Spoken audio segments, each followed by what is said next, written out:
and also Mary's Place Make a Home program. Your unwanted items can have a second life, making a big impact for local people transitioning out of homelessness or escaping abusive situations. This holiday season, let's help those that need it most. Happy holidays, or should I say, happy holidays.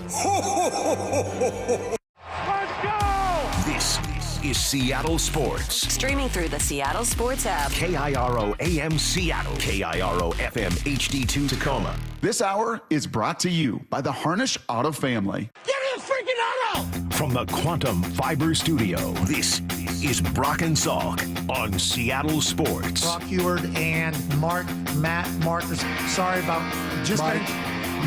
Heward, not exactly Joe Cap there in the pocket. Now here are your hosts, Brock Heward and Mike Salk.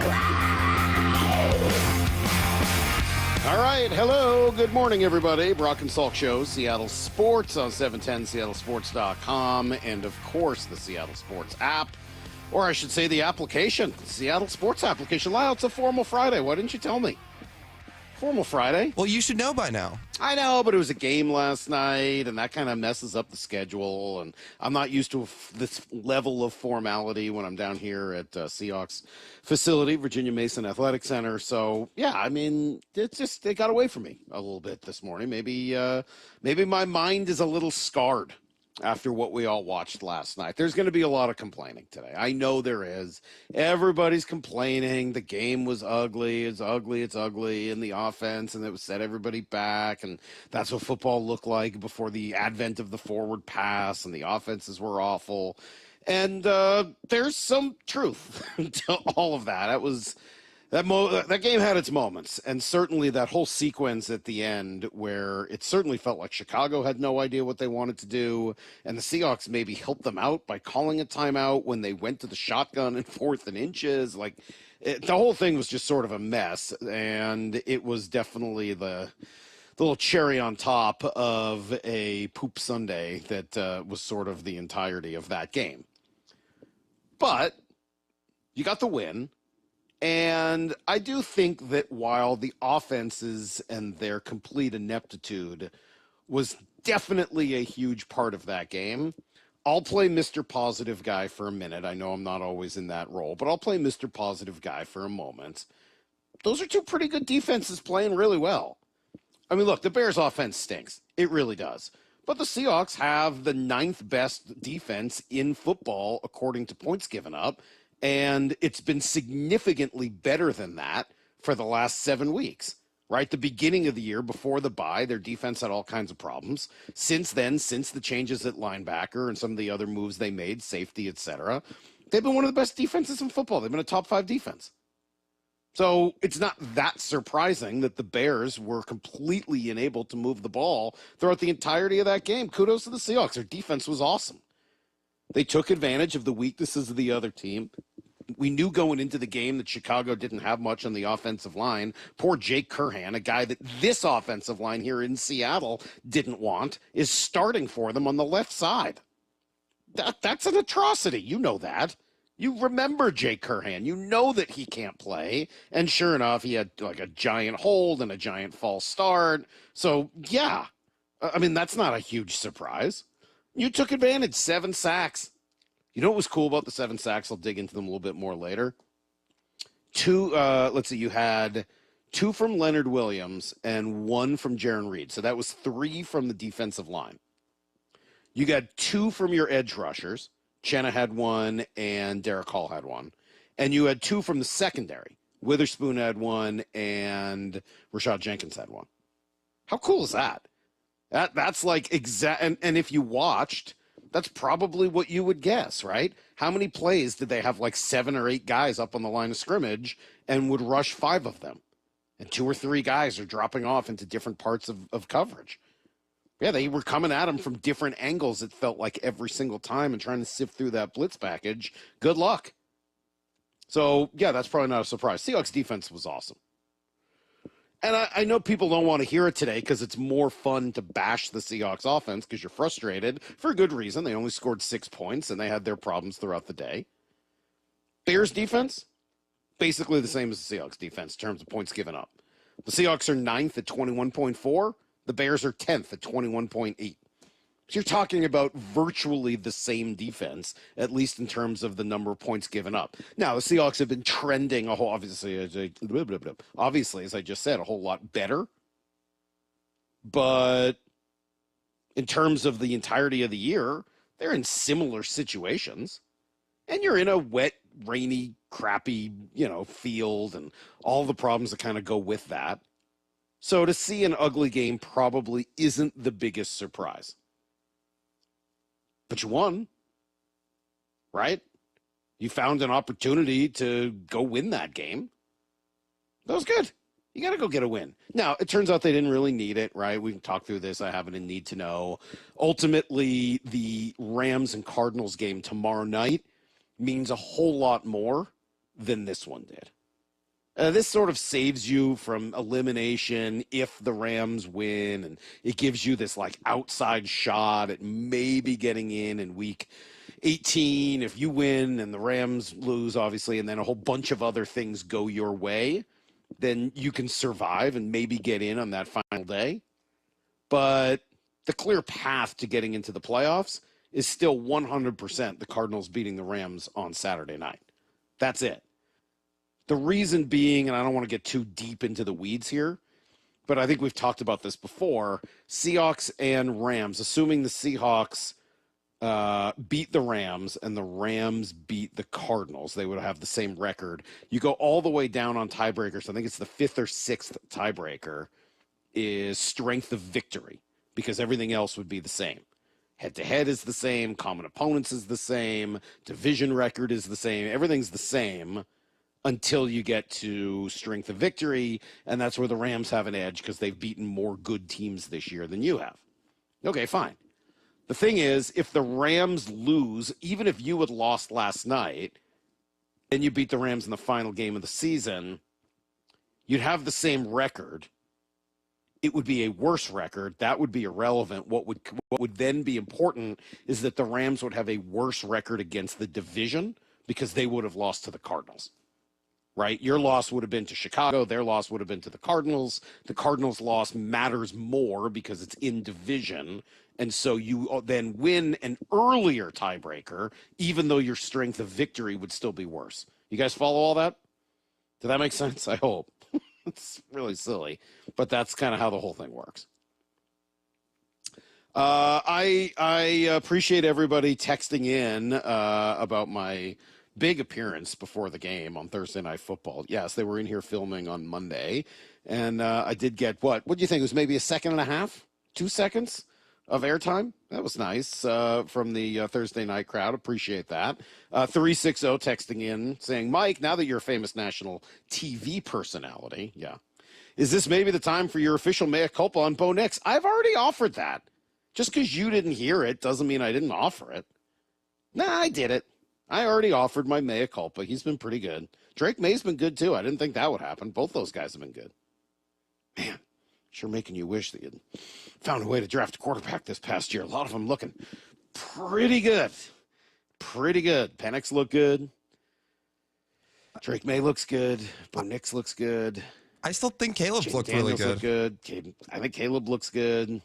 Well, the only guy we haven't seen yet is J.J. McCarthy, right? Everybody else looks good? Yeah. Yeah, we'll have to wait till next year on McCarthy, but yeah. Man, that's something to keep thinking about, right? That's a lot of guys who are out there looking good. And we do have some Albert Breer sound to play you guys in a little bit of him saying that the Seahawks are interested in finding something, longer term with Geno Smith. I'll play you the sound here around 6:30. It's good stuff, and you can understand it. He says, they want to find a deal with Geno, but also they still want to keep looking at the quarterback market. That's always been who they are. All right. He also, though, adds in one little line that I think changes that entire story. The headline is Seahawks interested in bringing back Geno. The reality is Breer later in the piece says Geno and his representatives are, hold on, I haven't written down exactly what he says. I want to make sure I get this right. Let me make sure I accurately quote him. They're looking for a commitment. Well, what does that mean? A $50 million a year commitment? An 8-year commitment? Like, what do you mean by a commitment? Right? That's the question. Commitment. That could mean a whole bunch of different things. And so based on what that really is, I think that's sort of where this story goes next. Yeah, sure. You want to bring Geno Smith back? Yeah, I can understand why. There's not a whole lot else out there. We want to bring him back at $60 million a year and pay him like Patrick Mahomes or whatever? That becomes a very different conversation. Sean the Crane guy, this is unnecessary. Saying that was you on Thursday Night Football? Wow, you've really let yourself go. How dare you? People are split on the beard, I think, Lyle. Why is that? I don't know. My daughter hates it, Cecily. Every day she asks me if I'll shave it. I like the beard. It's, I'm in the Pacific Northwest. You got to fit in. When did it start? I don't even know. It's been about 2 years.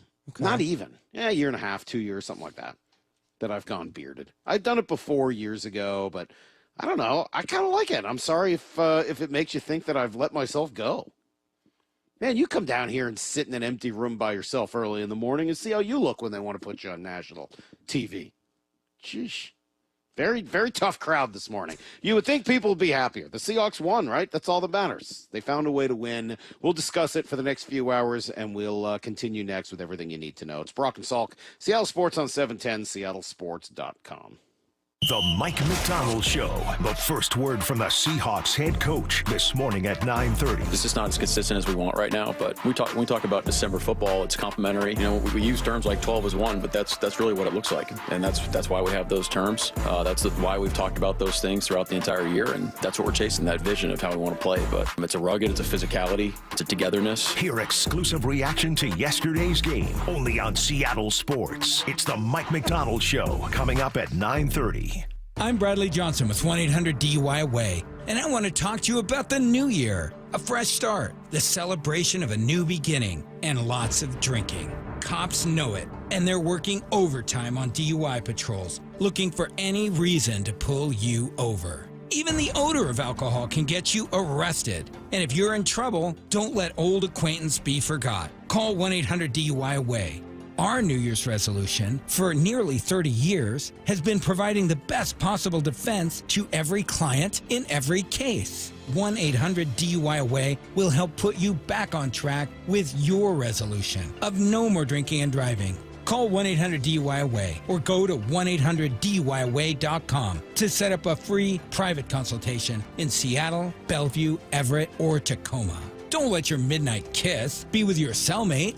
Don't drink and drive this new year, but if you're accused of it, always remember. 1-800-DUI-AWAY! At Sound Pain Solutions, some of the most difficult cases we see are patients suffering from failed back surgery syndrome. Bill is an avid golfer, but his pain got so bad he couldn't play and was considering surgery. My back was killing me. I could not play any more golf. I could not walk more than half a block. I did not want surgery on my back, and I researched many different ways of getting this fixed. Behind that was horror stories from my friends who had back surgery, but it wasn't worth it, and I just made conclusion to that. There's got to be another way. I'm Dr. Mark Shelley, a chiropractic neurologist at Sound Pain Solutions. We were able to get Bill back on the course without the risk of surgery. We did this using non-invasive, FDA-cleared procedures like non-surgical decompression, laser, pressure wave, and bioelectrical treatments. Now, Bill is back to playing golf and enjoying life. Schedule a free consultation to learn if you qualify for our non-surgical and drug-free treatment by calling Sound Pain Solutions or visiting soundpainsolutions.com. Attention homeowners, upgrade your home's comfort and save big. For a limited time, save up to 50% on scratch and dent and overstocked equipment exclusively at Home Comfort Alliance. Over $3 million worth, all up to 50% off, including high-efficiency dependable heat pumps, furnaces, and air conditioners from the top manufacturers like Lennox and more. All with full factory and installation warranties, up to 50% off. Visit HomeComfortAlliance.com. That's HomeComfortAlliance.com. $5,000. That's the average amount of money people in the U.S. are now spending on gas in a year. $5,000. That's crazy. If you drive, you have to download Upside, the free app that gives you cash back every time you get gas. That's right. You can earn real cash back with Upside. upside just by buying the gas you're already buying. You can literally start earning cash back today. I use Upside every time I fill up, and I've already made around $300. You're putting gas in your car anyway. Why not get real cash back? If you like free money, download Upside. I'm saving the cash I earn from using Upside to help pay for a vacation later this year. Download the free Upside app now to earn cash back every time you buy gas. Use promo code BUY to get an extra 25 cents per gallon on your first tank. You can cash out anytime right to your bank, PayPal, or a gift card for Amazon and other brands. Just download the free Upside app and use promo code BUY for a 25 cents per gallon bonus on your first tank. That's code BUY for a 25 cents per gallon bonus. This is Seattle Sports. The ball is intercepted. It's Woolen comes near side. And the Seahawks are going to win this ball game. The home of the Seahawks. Do you leave your car running unoccupied to warm up or stay warm during the winter? Don't do it. Car thieves call those steamers. They're watching for you and they'll steal your car before you know it. Every winter, Washington sees an uptick in auto theft, and a major reason is steamers. Share this information with friends and family. Prevent the theft and keep you and your vehicle safe. Don't get caught with your car running. These tips are brought to you by the Washington Auto Theft Prevention Authority. 'Tis the season to be bold. Geno's going to throw right down the seam. Touchdown, Seahawks! JSN with the touchdown. To rep your team. The stands are rocking right now. Your style, your way. This is the Pro Shop. Shop official Seahawks gear now at Seahawks.com/Pro Shop. You gotta love football season, but when it comes to your windows and doors, you don't want any fumbles. Steve Rabel here, reminding you to trust locally owned Pella Windows and Doors of Western Washington to tackle your project. Their selection of windows and doors can't be beat, and they'll give you top-notch customer service with no trick plays. Schedule a free consultation with Pella Windows and Doors of Western Washington. Go to PellaPNW.com. That's PellaPNW.com. Mike Rowe here with a quick question. Have you noticed cracks in your drywall, chimney, or exterior walls? I hope not, because if you have, they could be indications that you've got a much bigger problem with your foundation. That's where Groundworks comes in. They can honestly assess your situation and create a plan to stabilize your foundation. Schedule your free inspection at groundworks.com/row. And while you're there, check out my latest dirty job. It's a good one. Licensed in all states where work is performed. See website for details. This hour is brought to you by the Harnish Auto family. Need to know. 15 minutes past every hour with Brock and Salk. Here's what you need to know. Up first. Well, I don't know if you heard Al Michaels say last night that the Steelers' Super Bowl win over the Cardinals was the most exciting game he'd ever called. Yeah, it could be.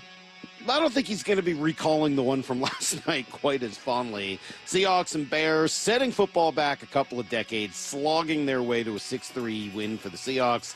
That didn't prove really much of anything other than that the Seahawks could indeed beat a completely inept team like the Bears. Seahawks defense really good, and they played that way yesterday for sure. Caleb Williams was just tortured. 7 sacks in this one. The Bears offensive line had no idea what to do, where the pressure was coming from. And even on the last play, they didn't get him, but they certainly got to him enough to force the end of this one.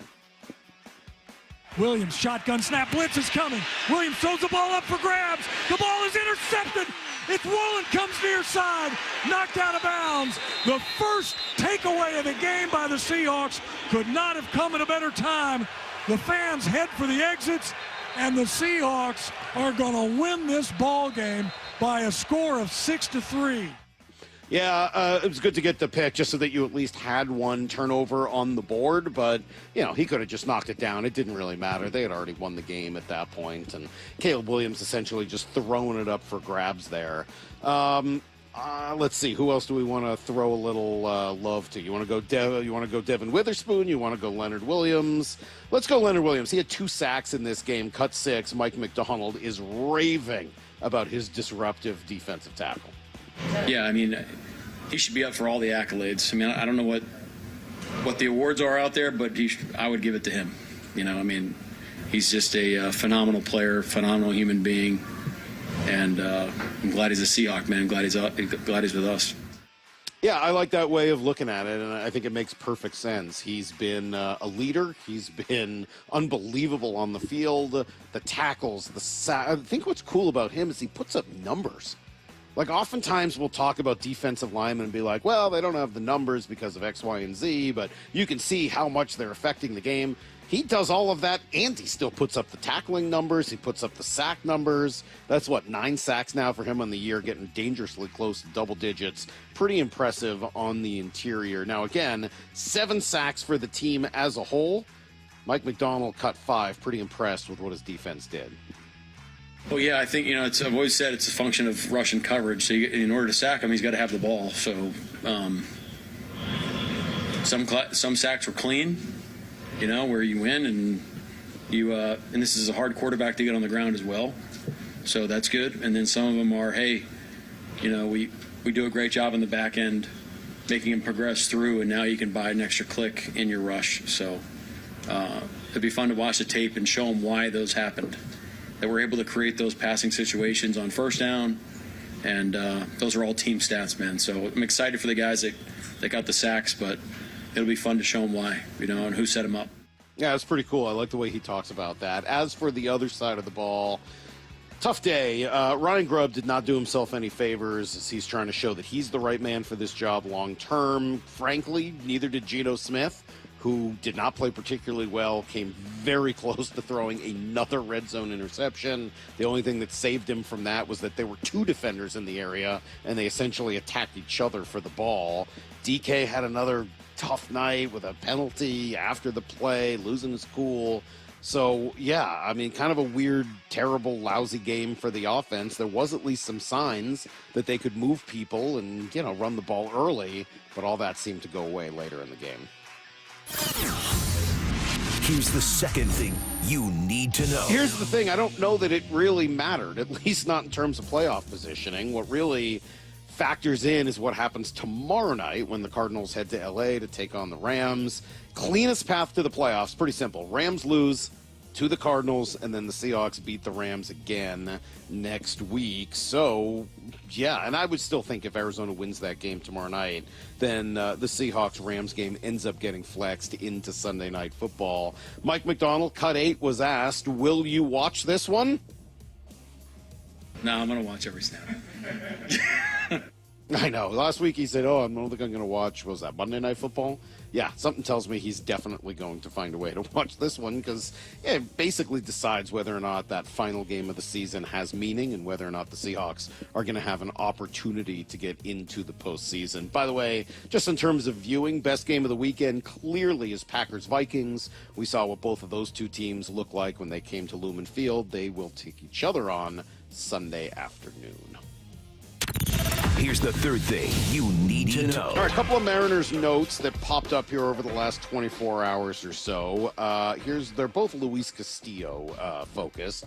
The first is from John Heyman, so take it for what it's worth. He goes on Bleacher Report Live, whatever that is, on Thursday afternoon and says, quote, the Mariners have been frustrated with the deals they've been hearing lately for Luis Castillo. But I thought they didn't really want to trade Luis Castillo. I thought they were just willing to listen to offers on Luis Castillo, but their primary goal was to keep them and keep this offense intact, or pitching staff intact. Oh, you actually did want to trade Luis Castillo? Well, if that was the case, you know what you probably should have done? Traded Luis Castillo. Again, I've never been a fan of it, so this report doesn't necessarily bother me. I would prefer to keep Castillo. But you missed the boat with the Cubs. You missed the boat with the Red Sox. There's only so many boats that were available to you to try to trade Luis Castillo. Baltimore is the one that's left, but now they've got leverage over you because they know nobody else wants your pitching. Yeah, I don't really feel bad for them on that. Plus, I don't think they should trade Castillo anyway. There's also a report from Mark Feinsand says the Red Sox would have traded Casas to the Mariners for Castillo if they had also taken on the contract of Masataka Yoshida. Why wouldn't they do that? If you really are looking to add offense and you want to trade Castillo to do it, Casas is essentially free for the next couple of years. Why wouldn't you take on the Yoshida contract, which is roughly the same as what you have in Castillo? He's not a great player, but he's an okay player. He didn't have a lot of power for a guy you'd probably be playing at DH, but he can hit. Very strange. Very strange. That's everything you need to know. Quarter past every hour here on the Brock and Salk Show. Lyle, you like Yoshida? I like the fact that he's 12% above league average as a hitter, and the Mariners could use a DH. Yeah, that would have been 2 bats to fill 2 spots in the lineup. Yeah, and by the way, you don't really lose money in the sense of you're not taking on extra money with that. Man, the Red Sox gave him a lot of money. They did. For a guy at his age. I mean, he's what, 31, 32 now? I think they thought he was going to be a little bit better than this and hit with a little more power. I would say so. The power's just been not there, especially at Fenway. You got 10, 15 home runs a year at Fenway. That is pretty unimpressive.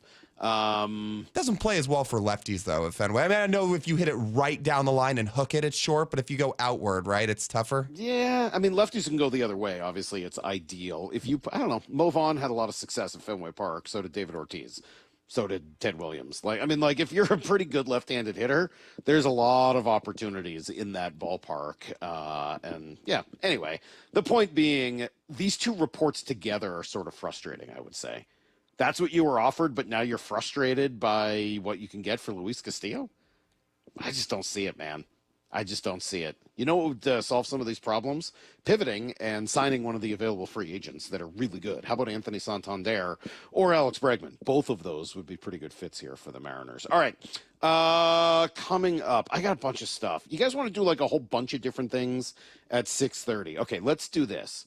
I read something yesterday. Lyle, you sent this to me.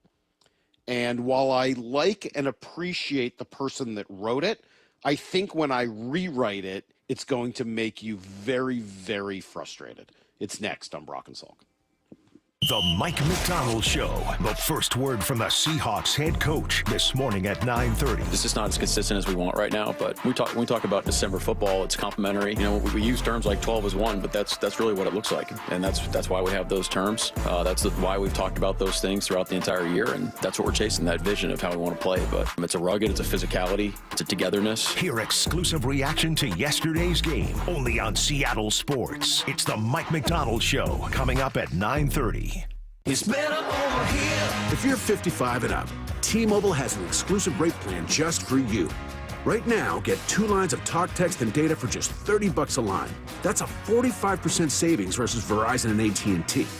Plus, you can get one of the latest 5G phones free when you add a line. That's right, a free 5G phone. Experience all this and more on America's largest 5G network. So why wait? At T-Mobile, customers 55 and up can get 2 lines of talk, text, and data for only $30 a line. Just go to T-Mobile.com/choice55 or visit your local store to make the switch. With AutoPay using debit or bank account plus taxes and fees, 45% off 2 lines versus AT&T Starter and Verizon Welcome. Plan benefits vary. Free phones up to $300 off with 24 monthly bill credits and qualifying new line for well-qualified customers plus tax and $35 device connection charge. Contact us before canceling entire account to continue remaining bill credits. Bill credits end if you pay off device early. See details at T-Mobile.com. When an injury takes your kid out of the game, the team at Seattle Children's is here for you. With the most experienced orthopedics and sports medicine professionals in the Pacific Northwest, Seattle Children's All-Star Team will get your kid back in the game and back to being a kid. Learn more at seattlechildrens.org. Well, Black Friday and Cyber Monday might be over, but it's the season of savings at all 6 Harnish Auto Family dealerships. Take the driver's seat to savings while supplies last on all 2024 models. The Harnish Auto Family has 22 acres of inventory filled with the most popular trucks, SUVs, EVs, and cars from the brands you know and love. Visit HarnishAutoFamily.com or head to Chevrolet and Kia of Everett or Volkswagen, Subaru, and Chevrolet Buick GMC at Puyallup and tell them I sent you. We are the Harnish Auto Family, where people matter. Leaky roof? Replace it with a metal roof from Asset Roofing. Metal roofs last almost twice as long or more eco-friendly, and Asset Roofing can do them for up to 30% less than their competitors. Asset Roofing, excellence is on the house. Getting quality employees to fill positions in your company is essential. But finding those people can be a major hassle, unless you use ZipRecruiter. ZipRecruiter makes finding quality people a breeze. And right now you can try it for free at ZipRecruiter.com/free. With ZipRecruiter, one click sends your job to hundreds of top job sites. But more than that, ZipRecruiter's advanced technology identifies the candidates with the skills you need, sends you a list of great matches to review, then actively invites them to apply for your job. And the results speak for themselves. 4 out of 5 employers who post on ZipRecruiter get a quality candidate within the first day. That's right, the first day. Now you can focus on your business and let ZipRecruiter do the work finding the best people for you. See for yourself. Experience the ease, efficiency, and power of ZipRecruiter for free. Just go to ZipRecruiter.com/free. That's ZipRecruiter.com/free. ZipRecruiter.com/free. I'm attorney Rob Iddens, proud Marine Corps veteran and owner of Warrior Injury Law. I'm a 5th-generation Pacific Northwesterner, graduated from UW and Seattle U School of Law. At Warrior Injury Law, we have years of experience in the trenches, fighting insurance companies for the people of Washington, my people. If you've been injured, you need a lawyer that is tough, confident, and battle-tested. Call us at 253-WARRIOR for your free case review. Warrior Injury Law. Battle-tested. Eddie's! Heading outdoors or on the water this weekend? Check in with Joey and Nelly on the Outdoor Line from 6 to 8 a.m. every Saturday on Seattle Sports and the Seattle Sports app. Innovation is at the heart of every Polestar car, and their electric SUV Polestar 3 is no different. From the intuitive infotainment system to its head-turning design, Polestar 3 is for drivers unwilling to compromise. That means merging a spacious, luxurious interior with the torque and handling of a sports car. Visit Polestar Bellevue today for end-of-year lease offers and book a test drive for Polestar 3 at polestarbellevue.com. Hey guys, ready to feel stronger, leaner, energetic, and more confident? For a limited time, Revive Men's Health offers 25% off TRT and ED bundles. Plus, get a free month of compounded semaglutide, a powerful proven weight loss medication with the same active drug as Ozempic. Terms and exclusions apply. Don't wait. This offer won't last. Call 206-529-1111. That's 206-529-1111. Or visit ReviveMen'sHealth.com. When an 18-wheeler ran a red light and took the life of a Tacoma man in 2021, his family trusted Davis Law Group to fight for them. And we recovered a $3.5 million settlement and held the trucking company accountable for his death. Accident victims have trusted Davis Law Group to win their case for the past 30 years. And hundreds of 5-star reviews from real clients are proof that we've earned that trust. Call Davis Law Group today for a free consultation, or get my free book on trucking accident law at WashingtonAccidentBooks.com. Have you tried the dining district at the Bellevue Collection? Grab lunch with friends, meet up for happy hour, and stay for dinner and beyond. You can sample international flavors and local favorites from talented chefs. Try a new cocktail on a rooftop bar or watch the game with friends and explore the lively nightlife scene. The Dining District at the Bellevue Collection, where your taste adventure begins. Learn more at BellevueCollection.com/dining district. Brock and Salk's Rewind is presented by Toyota of Kirkland. From the Quantum Fiber Studio. This is Brock and Salk. Weekdays 6 to 10. On Seattle Sports and 97.3 FM HD2. All right, no rewind today. Brock will be in at 7 o'clock. Mike McDonald, of course, at 9:30. In a few minutes, I'll play you the sound from Albert Breer, where he talks about the future for the Seahawks and Geno Smith. And I've been texting with him over the course of the morning, getting a little more information on what he means. So we'll play that for you here coming up in a couple of minutes. Before we do it, let me read you something. Lyle, you sent this to me last night from Jackson Bevins. Good guy, smart guy, and in no way should this next few minutes be seen as a rip job of Jackson, who I think does a heck of a job, and I appreciate his insight and his passion, the way he looks at the world. So please, this is not me ripping him, but I really disagree with the take. He wrote last night, the Seahawks traded their franchise quarterback after the 2021 season and were universally panned. Rebuild, tank, they'll never recover. All they've done since is put up 3 straight winning seasons. You hear it and you're like, oh yeah, good, makes sense, right? Everyone thought they were going to be awful and they should tank and they're rebuilding and this and that. And instead, they've been right there for 3 years, making the playoffs in 1, maybe 2 of those years. But what if I rewrote that, Lyle, and I'd be curious your reaction to my rewrite. Ready? Yeah, let's do it. The Mariners were a bat or 2 away after making the playoffs in 2022. And when they didn't sign the big-name free agents people wanted, they were panned. Cheap! They'll miss their window. All they've done since is put up 2 straight winning seasons, winning 88 and 85 games. Well, I don't love either of those philosophies, to be honest Right, with you. Like exactly. I like Jackson a lot. Like you said, he does really good stuff, but I don't love either of those. This has the smell of Jerry DiPoto talking about how many games they've missed the playoffs by over the last few years. Sorry, man, that's not the goal. I appreciate what they've done, but I can't look at it and say, oh, they got it right by not trying to rebuild and not trying to start over because they've been good, but not great. That's NFL purgatory. It's not exactly the same as the Mariners because obviously the Mariners could do more. It's more of a, for them, it's not about rebuilding. It's about going all in, and they've been sort of unwilling to do that. Not just sort of, they've been unwilling to do that. So I know the two things aren't exactly analogous, but there's definitely a similarity here, right? I'm frustrated this team didn't do what I wanted them to do, but look how well it's actually worked. They've won 88 games. They missed the playoffs by 1. Well, that's sort of what it sounds like when you say that the Seahawks have put up 3 straight winning seasons. Who cares? So you've won more games than you've lost in the NFL. Great. You got to win 11, 12, 13 games in order for it to really mean something. Chiefs have already won 15 games this year, and not everybody thinks they're the leading contender for the Super Bowl. There are somewhere between 12 and 18 teams that are better than the Seahawks this year.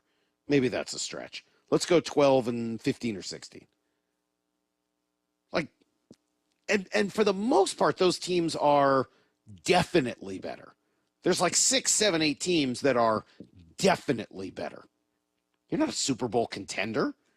You're hoping to make the playoffs, and if you do, you might be able to win a game or two, which would be super exciting, but you're not in position for a number 1 seed. No one is talking about you in terms of going deep into the playoffs and maybe getting to or winning the Super Bowl. Obviously, it's possible, but it would take a couple of different Christmas miracles. So I appreciate the sentiment. You're right. If you thought that trading Russell Wilson was going to signal the end of the Seahawks being competitive, it has not. They have absolutely been competitive every year since. And not all of the reasons why they've been unable to get to that top level have to do with the quarterback position. So in those ways, I think the point is right on from Jackson.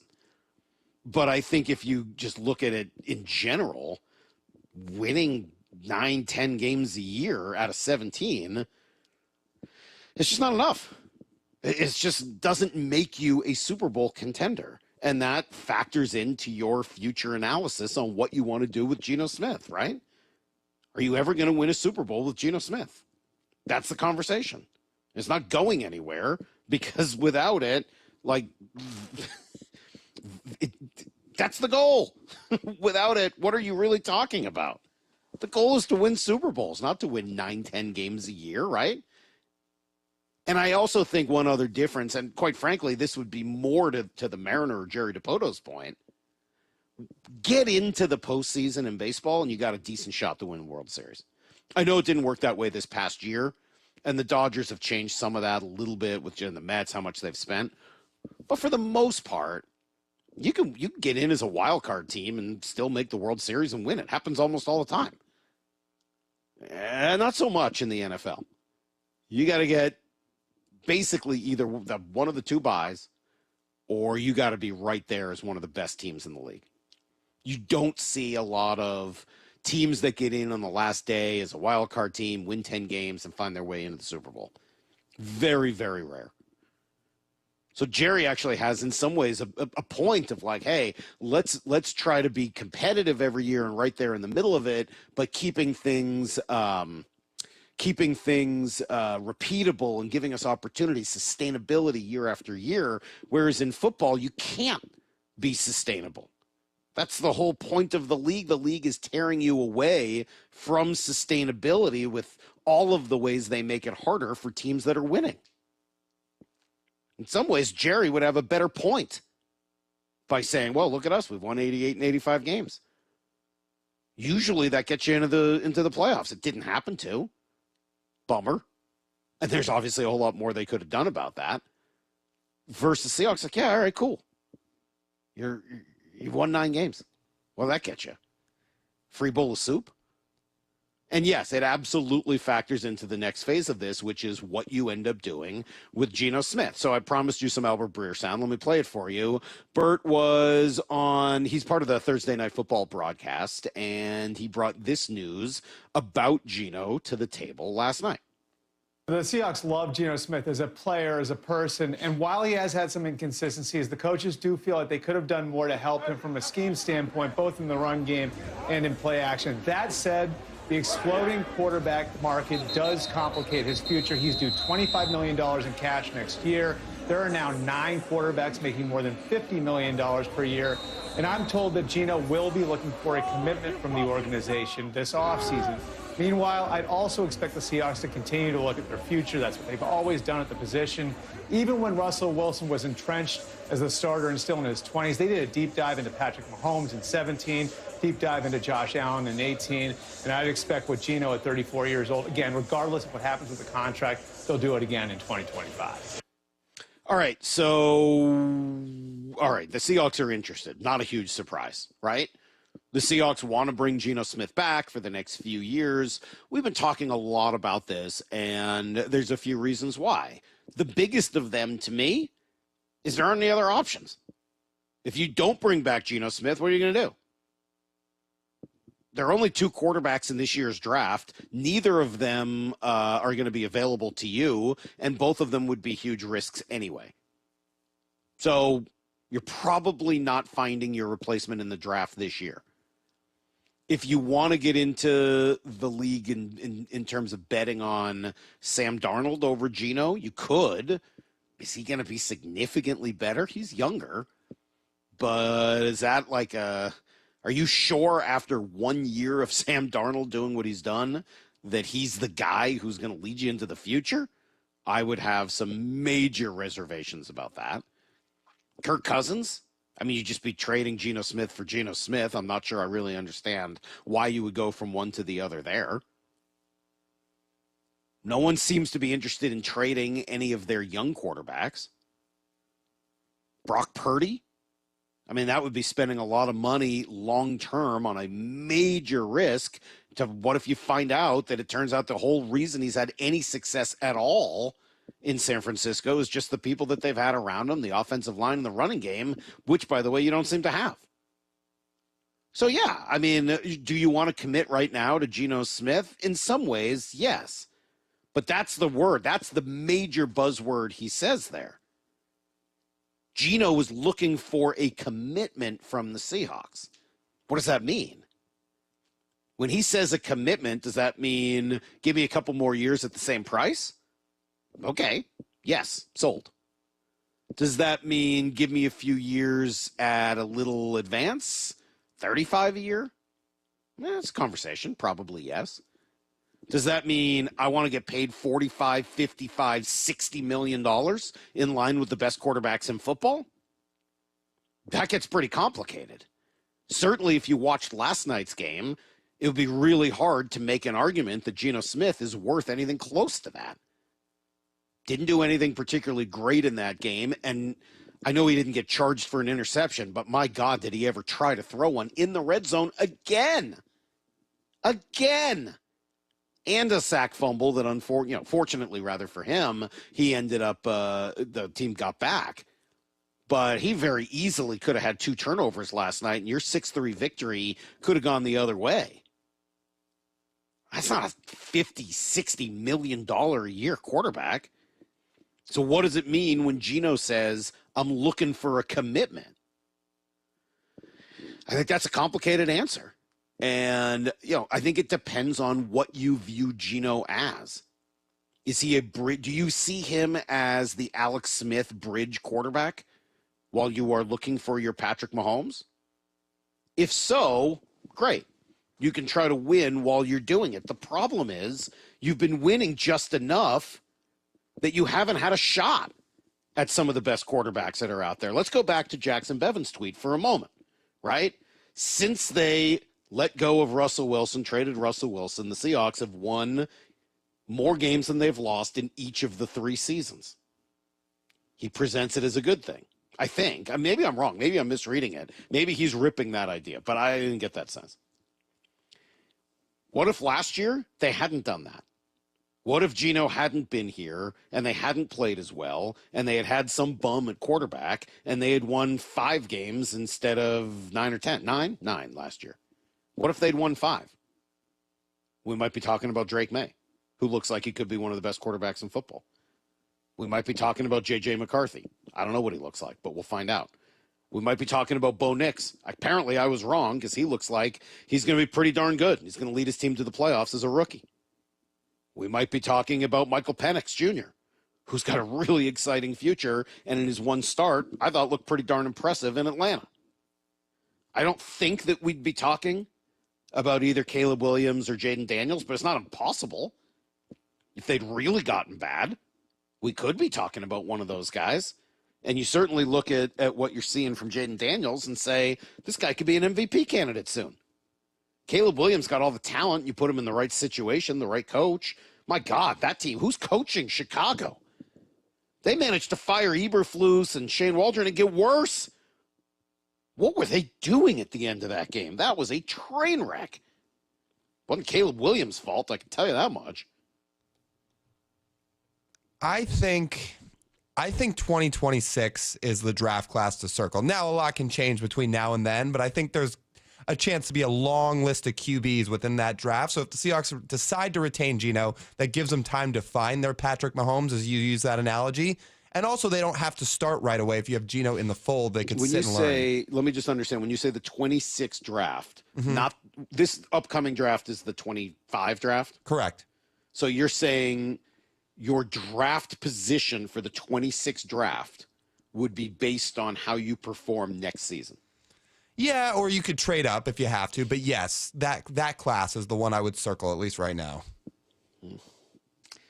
If that's truly what you want, and you really believe there's going to be a difference maker there, you probably don't want to be drafting 16, right? No, you don't.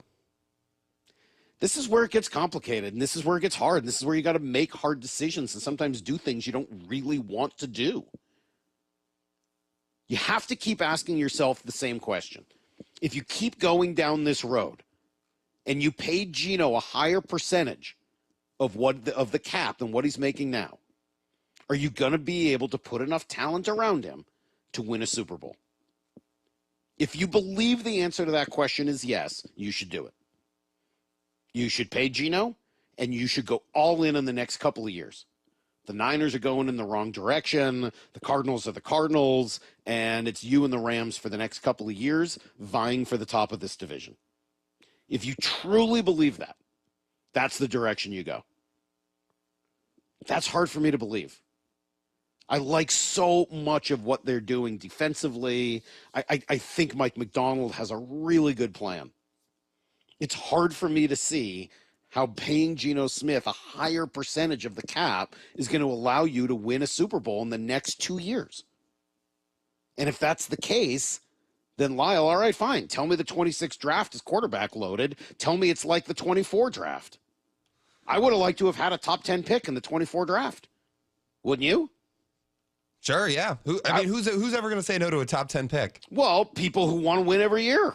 Oh, people want to win, 9, 10 games. Sorry. Cool. Okay. You won 9, 10 games, but you ended up with the 15th pick. Oh, so that's what you mean. I thought you meant just, what if they traded up for a top 10 pick or something? If you want like a top 10 pick, you've got to find a way to get to it. You either need to sacrifice some of your present, or you need to sacrifice some of your future, right? You either need to sacrifice how you're playing right now, or you need to sacrifice your future in terms of draft picks.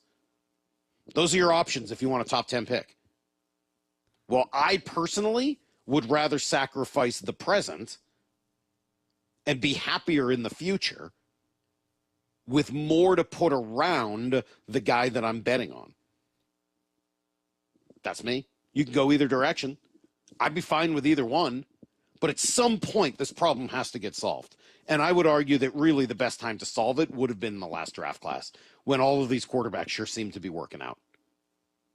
any of the 6 guys. I mean, J.J. McCarthy will wait and find out. Poor guy got hurt.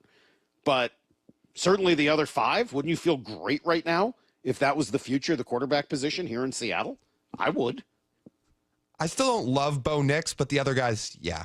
And you can't argue that he's been bad. I mean, look, I don't love him either, and I was as negative about Bo Nix as anybody, but he's going to lead his team to the playoffs. Well, in a pretty good division, or at least 2 of the teams are good. 3 of the teams are good. He's in a good division. He's going to go to the playoffs. Yeah, he is. He plays against Kansas City and the Chargers twice a year. I know the Raiders stink, but those other 2 teams are good.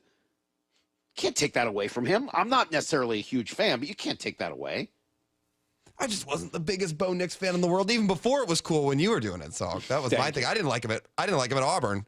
Wow. All right. Well, then you're going way back. Yeah. I'm just saying, if you want that, you got to find a way to actually get that.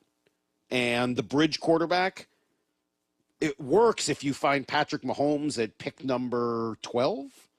What was he? Something like that. It was, I'll look at it. It was Kansas City traded up 2 picks. I believe it was 10. 10. Okay. Still in the top 10. Mm-hmm. Right? I mean, still in the top 10. Yeah, he went 10th. And that's after he fell. Right? So you had what, the 12th pick in the draft that year, the Chiefs did, and they still managed to get Patrick Mahomes after he fell.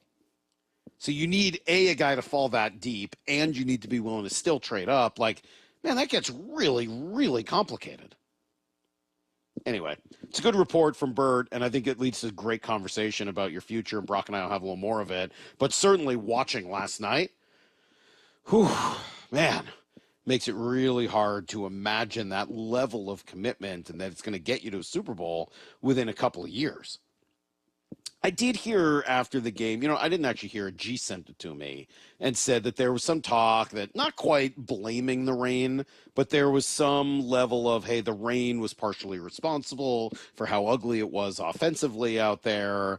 And maybe that's an explanation. I don't know. For Geno Smith, it is the reality.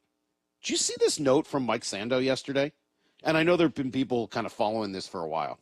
Since 2022, so this does not count Geno's early days as a Jet, Giant, or Charger. Basically, since becoming the starter, okay? Indoors, Geno Smith in 13 starts. Unbelievable. 26 touchdowns, 5 interceptions, tremendous ratio, 108.5 quarterback rating, a sack rate of just 4.5%. And his EPA per pass play is positive for the people who like to go deep into the statistical world. Outdoors, it is a different situation. In 36 starts, 43 touchdowns to 31 interceptions. Huge difference. Quarterback rating dips below 90. Sack rate nearly doubles to over 8%. And that EPA per pass play drops below 0 into negative numbers. Seems pretty relevant, especially considering, we live here in Seattle, which is outdoors. And for much of the season feels very outdoors. Maybe it's not Buffalo, but it is raining and miserable here throughout the football season. Certainly was this morning. So, as another thing to consider as you're thinking about your future and what you want to do with the Geno Smith. And yeah, I'm glad to hear the Seahawks are interested in potentially keeping him. I understand why. The real part of that story, the real, message in that report from Bert Breer should be the second part, not the first. Yeah, the Seahawks are interested in bringing him back. Cool. It's about what Geno means when he says he wants a commitment from the team. Does that mean 5 years and $250 million? Yeah, no. I'm not interested in doing that. Does that mean 2 years and $65 million? Sold. Where do I sign up? I think, because that's sort of your bridge. And you can at least continue to make an effort to get to a Super Bowl during that time. Otherwise, I think you are looking at that 26 draft, and I think you want to position yourself as well as possible to be in the best spot to draft the quarterback you want for your future. All right, let's pause here for a moment. Brock's going to be in just a moment. We will discuss last night, and I will play Brock one of his favorite movie clips. It certainly fits. It's next on Brock and Salk. This is Seattle Sports. The ball is intercepted. It's Wallen comes near side, and the Seahawks are going to win this ball game. Even when the times we came up short, man, we always want to put the challenge on us, man, because I feel like we always going to take that challenge against anybody. Quick toss near side is Swift. Wow. Gets hit in the backfield and dropped. Guess who? Witherspoon. Time and time again, he's one of those players that just stands out effort-wise, his energy. He was really showing up today. He just flies around. I feed off of his energy, and I love it. We are the home of the Seahawks. How was your drive to school? Let me tell you, I had to get my iced coffee first. I just can't seem to put it down. My favorite rapper just announced a tour. My phone was buzzing like crazy. I'm so excited. I had to text all my friends right then to talk about it. Then someone started calling me and... Let's try that again. I turned my phone off right away. I never drive distracted. Visit StopTextStopWrecks.org. A message brought to you by the National Highway Traffic Safety Administration, Project Yellow Light, and the Ad Council. Getting quality employees to fill positions in your company is essential, but finding those people can be a major hassle unless you use ZipRecruiter. ZipRecruiter makes finding quality people a breeze. ZipRecruiter's advanced technology identifies candidates with the right skills, sends you great matches, then you can easily invite them to apply. 4 out of 5 employers who post on ZipRecruiter get a quality candidate within the first day. See for yourself. Go to ZipRecruiter.com/free to try ZipRecruiter for free. That's ZipRecruiter.com/free. We at 3 Tree Roofing understand that your home is your castle. That's why our certified technicians use state-of-the-art installation methods to deliver the highest warranties available. Check out our hundreds of online reviews and schedule a free estimate to see for yourself. 3 Tree Roofing, your Puget Sound roofing experts. At aimyourdigital.com, we'll help you target the right audience, build your leads, and crush your quota. Take your business to the next level. Our digital marketing strategies help grow awareness of your product or service, all while building trust in your business. Our approach involves leveraging multiple tools and strategies to deliver exceptional results that are customized to your unique business needs. Don't wait to run out of sales leads. Keep your business growing. Get started with aimyourdigital.com today. Miss anything from the Brock and Salk Show? Remember, you can always catch the show on demand on seattlesports.com, the Seattle Sports app, or wherever you listen to podcasts. This message brought to you by Ascend Hospitality Group, Famous Dave's, Ascend Prime, and Stanford's. Endless hours of research, seeking referrals, dozens of calls. Hiring the right attorney can be a challenging process during an already difficult time. J.P. Pendergast with Pendergast Law explains. In Washington State, Tom, there are thousands of attorneys to choose from. Referrals and online research can be helpful, but discovering the right attorney requires a conversation. It can be hard to identify integrity and authenticity without that interaction. So, what do you recommend? We encourage anyone looking for personal injury representation to call for a free consultation with our team before making a decision simply based on referrals or online research. Accident victims need an attorney that listens, demonstrates honesty, and is genuinely understanding of their unique circumstances. The care, attention, and preparation that our firm provides throughout the case mirrors the effort involved when taking on the insurance companies. Save time and avoid mistakes after an injury. Contact the caring and compassionate team at Pendergast Law. If you or a loved one has been injured in a car accident, call Pendergast Law. We can help. Mike Rowe here with a quick question. Is your concrete sinking? Whether it's your driveway, sidewalk, or patio, those uneven surfaces are not just ugly, they're dangerous. That's where Groundworks comes in. They use state-of-the-art concrete lifting solutions to prevent tripping hazards, and they're the best at what they do. Schedule your free inspection at groundworks.com/row. And while you're there, check out my latest dirty job. It's a good one. Licensed in all states where work is performed. See website for details. Planning to propose this holiday? Shane Company is ready to help you find your dream engagement ring. We handpick the most beautiful diamonds and colorful gemstones in all shapes and sizes. So when you walk in the door, you can trust your rock is in stock. At Shane Company, we've always sourced directly, cut out the middleman, and pass the savings on to you. We work with your budget, not against it. We'll also protect your ring for life with our free unmatched lifetime warranty. Come see us at shaneco.com and in-store. Shane Company, your friend and jeweler.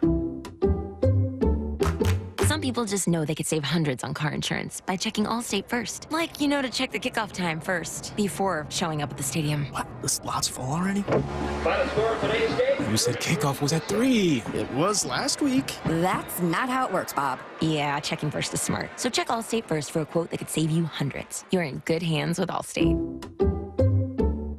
Savings vary, subject to terms, conditions, and availability. Allstate Fire and Casualty Insurance Company and Affiliates, Northbrook, Illinois. At the Home Depot, we know you can't control everything, like when your guests arrive too early for Saturday college football. But you can control your grill. With the Traeger Timberline XL, you can watch the game, not the grill. Monitor your football feast from anywhere using the Traeger app. With the Timberline XL, you can bake, smoke, sear, fry, and saute. That's Desmond Howard level versatility. Huddle up, the food's done. Defend your game time with Traeger and the Home Depot. How doers get more done. This is Seattle Sports. Now he's going to scramble. He's going to dive. He's going to keep running and slides down near the 45-yard line. 710 KIRO AM Seattle and KIRO FM HD2 Tacoma, the home of the Seahawks. This hour of the Brock and Salk Show is powered by Star Rentals, preferred supplier to the West's best contractors. Get in the freaking auto! From the Quantum Fiber Studio, this is Brock and Salk on Seattle Sports. Brock Ewert is my hero. Jay Buhner just punched me in the kidney. We're going to do you a minute. Doesn't really work that way, Sherm. This is a show that has my name on it. It kind of does, though. Now here are your hosts, Brock Ewert and Mike Salk. Hello, Brock. Good morning here on a Friday following a Seahawks Thursday night win. Mike McDonald will join us at 9:30. What'd you make of last night? It was not the prettiest game most of us have ever seen, but it was a win. What I made of it is a little bit of what Sherman said at halftime. He talked at halftime? He did. He talked at halftime. You didn't see that? You weren't No, I turned that off immediately. Oh, you did? Okay. Yeah. Yeah, because they were trying to kind of poo-poo the game. Remember, at that point, it was 6-3, so they hadn't even got to the second half of shenanigans, and he was like, what? Who's got a problem with this? I mean, the Seahawks have held an opponent to 3 points, fewest of the season, the first half, played some great defense. The best 3-and-out team in the NFL is creating 3-and-out, 3-and-out, 3-and-out. They're getting after Caleb Williams, making him uncomfortable. And sure. who's got a problem with this? I mean, that was that first half especially. I mean, that was 2011 to 2015, 16 Seattle Seahawks football. Well, I hate to say it. I kind of agree with Sherm. There was a lot of really good defense played last night. Yep. There was. Yes. And both those are good defensive teams. Seahawks are 9th in the league. Bears are 10th. Correct. They're two pretty good defensive teams playing pretty good defense. Yep, and then the second half, we got a little. second half was a little. Second half, we went and watched Mufasa. Yeah, we went and watched Mufasa. So I watched the game from the top row of the 3D theater, the fourth quarter. So then, of course, after the kids go to bed, I had to go back and rewatch all 51 plays of that offense and. Yeah, that second half offensively was not great. In fact, I got a quote for you, Brock. Cut 11. Do you think this would accurately describe the second half of that game? You ugly! What? You ugly! You ugly! You your mama said you ugly! U-G-L-Y, and you ain't got no alibi! You ugly! What? You ugly! Yeah, I think that would. Only the Wildcats cheerleaders could say it that well, Brock. No alibi whatsoever.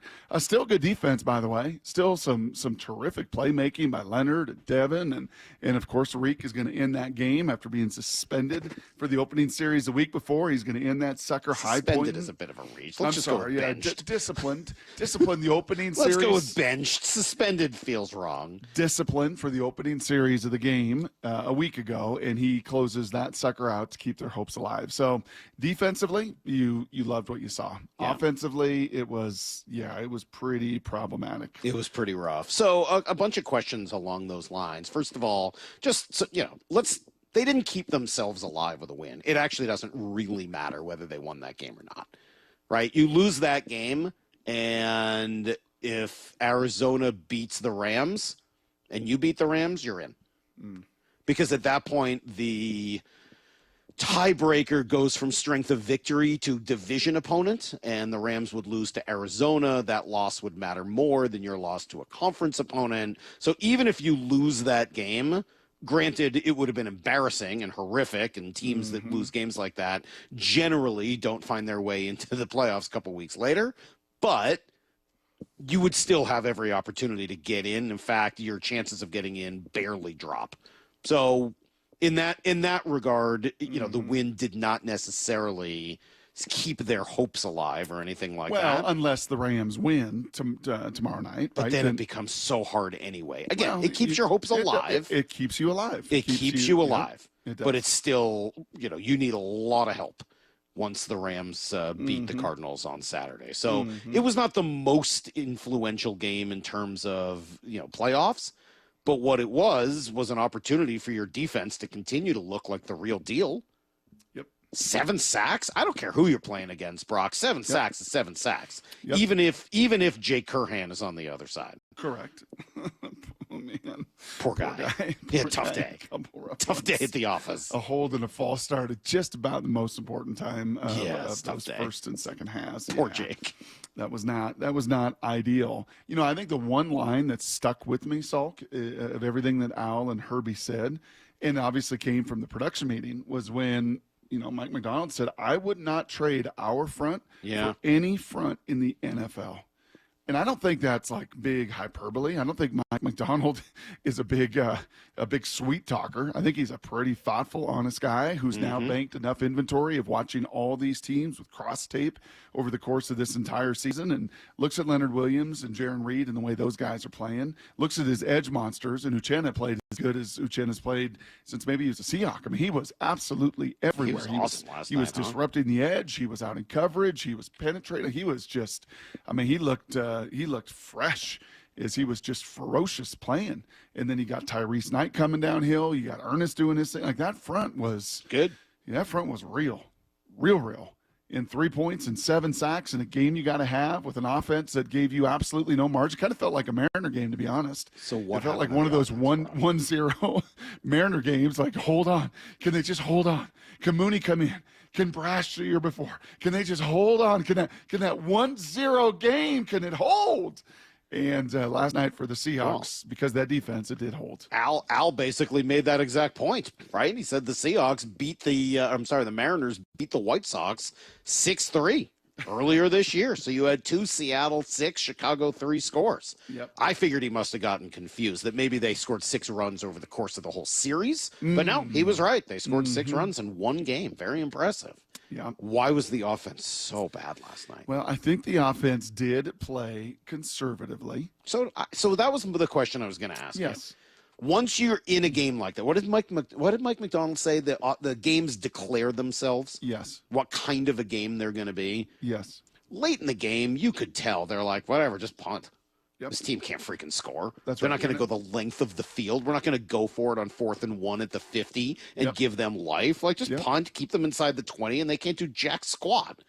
So how much of the offensive struggles were because they weren't all that interested in taking any chances offensively? I think that's a part of it. I mean, it was only 51 plays. So thankfully it wasn't that hard to go back and watch in a hurry, Salk, and you can get through it pretty quickly. The opening drive was certainly the best drive. I mean, that was 7 runs on 10 plays. 70%. That was a mix of getting under center. That was a mix of some outside zone and some little counter action, pole action. That was Charbonnet running downhill. That was McIntosh for the big 25-yard scamper shot out of a cannon. And it was quite nearly Geno's 5th red zone interception. I mean, it was almost like the only spot you could put the ball in harm's way was the spot that he put it. The only thing that saved him is that it was in so much in harm's way that 2 Bears defenders went for it at once and ended up not getting it because there were 2 of them.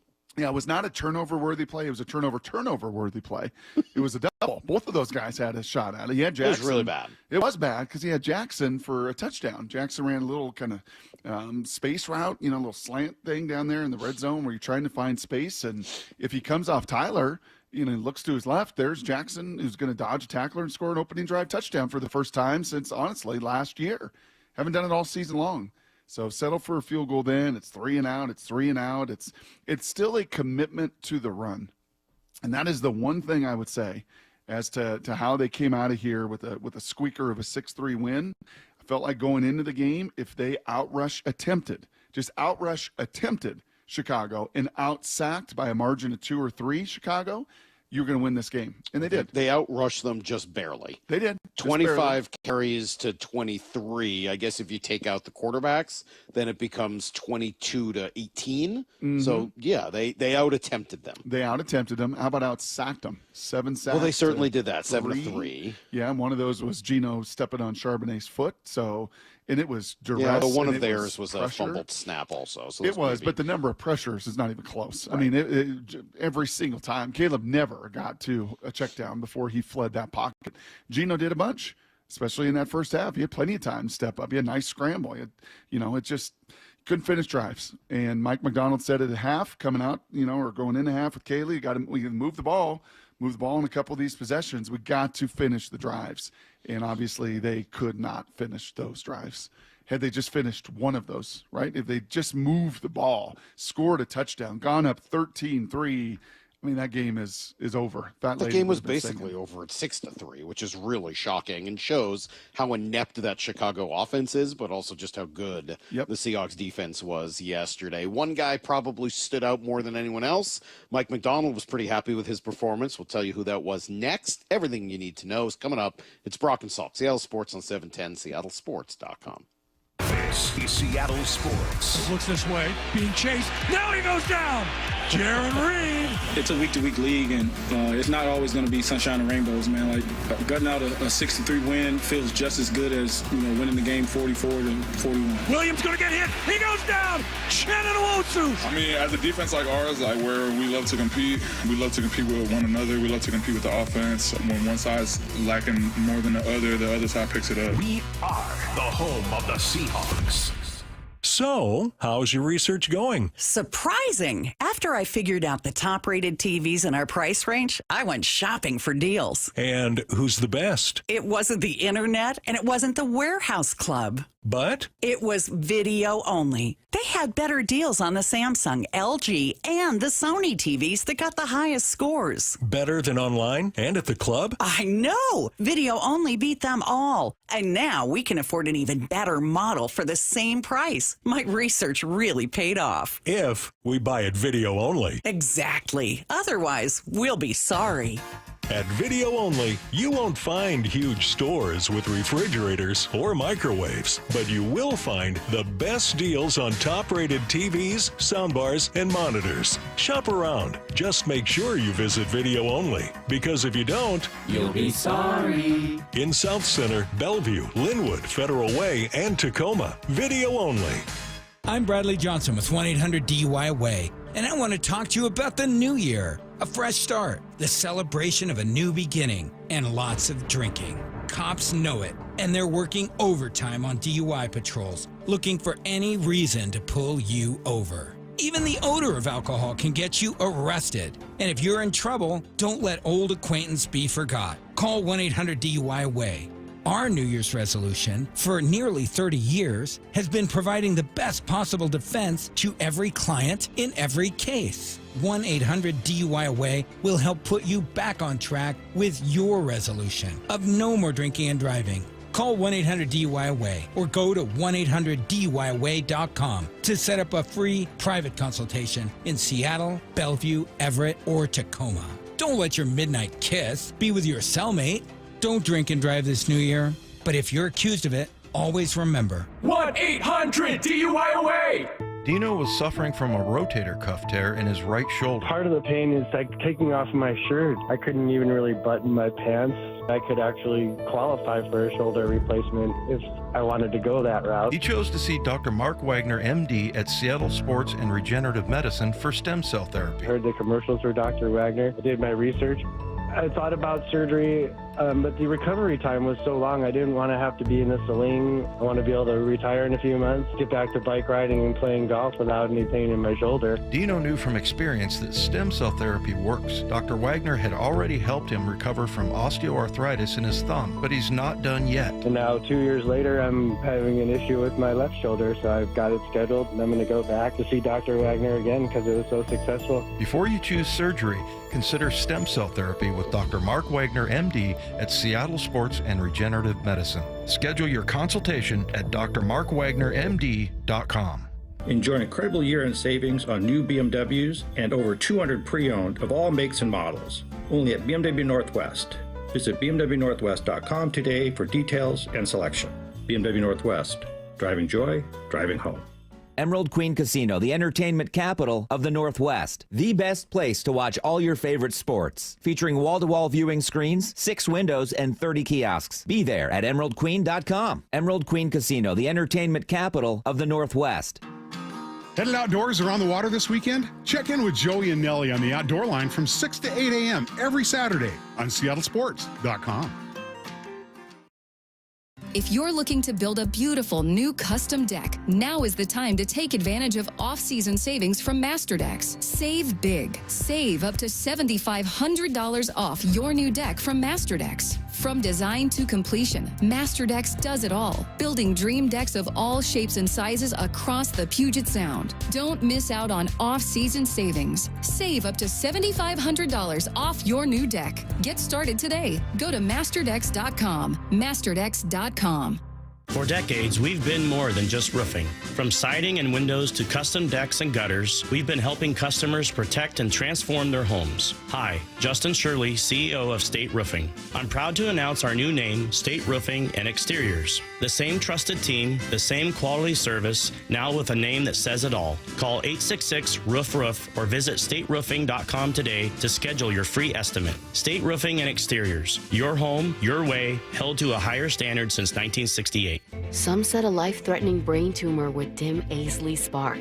But this future pop star is back to full sparkle, and she's ready for her big encore. Through research, compassionate care, and support from people like you, Seattle Children's is fighting for lasting cures. So for every kid that didn't have a chance, this relentless fight is for you. Because this isn't about beating the odds, it's about changing them for all kidkind. Hope, care, cure. Seattle Children's. Hey guys, ready to feel stronger, leaner, energetic, and more confident? For a limited time, Revive Men's Health offers 25% off TRT and ED bundles. Plus, get a free month of compounded semaglutide, a powerful proven weight loss medication with the same active drug as Ozempic. Terms and exclusions apply. Don't wait. This offer won't last. Call 206-529-1111. That's 206-529-1111. Or visit ReviveMensHealth.com. Need to know. 15 minutes past every hour with Brock and Salk. Here's what you need to know. Up first. Did you hear Al Michaels say last night, Brock, that Steelers-Cardinals Super Bowl was the best exciting game he'd ever called in football?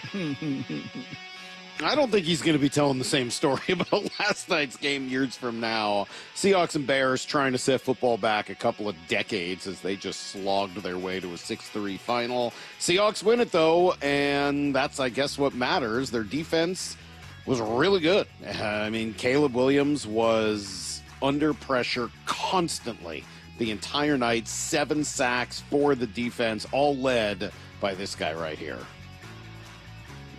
From his own 49, Swift back in the backfield. Williams from the shotgun. He drops the snap. Now he stops, looks, steps up, gets hit.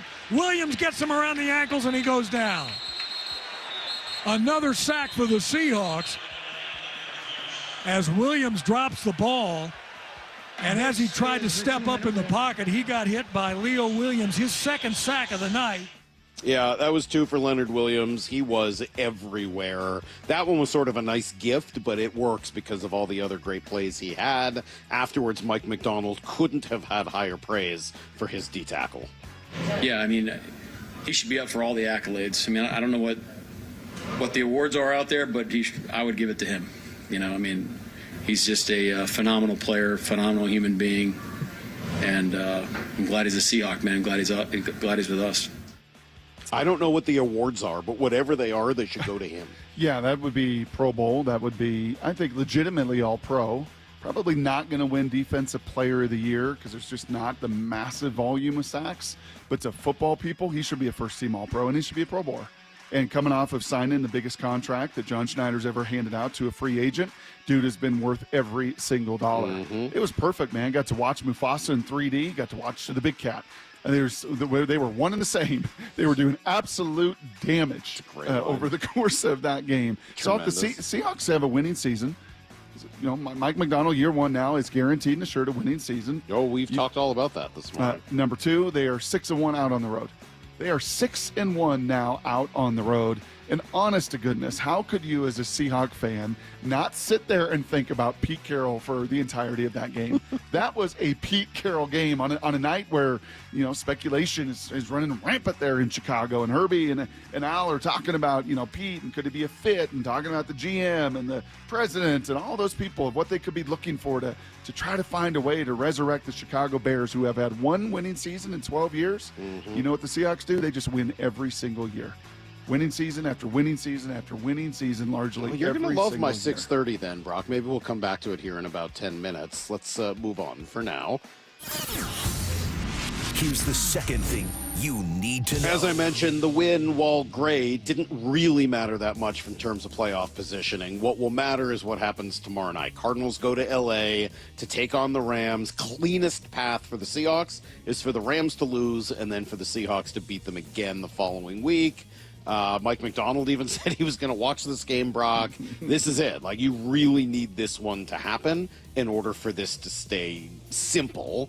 And I would also think if Arizona does win that game, then you're probably going to get flexed into Sunday Night Football the following week. You also kind of need to look around the league, and Denver's got to beat Cincinnati, right? The strength of record and strength of, you know, you'd like to see Green Bay beat Minnesota. There's some of these games that you can look around the league as well and go, okay, can we get that ledger instead of -4? Can we get a little closer to even? The teams that you beat, you want to root for them to win. That's right. 100%. And you'd like to see Buffalo lose. You lost to them.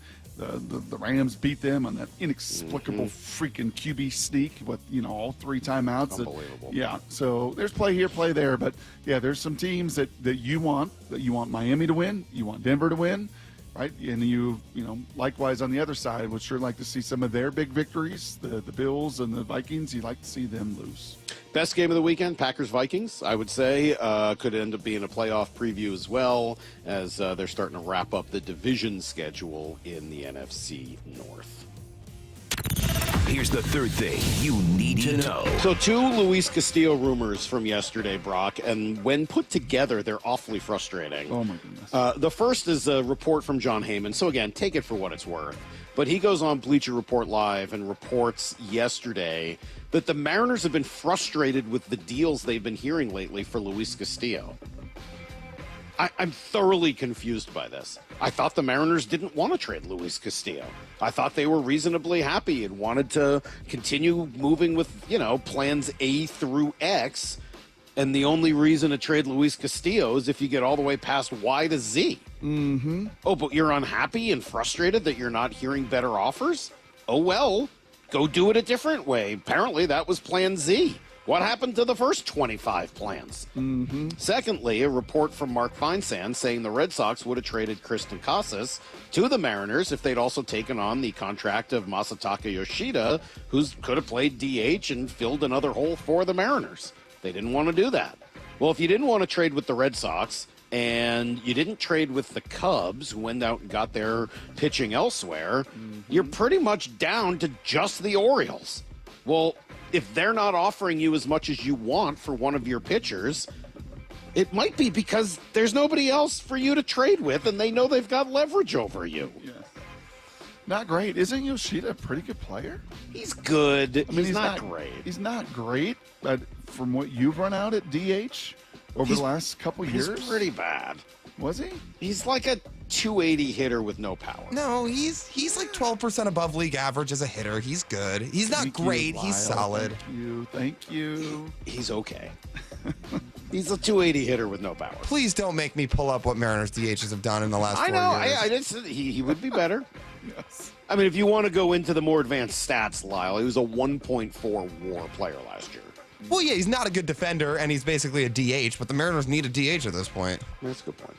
Yeah. Anyway, that's everything you need to know. We do a quarter past every hour here on the Brock and Salt Show. Yeah, just for like the his market... D-WAR last year was negative 1.1. Not great. No. it feels like the market leverage points not ideal. No. That the way things have kind of shifted and moved around you and what the market is and what it was willing to pay for and how you can try to leverage some of these teams that really do need some of the pitching and what they were able to get on some 1 to 3 year deals. Like, it just did not really play, at least here early, the way you wanted it to. Yeah. A lot of folks texting in, Brock, about my little cameo at the beginning of the Amazon broadcast last night. I don't know if you caught that. You might have already been out at the movies. Doggone it, I did not. Oh, a lot of people texting in about it. Some saying I look terrible and that the beard doesn't look good and I look like I've let myself go, which I thought was really, I don't know, kind of low. Other people saying that it was exciting to see me there. And attaboy. Yeah, they were here Monday. We did that for the first Thursday night game, too. The crew was in here, and they were filming, and, you know. Yeah, I remember that. I was talking about the Seahawks, as I do. Yes, you do. Yeah. Yes, and talk quite well, you do. Not only, that wasn't the most exciting pregame show for me yesterday. I was much more excited about my appearance on the Score radio pregame show in Chicago, where I got to talk to Olin Kreutz, Brock. After all the years of you telling me how terrified you are of Olin Kreutz, it was weird talking to him on the phone. That is who the message was from. I got a very disturbing message that said, I've got a unique set of skills, and I will find you, and I will kill you. Yeah. Oh, I was wondering who that was. Oh, Great. yeah. I told him straight up. I was like, man, Brock, it's terrified of you still. And he was like, oh, I'm an old man with a bad knee. I can barely walk. I was like, I don't think that would affect Brock. I still think he's afraid of you. Still very terrified of that man. Yes. All right. Brock, you just stepped right in it. I'm sorry to tell you. Oh. You stepped right in my argument. It's next on Brock and Salk.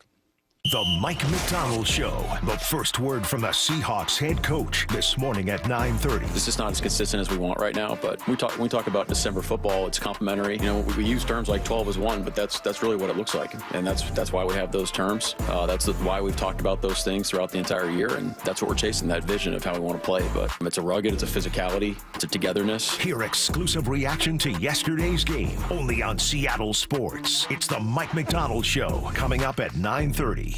O'Brien Auto Group has some of the best new car brands in the Northwest. Those great new vehicles make the best pre-owned vehicles as well. O'BrienAutoGroup.com for the best factory certified vehicles. O'BrienAutoGroup.com for a large selection of the best pre-owned cars and trucks. O'BrienAutoGroup.com. Choose from hundreds of SUVs, trucks, hybrids, EVs, and more. O'BrienAutoGroup.com. One site is all you need. That's OBRIEN Autogroup.com. O'Brien. It's Fight Night, live boxing at Emerald Queen Casino Event Center. A full evening of boxing action, Friday, January 10th. Make it a destination event. Tickets at emeraldqueen.com. Don't miss this evening of pure excitement. The best in professional boxing. It's Fight Night, January 10th at Emerald Queen Casino, the entertainment capital of the Northwest. 21 and older, need gambling help? Call 800-547-6133 or visit emeraldqueen.com. Please game responsibly. If you have unfiled taxes or are in debt to the IRS, this is important news. Did you know the IRS has programs specifically designed to help people struggling with tax debt? Powerful tax assistance programs that can save you thousands if you qualify. No one knows these programs better than the experts at Optima Tax Relief, America's most trusted tax resolution firm, A-rated by the Better Business Bureau. Their award-winning team of tax attorneys and licensed professionals have resolved over $1 billion of tax debt for their clients. One call to Optima can start the process, helping to end your worries about wage garnishment, asset seizure, and other IRS actions. Make sure you're getting the best options to solve your tax problems. Call the experts at Optima today for a free confidential consultation. Call 800-343-6460. 800-343-6460. 800-343-6460. Optima Tax Relief. Some restrictions apply. For complete details, please visit OptimaTaxRelief.com. When the hot water needs to be hot, when the drain needs to drain, when the toilet needs to flush, you need to do two things. Stop freaking and call Beacon. Beacon Plumbing, Heating, and Mechanical. On call and there when you need them most. 1-800-FREAKIN or beaconplumbing.net. We at 3 Tree Roofing understand that your home is your castle. That's why our certified technicians use state-of-the-art installation methods to deliver the highest warranties available. Check out our hundreds of online reviews and schedule a free estimate to see for yourself. 3 Tree Roofing, your Puget Sound roofing experts. run out that tunnel. When you put on that jersey, we see 12 as one. We compete together, side by side. You yell louder, we push even harder. Touchdown, Seahawks! Make no mistake, this city lives for Sunday. Get your tickets for Seahawks game days at Lumen Field and experience what this city lives for. Visit Seahawks.com today. Bonneville International radio station contests are open to participants 18 years of age or older that are residents of Washington State unless otherwise specified. Employees or agents of the station, Bonneville International Corporation, other area radio stations, or any entity associated with the contests are not eligible to win unless the station otherwise specifies at its own discretion. Persons who have won in the last 60 days from a station contest or event may not be eligible. Full general contest rules are available on seattlesports.com or in person at the station during regular business hours. This is Seattle Sports. Quick toss near side is Swift. Gets hit in the backfield and dropped. Guess who? Witherspoon. The home of the Seahawks. 'Tis the season to create memories. Play fake to Walker. Geno looks to throw. Scrambles out. Now dumps it off underneath. Walker makes a catch. Cross midfield. Capture moments. Still on the move. Down to the 40. He's good to go. 25. And celebrate. 15, 10, 5. Touchdown. Seahawks. From game day to every day, this is the Pro Shop. Shop official Seahawks gear online at Seahawks.com/Pro Shop or visit us in store at the Landing in Renton or Lumen Field. You gotta love football season, but when it comes to your windows and doors, you don't want any fumbles. Steve Rabel here, reminding you to trust locally owned Pella Windows and Doors of Western Washington to tackle your project. Their selection of windows and doors can't be beat, and they'll give you top-notch customer service with no trick plays. Schedule a free consultation with Pella Windows and Doors of Western Washington. Go to PellaPNW.com. That's PellaPNW.com. Well, this week's First Mark Challenge victory goes to Dan. Dan, why did you call First Mark Insurance? I had the same insurance company for 30 years and just accepted all the premium increases as inflation or feeling tethered to them because I have earthquake coverage and was uncertain about being able to get that anywhere else. But when I talked to Ken at First Mark, wow, he came back with bigger umbrella policy, better earthquake coverage, which I didn't think was possible. And when he came down with the premium number, it was a no-brainer. We were saving over $2,500 a year. Don't wait, because it's annoying to think of what I could have done with that money over the last 10 years had I done something sooner. Well, Dan did it. My family did it. You got to do it, and it's totally free. Take the First Mark Challenge today. See how much money they can save you and how much better your coverage will get. Maybe you will be the next First Mark Challenge victory that I get to talk to as well. Simply go to firstmarkinsurance.com, firstmarkinsurance.com. From the Quantum Fiber Studio. This is Brock and Salk. Weekdays 6 to 10. On Seattle Sports and 97.3 FM HD2. Oh, man, Brock's got huge news with global implications coming up in Blue 88 in 15 minutes. I just blew your mind. I have never texted my mom and said you have to listen to Blue 88 before, but I just did. And hopefully she'll be rearing to go here in 15 minutes to listen to Brock. You said something before we get there, Brock. You said something a few minutes ago. Winners. I like winners. Right. Yep, I do. And you know what 9 and 8 is, Salk? A winning season. 53%, not quite 54%. Well, I'm glad you brought that number up because it fits perfectly into the point I was just about to make. I saw this tweet from Jackson Bevins, and we talked about it earlier with a lot of respect for Jackson, who does a great job. It's not a rip job or anything like that. He does awesome work. It says the Seahawks traded their franchise quarterback after the 2021 season and were universally panned. Rebuild, tank, they'll never recover. All they've done since is put up 3 straight winning seasons. And I thought I'd just rewrite that. And I rewrote it as the Mariners were a bat or two away from making the playoffs in 2022.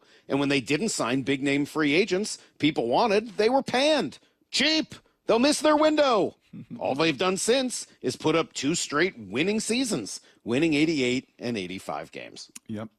Hollow. Yep. Sorry, dude. That doesn't do it for me. Yep. You're not going to sit here and tell me that the Seahawks are in great shape because they keep winning 9, 10 games every year. That's NFL purgatory. And quite frankly, You could make a strong argument that if they hadn't won so many games last year, they would have drafted one of the 6 quarterbacks that all seem to be having a ton of success right now as rookies in the NFL, and we'd have a very different view of their future.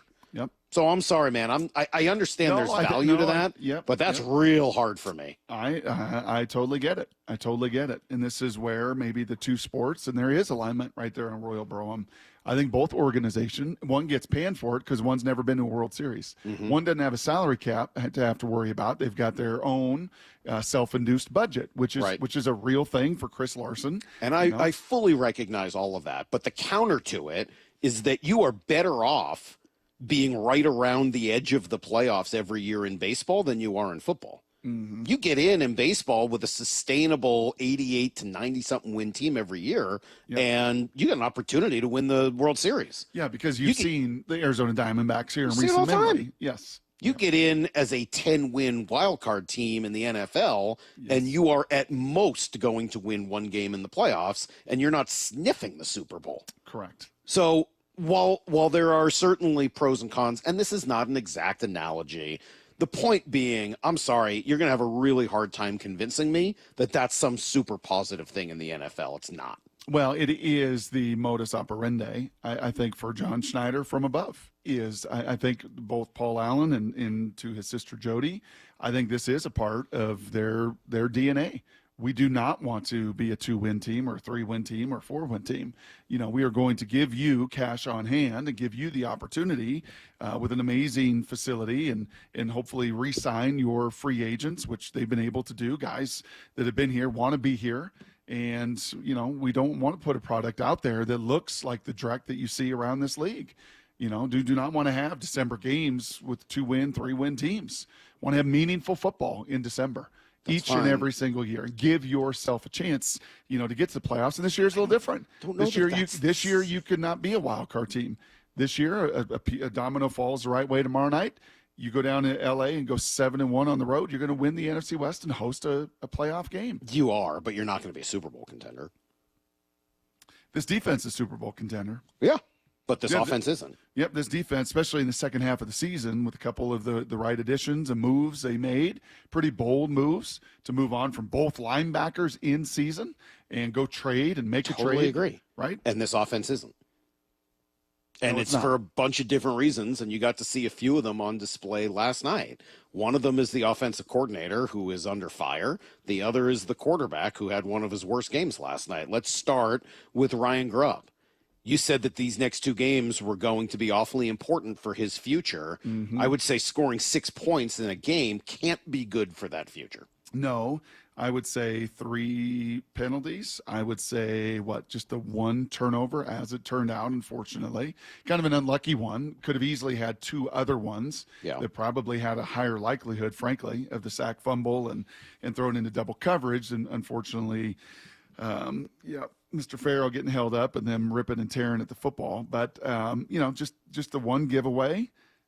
Pretty decent balance running and throwing, pretty decent balance of being under center in the gun, pretty decent balance of spraying the ball to some different people, right? I mean, unfortunately, the end result, you got to score touchdowns in this league, and you get 2 field goals, one of those a 50-plus yard variety. Kudos to Jason Myers.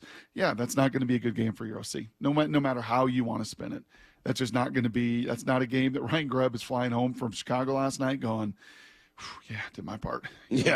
Really glad we could put a bunch of points on the board. You end up getting just 2 field goals. And unfortunately for him, some of the, the word around the league right now is not positive. I've certainly heard some stuff. I know you've heard some stuff. He's got 1 opportunity left here in the regular season to try to show that he's the right coordinator for this team. The offensive line wasn't atrocious yesterday, Brock. It wasn't just, you couldn't function because of a bad O-line. Correct. They ran it pretty well early in the game. I don't know why that didn't lead to more play action success late. Like, what happened? Why was the offense so bad on a day where the offensive line was okay and you ran it well? Yeah, you just, could not find many explosive chunk plays. And if you don't find explosives, it's really hard in the NFL to sustain against a top 10 defense, Salk. really hard to sustain long drives. The best drive of the game was the opener. A lot of good openers, a lot of good, pretty easy completions. Run game had some push, got an explosive 25-yard run to get you down there. If Geno does his job on third down and doesn't force it in double coverage, and as Kirk Herbstreit say, predetermined, and gets off read one and feels those linebackers, that is a feel concept in the red zone. And that maybe is the biggest challenge with Geno is, man, that red zone when things condense, is you've got to, the great ones, the Joe Burrows, the Mahomes, those guys feel that space like a slot receiver, and they know it. They have this like cat-like reflex and this anticipatory skill to get that ball to that space that quickly. And, that time, and not to feel those linebackers and know here comes Jackson right just to that's touchdown. And how much better does that whole game, and maybe how does it unfold? You get a 10-play drive, you get a touchdown, you have 7 runs to 3 passes, you finish it, and instead you settle for a field goal, and then it's back-to-back 3-and-outs. We haven't even got to DK. I'm going to guess we're going to do that at some point as he loses his mind. We'll get there in a moment. Yeah. But the Geno thing, look, that was one of his worst games, so it's hard to really just judge him based on that, right? I mean, that was a low moment for Geno, and there's certainly been a lot of very high ones. So I'm not going to sit here and be like, oh, Geno had a bad game last night. He stinks. Forget him. But he should have had 2 turnovers, right? I mean, you just said it, the strip sack fumble and the throw into double coverage. He only threw for 160 yards. Fortunately, at least he didn't get into a fight with a fan like the previous week, but it was a pretty rough day for Geno. And afterwards, he spent a little time talking about the crowd or the rain and saying, oh, the rain was part of the problem. I mean, I don't love to hear that about the elements, especially from the thumb guy, but did you see this note from Mike Sando? Yeah. Geno's indoor versus outdoor? Yeah. It's pretty remarkable. Now, maybe a lot of quarterbacks will be in that range, but his indoor stats are phenomenal. In 13 starts, a 26-5 touchdown interception ratio, quarterback rating of almost 109, sack rate is low. I mean, he's been really good. Outdoors, really, it's a different story. 36 starts, so obviously a lot more, but 43 touchdowns to 31 picks. The quarterback rating drops almost 20 points. Sack rate almost doubles.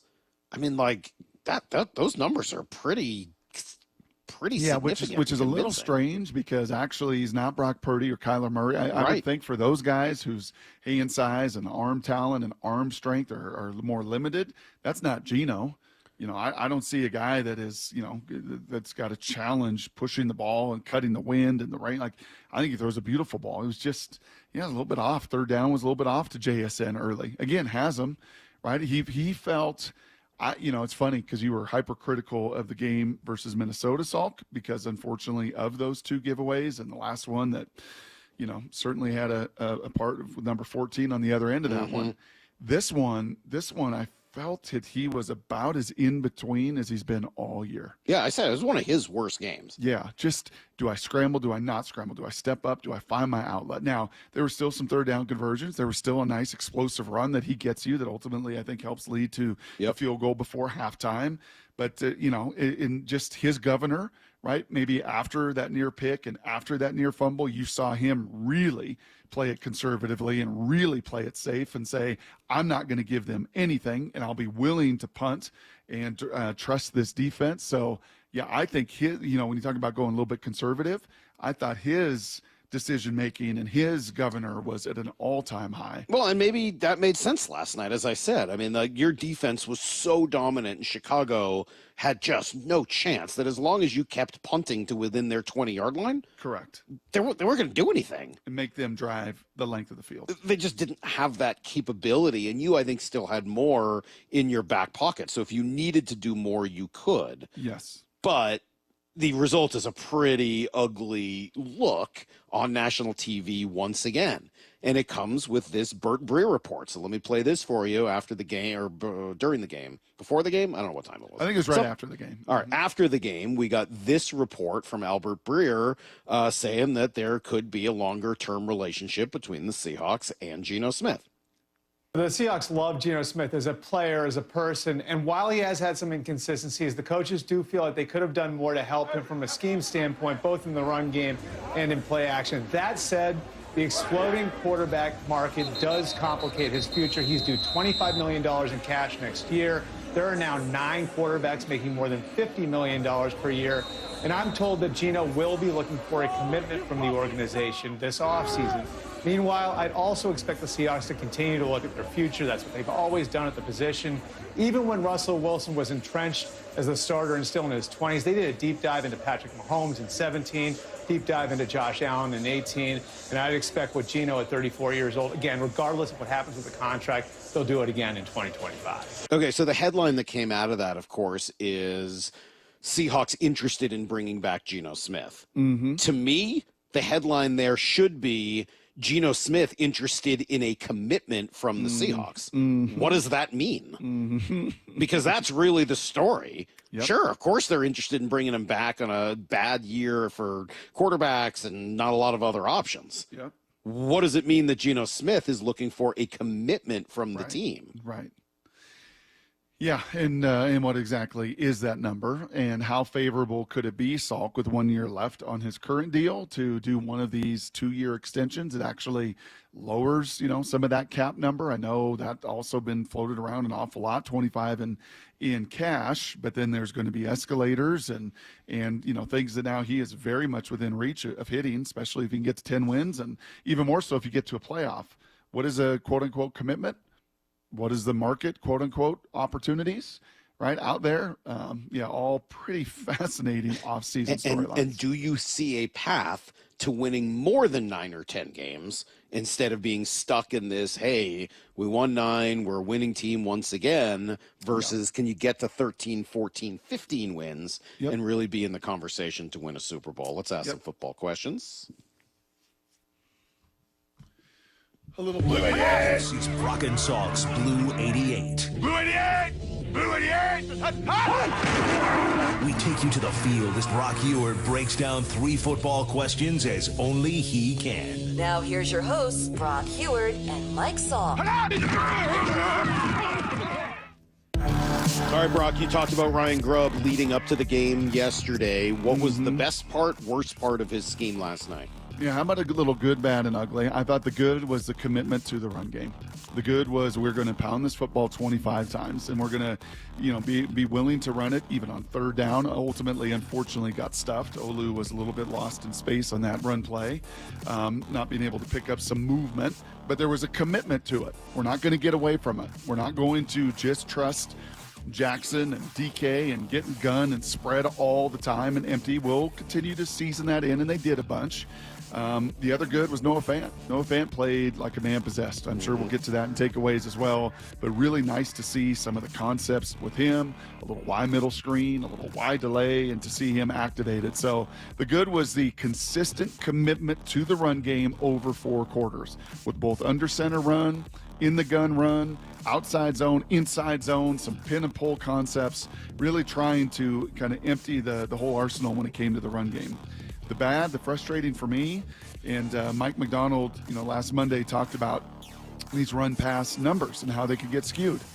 They get really skewed in college football because a lot of college football is RPO, run pass option. So it's very much dictated by what that defense does. Well, what I don't want to see, don't need to see out of 51 plays, I don't need to see RPO, and there were 3 of these RPOs to Tyler Lockett and Pharaoh Brown. I don't need to see that. That's not winning. That's not putting your best players in the best position for their success. Tyler Lockett catching a bubble screen twice on RPOs. I mean, he's not going to get you more than 3 yards. It's just not going to happen. It was ironic. Yes. We've all been talking about it. This guy falls down every time he makes a catch. You want to get him the ball in space? Yes. Why? Has he not watched the same games we have? Right. That just conceptually and everything else, just put, Derek Young, put somebody else, just flip the formation, put DK in the slide, whatever. But to have 2 RPOs to lock it, the Bears are like, thank you, appreciate that. And then to do the same, unfortunately, to Pharaoh, maybe Noah just had to be out for a breather. I don't know. Don't mind that with Noah. when he can get going, but Farrell Brown is not a speedster, and unfortunately gets held up and strip sacks or strip fumble and yada yada yada. So just some of the bad is get you guys the ball in their spots where they're best and not where the defense wants to funnel it to play to their advantage. And then obviously the ugly, we talked about this earlier. You come out of a game without scoring a touchdown. You get 2 field goals, you win a game 6-3. Hallelujah to your defense that was in your special teams that were extraordinary.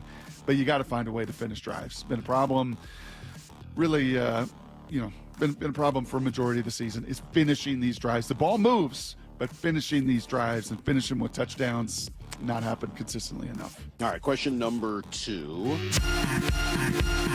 I'm sure Pro Football Focus will have their grades. Hopefully nobody gets a 1.6 at any point. But who are you looking at in terms of a tough day? Yeah, I don't think you're going to get a 1.6 from anybody, but Olu's grade is going to be a tough one. I watched the first half, a bunch of it with one of my former teammates, an offensive lineman, long time in the NFL.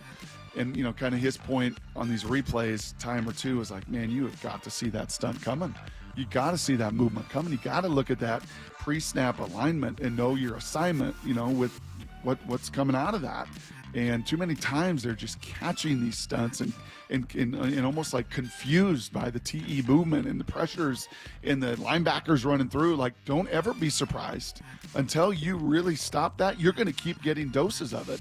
And I thought Olu at times was okay, and at times was just really, really lost. Some of those runs that just got stuffed for nothing burgers. Some of that was some of the lack of movement, again, from guard to guard, and some of it just that awareness factor. So I will be kind of curious. Again, watch the game twice. It popped out a bunch of times on my notes, like, got to have your eyes up. You got to see that stunt. You got to see that movement. You got to see that game. And instead of just catching all of those things, you got to be attacking those things. Didn't happen quite enough, and I think the guy at the center of it had a tough night at times. All right, question number 3. And this is the one we've all been waiting for. My mom, most of all. Yep. Huskies play, Tuesday? Tuesday But tonight, in El Paso. Yeah. the Cougs. Yes. Holiday Bowl. Yes. They're all gone. The coach is gone. The quarterback's gone. Who's playing tonight? Yeah. Let's go back in history and remember this. First one gone was the OC. He went to Oklahoma. And then the next one gone was the quarterback. And then the next one gone was the head coach. And then a bunch of them gone are linebackers and receivers and everything else. Now, don't forget they fired the defensive coordinator. Oh, that happened too. That happened even before a lot of the rest of them went into the wilderness. So they went into the wilderness. Yes. And who comes out of it leading them? Oh, I know the type of person who could wander the desert for 40 years. When everybody's complaining, everybody's leaving, maybe we should go back to Egypt. No, we're not doing that. We are going to battle, boys. And who are you going to go to battle with? You're going to go to battle with 6 foot, 192 pound from Culver City, California. 3 years at Bryant College at the FCS level, throwing 75 tutties out there in Rhode Island. You're going to go with Zevi Eckhouse. I'm guessing that's Zevi Eckhouse. Eichhouse. Zevi Eichhouse. Eckhaus. I believe the first Orthodox Jewish quarterback to start in Pullman, Washington. Wow. Actually, he's going to start in the Holiday Bowl in San Diego. But for the Cougs, little Zevi, and I reached out to Klatt. So what do I need to know? Yeah. What do I need to know? What'd Klatt say?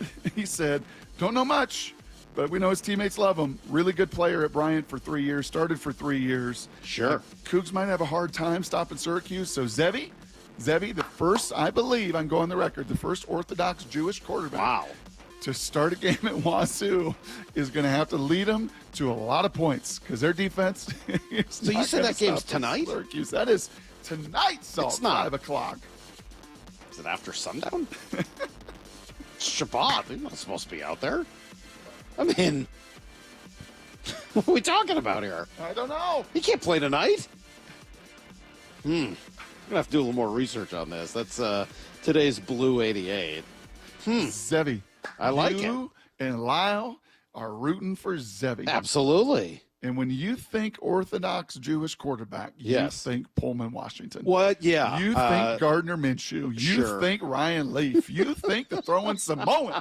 You think Zevi going to lead the way Well, he's following Downey. a Michael Bumpus path, right? I mean, Bump also from right? Isn't Bump from Culver City? Culver City, Cali. Bump went from Culver Cities to Pullman. He didn't have the stopover in Rhode Island, but still. No, he didn't. Wow. Well, that is huge news, and obviously bodes well for the Cougs tonight. My people being known the world over for their incredible quarterback play and athleticism, really being one of our strong suits. I don't know. We're seeing it. We saw it at BYU all year. That guy had a heck of a year. We'll see that in the Alamo Bowl. Back-to-back nights. How about that? Back-to-back nights. You've got Zevi tonight for Wazoo. Yeah, Retzlaff for BYU Saturday night. Let's go. What a time to be alive, Brock. What a time to be alive. And thank you for bringing it up. As usual, my people look to you for guidance. All right. Coming up next, Brock. Do you want to? I think it's time. I started working on this last night. I still don't know if it's an edict or a doctrine or whatever it is. It's not a proclamation. No. I think Heather thinks it's an edict. I feel like it's more like I do proclamations. That's what I do. I don't know if it's an edict or a doctrine, but it's coming up next on Brock and Salk. This is Seattle Sports. The ball is intercepted. It's rolling, comes near side, and the Seahawks are going to win this ball game. Even when the times we came up short, man, we always want to put the challenge on us, man, because I feel like we always going to take that challenge against anybody. Quick toss near side is Swift. Wow. Gets hit in the backfield and dropped. Guess who? Witherspoon. Time and time again, he's one of those players that just stands out effort-wise, his energy. He was really showing up today. He just flies around. I feed off of his energy, and I love it. We are the home of the Seahawks. Old Spice Swagger Holiday Pack, perfect for a gift to treat yourself. 24/7 holiday freshness with daily use can smell your bestest. I'm gonna be smelling great all season. Old Spice scents just can't be beaten. Chock full of value, saving that green. Got the essentials needed to feel clean. Deodorant, hair, body wash, and spray. Celebrate your holiday the Old Spice way. Ho ho ho ho ho ho ho ho. Did you know your life insurance is an asset you can sell? I'm Jay Jackson, CEO of Abacus Life. For almost 20 years, Abacus has been purchasing life insurance policies from seniors just like you. And at abacuspays.com, we've created a free policy value calculator so you can find out the worth of your policy in just seconds. There are no fees and no obligations. Get real value from your life insurance when you need it with Abacus. Learn more at abacuspays.com. At Shane Company, we believe everybody is made to shine. So put on earrings that make you sparkle, diamonds that light up the room, a modern heirloom you'll treasure. We're all made to shine. Shane Company, your friend and jeweler. I feel like I'm constantly cleaning hair off my bathroom floor. At least my Swiffer Sweeper makes it easy. Sweeper heavy-duty dry cloths have ultra-thick pads to trap and lock hairs, like a hair magnet. And when I'm finished cleaning up my hair, Sweeper takes care of his too. Now the hair's gone, all thanks to Swiffer. Try Swiffer Sweeper heavy-duty dry cloths. I promise you'll love them or your money back. And also try Swiffer Sweeper Wet to make quick work of tough, sticky messes. Wesley Financial Group is not a law firm. Do you find yourself stuck in a timeshare? Get the real facts about the timeshare industry and your options for cancellation. Chuck McDowell, founder of Wesley Financial Group, has put together a free information guide that reveals the secrets the timeshare industry doesn't want you to know, including the 5 ways to get rid of your timeshare. Call now and get this timeshare cancellation guide absolutely free. Call 800-885-9700. 800-885-9700. 800-885-9700. Hi, Justin Shirley, CEO of State Roofing and Exteriors. For over 55 years, you've trusted us for roofing, siding, windows, decking, and gutters. Call 866-ROOF-ROOF or visit stateroofing.com today to schedule a free estimate. State Roofing and Exteriors. Hey guys, ready to feel stronger, leaner, energetic, and more confident? For a limited time, Revive Men's Health offers 25% off TRT and ED bundles. Plus, get a free month of compounded semaglutide, a powerful proven weight loss medication with the same active drug as Ozempic. Terms and exclusions apply. Don't wait. This offer won't last. Call 206-529-1111. That's 206-529-1111. Or visit ReviveMen'sHealth.com. At aimyourdigital.com, we'll help you target the right audience, build your leads, and crush your quota. Take your business to the next level. Our digital marketing strategies help grow awareness of your product or service, all while building trust in your business. Our approach involves leveraging multiple tools and strategies to deliver exceptional results that are customized to your unique business needs. Don't wait to run out of sales leads. Keep your business growing. Get started with aimyourdigital.com today. Free consultations, no fee guarantees, 5-star reviews. JP Pendergast with Pendergast Law explains the importance of going beyond these familiar offerings. Accident victims want an attorney, Tom, that satisfies their needs. Someone who handles those needs with the highest degree of care. Pendergast Law offers the no-fee guarantees and free consultations, but these only scratch the surface. Okay, explain more. We make sure that every member of our team is genuinely passionate about helping others. Customer service and communication are our top priority. It's how we take care of our clients so they always feel one step ahead of the insurance companies. Our strong reputation for high standards provides comfort and confidence when it's needed most. Pendergast Law offers the free consultations, the no-fee guarantees, and of course, they are 5-star rated. But what really makes them different is their genuine passion for helping others. I can't recommend them enough. If you or a loved one has been injured in a car accident, call Pendergast Law. We can help. That's PendergastLaw.com. 'Tis the season to be bold. Geno's going to throw right down the seam. Touchdown, Seahawks! JSN with the touchdown. To rep your team. The stands are rocking right now. Your style, your way. This is the Pro Shop. Shop official Seahawks gear now at Seahawks.com/Pro Shop. This is Seattle Sports. The ball is intercepted. It's Woolen comes near side. And the Seahawks are going to win this ball game. 710 KIRO AM Seattle and KIRO FM HD2 Tacoma, the home of the Seahawks. Get his freaking auto! From the Quantum Fiber Studio, this is Brock and Salk on Seattle Sports. I don't read the internet, guys. Take the bull by the hands. And Brooke, you are. And Brooke, you are. Now here are your hosts, Brock Eward and Mike Salk. All right, Mike McDonald coming up an hour and a half from now. We got takeaways in 30 minutes. And yes, we'll discuss the DK Metcalf penalty or two that all came on one play. That's coming up here in about 30 minutes. But Brock, I'd like to offer an edict, or maybe it's a doctrine. Maybe somebody can help me define exactly what it is. Okay. But after years of complaining about the lack of a running game, and I hear 1,000 excuses and explanations, and this team, you had to do this, and this became a problem, and there weren't enough plays, and this, that, and the other. I've heard it all at this point. We've been doing this show for 16 years. I am now ready to issue an edict or a doctrine. And it says very simply, it is easier to run the ball when you run the ball. I know it sounds very trite. It sounds very simple. But I feel like a whole bunch of offensive coordinators could write this somewhere on their clipboard, maybe in their office, and it might be helpful to them. It's much easier to run the ball when you run the ball. And all of this talk of, there weren't enough plays and that, shut up. If you want to run the ball, you know what you got to do? Run the ball.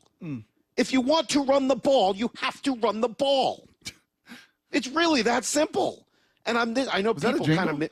Was that a jingle? Were you trying to make that little lyric? I'm not. Was that a little hip hop? Maybe, yeah. Huh? I just have that natural rhythm. What can I tell you? Is that what you were doing right there? I just have natural rhythm. Did you just drop a little beat in line? Maybe. People heard this yesterday. I put it out on social media, and people thought what I meant was, if you run the ball, it gets easier over time. I don't even mean that. Even that's going too far. This is simpler. It's much easier to run the ball when you run the ball. Or taken another way, you can't run the ball if you don't run the ball. How's that? Yeah, that's very true. You can't run the ball if you don't run the ball. And watching them at the beginning of the game last night, it like hit me between my eyes. Well, you like to say, Brock, between your wide-spaced eyes. Yes. Mine aren't as far apart. but it still hit me right there. Hey, you know why this is working? Because they're doing it. Because they're not making dumb excuses and saying, oh, well, we just never got to that. Sorry. We had a plan and, we were going to run the ball, but then we threw the ball. Well, yeah, if you throw the ball, it's really hard to run the ball because you're throwing the ball. So let me just get this. This is a binary state. You get a choice on every play. Do you want to run it? Do you want to throw it? And if you don't run it, you're not running it. Right. I'm feeling like here's the thing. Obviously, it's we kind of missed that window with Christmas and the day after. So maybe we'll have a whole load of them for next Thursday. I feel like maybe we need this to a country, beat. Maybe we need it to a hip hop beat. But I want to make sure I got the line right. It's easier to run the ball when you run the ball. It's easier to run the ball when you run the ball. Is that right? Is that the edict? Yeah, pretty much. It's easier to run the ball when you run the ball. Maybe. See, when that came out of my mouth a time or a dozen during a broadcast, I'm like, that sounds really stupid. Yeah. And I know I'm going to get killed on Twitter for this. Like, yeah, dummy. It's easier to run the ball when you run the ball. Well, so then let's turn it around and take it the other way. Can we put the word commit in there? It's easier to run the ball when you commit to run the ball? Nope. It has nothing to do with that. That is going way too far, Brock. It's not about that because that's saying that committing to do it is going to lead to success. All I'm saying here is, and really I should turn it into the negative. You can't run the ball if you don't run the ball. That's true. That to me is the essence of what I'm saying. That's brilliant. Someone here says it's a dogma. Maybe. a sulkouncement, a micree. I don't know. Whatever you want to call it. You can't run the ball if you don't run the ball. 509 says Micah Festo. A Micah Festo. Sure. Whatever you want for it. Yep. Watching them in the first quarter of that game just beat the daylights out of Chicago. Yep. Charbonnet running well, McIntosh running well, and yes, I'll get to the running backs in takeaways here at 8:30 because I think that both of those guys fit this system and scheme much better than Ken Walker does, and I don't think it should be much of a choice moving forward. Yeah, I'm looking forward to you defining system and scheme.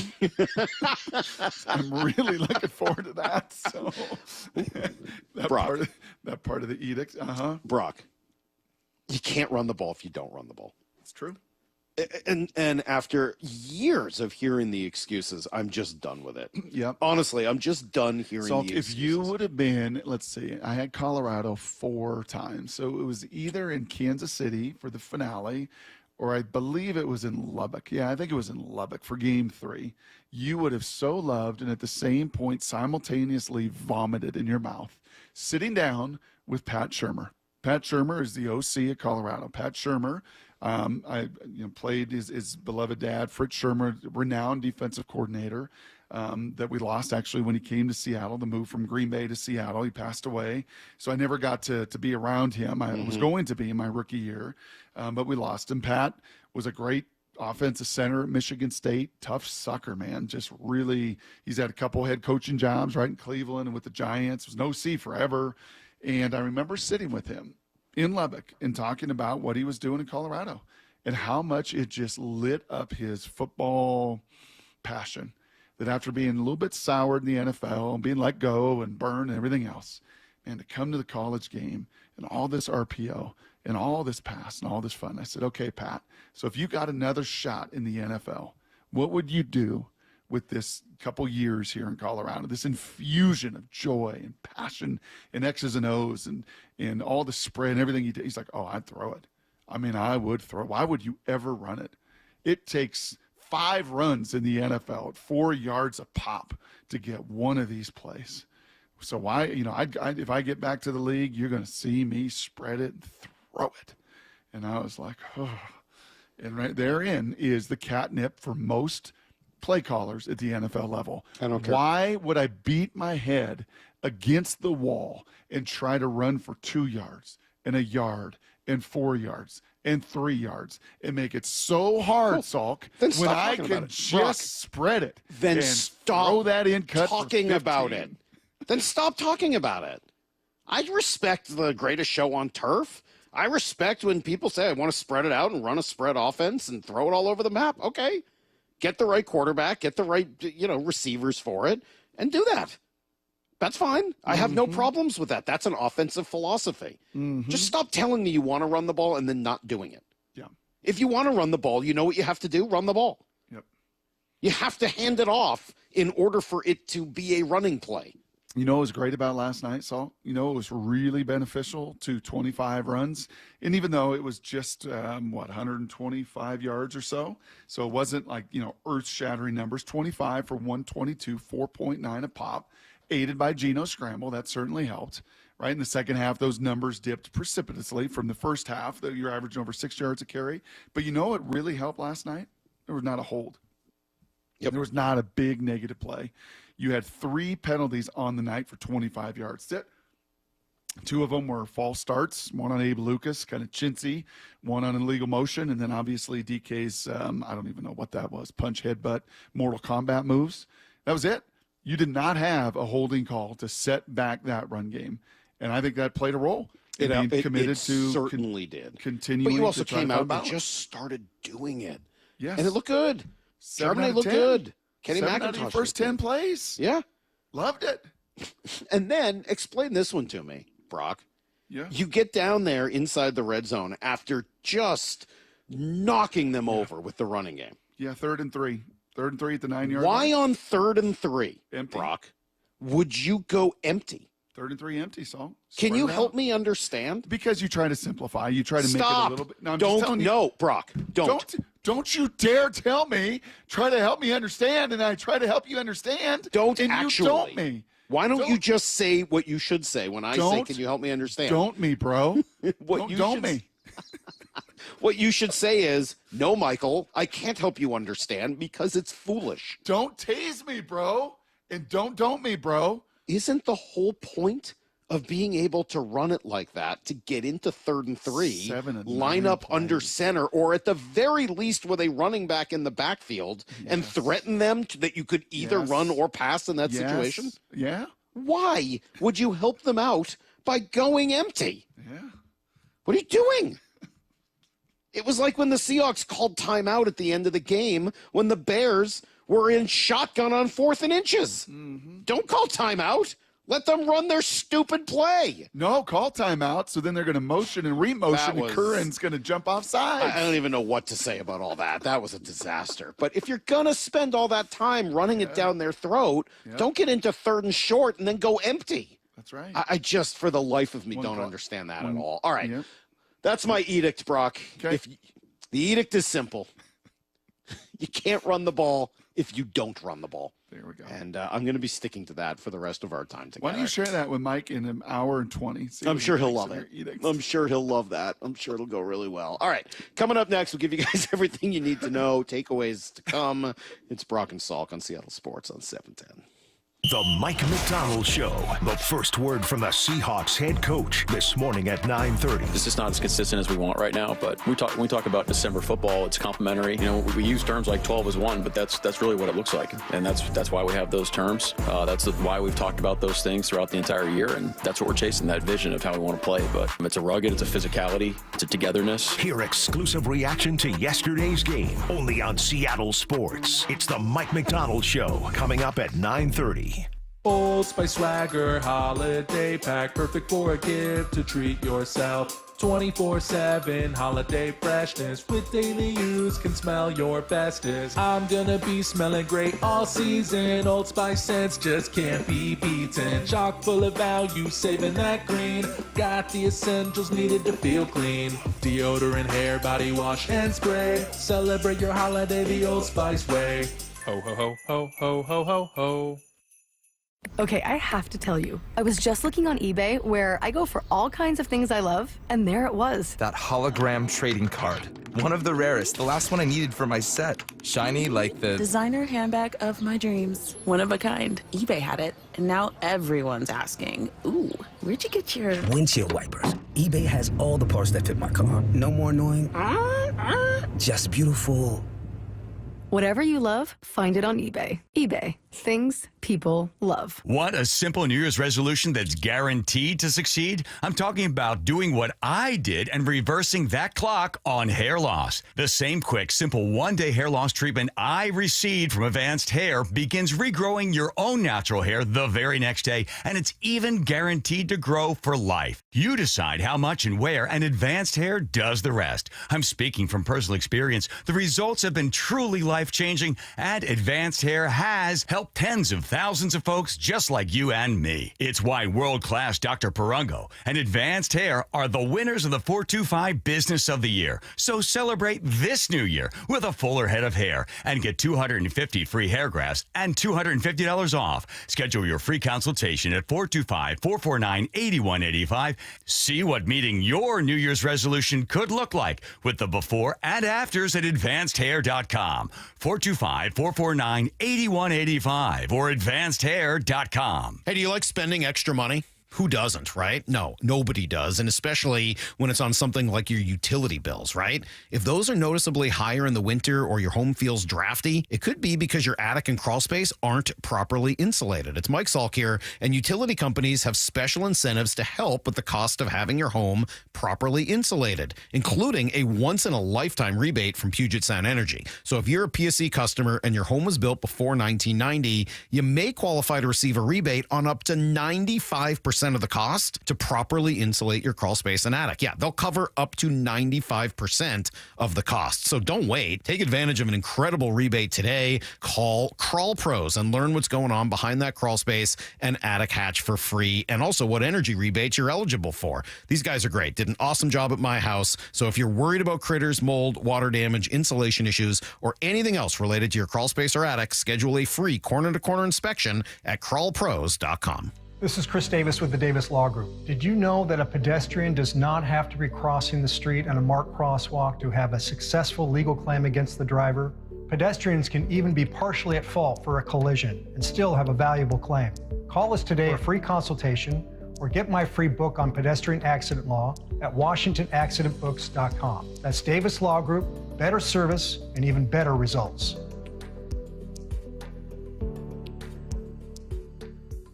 This is Seattle Sports. The ball is intercepted. It's Woolen comes near side, and the Seahawks are going to win this ball game. The home of the Seahawks. Toyotathon is here at Toyota of Kirkland. To celebrate the event, Toyota of Kirkland has purchased $3 million worth of certified used and pre-owned vehicles on the lot ready for you to test drive and take home. The largest selection of certified used and pre-owned vehicles during Toyotathon can only be found at Toyota of Kirkland.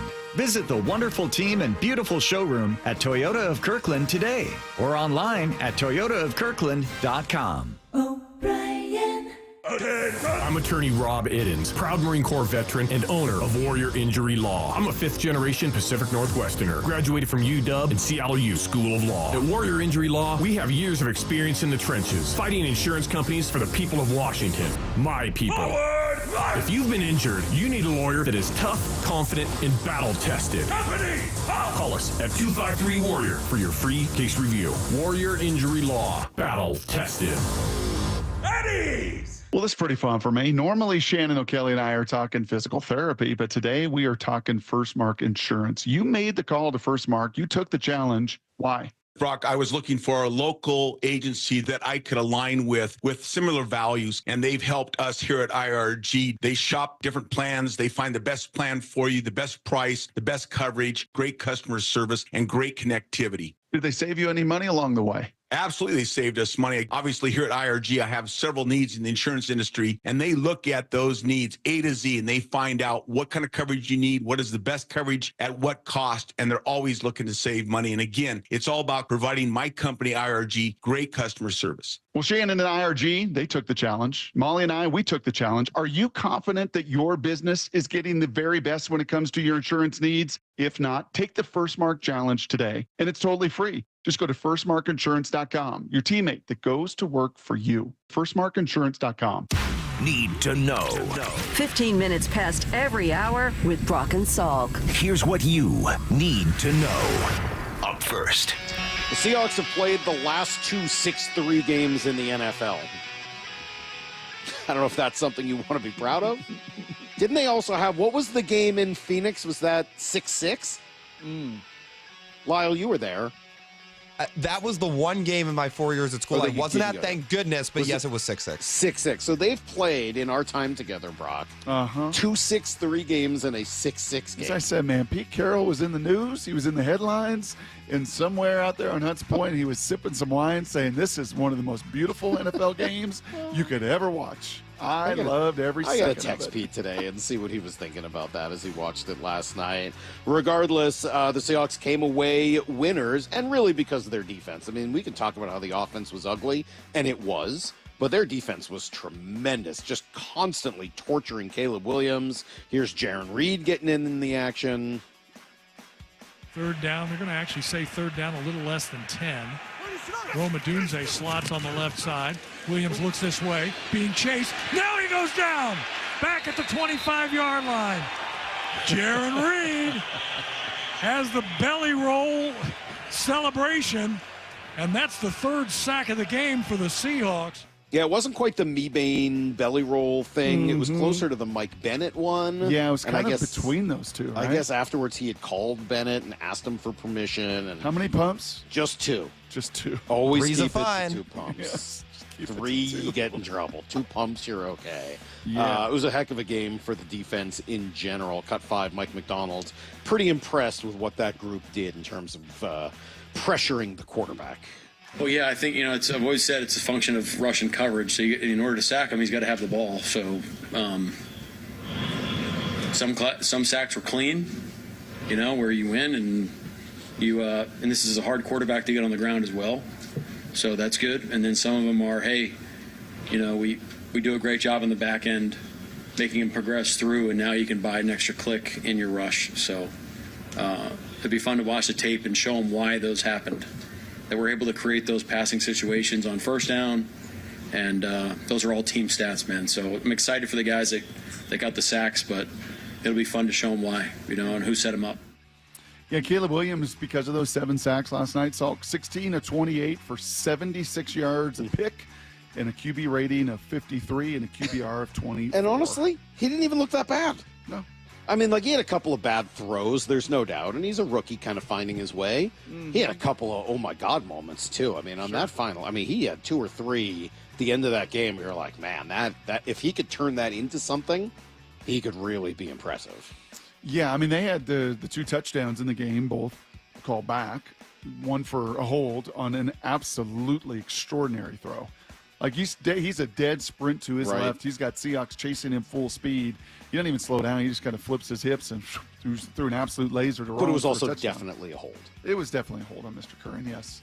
And they were definitely down on the fumble of Farrow. So they got those 2 things right. But those were the only 2 plays that smelled the end zone last night. It was hard charging for both offenses. Anytime you go on the road and you do have DJ Moore and you do have Roma Dunze and you do have Keenan Allen and you do have DeAndre Swift and you do have the #1 quarterback in the league and you hold them to 179 yards and 3 points, that is an extraordinary team defensive effort.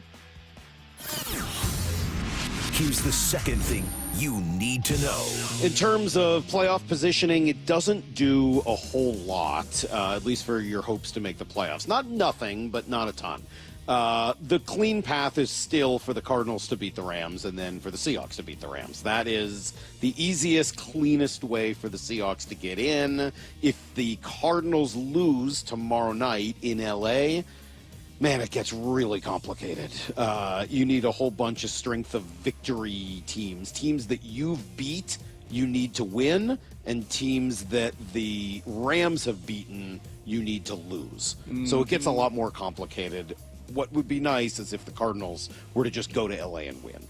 Yeah, that would be like the Saints and the Bills and some of these others, the Vikings in particular, kind of those 3. Yeah, you can root for the Packers certainly tomorrow night. You certainly want the Packers to win. Sunday afternoon, rather. Yes. So, because right now on that strength of record ledger, I think you're down about 4. So you'd like to see that evened out a little bit to at least give yourself a shot, even if the Rams do find a way to win. So Yep, they have the advantage. I mean, unfortunately, the Rams have beaten better they've won teams 4 in than a you row have this year. Yeah, and they've gotten hot here at the end of the year. They beat you earlier, and they won 4 in a row. And they've kind of played games, by the way. When you watch that sucker tomorrow night, more than likely, it's going to feel a little like this one did, like just close to the vest, conservative.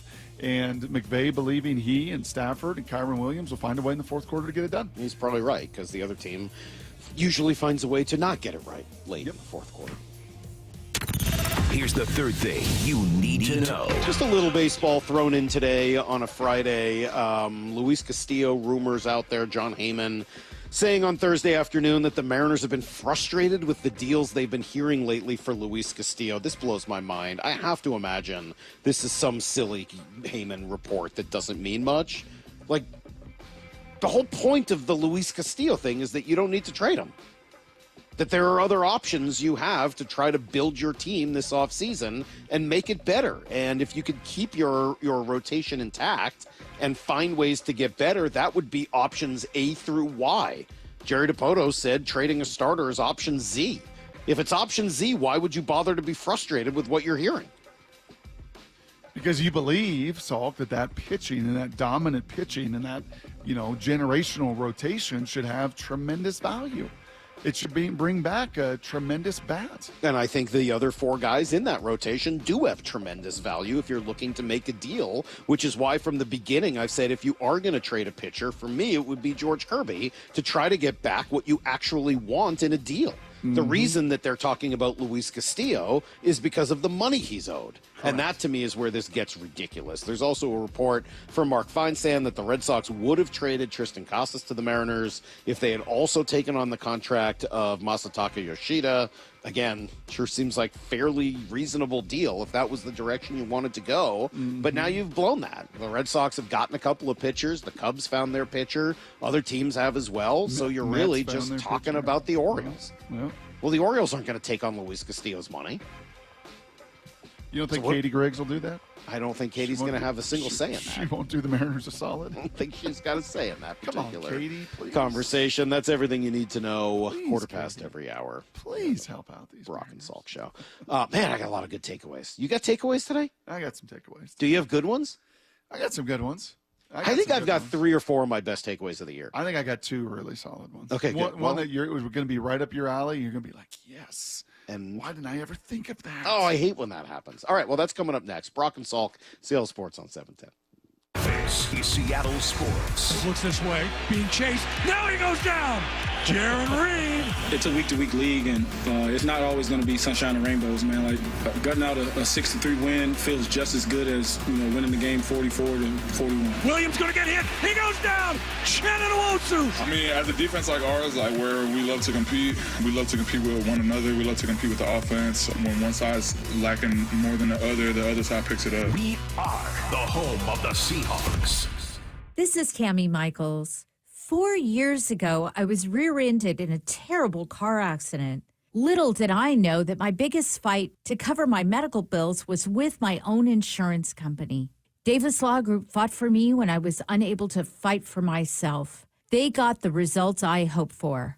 For more of my story, go to dlgstories.com/Tammy. That's dlgstories.com/Tammy. O'Brien Auto Group has some of the best new car brands in the Northwest. Those great new vehicles make the best pre-owned vehicles as well. O'BrienAutoGroup.com for the best factory certified vehicles. O'BrienAutoGroup.com for a large selection of the best pre-owned cars and trucks. O'BrienAutoGroup.com. Choose from hundreds of SUVs, trucks, hybrids, EVs, and more. O'BrienAutoGroup.com. One site is all you need. That's OBRIEN Autogroup.com. O'Brien Febreze. So my home is also my office. And before I can focus, every room's gotta be clean. That means tidying up and spraying my Febreze Air Mist.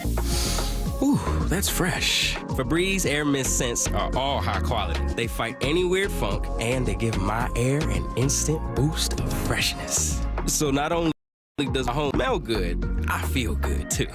After I Febreze, it's time to start my day. Breathe happy, Febreze, la la la la la. Wesley Financial Group is not a law firm. Do you find yourself stuck in a timeshare? Get the real facts about the timeshare industry and your options for cancellation. Chuck McDowell, founder of Wesley Financial Group, has put together a free information guide that reveals the secrets the timeshare industry doesn't want you to know, including the 5 ways to get rid of your timeshare. Call now and get this timeshare cancellation guide absolutely free. Call 800-838-6161. That's 800-838-6161. 800-838-6161. Keep your BMW running at peak performance at BMW Northwest. Same-day service appointments are available, or inquire about our new mobile service where we come to you. Locally family-owned for 56 years. Visit bmwnorthwest.com to schedule today. Tune in Sunday, January 5th as the Seahawks take on LA. Muckleshoot Casino Resort, proud sponsor of the Seattle Seahawks and the Northwest's biggest and best casino. What's your holiday tradition? Now, if you're like me, it involves gathering around a big meal to celebrate. Well, what if there's no food on the table? Hey, it's G. Scott. This year, help someone less fortunate celebrate the holidays by supporting Nourishing Neighbors. The Nourishing Neighbors program provides grocery cards to the people who are the most impacted by food insecurity. So make a donation next time that you're at Safeway and help make sure everyone is welcome at the table for the holidays. Go to nourishingneighbors.com to learn more. Television sales on Black Friday set new records as millions of Americans snapped up hot deals. But a lot of people were out of town or too busy to take advantage of the special pricing. So how about a redo? Right now, you've got a second chance to save big on many of the top-rated Samsung, LG, and Sony TVs. Where? At Video Only, where the smart shoppers go. So don't miss out. Check out Video Only now, or you'll be sorry. Heading outdoors or on the water this weekend? Check in with Joey and Nelly on the Outdoor Line from 6 to 8 a.m. every Saturday on Seattle Sports and the Seattle Sports app. Some said a life-threatening brain tumor would dim Aisley's spark. But this future pop star is back to full sparkle, and she's ready for her big encore. Through research, compassionate care, and support from people like you, Seattle Children's is fighting for lasting cures. So for every kid that didn't have a chance, this relentless fight is for you. Because this isn't about beating the odds, it's about changing them for all kidkind. Hope, care, cure.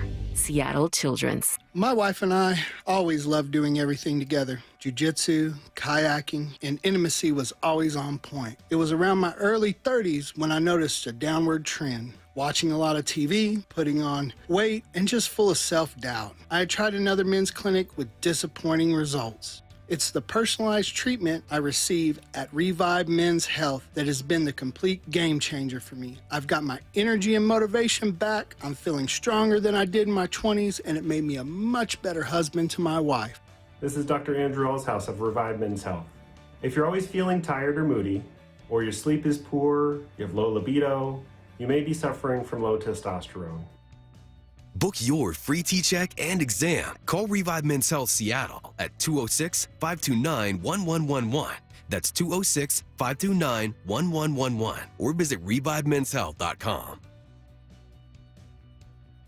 Do you need a new roof? Don't wait for summer to replace it. 3 Tree Roofing is here to help you save big this winter. Avoid summer's higher prices and longer wait times and protect your home's integrity now. Visit 3treeroofing.com for your free on-site estimate. Our certified installers make it easy and worry-free, no matter the season. Don't wait. Book your estimate today at 3treeroofing.com. Mention this ad and get $500 off your roof replacement. 3 Tree Roofing, your Puget Sound roofing experts.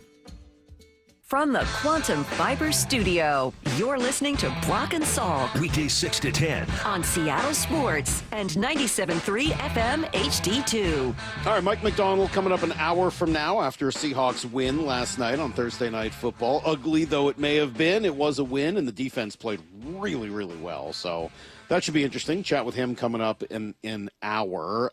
Brock, I will admit, at times this year I have struggled with my takeaways. Mm-hmm. Not today. I feel like I've got some of the best of the year. Let's get to them right now. Takeaways. Well, why don't I start with the defensive side, and then we can get to DK together? Because I think, how in the world do we spend an hour and a half of this show and not get to DK Metcalf? which had my phone blowing up in the first half with friends from all over the country, just questioning DK. But we'll get to him in just a second. This defense last night, when Mike McDonald, talks about playing 1 is 12, I mean, it was phenomenal. And I think that the stat that points it out to me the most of the team defense last night, leading tacklers. Who were the leading tacklers last night, Salk? 4 of them was 6. Spoon had 6, Kobe had 6, Ernest had 6, Knight had 6, and Leo had 5. I mean, that is the front end to the back end. Everybody involved. That is team defense. Not one guy collecting 15 tackles, one guy having 9 or 10 tackles. Nope. That was everybody involved at every level of the defense. I know you had the same kind of thought when it came to sacks because it wasn't just one guy. Leonard led the way with 2. Everybody else contributed from the edge. Jaron had 1. Derek had 1. Right? You got it from the secondary level, linebacker level. Like, they all were involved at every level of it. Why were you suffocating to a young rookie quarterback? Why was his body language shaking his head time after time after time, 3 and out after 3 and out after 3 and out? Because it was a collective team defensive effort. And I don't think I have ever seen the leading tackler on a night be shared by 4 guys, ever. And that's exactly what the Seahawks did in prime time. Yeah, I got a couple of thoughts on each of those elements, Brock. One, just on Leonard Williams. He really fills up the box score. And Yes, with he a does. lot of defensive linemen, you find yourself saying, well, he dominated the game, but it won't show up on the box score. He dominates the game, and it shows up on the box score. Correct. Tackles, sacks, pressures, hurries, TFLs. So if he's 7th on the team in tackles with 59, he leads the team with 9 Jeez. sacks. He leads the team with 15 tackles for loss, nearly double Boye Mafe with 8. He's been unbelievable. I mean, honestly, and he opens it up for everybody around him. What an incredible season it's been for Leonard Williams, who, yes, has been the best player on that defense. The balance was incredible. I can't remember a time seeing 7 sacks where 3 came from the D-line, 2 from the edge, 2 from the secondary. Mm-hmm. And it speaks to what we kept seeing, right? Where it was like, all right, there's 7 or 8 guys up on the line of scrimmage. Which ones are coming? And I don't know how you sift through that as a quarterback, especially as a rookie. What would you do? I mean, if you were in Caleb Williams' spot and you're constantly in these 3rd and medium to long, and they keep sending 7 guys on the line of scrimmage, and you don't know which 5 are coming, what do you do? Yeah, really difficult. And when you got a line that is really undermanned and injured, and you got guys off the streets playing, like you think the Seattle Seahawks line is bad, that line is worse. But what you can't do is compound it with 14 and 15-yard sacks. Like, you just can't do that, right? We know that a sack is one of the most disruptive things to offensive efficiency and offensive scoring that has been linked together. And those weren't the just 2 and 3 yard varieties. Those were major chunk drive killing sacks. So that would be the one thing, is just get the ball sticking out of your hand. The other thing is move the pocket, sprint out. Design sprint outs, not him having to drop back and then escape. What happened to the good old sprint out? I know it cuts down the field, but get away from the chaos. Just do something. He was in the chaos all night long. One last note on all the sacks, okay? 7 sacks, 10 quarterback hits. You know what might have been the most impressive stat throughout all of that? 0 roughing the passer calls. Yes. And none that were even questionable. I found myself thinking about it on the pick, right, where Reed came up with the interception, but really it was Kobe Bryant who kind of made the play coming off the edge, got to the quarterback, affected the throw, which was just sort of a heave, desperation. How many times do you see the guy end up taking a roughing the passer call in that moment? A lot. Keep the drive alive, et cetera, especially with an athletic quarterback like Williams, who could move around a little bit. Mm-hmm. I thought that was really impressive. They didn't even come close to a roughing the passer call. I would agree. And by the way, do we need to kind of change this? We played that cut of Mike McDonald earlier, and I said to you, Leonard's not going to be in Defensive Player of the Year consideration. This is not a year where you see a huge sack number. Hendrickson, Cincinnati leads the league with 13.5. Leonard's got 9. This isn't a TJ Watt 20-sack season. Right. This isn't somebody running away from it. There's Daniil Hunter with 12, Myles Garrett with 12, Van Noy's having a very nice year. And some of those guys are just bigger names, and maybe Myles Garrett wins it because of the name. There is nobody doing what Leonard's doing at defensive tackle. All of these guys that are ahead of him in the sack column, Salk, from Fowler to Parsons to Van Ginkel, we've seen all these guys, right? They're all edge players. He is doing this from the interior. 9 sacks, 15 tackles for loss, 59 tackles, passes defense, pick sixes. Incredible. Maybe we do need to change some of that thought process and it's too late, right? And he's maybe not a big enough name, but he should be in consideration and maybe looking for some votes in Defensive Player of the Year because he's had that kind of impact. Takeaways. All right, you want to talk about DK? You brought it up. Let's go there. So DK has another extracurricular post-play penalty. He actually got 2 on the same play. One for, I think, was it a punch, a push? Yeah. And another for the headbutt. You're going to have to explain to me again how Puka Nacua got thrown out of a game. Yeah. And DK did not. I just don't understand. I can't. He threw a punch at the head. That was after headbutting. And for the record, I didn't think Puka Nacua should have been thrown out of the game against the Seahawks, and you guys all made fun of me and laughed at me and told me that I was being ridiculous, that was an automatic ejection. Yeah. And I'm like, dude, he didn't really do anything. You could barely see it. DK punched the guy and then headbutted him. No, that should have been an ejection. So he softened first. You soften. You know this from hockey. You always soften with the headbutt first. Boom. And then you throw the jab. Okay. You don't throw the jab and then headbutt. Whatever. Here's my take on it. Because I know you said you got a lot of people that are upset at me. In fact, why don't you go first? Oh, I just have people from all over the spectrum, from fishermen to traffic, czars to everybody. Like I'm just done. I'm just done with this. Like this is not competitive anymore. I don't want to hear how competitive DK Metcalf is.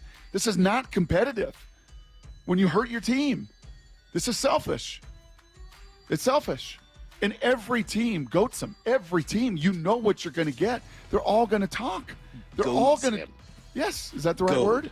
Goat. Whatever. Well, goat. They don't do the goat same. him. They pretty much goad do. him. Yep. and he reacts and responds. Like, come on, DK, you're better than this. You're a grown-up. You're a 27-year-old man that's played a half dozen years in this league. We all know you're competitive. We know that. Now be disciplined. Now be intentional. Now be a great teammate. Now do all those things that whatever that podcast was that wants DK gone because, he's not into the details and he's not into being dependable. And all those guys that were ripping, like, shut all their mouths. And instead, on national television, what happens? You just threw kerosene right onto it. Yeah, it's funny. This didn't bother me at all. I don't get upset about DK and this stuff anymore at all. It's who he is. It's what you've signed up for. The idea that it's going to change now is ridiculous. It's not going to change. This is who he is. This is the cost of doing business, and if you want the things that DK brings, this is what comes with it. It's just how it is. This would be like getting mad at Joey Gallo for striking out. Like, if you want Joey Gallo, you're taking the home runs and the walks, and the strikeouts are going to come with it. That's who he is. If you want DK Metcalf, Brock, you're taking some of the big plays that he offers. You're taking the size-speed combination, and your sacrifice is that a few times a year he's going to do something like this that's going to make you throw your hands up in the air. But that's the cost of doing business. Do you want it or not? I've already said I don't want it. I've already said a year ago that I'm ready to just say, what could you do with the money and the draft picks you could get in return? The fact that it keeps happening, well, no kidding. Of course it keeps happening. Somebody, because I just tweeted selfish. It's just selfish. And I got a lot of clapbacks from the DK fans that love the emotion and the intensity and the passion and excuse it all away. They were like, this is the first time all year. Was this the first time all year? They all blend together and blur together. Was this really the first time? I thought it was the second time. I thought for sure it was the second. Well, whatever, dude. So you get it a couple times a year. Do you want it? Do you want what he has or not? And if you don't want it, then trade him. And if you do, then understand that this is part of the package. I'm sorry, man. I'm just not going to buy that. They have to be mutually exclusive. This is just what you get. I'm just not. They don't have to be, but they are. I don't know. For me, it feels like a little bit of wasted breath. Guys are who they are to a certain extent, and unless you think that's going to change, I wouldn't let it bother you that much. You just have to assume that that's part of it, the same way some of his drops are. That's who he is. He's going to make some unbelievable plays, and he's going to have some drops. And the chuckle of all of it is you had 2 scoring drives last night. 2. The opening drive, and then that drive. that, you ended up getting the penalty for. Right. And you went down and kicked the field goal before half. And he's going to say, was that really that big a deal? Right. It didn't seem to affect him. They got right out of the hole. Overcame it on the next play. Nice little middle screen to Fant for 15 yards. And, yeah, it just okay, next. Takeaways. When you get in prime time and you get on this stage, Salk, this is like the one stage when you're the only show going. You're the marquee man and everybody is watching. This is the game and the platform where you can change narratives or you can make narratives. We were just bragging all about Leonard Williams and continuing that narrative that this dude is one of the unique defensive tackles in all the game. You got one, finally. After all these years of clamoring for it, you got one. The dude is an absolute beast and difference maker. The other guy that helped his narrative last night, pound for pound, Devin Witherspoon is the best player defensively in the NFL, pound for pound. The dude's 180 pounds, and he brings the hammer. Stop the hammering. Number 21 was the hammer. Tackle for loss. Top 5 on this team in tackles for loss. He didn't have the sack numbers. He didn't have the overwhelming stats, right? But he's going to make another Pro Bowl because when you get on that stage and you play with that ferocity at that size, and Mike McDonald, again, post-game, absolutely bragging and loving on Leonard and loving on him, rightfully so. But who was Leonard loving on? Yeah, can you give me cut number 7 here, Lau? Cut number 7, Leonard Williams knows it. And that's one thing when you're 6'6", 6'7", the big cat, 300 pounds, right? You can just impose your will. To do it at 180 pounds draws the attention of the greats in the game. Here was Leonard Williams talking about Devin Witherspoon, cut 7. I would say Spoon. Time and time again, he's one of those players that just stands out effort-wise, just energy. And today he was really showing up today, made some big TFLs, and he just flies around. I feed off of his energy, and I love it. Feed off that dude's energy. He was back home. He was a captain for the game. He was playing back in the state where he was an absolute stud as well. He nearly had a pick 6, by the way. Caleb Williams threw a little flat route, and it's a good thing he has a lot of velo on that ball because he tried to undercut that and make a game-changing pick 6, which would have only added to the narrative. So narrative enhancers, Leonard Williams. Narrative enhancer, Devin Witherspoon. Narrative not so enhancing, DK's emotions, and Geno Smith just being a guy and not a difference maker. Last night, just a guy. And that's the narrative all around the league, and not much was changed on that side of the ball last night. Takeaways. All right, let's talk about the running backs. Certainly early in that game, they were the story. And if that game had ended after, a quarter and a half or so, we would have been talking about the rebirth of the Seahawks running game. I don't understand what happened later, but man. Well, what happened later is Chicago threw a lot of assets at it, to be fair. They were running some people down, right? Early in the game, they talked about that shell playing too deep. Okay, so they start running people at it. The Seahawks don't want to take too many chances because there's no reason to. And so maybe that's why it ends up disappearing. But man, Charbonnet, pretty good, Brock. And after, there's a little confirmation bias in this for me because I thought at the beginning of the year that they really should have opened this up to a real competition between the two running backs. Both guys are second-round picks. It's not like, Ken Walker was a first-rounder and, Charbonnet was some guy drafted in the 7th round, and he's really got to be incredible to overcome it. He was picked 10 spots after Walker was. 41 and 51. So I don't know that should be much of a deciding factor. I think he's a better fit for this team. I think he's a better fit for this team. You're right. Herbie loves him, huh? Well, he did, yeah. I like the way he runs, too. He runs one cut and go. And as much as I like the home run hitting ability of Ken Walker, it's not a shot at him. I get the sense watching Walker that he would be a better running back on a different team. Maybe a zone. Now, granted, a lot of running backs would be, but maybe a true zone scheme runner where he can wait and be patient and find the hole and dance a little bit and then shoot through it and get the extra yards. And you'd end up with a couple of long plays every game. Maybe he'd be a better fit in a team like that. But as they're doing more of this, what's it called? Gap scheme and pulling guards and running through it. And you just need somebody to follow it. That's exactly what Charbonnet does. He follows it. He makes one cut. He's still nimble enough to make people miss. He runs dudes over. He finishes runs. He doesn't get caught right. He doesn't fall down right away and have as many negative plays, and he gets what's there. Yep, 4.2 By the way, yards a carry. Yep. Kenny McIntosh did a lot of the same stuff. Yep. I don't like calling, for job changes like that, and it's not an anti-Ken Walker thing. But if you're not giving Zach Charbonnet and Kenny McIntosh more carries, I don't know what you're watching. Yeah. So this is going to be my little point to you that I think you're going to like. If you put a 1980s, early 90s neck roll on Charbonnet, he may be the best looking running back in the NFL. If you put, and I'm not talking about a Brian Cox, I'm not talking about a cowboy collar, I'm talking about a Sam Gash, Ricky Waters, put the old school, like the white one that went around, came down with his brace on his elbows. He's like all knees, he's all elbows, he's got a little Tom Rathman to him.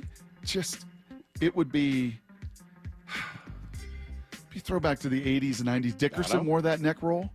Right, he's not as upright as Dickerson. I see a bigger Roger Craig, honestly. He's not as pronounced with the knees, but when he gets going, he's Terminator. They don't want to tackle him. And, if the equipment room is listening, I'll chip in, man. And I don't know where you can find some of those things. eBay, I don't know where.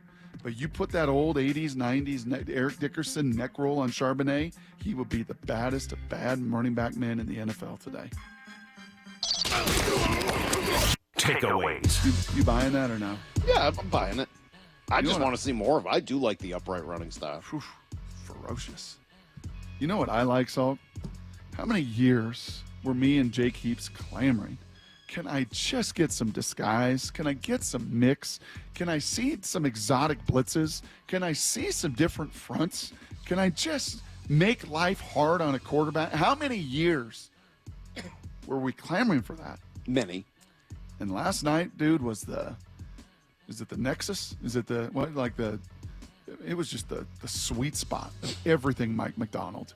Him talking post-game about that look that they've had in for weeks on the final play, right, where they put 9 dudes at the line of scrimmage. Like, what Caleb Williams was looking at, like, what is this? You said it earlier, the amount of confusion. Like, where is this coming from? Just overloads and unique blitzes and guys dropping and guys coming and blitzing home, like just everywhere. It came at you from everywhere last night.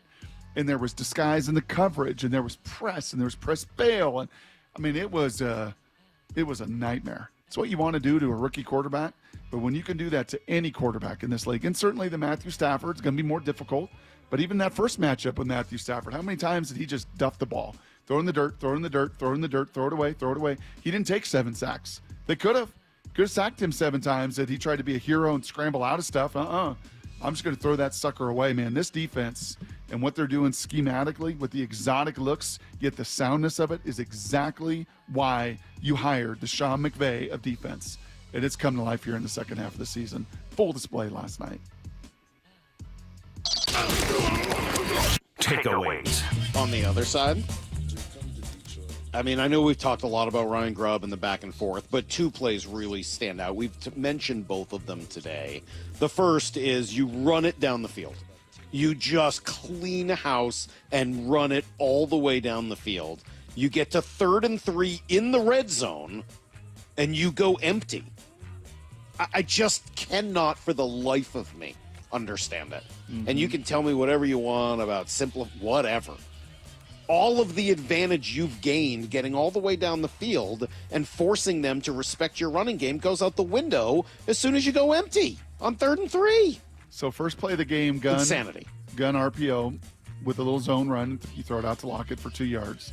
Next one under center, you run outside zone. Great pancake by Cross.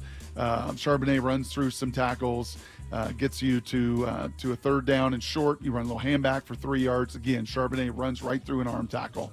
Then you go in the shotgun, you run a little counter play, 10 yards to Charbonnet, runs right through, again, multiple tackles. Fant does a great job front side. Then you go a little quick screen right in the flat to Fant for 16 yards. Awesome. McIntosh comes in the game. You get under center, you run a little zone for 2. Get under center, run the same play again, little lead zone action. McIntosh goes for 25. get back in the gun, run a little counter for 2 yards. Charbonnet back in the game. You run QB draw. I love that.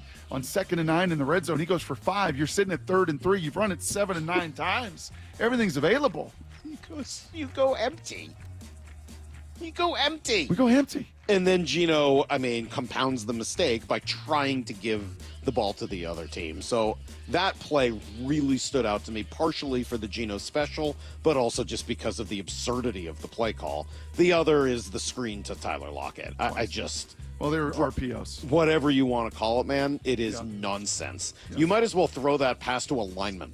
At least they might stay on their feet longer than 2 steps. At this stage in his career, that's not who Tyler Lockett is. Maybe you're doing a throwback throw to Lockett from 8-9 years ago, and I would understand that. But throwing a screen to Tyler Lockett now? Honestly, I think I would prefer to see Charles Cross rumbling down the field. Takeaways. All right, last one. Jason Myers has been freaking awesome. Very good. Really, really. And it's one of those just thankless jobs. The only time you get talked about is if you miss it, Salk. But, that was not an easy kick. The rain was coming down, I think, at the most fierce and ferocious as it did there in the second quarter and into halftime. And, to make that kick there before half, to take that lead, to take back that lead and make it 6-3, proved to be the game-winning kick. Mm-hmm. Right? No points scored in the entire second half. But Jason Myers, time and again. And it doesn't feel like, remember a couple years ago, kind of got a couple of the misses, and the ball needed to be on the left hash, and he kind of hit that power slice, and you're like, oh, stay within the upright. Not anymore, man. The dude has just been straight down the fairway time after time after time, from 30, from 40, from 50, from 58, like time after time, and nearly from 60 the week before. So, Jason Myers, kudos to you. Just a tremendous – this team has needed it. Mm-hmm. They've needed every single one of those points because the offense has not scored enough touchdowns, and that dude has done his job and then some time after time.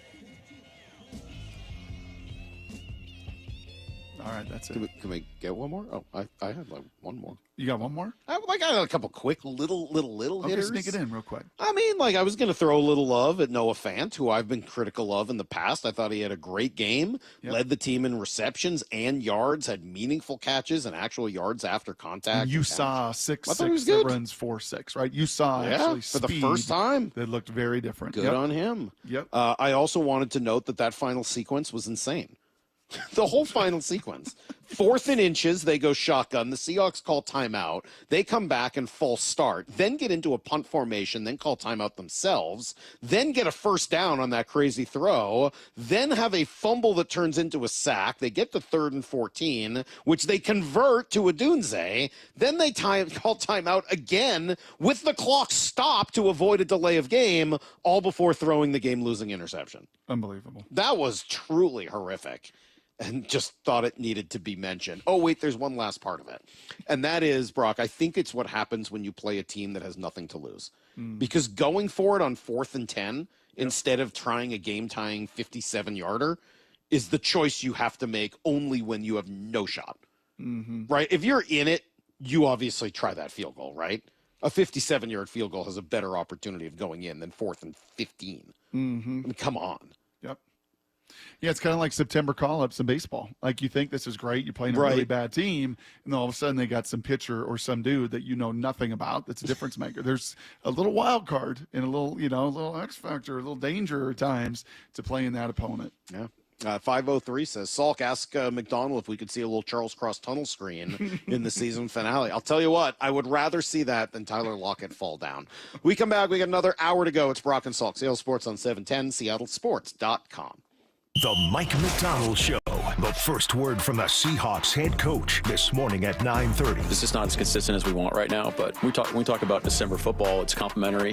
We use terms like 12 as 1, but that's really what it looks like, and that's why we have those terms. That's why we've talked about those things throughout the entire year, and that's what we're chasing, that vision of how we want to play. But it's a rugged, it's a physicality, it's a togetherness. Hear exclusive reaction to yesterday's game only on Seattle Sports. It's the Mike McDonald Show coming up at 9:30. At Shane Company, we believe everybody is made to shine. So put on earrings that make you sparkle, diamonds that light up the room, a modern heirloom you'll treasure. We're all made to shine. Shane Company, your friend and jeweler. Toyotathon is here at Toyota of Kirkland. To celebrate the event, Toyota of Kirkland purchased extra inventory and has a premium selection of Tundras, Tacomas, RAV4s, Priuses, hybrid Camrys, and the all-new Crown Signa. Toyotathon is here, and Toyota of Kirkland is ready to celebrate with you. Visit the wonderful team and beautiful showroom at Toyota of Kirkland today or online at toyotaofkirkland.com. So, how's your research going? Surprising! After I figured out the top-rated TVs in our price range, I went shopping for deals. And who's the best? It wasn't the internet, and it wasn't the warehouse club. But? It was video only. They had better deals on the Samsung, LG, and the Sony TVs that got the highest scores. Better than online and at the club? I know! Video only beat them all. And now we can afford an even better model for the same price. My research really paid off. If we buy it video only. Exactly. Otherwise, we'll be sorry. At Video Only, you won't find huge stores with refrigerators or microwaves, but you will find the best deals on top-rated TVs, soundbars, and monitors. Shop around. Just make sure you visit Video Only, because if you don't, you'll be sorry. In South Center, Bellevue, Linwood, Federal Way, and Tacoma, Video Only. O'Brien Auto Group has some of the best new car brands in the Northwest. Those great new vehicles make the best pre-owned vehicles as well. O'BrienAutoGroup.com for the best factory certified vehicles. O'BrienAutoGroup.com for a large selection of the best pre-owned cars and trucks. O'BrienAutoGroup.com. Choose from hundreds of SUVs, trucks, hybrids, EVs, and more. O'BrienAutoGroup.com. One site is all you need. That's OBRIEN Autogroup.com. O'Brien.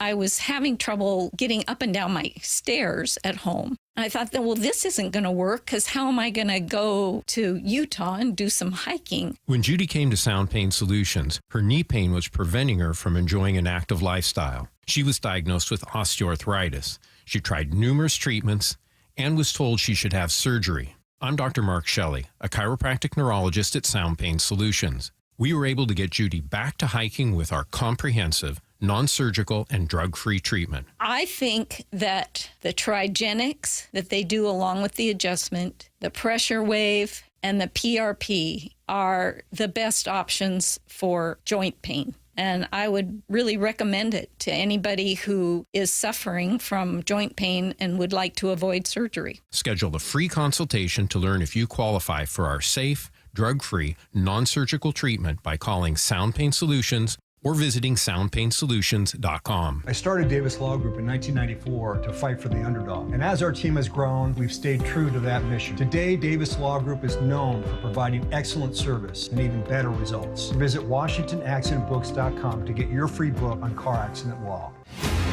When we run out that tunnel, when you put on that jersey, we see 12 as one. We compete together, side by side. You yell louder, we push even harder. Touchdown, Seahawks! Make no mistake, this city lives for Sunday.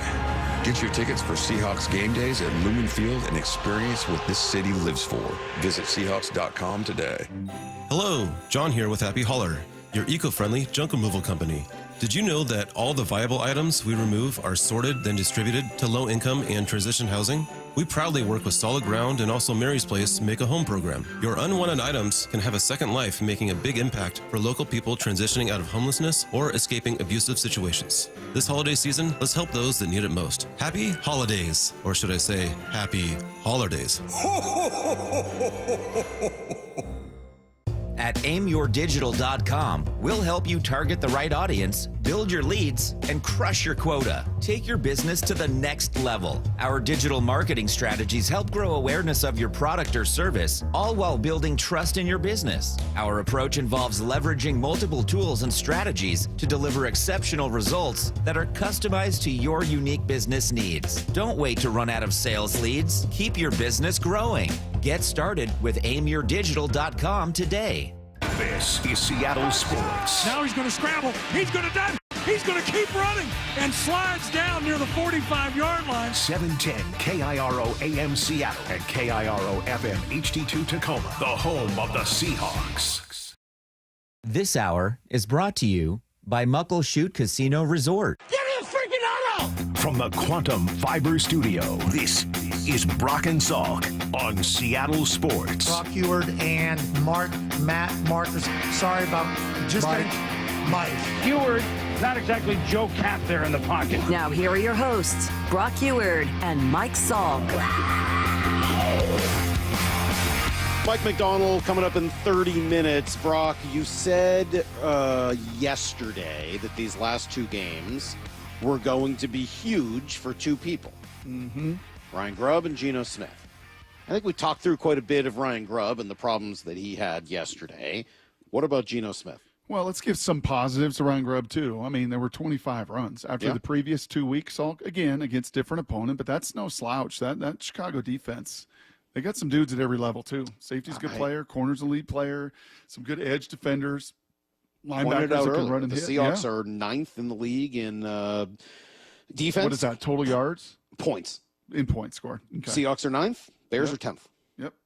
They've given up a bunch more yards than the Seahawks, and the Seahawks have been hotter recently, so I think that stat is a little misleading, but still, over the course of the year, they're 10th in the league in points given up. That's pretty good. Yes. And after the last 2 weeks where you ran it like 16 times and 15 times, you were committed to that. And I think that's worthy of some, I don't know, necessarily praise when you don't score a touchdown, but the game declared itself, and Ryan Grubb didn't go crazy. He didn't just go empty all game and gun all game. He got under center a bunch, and he tried to mix some of their runs with their zone and some of their pull scheme and pin and pull, and 25 runs, man, for 125 yards. That's not an awful day at the park. So I give a little kudos there. Yeah, Geno was just in between. And he wasn't 100%. He's not 100%. And it's too bad because that's actually a team and a defense and the way they were playing last night, Salk, where if he could have run 5, 6, 7 times, it would have really benefited the team, right? Because you saw Chicago many times either bring an extra person or just rush 4 and play coverage. And he got out, right? Geno got out on the one scramble for a nice run and extended it. 3 rushes for 19 yards. And extended another play and got a first down, extended, on third down and found a couple conversions there. But that's really one that, man, it'd have been nice if he could have been 100% and been a threat with his legs. And he's not 100%, and he's fighting through it, and he's battling through it, and he's not asking for any sympathy. I appreciate that about Geno. He's a tough sucker. Like, he doesn't, have to put on a big old knee brace and wear a size 17 shoe and make sure everybody sees what's hurting on him. He just kind of fights through it and guts it. But, yeah, I thought last night from the jump, just in between, just that opening series and that opening decision. And then the next series, he's got Jackson wide open on a third down. He's got good protection. Right, it's 1,001, it's 1,002. He doesn't have anybody around him, and he just airmails and misses them. And those are things that he typically doesn't do. So, and then I will stand by what I said. Once you had that 6-3 lead, once you had sack after sack after sack, and it was a debilitating drive for the Bears, I think you could see Geno go into a little bit of Pete Carroll mode. A little bit into, I am not going to put the ball. Which I didn't have a problem with, by the way. I mean, the Bears were not going to score. As long as you kept punting to them and keeping them, inside their own 30-yard line, I don't really see how they were going to score. The only real chance they had is that you throw a Geno special in the red zone or your own red zone and give them the ball and give them life, and they somehow kick a field goal or maybe sneak into the end zone. But they were not going to march down the field and score on your defense last night. So, sure, keep punting. But this does become a bit of a question as you start to look forward and think about how much money you want to pay Geno Smith. Albert Breer from Monday Morning Quarterback, friend of the show, came on after the game and said this about the future of the Seahawks and their quarterback. The Seahawks love Geno Smith as a player, as a person, and while he has had some inconsistencies, the coaches do feel like they could have done more to help him from a scheme standpoint, both in the run game and in play action. That said, the exploding quarterback market does complicate his future. He's due $25 million in cash next year. There are now 9 quarterbacks making more than $50 million per year. And I'm told that Geno will be looking for a commitment from the organization this offseason. Meanwhile, I'd also expect the Seahawks to continue to look at their future. That's what they've always done at the position. Even when Russell Wilson was entrenched as the starter and still in his 20s, they did a deep dive into Patrick Mahomes in 17, deep dive into Josh Allen in 18, and I'd expect with Geno at 34 years old, again, regardless of what happens with the contract, they'll do it again in 2025. Okay, I texted a little bit with Bert after that, and I don't think he would mind me saying what he said, because it's nothing that he wouldn't have said if we just brought him on here on the air, and we didn't have time to do that today. But I wrote back to him and said, hey, when you say Geno's looking for a commitment, what does that mean? Because to me, that's really the headline of that story. Are the Seahawks interested in bringing him back? Sure. But Geno's looking for a commitment. What does that mean? 40 a year? 50 a year? 6-year deal? Like, what does a commitment mean? And when I asked him, he said, well, that's what's complicated. I said, yeah, no kidding. And Bert says, I think he's a good bridge. He buys you time so you don't have to force it. You know what you have. He's like what Alex Smith was for Andy Reid. It bought him time to find Mahomes. And to that I say, yeah, but we've also been saying that for a couple of years now, right? And you weren't able to get into the quarter market this past year because you've been, quote unquote, too good to get your, top 10 pick. You have to actually find your Mahomes, and this year's class probably doesn't contain one that you're going to be able to get. And he correctly writes back and says, well, it took Andy 5 years before he found Mahomes. So, Yep. That's the argument, right? What's worse than having Geno is going all in on a rookie and being wrong and ending up with, sorry, Lyle, Anthony Richardson, or one of the guys in the last few years who just hasn't been it. On the other hand, if you keep winning 9 games a year, you don't get the opportunity to get Caleb Williams or Jaden Daniels or Drake May or Bo Nix or J.J. McCarthy or Michael Penix, 5 of whom are already having success as rookies. The other one has just been hurt. Yeah, they're gonna have to trade up at some point, I think. But even if you're trading up, I mean, you mentioned how the Chiefs traded up for Mahomes. They traded up from 12 to 10. They weren't sitting at 16, which is generally where you are. If you win 9-10 games a year, you're going to be between 16 and 18. So I just don't ever think they're going to be bad enough to pick in the top 10 and get one of those guys. Well, you could start Sam Howell for a year. You'd probably be bad enough to get one of those guys. Well, that's a different story. Yeah, and one of those guys has a bust rate of about 50-50. I know. This year's class at the top end looks pretty good, but Drake May's taken an absolute beating. Team is bad. You saw Caleb. Drake May he just really lost good, though. That's fine. They just lost. Chicago just lost their 10th game in a row. What is 67+ sacks going to do to Caleb Williams? We saw what 70-something did to Carr. It ruined his career and wrecked him. And sometimes rookies have step backs in year 2. Certainly we're seeing it with C.J. Stroud this year. Correct. So there's no just gimme. There's no formula. No. But this idea of we're just going to win 9-10 games every year is really hard for me. And it's real hard if you tell me you're going to have a bigger commitment to the quarterback than what you've already had. That's where things get really hard. This idea of building a top 5 defense, which is what this group has played like the second half of this season, the idea of building a top 5 defense and what that can afford you.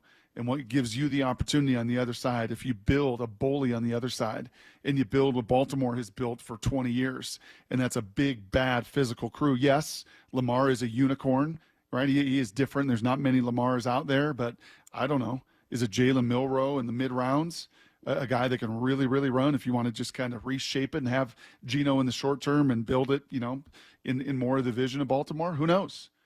But building an elite defense gives you some margin, and I think gives kind of like an elite rotation, gives you 80-something wins every year.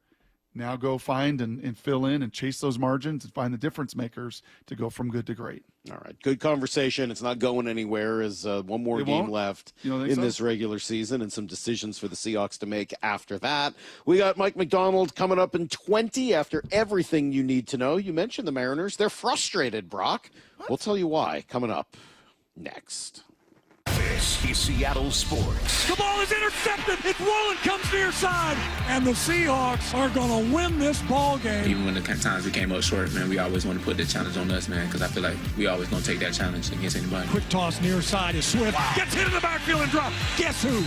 Witherspoon. You know, time and time again, he's one of those players that just like stands out effort-wise, his energy. He was like really showing up today. He just flies around. I feed off of his energy, and I love it. We are the home of the Seahawks.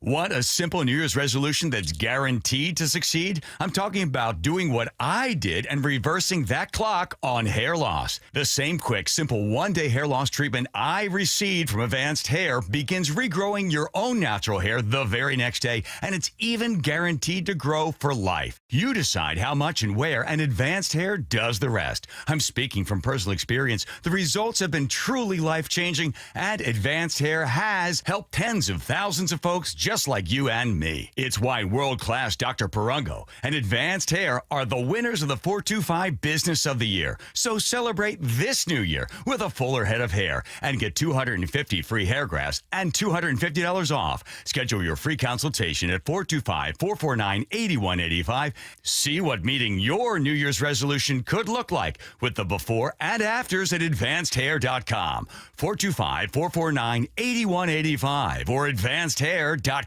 Tropical Smoothie Cafe here with your daily reminder to get on Tropic Time. Take 10. Sip a refreshing smoothie and manifest the Your Cabana side. Slade Hot Yoga, treat yourself. Crushed back-to-back meetings, get that me time. Adulted a little extra today, you deserve a vacay. You're on Tropic Time now at Tropical Smoothie Cafe. And when you want a little snack with your smoothie, pair our new Hawaiian barbecue slider with our new caramelized pineapple smoothie for a match made in pineapple paradise. Limited time only. Getting quality employees to fill positions in your company is essential, but finding those people can be a major hassle unless you use ZipRecruiter. ZipRecruiter makes finding quality people a breeze. ZipRecruiter's advanced technology identifies candidates with the right skills, sends you great matches, then you can easily invite them to apply. 4 out of 5 employers who post on ZipRecruiter get a quality candidate within the first day. See for yourself. Go to ZipRecruiter.com/free to try ZipRecruiter for free. That's ZipRecruiter.com/free. Enjoy an incredible year-end savings on new BMWs and over 200 pre-owned of all makes and models. Only at BMW Northwest. Visit BMWNorthwest.com today for details and selection. BMW Northwest. Driving joy, driving home. 1877 Cars for Kids. KARS Cards for Kids. 1877 Cards for Kids. Donate your card today. 1877 Cars for Kids. KARS Cars for Kids. 1877 Cars for Kids.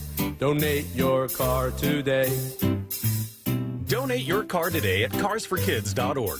That's cars with a K. Your car, running or not, can be picked up as soon as the next day. You'll get a maximum tax deduction and a vacation voucher. 1877 Cars for Kids. KARS Cars for Kids. 1877 Cars for Kids.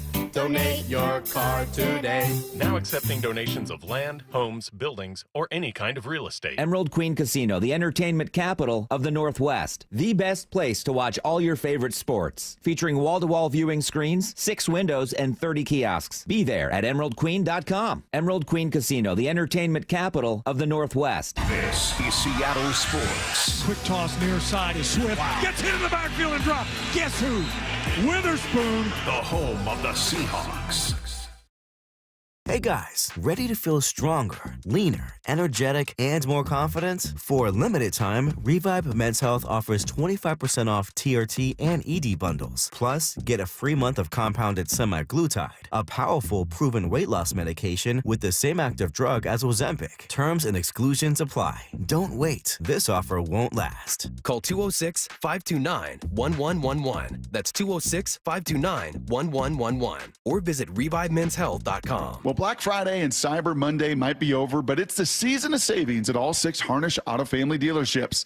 Take the driver's seat to savings while supplies last on all 2024 models. The Harnish Auto Family has 22 acres of inventory filled with the most popular trucks, SUVs, EVs, and cars from the brands you know and love. Visit HarnishAutoFamily.com or head to Chevrolet and Kia of Everett or Volkswagen, Subaru, and Chevrolet Buick GMC at Puyallup and tell them I sent you. We are the Harnish Auto Family, where people matter. If you're looking to build a beautiful new custom deck, now is the time to take advantage of off-season savings from MasterDecks. Save big. Save up to $7,500 off your new deck from MasterDecks. From design to completion, MasterDecks does it all, building dream decks of all shapes and sizes across the Puget Sound. Don't miss out on off-season savings. Save up to $7,500 off your new deck. Get started today. Go to MasterDecks.com. MasterDecks.com. Some said a life-threatening brain tumor would dim Aisley's spark. But this future pop star is back to full sparkle, and she's ready for her big encore. Through research, compassionate care, and support from people like you, Seattle Children's is fighting for lasting cures. So for every kid that didn't have a chance, this relentless fight is for you. Because this isn't about beating the odds, it's about changing them for all kidkind. Hope, care, cure. Seattle Children's. Need to know. 15 minutes past every hour with Brock and Salk. Here's what you need to know. Up first. Well, as the cheerleaders of Wildcats once said, Brock, it was ugly. UGLY. You know what it spells, and you ain't got no alibi. It was ugly, ugly, ugly from an offensive perspective. But you know what? From a defensive perspective, there was a lot of great stuff in that game last night. Chicago played some good D, obviously, and the Seahawks were just dominant. They did not give Caleb Williams any quarter at all, dominating that game really from start to finish. They got after the quarterback. They got after the running backs. They tackled well. They just were awesome. They were suffocating and eventually able to put this sucker to bed. Williams, shotgun snap, blitz is coming. Williams throws the ball up for grabs. The ball is intercepted. It's rolling, comes near side, knocked out of bounds. The first takeaway of the game by the Seahawks could not have come at a better time. The fans head for the exits, and the Seahawks are going to win this ball game by a score of 6-3. Yeah, that was about the only thing they hadn't done in the game was take it away. They did everything else, just completely dominated. Yep, multiple pressures from everywhere. Leonard Williams, Devin Witherspoon, the absolute gold star effort. Leonard sees it on the stat sheet with 2 sacks, and now he's got 9 on the season to go with 15 tackles for loss on the season. Mike McDonald said afterwards, I don't know what I got to do or what award, like give the man his awards, like give the man his money. Give the man his all-pro recognition because he's been the best defensive tackle in all the NFL. And the way he stuffs the stat sheet's remarkable. The way that Devin Witherspoon just lights the fire under everybody else with his playmaking. He was back home. He was a captain. He, too, had 2 tackles for loss, was everywhere. And Caleb Williams woke up this morning one sore bear. Yeah, I would think so. And it's funny, I told you I went on the Bears pregame show first with your guy Olin Kreutz and a couple of other folks, and they were asking me about this defensive line, and it's kind of fun to get to brag about them. They asked me about the offensive line too, and that was a different story. But asking about the defensive line, and you're like, you know what? This group's really freaking good. I don't know where to rank them, if they're top 3, top 5, top 10. I don't know what that looks like, but they are deep. They are physical. They do a lot of things really well. And they certainly showed all of that last night. I said to you during the break, Salk, in the 2013 Super Bowl winning year with Bennett and Averill, right? And that D-line that just lit a fire every single week. For the entire season in 2013, that 16-game regular season, they ended it with 44 sacks. This crew, after 16 games, has 42 sacks. That's amazing. It is right there with what that group did. Oh, by the way, the following year in that Super Bowl run, 37 sacks in 2014. Crazy. Puts a little perspective on just what this group effort has been about. Yeah, that is very, very impressive. And it's, by the way, so is winning on short rest. It's something you struggled with earlier this year. Mike McDonald, impressed with what his team did. Look, I mean, yeah, you're going on a short week on Thursday, and you got to get your bodies right to go play and go play the right way. You got to be able to play the right way to win in this league, and I think this is an opportunity for a shout out for our support team, Sam Ramsden, Ivan Lewis and his crew, like getting those guys get their bodies right on Monday. I think that was big for us. I think we needed that, and the guys were determined to go get a win here on the road. Yeah, that's a lot of shout-outs for Sam Ramsden this year. Yet another one from Sammy Mike McDonald. all year long. Sammy. Yep, his team was ready to go, and the defense did a heck of a job last night. Here's the second thing you need to know. Now, the offense is another story. They did run the ball well early. Eventually, Chicago took that away, and they just didn't seem to do much else. Was that because they were winning and because Chicago just wasn't going to be able to score as long as you kept punting deep into their territory? Maybe, but it was still a really ugly offensive day. Ryan Grubb didn't do himself any favors as he's trying to show that he's the right man for the job. Frankly, neither did Geno Smith nor DK Metcalf. The former nearly threw another red zone interception, then suggested the rain was responsible for the stagnant offense, while the latter could have been ejected for losing his cool once again. So not a banner day for the offense. No, but I did think the offensive line, I thought both tackles played well. Abe Lucas played well. Charles Cross was all over the place. A bunch of pancake blocks in the run game. I thought Charbonnet ran through tackles, just ran hard. You know, Mike was saying, get the body right, get the body ready to play. We know he's battling an oblique. We know he's battling an elbow. We know he's been on the injury report. You didn't see any of that last night. He ran a man possessed. So did his buddy McIntosh. How then line did was he a little only more get stable. one carry the week before?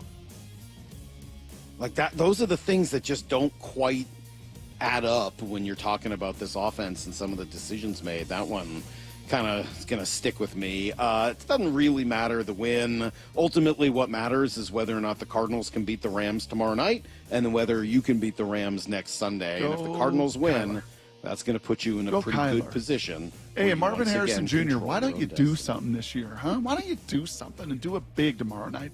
For crying out loud. Here's the third thing you need to know. Still have his dad's number? Do you think you could text By the Mark? way, I was listening to our sister station when I was down in Arizona. Whew, they're starting to throw that bust word out. Ooh. No. Already, year That one. Marvin Harrison? Oh, yeah. They're like, I don't want to do this. But for a top 5 pick, dude has been largely invisible, doesn't love contact. You know who else? Yeah. I didn't think Rome looked too good yesterday either. Not great. He's Bad battling through drop some stuff. early. Yeah, not great. Yeah, not great. Speaking of not great, there's some Luis Castillo rumors. John Heyman goes on Bleacher Report Live and says the Mariners have been frustrated with the deals they've been hearing for Luis Castillo, which I'm sorry. Again, it's Heyman, so I don't want to put too much stock into it, but they said they didn't want to trade him. I took them at their word. I know that they were probably not being truthful, but I took Jerry at his word. But that when he was, said hold on that one second. was plan C. You know, this is the third time. I'm going to stop you here. Because I think when Jerry said it, I don't think he knew then that he'd have to free up 20-something million in salary to get beyond the $15 million budget. I don't know. After I that, think when he said that he had that's flexibility. Plan C, yeah, I think the flexibility. I think so. The flexibility was moving on from Luis, so we could get hopefully I don't think so. $23 million. No, I don't think that's what it was. You sure? No, but I don't think that was the case. Am I sure? Absolutely not. Regardless, I'm not surprised by this at all. I'm surprised that they've been frustrated. Like, yeah, that's kind of what the value is. And unfortunately for them, the only team that really needs a starting pitcher right now is the Red Sox or the Orioles. So you kind of hurt your leverage. All right, we got to go. That's everything you need to know. I want to make sure we're back in time for Coach McDonald, who got in at like 3:45 last night, back here into Seattle. I don't know if he went home and came here or if he came straight here and started working. I don't know what that looks like, but we have a lot of questions for him. He's going to come in. We'll chat with him next. It's Brock and Salk, Seattle Sports on 710 and the Seattle Sports app. The Mike McDonald Show. The first word from the Seahawks head coach this morning at 9:30. It's just not as consistent as we want right now, but when we talk about December football, it's complimentary. You know, we use terms like 12 as one, but that's really what it looks like, and that's why we have those terms. That's why we've talked about those things throughout the entire year, and that's what we're chasing, that vision of how we want to play. But it's a rugged, it's a physicality, it's a togetherness. Hear exclusive reaction to yesterday's game only on Seattle Sports. It's the Mike McDonald Show coming up at 9:30. Wesley Financial Group is not a law firm. Do you find yourself stuck in a timeshare? Get the real facts about the timeshare industry and your options for cancellation. Chuck McDowell, founder of Wesley Financial Group, has put together a free information guide that reveals the secrets the timeshare industry doesn't want you to know, including the 5 ways to get rid of your timeshare. Call now and get this timeshare cancellation guide absolutely free. Call 800-838-6161. That's 800-838-6161. 800-838-6161. Febreze. So my home is also my office. And before I can focus, every room's gotta be clean. That means tidying up and spraying my Febreze Air Mist. Ooh, that's fresh. Febreze Air Mist scents are all high quality. They fight any weird funk, and they give my air an instant boost of freshness. So not only does my home smell good, I feel good too. After I Febreze, it's time to start my day. Breathe happy, Febreze, la la la la la.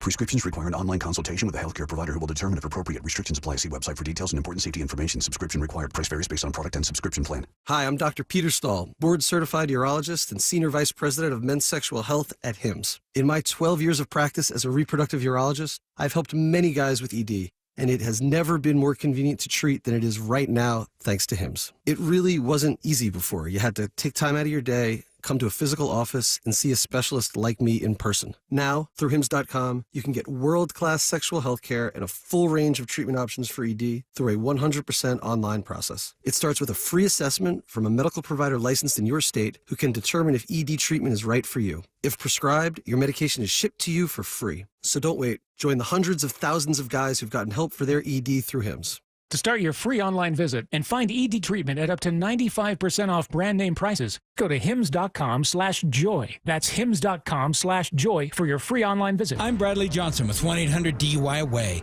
and I want to talk to you about the new year, a fresh start, the celebration of a new beginning, and lots of drinking. Cops know it, and they're working overtime on DUI patrols, looking for any reason to pull you over. Even the odor of alcohol can get you arrested. And if you're in trouble, don't let old acquaintance be forgot. Call 1-800-DUI-AWAY. Our New Year's resolution, for nearly 30 years, has been providing the best possible defense to every client in every case. 1-800-DUI-AWAY will help put you back on track with your resolution of no more drinking and driving. Call 1-800-DUI-AWAY or go to 1-800-DUI-AWAY.com to set up a free private consultation in Seattle, Bellevue, Everett, or Tacoma. Don't let your midnight kiss be with your cellmate. Don't drink and drive this new year. But if you're accused of it, always remember 1-800-DUI-AWAY. For decades, we've been more than just roofing. From siding and windows to custom decks and gutters, we've been helping customers protect and transform their homes. Hi, Justin Shirley, CEO of State Roofing. I'm proud to announce our new name, State Roofing and Exteriors. The same trusted team, the same quality service, now with a name that says it all. Call 866-ROOF-ROOF or visit stateroofing.com today to schedule your free estimate. State Roofing and Exteriors. Your home, your way, held to a higher standard since 1968. Headed outdoors or on the water this weekend? Check in with Joey and Nellie on the Outdoor Line from 6 to 8 a.m. every Saturday on SeattleSports.com.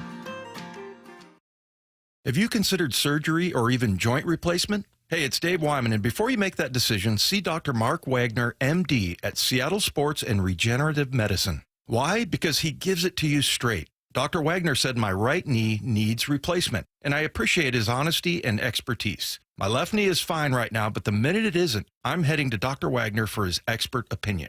I want to avoid another surgery, and I've heard so many patients rave about results from their 90-minute outpatient stem cell procedure with Dr. Wagner. He's a board-certified Seattle physician with over 30 years of experience and has performed more than 20,000 stem cell procedures using a person's own stem cells to regenerate cartilage in their own joints. People with severe osteoarthritis, even bone on bone, are back doing what they enjoy without pain and without surgery. Whether it's a shoulder, hip, elbow, ankle, wrist, or knee, before choosing surgery, see Dr. Mark Wagner first. Go to drmarkwagnermd.com. Endless hours of research, seeking referrals, dozens of calls. Hiring the right attorney can be a challenging process during an already difficult time. JP Pendergast with Pendergast Law explains. In Washington State, Tom, there are thousands of attorneys to choose from. Referrals and online research can be helpful, but discovering the right attorney requires a conversation. It can be hard to identify integrity and authenticity without that interaction. So, what do you recommend? We encourage anyone looking for personal injury representation to call for a free consultation with our team before making a decision simply based on referrals or online research. Accident victims need an attorney that listens, demonstrates honesty, and is genuinely understanding of their unique circumstances. The care, attention, and preparation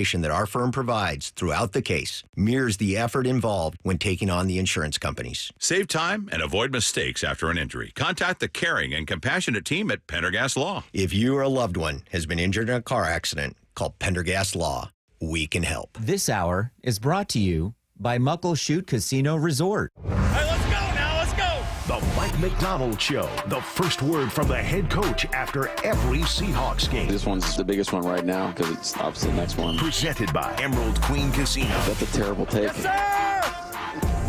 We got the coach with us once again, twice in 1 week. Good morning. How are you? Good morning. It's Monday, right? It feels like it, doesn't it? Yeah. Today is actually Friday. After Okay. the Thursday night win last night. Take your word for it. You guys go to Chicago. If you're going to go and you're going to travel on Christmas and everything else, you might as well get a win. And you guys did. We did. Yeah, all W's count the same, fortunately for us. So. How you talked earlier, maybe it was last week or the week before, about games presenting themselves in terms of the style of game that they're going to be. Yeah. How early into that one did it present itself? I'd probably say maybe third quarter. Yeah, third quarter, second half. You know, felt like we moved the ball pretty well offensively first half. Had a good 2-minute drive going.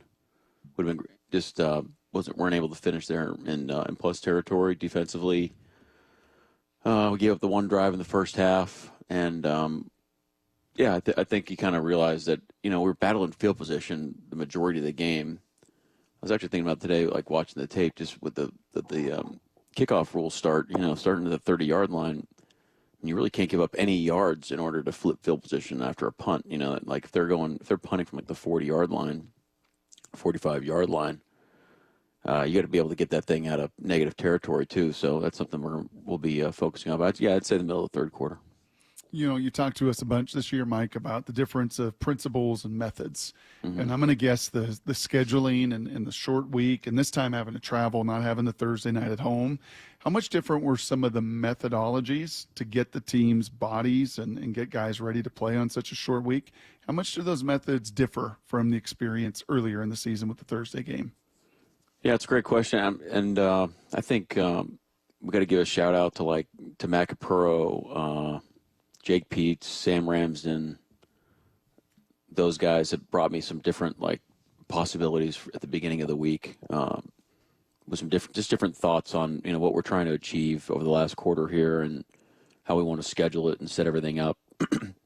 And so I think that's awesome that we can kind of idea source and come up with that's the idea of chasing edges of just always trying to figure out the best way to help our team and how we structure things. And I think we executed it really well. And I felt like the guys were ready to go. I thought as best you can this late in the year on a short week. I thought the guy. I mean, we're getting Leo to play on a short week. That was tough. Like some other vets. I know Geno's banged up, getting Geno ready to go. Several other guys. So done a great job of just getting our minds and bodies ready to go play. Yeah, I could see Leo just didn't look good last night. Yeah. Obviously, he's banged up. He doesn't play very well. And I'm surprised he was even out there. Did you think about benching him? Well, yeah, several times. Yeah, we just figured, Are you telling me that he could legitimately be better than this if he was healthier?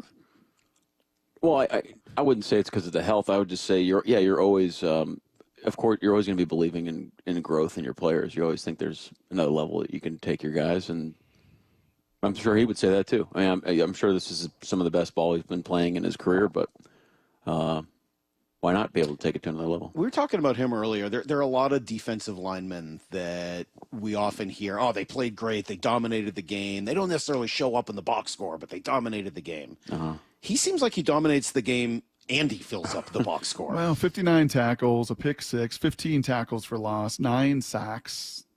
That's a pretty good run through 15, 16 Pretty games. remarkable for a defensive tackle. How rare is that? Well, I mean, was this the narrative when he was balling out at the beginning of the year and then he wasn't getting the stats, you know? And so, I mean, so I think you're right. There is something to someone being a dominant force and not creating stats. Like we talk about, there's a difference between being like stat productive and like actually productive on the field. We're looking for actual productivity, doing your job, setting people up, playing a certain way, all that type of stuff. But how many games has Leo missed this year? I don't think he's missed. One. Has he missed a game? I'm pretty sure he's missed at least one. Might have missed that first Niners game when a bunch of people were hurt. I want to say he Is it maybe Detroit? missed that one.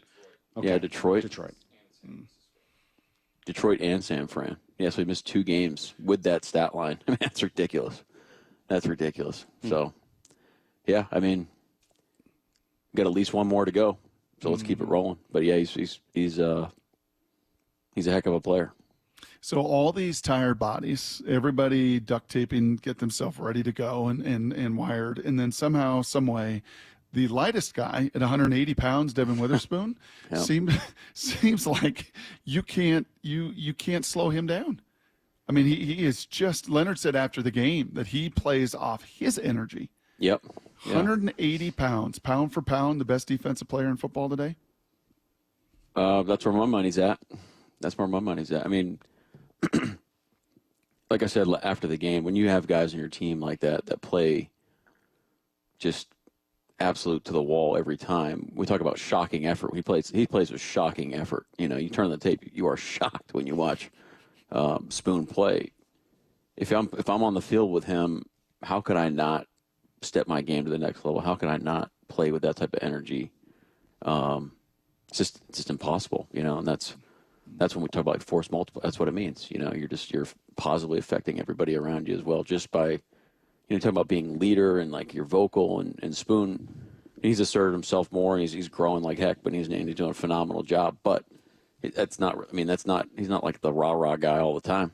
But he's got a certain standard and he has certain expectations from his teammates, and he backs it up by the way he plays. So you got to respect that. When you say you're shocked, you turn on the tape and you're shocked at something you see. Yeah. Can you give me an example of something that shocks you when you watch Well, him play? you tell me.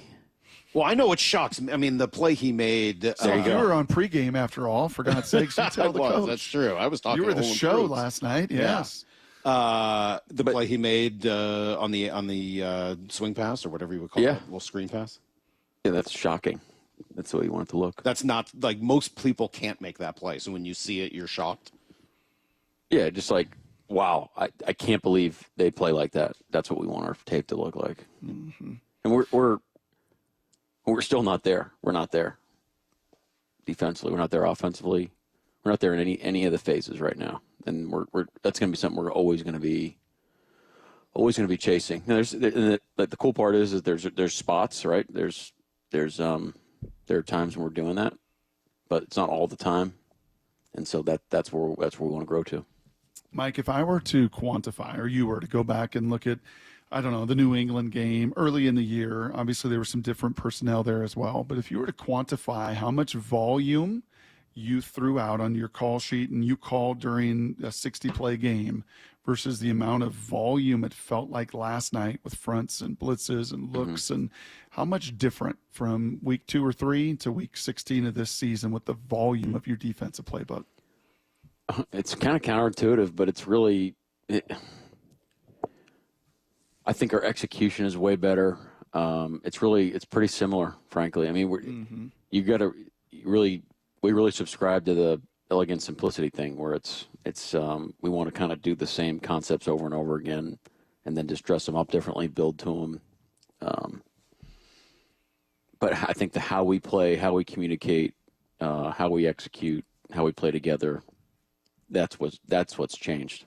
And as a coaching staff, feeling what we can do well, you know, and then we just think we've banked. I mean, what is that, like 14 weeks worth of reps that we've been able to get in addition. That's like 2 or 3 training camps, you know. So if you don't do it that way, if you keep building, you keep adding crap, then you tend not to get as good execution. Execution, as you said, was pretty darn good last night. You end up with 7 sacks. I heard you talking last night about how that's a team stat, and it's not just what you do on third down, it's what you do on first and second down and preparing for it. I love the way you look at it.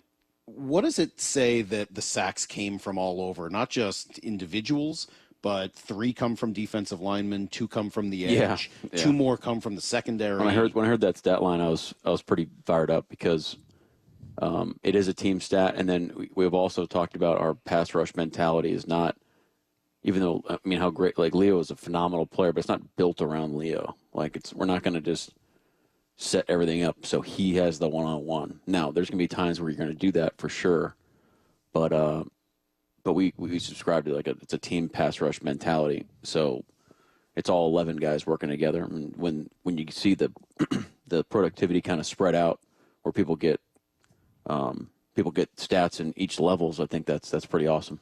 Beyond that, I mentioned it to Brock earlier. I think there were 10 quarterback hits or something like that. 0 roughing the passer calls. That feels like an anomaly in today's NFL. How? I mean, I assume that's something you guys work on and talk about.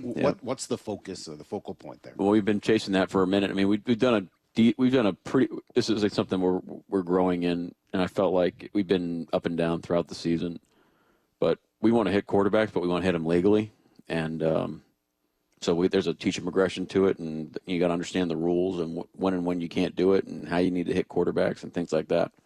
So our guys have done a great job. I mean, that's a really unselfish. That tells me you got a crew that is playing for one another and is playing unselfishly. So I think that's pretty cool. Jumped out at me on the last play, actually, where Kobe came off the edge. And it feels like in the NFL, that exact type of play leads to one of those penalties so often. Well, I mean, there's a few things going on there. One, like Ernest was the edge rusher away, and so like he needs to build the edge to the defense to get Caleb so he can't just run away from the blitzer. So it gets him to stop his feet. Julian has to beat the back underneath, so he can't step up. And then we don't have 2 guys in the same gap. And then, of course, Kobe has to do a great job off the. I mean, a free rusher at Caleb Williams is not as easy as it sounds. There's a technique involved that you have to execute, and in a situation with such high variance, like it's pretty cool that he was able to do it like that, and without getting like full speed reps at throughout the week. He hadn't really seen that full speed. In a couple plays were the same play, but that was a great job.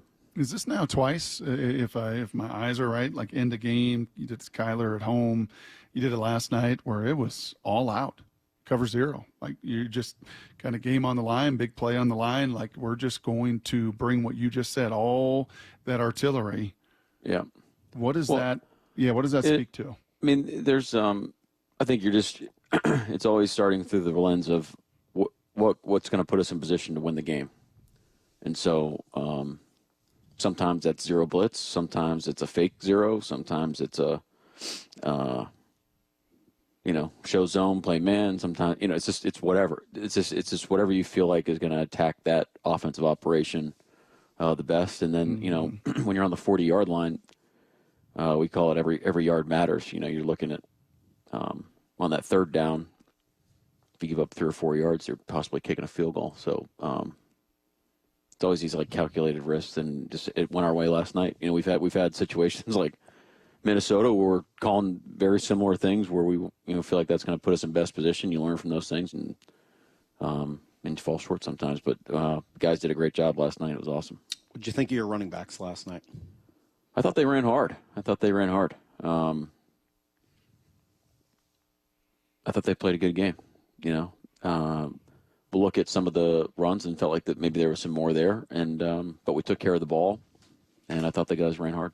We haven't seen a lot of Kenny McIntosh in his couple years here. And we've talked a lot about Ken Walker, and we've talked about Charbonnet. What does McIntosh bring? Well, I mean, you think about his college history. I mean, the guy, we joke with him that, we have too many guys on the team that beat Michigan in college. It's like Kenny, well, not Jax. Sorry, Jax. We won that one. Who else? Well, both, Ken and Kenny. That was tough. Yep. Those are our 2 losses. Well, bragging rights on Jax for forever. What was the question? We're talking about Kenny McIntosh? Yeah. I mean, he's won national championships. Like, the guy's got a pedigree to him, I guess. Yeah, he's got like a pedigree. He's got a natural like running style, and he kind of runs bigger than he looks. Like, he runs heavier, but like with agility, which I think is cool. And then all of our guys can catch the ball out of the backfield. I think all of them can and they all can do all the things. It's not like we're just pigeonholed when we put a certain back on the field, I feel like. So that's big. And then, I mean, he's a guy that we've challenged throughout the season to, stay ready and stay prepared when he's given opportunities, and he's answered the bell on that. And we've had it's the same thing. Like, when you get guys that are backups that get opportunities, you want the feeling to be like, oh, sweet. I mean, it sucks that Ken's out, but like, okay, but I am excited to see Kenny run. Or, it sucks that Rayshon's out, but I'm excited to see Kobe play, or that's the feeling you want on your team. That means you have a deep team and your guys are preparing and you're developing guys and things like that. So happy for Ken, but, Kenny, but let's keep coming, let's keep coming, man. Let's go. So I think we've come to that point in the show where it's time for you to declare your edict. Oh, yeah. Okay. Yeah. I did have an edict. Each game declares itself, and after, the course of I thought the I already season. got that question. No. That was early. This is a Mike Salk edict. People are going to make fun of me for it, but it is essentially you can't run the ball if you don't run the ball. Like, I keep hearing over the years coaches talk, we got to run the ball, we got to do this. Well, it didn't work because of this, that, and the other. Uh-huh. It just feels like it's really hard to run the ball if you don't actually hand the ball off to the running back and allow him to run. And so that's my edict. Thank you, Brock. I hadn't necessarily planned to tell the coach about that, but thank you. Thanks for goading me into that. Well, he's a thoughtful guy. I'm pretty sure that's how it works, right? Yes. That's how it works. But it's hard to do in the NFL, right? Teams are pretty good at stopping the run. Their defensive lines are great. Offensive coordinators in general, it's not about one specific person, seem to be like catnip with the passing game. They want to pass, it seems like, all the time. And yet we always hear, well, we want to run. It's an important part of the game, but you can't do it unless, you do it. Yep. Is it hard? Why is it so hard to do? Why can't you just hand the ball off? I mean, you can. You certainly can. But at some point, you do have to throw it. Yeah. I'm not sure what the question is. There isn't a question. Brock goaded me into asking you about this, but I don't really have a question here. What's your question? I think alongside that edict is, from your perspective, on your What's side. the definition of an edict? What is that? We don't know. This might actually like be more of a doctrine. We're not sure. A dogma, yeah. We don't know. It's like the most obvious doctrine of all time. There you go. But why is it so hard for teams to commit to that? It felt like a concerted effort last night. 25 runs over the course of all 4 quarters. 25 runs on the heels of 15 the week before, and I think 16 the week before that. Why is it so hard for offenses to commit to that in today's NFL? I mean, you're asking me to talk for the whole league. Yeah. I can't necessarily do that. I mean, how do you get out of whack with the run game? Well, if you struggle on first down, then what are you going to do on second down? Are you going to go back and run into a bad look again? Or are you going to stay disciplined and keep doing it? Now all of a sudden you're 2 runs, and now you're facing a 3rd and 7, and you don't want to do that. So now you're trying to move the ball forward, or they're packing the paint, so now you want to try to get the ball on the perimeter. I mean, there's a lot of things going on there based on what personnel and what sets you're presenting. But the teams that run the ball the most effectively and most consistently, I think they do a better job on first down, either in the run or the action game or the quick game or whatever they feel like their plan of attack is on first down. These are the things that we're trying to do. We've been talking, for since day one about, being efficient and moving the ball forward and being effective on first down, playing complementary football. And those are things that we're still chasing. We're trying like heck to get it done, and, we're going to keep doing it until they tell us we can't play anymore. But yeah, I think but think about it. If you get a great first down play, run or pass, well, 2nd and 2 is really easy to call. You can call anything you want. Incomplete pass, so what? Now it's 3rd and 2. So that's why it's hard to maintain consistency, because if you get stopped on the first play, it's like, okay, well, most teams, basically try to play 3rd down on 2nd down, because 3rd and 8 in this league is no bueno. Now defensive coordinators, now we're looking our chops, saying, okay, now we can run anything we want. So it's this constant back and forth where you can hand the ball off on 3rd and 8, but you're going to get booed off the field. You mentioned the game starts to declare itself in the third quarter. Do you start feeling or maybe playing a little more conservatively on offense given the success that your defense had? Yeah, I think that's fair to a certain extent. The weather wasn't very good. We did want. I know we gave up the takeaway there on the flat to Faro, but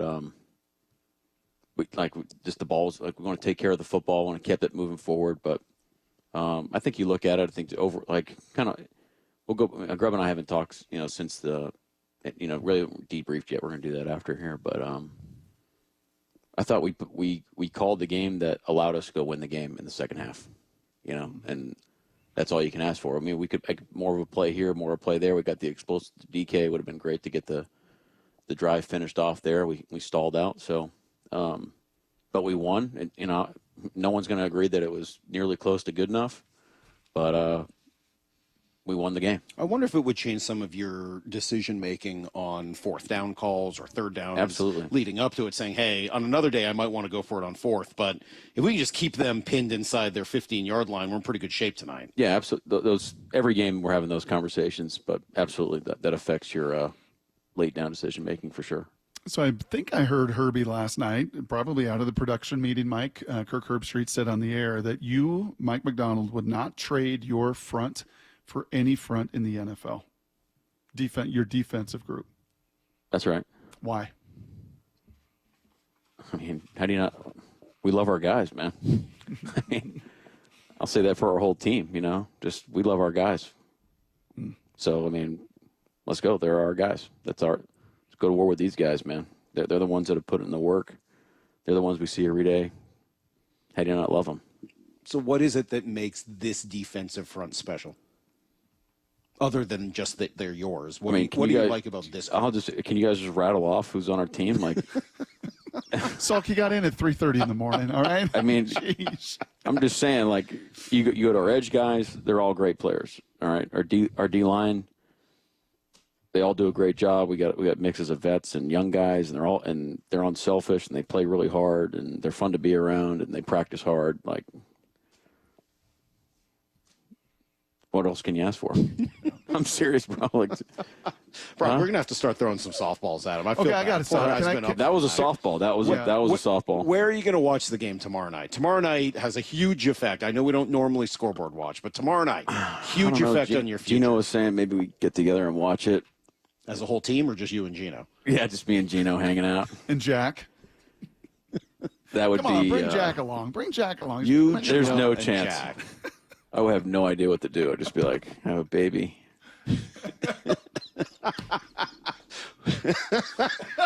So where you just watch at home? I haven't thought about it, bro. I just literally just got off the plane. I just finished watching the tape. Now I'm trying to, You call friends on the defensive staff in Arizona, offer them some clues. I would never do that. Like that. No, you can't do that. Sorry. All right, that's not allowed. Okay, I got one last fun softball. It is the Christmas season, the holiday season, and this is kind of schmaltzy, but this is what I do. Your favorite gift of being a dad. And I know it's in the midst of chaos and the season and everything else, Mike, but your favorite gift this season of bringing Jack into this world with your lovely wife and just the opportunity to be a dad, what's been the favorite part about that? Wow. Man. I mean, that's got to be it. I mean, that is the gift in and of itself. I mean, you always say it, and you always thought about it, but you're just like, man, I'm just happy everybody's healthy, man. Yep. That's all you ask for. And when that happens, you're just, like I said, after he was born, you're just like, man, so much has to happen to go right. And all the people, like, there's a lot of people involved, and it's just, there's a lot of things going on there. And so, yeah, I'm going to quote the Harbaughs here, but who's got it better than us on that? I mean, nobody.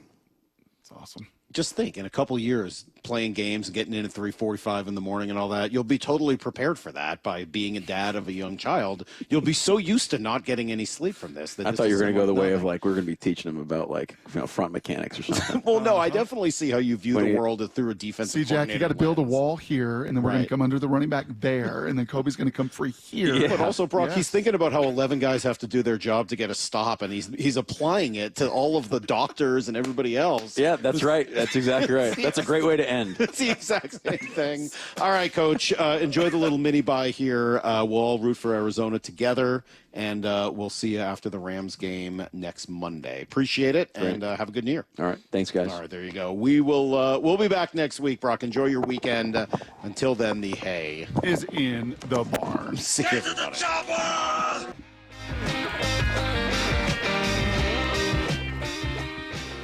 This is Seattle Sports. Looks this way, being chased. Now he goes down. Jaron Reed. It's a week-to-week league, and it's not always going to be sunshine and rainbows, man. Like gutting out a 63 win feels just as good as winning the game 44-41. Williams going to get hit. He goes down. Shannon Owosu. I mean, as a defense like ours, like where we love to compete, we love to compete with one another. We love to compete with the offense. When one side's lacking more than the other side picks it up. We are the home of the Seahawks. It's Fight Night, live boxing at Emerald Queen Casino Event Center. A full evening of boxing action, Friday, January 10th. Make it a destination event. Tickets at emeraldqueen.com. Don't miss this evening of pure excitement. The best in professional boxing. It's Fight Night, January 10th at Emerald Queen Casino, the entertainment capital of the Northwest.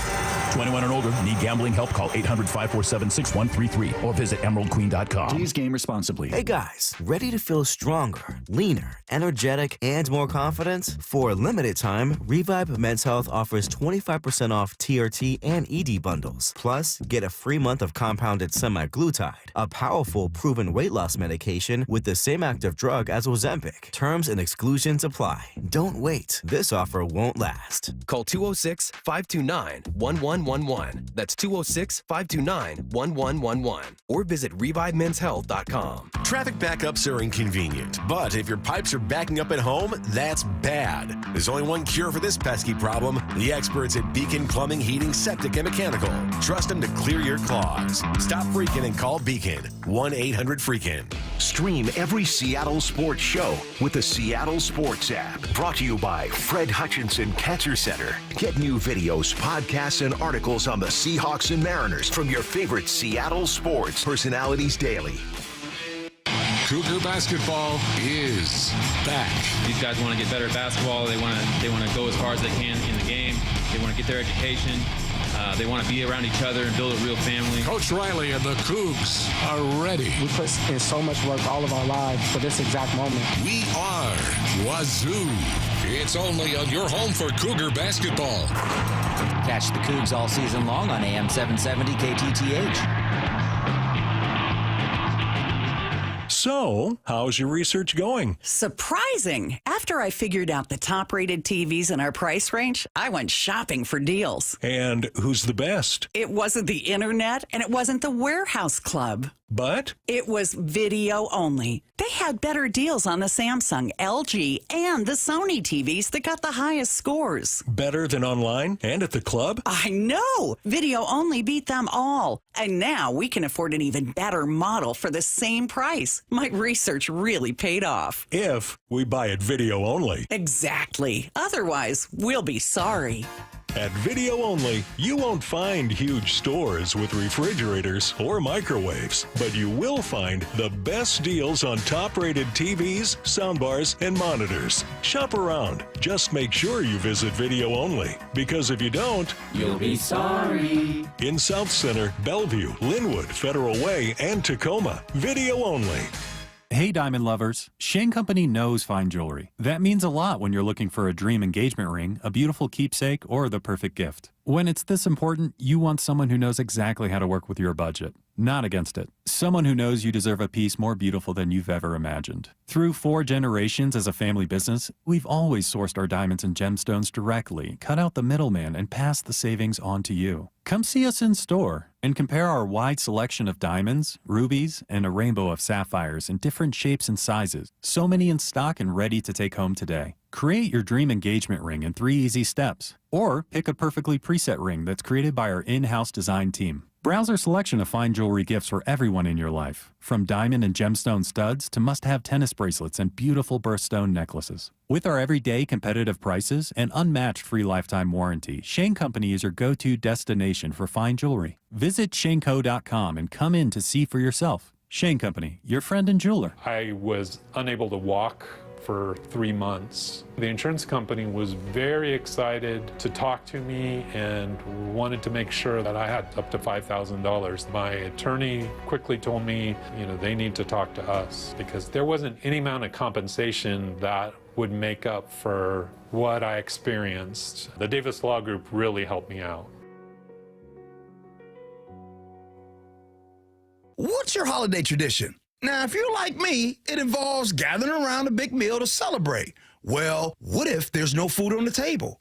Hey, it's G. Scott. This year, help someone less fortunate celebrate the holidays by supporting Nourishing Neighbors. The Nourishing Neighbors program provides grocery cards to the people who are the most impacted by food insecurity. So make a donation next time that you're at Safeway and help make sure everyone is welcome at the table for the holidays. Go to nourishingneighbors.com to learn more. This is Seattle Sports. Now he's going to scramble. He's going to dive. He's going to keep running and slides down near the 45-yard line. 710 KIRO AM Seattle and KIRO FM HD2 Tacoma, the home of the Seahawks. Seattle Sports Snapshot. With their Thursday night win over the Bears, the Seahawks have 18.9% odds to win both the division and make the playoffs. The Rams' odds to do both are at 81%. That would change with a road loss to the Cardinals Saturday night. A Rams win there means Seattle is, yes, virtually eliminated. But a loss cuts the Rams' odds to make the postseason from over 80% to just over 55% and makes Week 18's matchup between LA and Seattle a winner-take-all scenario. Snapshot, brought to you by Miller Lite. When it's game time, it's Miller time.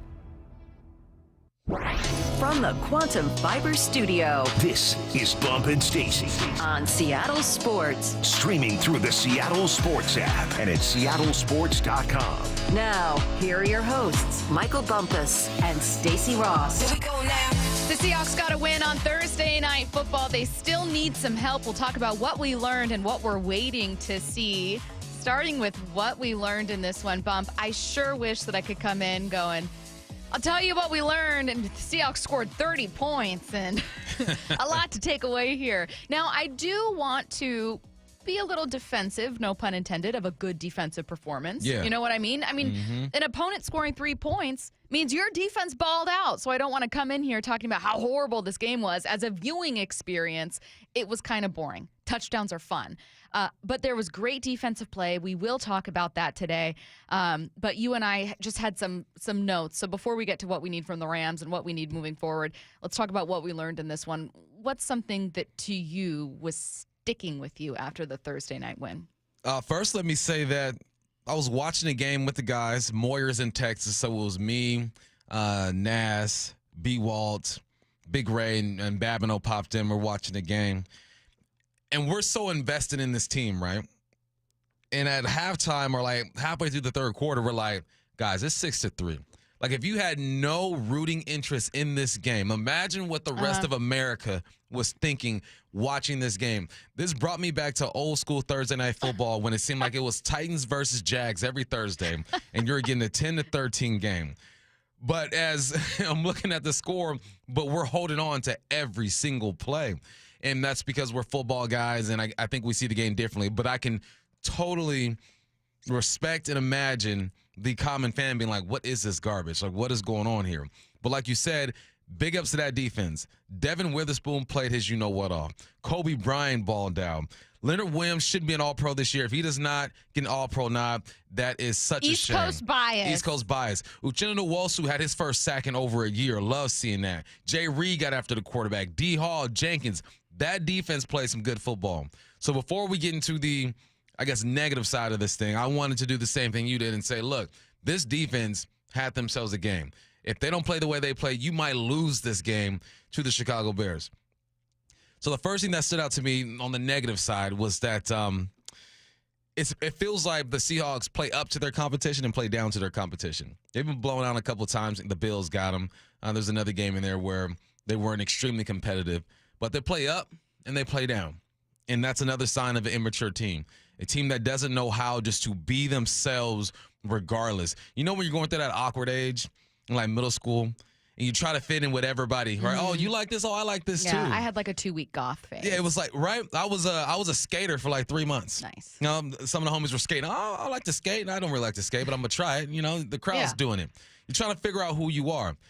And that's the way I see this team. They're trying to figure out who they are, at least offensively. I think defensively, they're like, we're set, we're good, we're mature, we're in 11th grade, we're juniors, we're upperclassmen. And I'm looking at the offense. They're like they're weird 7th graders trying to figure out who they are. Just cringeworthy. So they play up and they play down. The important thing is that they got the win, right? So let's start there. Let's start with sticking with me is that they got a win. It sounded a little bit like this. Here in Chicago, Mariners lead 6-3. Pitch on the way. Swinging a fly ball into shallow left field. Randy Arozarena coming in. He's there, and he makes the catch. The Mariners win it 6-3, and they sweep aside the Sox. I'm so sorry. It's my mistake. It's 6-3. It's a 6-3 game. It's just the wrong 6-3 game. Sorry. It sounded like this. Williams, shotgun snap, blitz is coming. Williams throws the ball up for grabs. The ball is intercepted. It's Woolen, comes near side, knocked out of bounds. The first takeaway of the game by the Seahawks could not have come at a better time.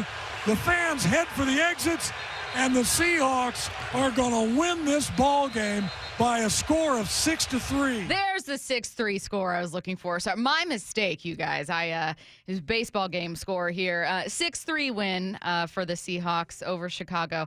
What's sticking with me is going to be, obviously I was like lingering on the offense, and I don't want to overly focus on it because I know we've got questions for you about the offense coming up at 10:30. So instead I'm going to focus on the defense. I'm going to continue your point. You mentioned Leonard Williams. I loved what I saw from Devin Witherspoon. I know Reek Woolen hasn't had the best stretch of games ever, but obviously sealed that one with an interception. I think that it's so easy to leave a game thinking, I hated that, but I loved what I saw from the defense. I mean, you made Chicago look god-awful, and they're not a great offense, but don't forget that this same Chicago Bears team nearly beat the Vikings. And they did. They went into overtime. Stacy, or am I thinking of the vibe Packers? was so different yesterday. Okay, look. So different. No. Now you coming in here. No. Listen, what I'm saying is you had no business losing to the Bears. Mm-hmm. You should not have lost to the Bears, and you didn't lose to the Bears. Correct. However, holding any NFL team to 3 is impressive. Yes. Keeping any NFL team entirely out of the end zone is impressive. And even knowing Chicago was bad, I was not expecting that against the Bears. Okay. I can get with that. You know? Mm-hmm. This isn't me being like, wow, you beat a great team. Like, Chicago's a bad team. You limped by them. Yeah. You limped by them. Yeah. Okay. And when I talk and when I talk about the offense, and when I talk about the offense, I will be very critical. I'll be very disappointed. But I think that I don't want to just start the show by being like, god awful game, and ignore the fact that you limited an NFL team to a field goal. Yeah. Here's the thing. You made that offensive line look the way that they've been all year. And you better had, right? You played against an offensive line that's given up 60 sacks. All of them aren't on them. Obviously, you have a rookie quarterback who holds the football. I believe he holds it like 3.5 seconds per play, which is like the 4th most in the NFL. He holds the football. You got after him, 7 sacks. Everybody was eating 10 quarterback hits. You made that offensive line look like they were supposed to. That's a check mark. Boom. There are some things when going into games. If they're not good at running the football, let's not make them good at running the football. If they're not good at protecting the quarterback, let's not make them all of a sudden world beaters when it comes to protecting the quarterback. That's what that defense did. I'm with you 100%. Someone said, nice to see Reek get his first career save. Absolutely agree. That's good. You were looking at opposing defenses. You said opposing defenses aren't challenged. Again, we'll talk about it at 10:30, but you felt like this was just an offense that couldn't get going against a defense that, by the way, has been really up and down. At times has been solid, but over the last several weeks has really plummeted. Yeah, there are some specifics to this, and I want to say that my opinion has shifted a little bit the more that I watch this film. It's shifting, not in the sense that this offense isn't straightforward, but I think I have reasons why this offense isn't straightforward when I'm breaking down individual battles and what I feel like Grubb can't or can't do. I know a lot of people, they watch the film because I'm, when we're watching the game and we come back for our post-game show, I look at the text lines and I get all the comments that people are saying. And these are initial reactions. And I think we do the same thing too, right? We have our initial reactions, and then we go back, we look at numbers, we look at the film, we say, okay, well, this is probably why this thing happened. And the initial reactions were just Grubb, Geno, DK, this guy. And it points to moments in the game, but it doesn't really paint the picture as to why some things happen and why some plays are being called. I'm not saying that this was the greatest called game. I'm not saying that Geno played his best. But when I watch the film, I start to get context to stuff. And I think context is important. I'm not saying don't feel the way that you feel because you are the fan and you're supposed to just lay your heart out there and do that. It's my job to give you the real analysis of this whole thing and to let you know why some things or why I think some things happen and where they can improve. So I'm really excited to get into that conversation because after watching the film, it changes things. Should you have beaten the Bears 6-3? Nah, it should have been like my pregame score was 30-21. I thought it was going to be a high-scoring game. Big Ray had 31-27. B-Wald had 27-17. Everyone thought that the Hawks were going to be able to put up points because of the numbers and what we've seen on film.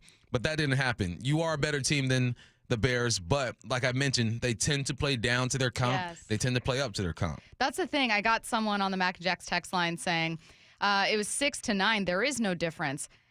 You don't think the Seahawks are a better team than the Bears? I'm not saying the Seahawks are world beaters. I'm saying the Seahawks statistically have shown they are a better team than the Bears. Yeah. If you were to watch all of the Bears games this year and watch all of the Seahawks games this year, you would think that there was a difference in coaching and talent between these two teams. Not to say that the Bears don't have talent, but I think that there's a gap. I don't think these are equally bad, struggling teams. I think they're in two different spots in two different parts of their development.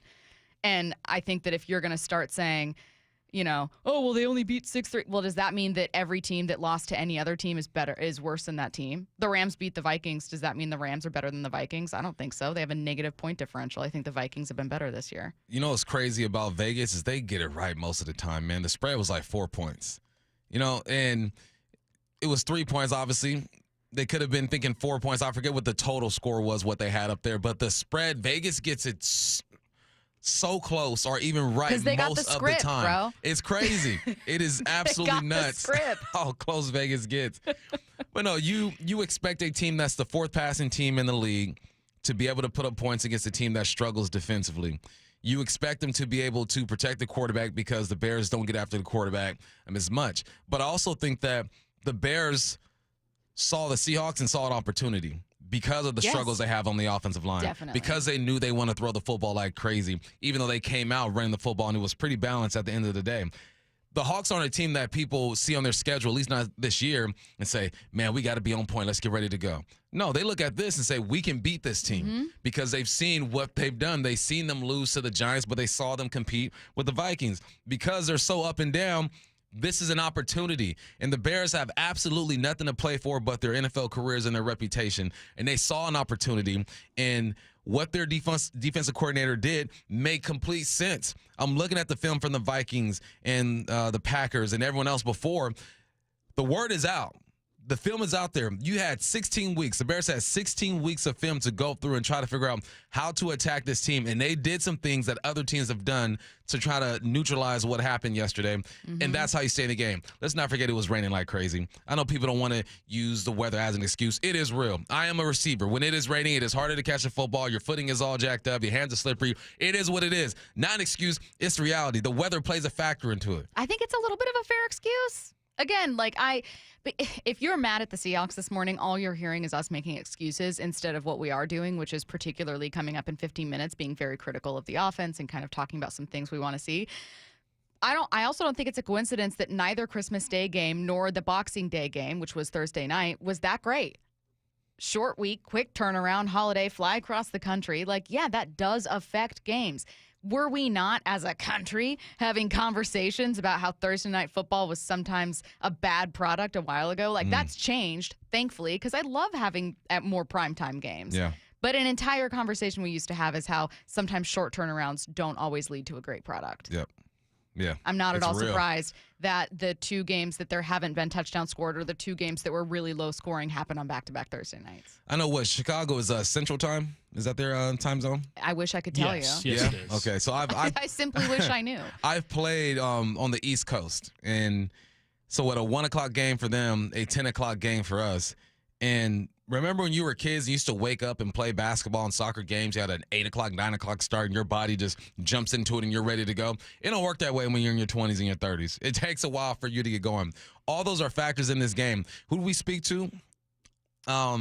Patrick Finley. He said, well, weird things happen on Thursday nights. Weird things. And I was thinking about him the whole time. I go, this is weird as heck. He was right. I don't think he thought it was going to be 6-3 weird. No. But weird things happen on Thursday night football, especially when you got a short turnaround. You're flying across the country.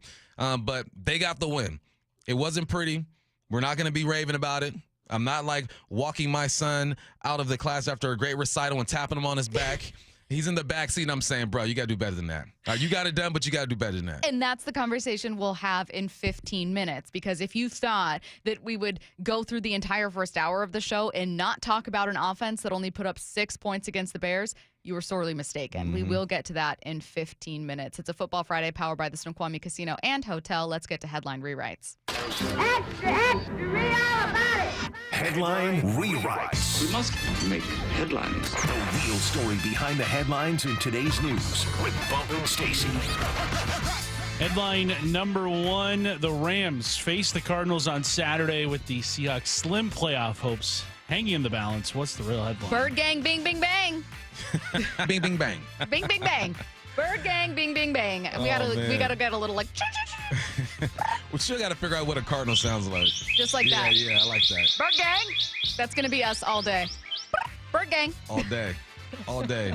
Come on, Kyler Murray. Come on, Michael Come Wilson, on now. Marvin Put Harrison, down James the Conner. game controller. Trey get it. McBride, score a touchdown this year. I beg of you. Please, you're too Do good it. not to hit that end Bro, zone. you're going to get so many yards and have no touchdowns to show for it. Let's change that. Let's you know do what it. I mean? It feels unfair. I'd love to see that change. I've always been a Cardinals fan. Roll Cardinals. Roll damn Cardinals. Roll damn Cardinals. Bird gang. So the spread here is 6.5. That's what Vegas has it as, and obviously they have the Rams as a favorite. They did lose an offensive lineman sometime this week during practice. We'll see how that affects it. You're gonna need a game out of Kyler Murray. He needs to have his best game. This defense is gonna have needs to have their best game because the Rams have been playing really good football. On a 4-game winning streak, put up 44 points against the Buffalo Bills. Barely got by the Niners. 19-9 against the Jets. They are a team that if you give them opportunity, if you allow them to out-leverage you in their pass game, it makes for a long day because now the defense is just going to spread, and now they're going to be gaps for the running backs. It's going to be a tough task for the Arizona Cardinals, but like we always say, this is the NFL. Anybody can get it. And you know what else we always say? Bird gang.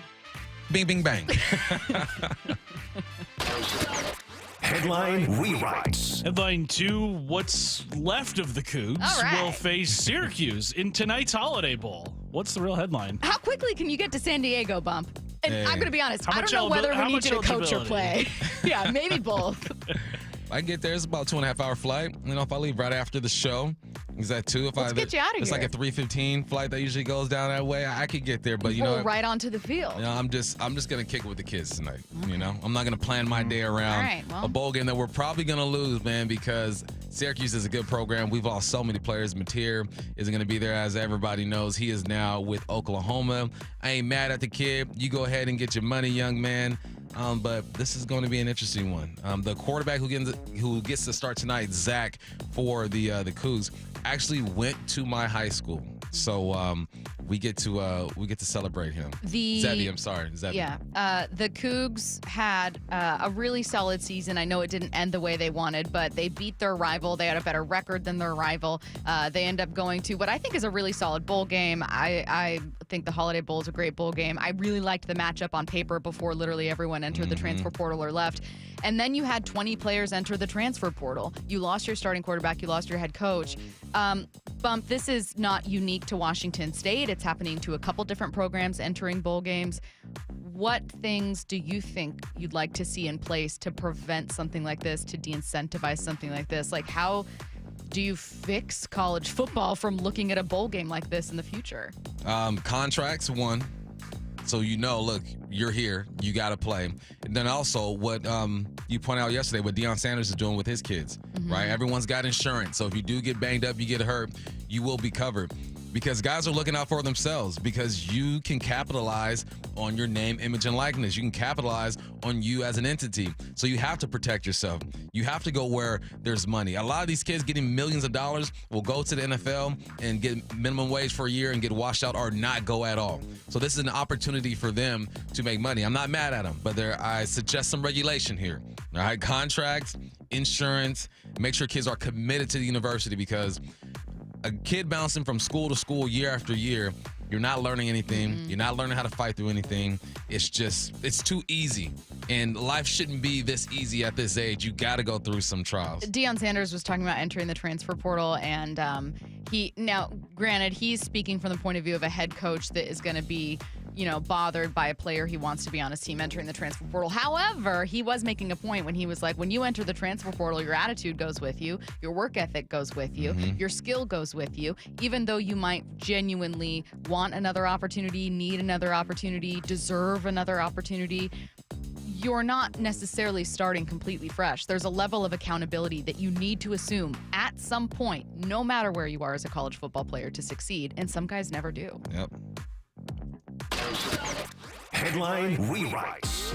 Headline 3, Netflix's pair of Christmas Day NFL games were the 2 most streamed football games ever. What's the real headline? Sounds like LeBron's going to have to get used to this. Yeah, LeBron ain't going nowhere. Not happy about This was just a trial. They got that free trial and everyone's subscribing. They didn't even know it. That's that subscription that just pops up like, oh, snaps, there's another $10 that you're spending on the NFL. Wait, yeah. what? Yeah, like, when did I subscribe? What's happening? It worked, though. It worked. People love football. They love the NFL. Someone pointed out last week was the first time in NFL history you had 5 games or 5 days of football out of the week, which is nuts to me. I don't suggest that. It's not good for the body unless you're allowing these guys to get buys after these games. But it's clear that people will pick football over any other sport in this country. Yeah. So just get with it. Enjoy it. You said you're a football player, LeBron. Didn't you say that, Curtis? That LeBron said he was a football player? I think so. Yeah, St. Vincent, St. Mary. Yes, I'm a football player. Yeah. No, you're not. You're not. All right. 65 million viewers tuned in for at least 1 minute of the 2 games. Ravens-Texans averaged 24.3 million viewers. Chiefs-Steelers, which was the earlier game, and without Beyonce, averaged 24.1 million. Now, here's the thing about the NBA. The NBA actually had their best holiday numbers in 5 years. They averaged 5.2 million viewers per game for their 5-game slate. Again, those numbers don't touch the NFL. But as far as LeBron saying like, oh, it's kind of Christmas is our day. I love the NFL, but it's our day. They had their best Christmas day in a while. The NBA did. The NBA did. Yeah, their best Christmas numbers in 5 years. It's still your day. Everybody can eat. Exactly. There's enough to go around. The numbers don't really back up LeBron being upset. It's like, I don't know, maybe people were watching sports and then those NFL games were boring, so they flipped over to something else. I don't know. He just wants all the attention. Exactly. Don't take your eyes off of me. No, the NFL having record-breaking numbers didn't take away from the NBA at all. No, not at all. Coming up next, the Seahawks had 12 first downs and 6 points. It was the fewest allowed by the Bears all season long. Even the Panthers, Jags, and Titans scored more against Chicago. Yuck. Bump noticed something about the Seahawks offense, and he'll tell us next. The Mike McDonald Show, the first word from the head coach after every Seahawks game. We subscribe to it's a team pass rush mentality, so it's all 11 guys working together. I've also talked about our pass rush mentality is not, Leo is a phenomenal player, but it's not built around Leo. We're not going to just set everything up so he has the one-on-one. Now, there's going to be times where you're going to do that for sure. When you can see the productivity kind of spread out where people get stats in each levels, I think that's pretty awesome. Don't miss the Mike McDonald Show the morning after the Hawks game at 9:30 on Seattle Sports. For every kid that didn't have a chance, and every kid that was out of options, Seattle Children's is fighting for you. Because this isn't about beating the odds. It's about changing them. for all kidkind. Emerald Queen Casino, the entertainment capital of the Northwest. The best place to watch all your favorite sports. Featuring wall-to-wall viewing screens, 6 windows, and 30 kiosks. Be there at emeraldqueen.com. Emerald Queen Casino, the entertainment capital of the Northwest. Well, Black Friday and Cyber Monday might be over, but it's the season of savings at all 6 Harnish Auto Family dealerships. Take the driver's seat to savings while supplies last on all 2024 models. The Harnish Auto Family has 22 acres of inventory filled with the most popular trucks, SUVs, EVs, and cars from the brands you know and love. Visit HarnishAutoFamily.com or head to Chevrolet and Kia of Everett or Volkswagen, Subaru, and Chevrolet Buick GMC of Puyallup and tell them I sent you. We are the Harnish Auto Family, where people matter. I'm Bradley Johnson with 1-800-DUI-AWAY, and I want to talk to you about the new year. A fresh start, the celebration of a new beginning, and lots of drinking. Cops know it, and they're working overtime on DUI patrols, looking for any reason to pull you over. Even the odor of alcohol can get you arrested. And if you're in trouble, don't let old acquaintance be forgot. Call 1-800-DUI-AWAY. Our New Year's resolution, for nearly 30 years, has been providing the best possible defense to every client in every case. 1-800-DUI-AWAY will help put you back on track with your resolution of no more drinking and driving. Call 1-800-DUI-AWAY or go to 1-800-DUI-AWAY.com to set up a free private consultation in Seattle, Bellevue, Everett, or Tacoma. Don't let your midnight kiss be with your cellmate. Don't drink and drive this new year, but if you're accused of it, always remember 1-800-DUI-AWAY! Tired of hearing scary radio ads about the IRS? Tax Relief Advocates is different.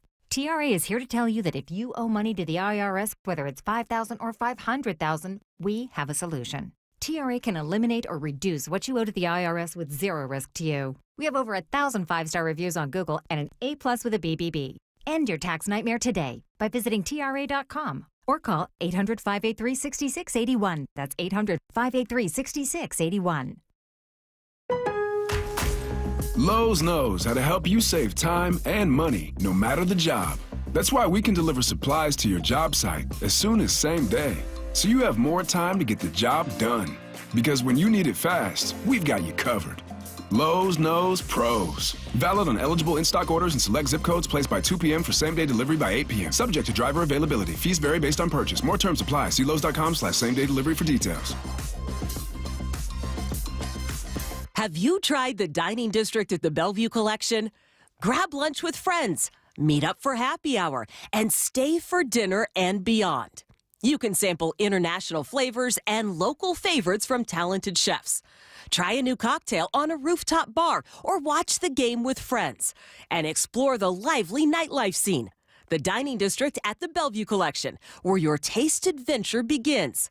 Learn more at BellevueCollection.com/dining district. Heading outdoors or on the water this weekend? Check in with Joey and Nelly on the Outdoor Line from 6 to 8 a.m. every Saturday on Seattle Sports and the Seattle Sports app. Seahawks Insider. Holy catfish! The Seahawks Insider is brought to you by Pacific Lamp and Supply. For the latest on the Seahawks anytime, go to seattlesports.com. Television sales on Black Friday set new records as millions of Americans snapped up the hot deals. But a lot of people were out of town or too busy to take advantage of the special pricing. So, how about a redo? Right now, you've got a second chance to save big on many of the top-rated Samsung, LG, and Sony TVs. Where? At Video Only, where the smart shoppers go. So, don't miss out. Check out Video Only now, or you'll be sorry. If you're looking to build a beautiful new custom deck, now is the time to take advantage of off-season savings from MasterDecks. Save big. Save up to $7,500 off your new deck from MasterDecks. From design to completion, MasterDecks does it all, building dream decks of all shapes and sizes across the Puget Sound. Don't miss out on off-season savings. Save up to $7,500 off your new deck. Get started today. Go to masterdecks.com. Masterdecks.com. O'Brien Auto Group has some of the best new car brands in the Northwest. Those great new vehicles make the best pre-owned vehicles as well. O'BrienAutoGroup.com for the best factory certified vehicles. O'BrienAutoGroup.com for a large selection of the best pre-owned cars and trucks. O'BrienAutoGroup.com. Choose from hundreds of SUVs, trucks, hybrids, EVs, and more. O'BrienAutoGroup.com. One site is all you need. That's OBRIEN Autogroup.com. O'Brien.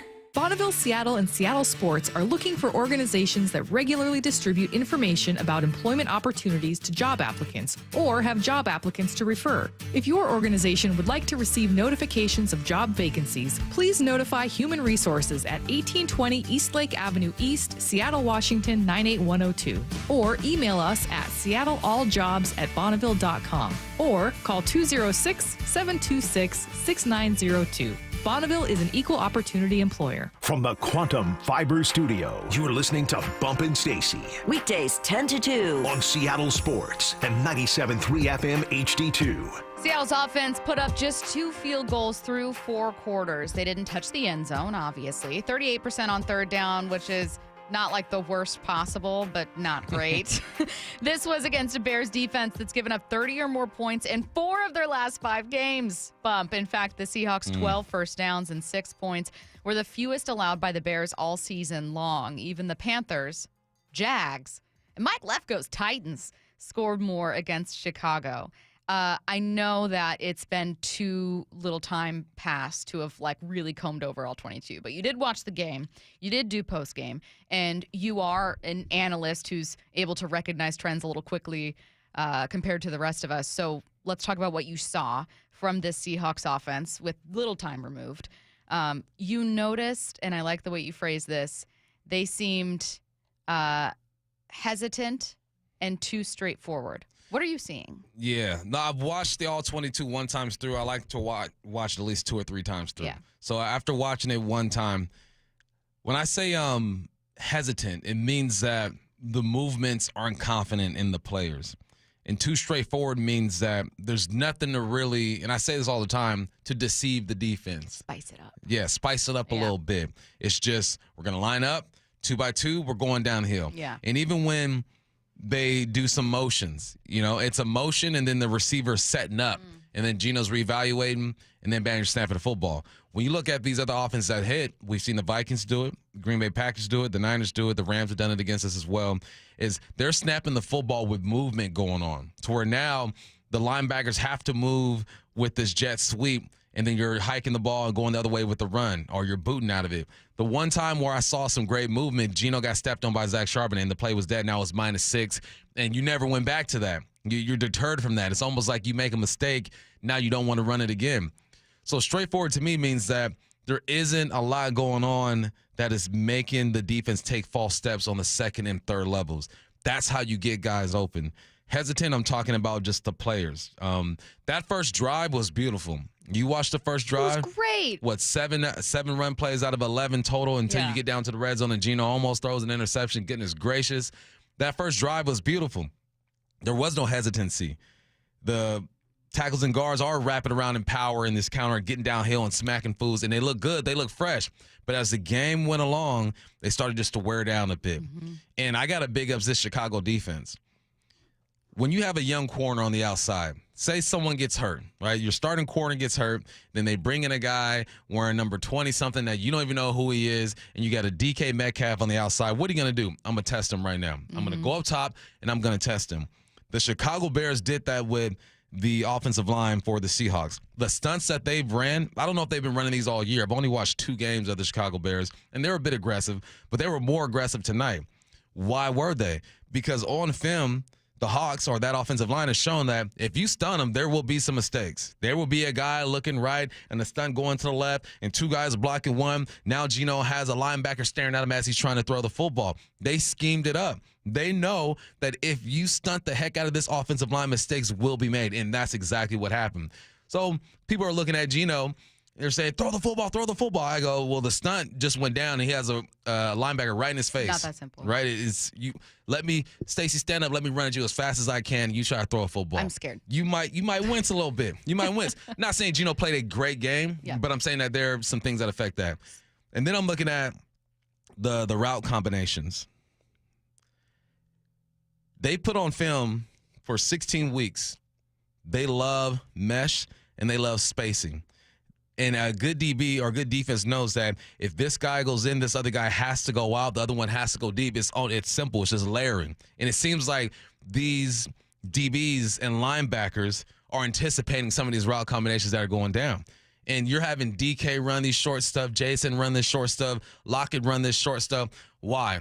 Because you know you're getting stunted, and that offensive line isn't going to be able to protect very long. So now you got to run that short game. And it's not your traditional short game. It's a bunch of layers and stuff with it. It seems like the secondary is just sticky. The last couple of weeks, they are sticky when it comes to these route combinations. They're recognizing it. They're being coached up. It's familiar. And now Geno don't want to let it go. You almost throw an interception down in the red zone, but now you're seeing it. And a throw he might make in a tight window, he doesn't want to do it anymore because he's scared he's going to throw an interception. And because you have a linebacker bracketing a slot receiver and a corner on the outside all over DK, it's a domino effect. It's like you have that great first series, boom, everything's working. Even the pass game, a couple passes were good. You almost throw an interception. Now you're thinking about it. Defense comes out, that second, third series, they're stunning the heck out of you. Now you don't have that time. You know they're getting sticky on the back end. Everything starts to slow down. There's friction in the offense. If we were to, it's impossible to do realistically. All of these things are interconnected. The offensive line, Geno, wide receiver play, blocking on the part of tight ends, running backs, and then obviously your offensive coordinator. It's impossible to just isolate things. But if we were to isolate Grubb as much as we possibly can, let's do that for just a couple minutes here with anything that you liked and then questions you might have or things Grubb might need to do in what may be a must-win Week 18. Because I got to be honest, Bump, the number one name I was seeing talked about after this one, at least by fans on X.com, was not necessarily Geno. It wasn't the offensive line. It wasn't even great play by Devin Witherspoon or Leonard Williams. It was Ryan Grubb. Yeah. When it's all said and done, he has to call the plays to get these guys open. You can have all the talent in the world, but you got to come up with the scheme. You got to practice it during the week. You got to get your guys to execute. It's got to be clearly communicated, and you have to go get it. That first series was amazing. I loved it. They committed to the run. They got downhill. You saw that pin and pull that Big Ray loves and talks about all the time. It looked great. But then things start to happen. And just as a player, if you get not dominated, but you're not winning your matchup the way that you used to, all right? You're going to try to simplify some things. You're going to be hesitant to try some things against a guy because you feel like he's better than you in some areas. I think that happens with coordinators sometimes too. He's looking at the offensive line and like, man, we're getting our butts kicked. We can't go deep. Oh, they're sticky on the back end. Man, I'm going to try this play action. Man, Geno fell. I don't know if we can do that anymore. You know, you start to doubt yourself. This is all assumption. I don't know what Grubb is going through. But I mean, that's what we're asking you to do, right? It's just I don't know what Grubb is going through up top, but I would imagine I've called plays at a lower level, and those are the things that you go through. And then you have the weather factoring in that's affected your play calling. It's a domino effect, man. In a football game, it's nothing but stress. How are you handling the stress? And then how do you handle the euphoria of success during that at the same time? It's a bunch of emotions going on. You're getting feedback. Sometimes, like I said yesterday, sometimes bad teams do some things that just jack you up and messes up your flow. That's exactly what these guys did. The unfortunate part about it is that we feel like we've seen this so many times this year. We feel like we've seen the running game get shut down eventually after it looked like you could do something. We've seen Geno hold on to the football when you feel like he could throw it. We've seen receivers not get open on the back end. So when you hear Mike McDonald talking about we're not there yet, he's absolutely right. In the morning show, he said, look, we're just not there yet. Absolutely right. You are not there yet. So what are you going to do as a coaching staff to put these guys in position to hopefully win the division on Saturday if the Cardinals beat the Rams on Saturday? That's what it is, man. There's no consistency. I think teams have film on the scheme. They're scheming it up. They're putting pressure on the offensive line. Geno gets trigger shot because he doesn't want to throw the football away again. And then the routes on the backside are just they're just sticky. The defense is all over it. 206, the reason those people say Ryan Grubb is because they know they can't play football, but they think they can call a game. I think that people do often, and this includes me, watch games, and your first impression is always like, well, you should have done this, right? I mean, you can apply that concept to anything. When I watch Who Wants to Be a Millionaire and they show the answer, I'm like, I knew that. Obviously.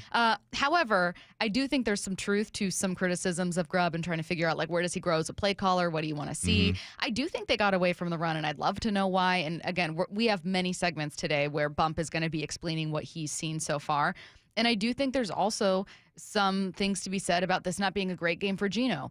Is that injury? Is it protection? Or is it Geno hesitating, maybe making bad decisions, right? That's another topic we're going to explore a little bit later in the show. First, Bump mentioned that interview on the morning show. Mike McDonald, an exclusive interview with Brock and Salk, will tell you everything the head coach had to say next. Seattle Sports, your home for Brock and Salk. Not the prettiest game most of us have ever seen, but it was a win. What I made of it is that first half especially. I mean, that was 2011 to 2015, 16 Seattle Seahawks football. Well, I hate to say it, I kind of agree with Sherm. Like, I mean, there was a lot of really good defense played last night. They're two pretty good defensive teams playing pretty good defense. Yeah. Offensively, it was pretty problematic. It was pretty rough. On Seattle Sports and 97.3 FM HD2. If you have unfiled taxes or are in debt to the IRS, this is important news. Did you know the IRS has programs specifically designed to help people struggling with tax debt? Powerful tax assistance programs that can save you thousands if you qualify. No one knows these programs better than the experts at Optima Tax Relief, America's most trusted tax resolution firm, A-rated by the Better Business Bureau. Their award-winning team of tax attorneys and licensed professionals have resolved over $1 billion of tax debt for their clients. One call to Optima can start the process, helping to end your worries about wage garnishment, asset seizure, and other IRS actions. Make sure you're getting the best options to solve your tax problems. Call the experts at Optima today for a free confidential consultation. Call 800-343-6460. 800-343-6460. 800-343-6460. Optima Tax Relief.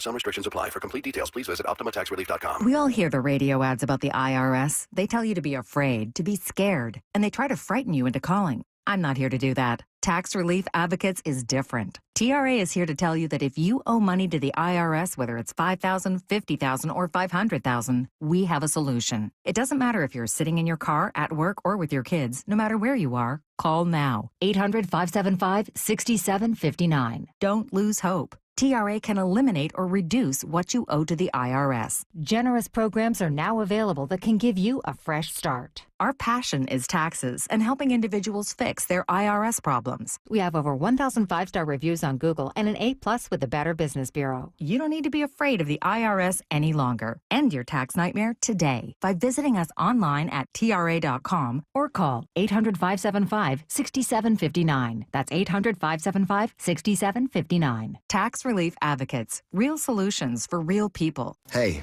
I'm Brett Podolsky, co-founder of The Farmer's Dog. We make fresh food for dogs. We started the company when we saw what a huge difference it made in my own dog, Jada, when she stopped eating ultra-processed kibble and started eating fresh, whole food. The Farmer's Dog food isn't fancy. It's just real food delivered to your door in pre-portioned packs. It's better for them and easier for you.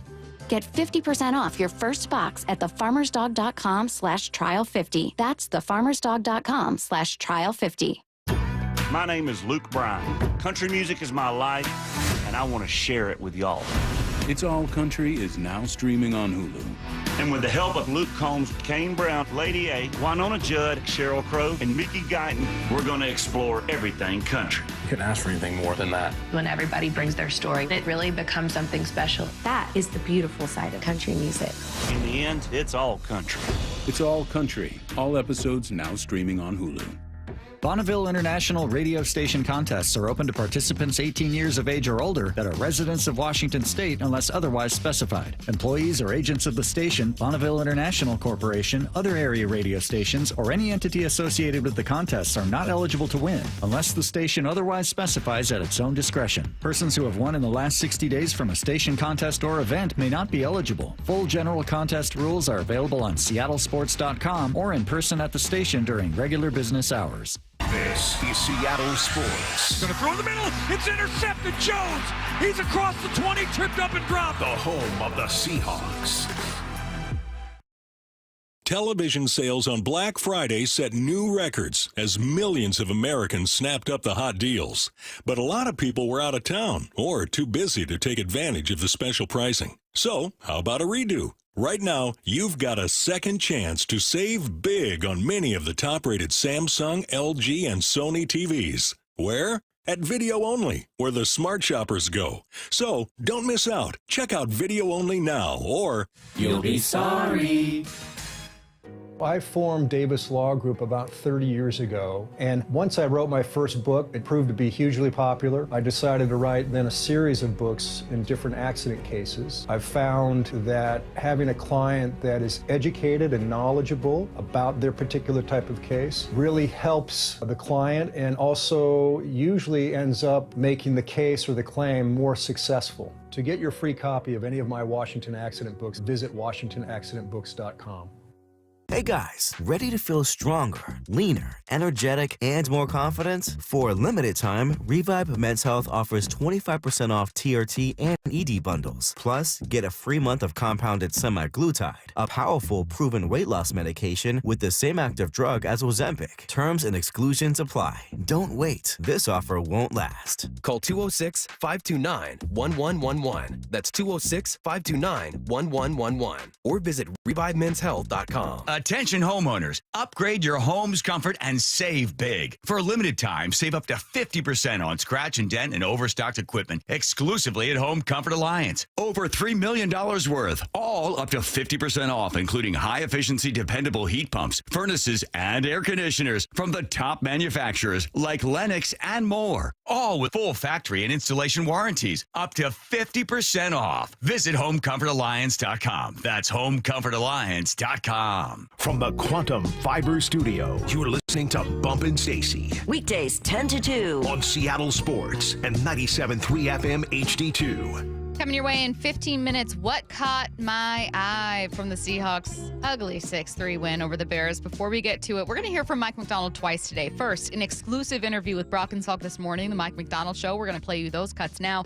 And then coming up a bit later in the show, you're going to hear Mike McDonald speak to reporters. So we may have a couple updates, a little bit of time passing between those two. So we'll play you that coming up at noon. Before we get to it, though, again, let's take a listen to Mike McDonald from this morning. The head coach talking about what he did love about this game, that being Leonard Williams, for one. Yeah, you're always, of course, you're always going to be believing in growth in your players. You always think there's another level that you can take your guys, and I'm sure he would say that too. I mean, I'm sure this is some of the best ball he's been playing in his career, but why not be able to take it to another level? He was asked whether Leonard Williams still has another level to his game, and I'm going to say this, Bump.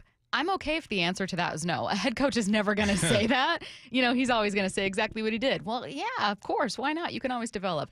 I'm okay if the answer is no, and that's enough for us because he's balling out. He's blocked a PAT. He has an interception to the house, hella TFLs and quarterback hits, 9 sacks. Come on. All he needs is a fumble recovery at this point, and he's done just about everything he can do. I'm completely fine. If this is as good as it gets for Leonard Williams, he should be an All-Pro this year. He was asked whether Witherspoon, who had a great game, under the radar because he's not getting a ton of picks, but really impactful in this one, asked whether Witherspoon is the best pound-for-pound defender in football. For my money's at, like I said after the game, when you have guys on your team like that play absolute to the wall every time, we talk about shocking effort. He plays with shocking effort. You know, you turn the tape, you are shocked when you watch Spoon play. If I'm on the field with him, how could I not step my game to the next level? How could I not play with that type of energy? It's just impossible, you know. And that's when we talk about force multiple. That's what it means. You know, you're positively affecting everybody around you as well, just by talking about being a leader and like you're vocal and Spoon. He's asserted himself more. And he's growing like heck, but he's doing a phenomenal job. But he's not like the rah guy all the time.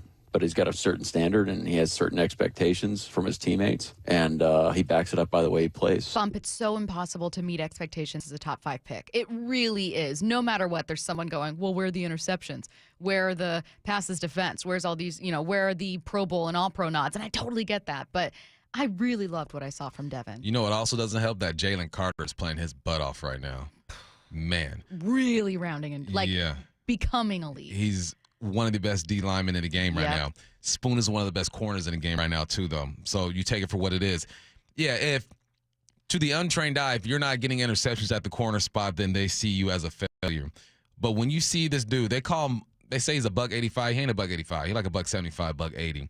He's running through receivers and breaking up screens. He has a sack. They use him. He's like a little torpedo on the outside of the box at the nickel spot, just waiting to get after the quarterback. It's the energy that he plays with. There was a play where Caleb Williams is rolling outside, and it looks like he could get a first down, but the closing speed of Spoon just shut all of that down. He brings things to the team that don't show up in the stat sheet, that energy that Mike Macdonald talks about. If you are a real competitor, which most of these guys on the football field are, when you see your teammate going hard like that, you got to step your game up. So I'm so happy with Spoon. I wouldn't trade him for nobody else.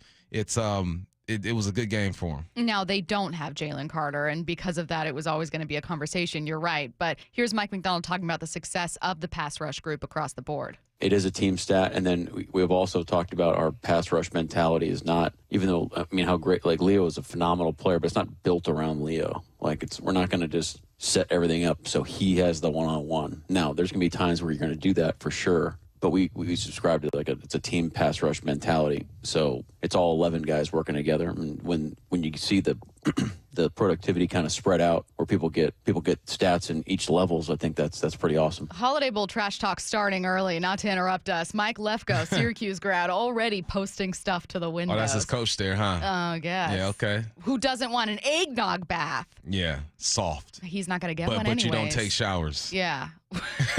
That's why he doesn't want one. You can't say enough good things about the defense. I know that it really is going to come down to the wire. Fingers crossed, Bird Gang, bing, bing, bang. The Cardinals beat the Rams, and this is like a win and get in situation week 18. I have so much more faith in the defense than I would have when these two teams met the first time, and I want to say week 9, even though the defense played really well. Yeah, they did. I mean, they only gave up, what was the score, 29-20? It was 26-20, so 20 in regulation, but that doesn't include Geno's pick 6. Yeah, I was going to say, so the defense didn't give up as much as the score 14 says. 14 in regulation. No, that's when the defense, we felt like, started really playing to their potential. Unfortunately, Geno had 3 interceptions that game, 1 to the house. But no, this defense has it's been ascending. And we talked about this before when Mike Macdonald was with Baltimore. It took him like 8 weeks to get this thing going. It's not just a plug and play type of thing. And I think that's what gives me, what keeps me optimistic about Grubb, because I think that no matter how this season ends, the offseason is going to come around. That staff is not going to be the same. He's going to go to his mentors, and you just get better. This is his first year in the NFL calling plays. Yeah. And there are some times where the offense looks good. And that's the tough part about this whole situation, is that you see a game like last night when it's 6-3 and nothing seems to be working, and you just forget about the times when the offense looks like everything is clicking. You forget about the Arizona game. It was like 3 weeks ago. Atlanta. You did win 4 games in a row, and the offense looked pretty good. Yeah. So you become a victim of the moment, and I understand that. But my job is to kind of round it all up. Not making excuses for Grubb. I think there's obviously some things he can do better, and he knows that. I saw Grubb at the Christmas party, and it was the vibe. He goes, "Yep, we got to do this. We got to get better." I'm not going to tell you what he told me, but he knows that. He's a real human being that watches film and prepares. So there are things they have to do to get better. Let's see. Do I have enough time for this one? Yeah. Let's take a listen to, again, good. And then I do want to throw this in.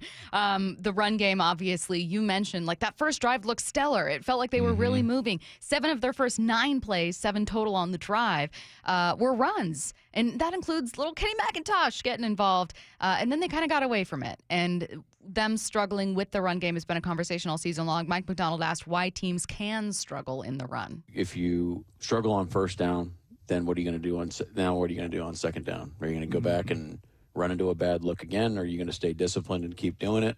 Now all of a sudden you're 2 runs, and now you're facing a 3rd and 7, and you don't want to do that. So now you're trying to move the ball forward, or they're packing the paint, so now you want to try to get the ball on the perimeter. I mean, there's a lot of things going on there based on what personnel and what sets you're presenting. But the teams that run the ball the most effectively and most consistently, I think they do a better job on first down, either in the run or the action game, or the quick game, or whatever they feel like their plan of attack is on first down. These are the things that we're trying to do. What do you hear? I hear logical football.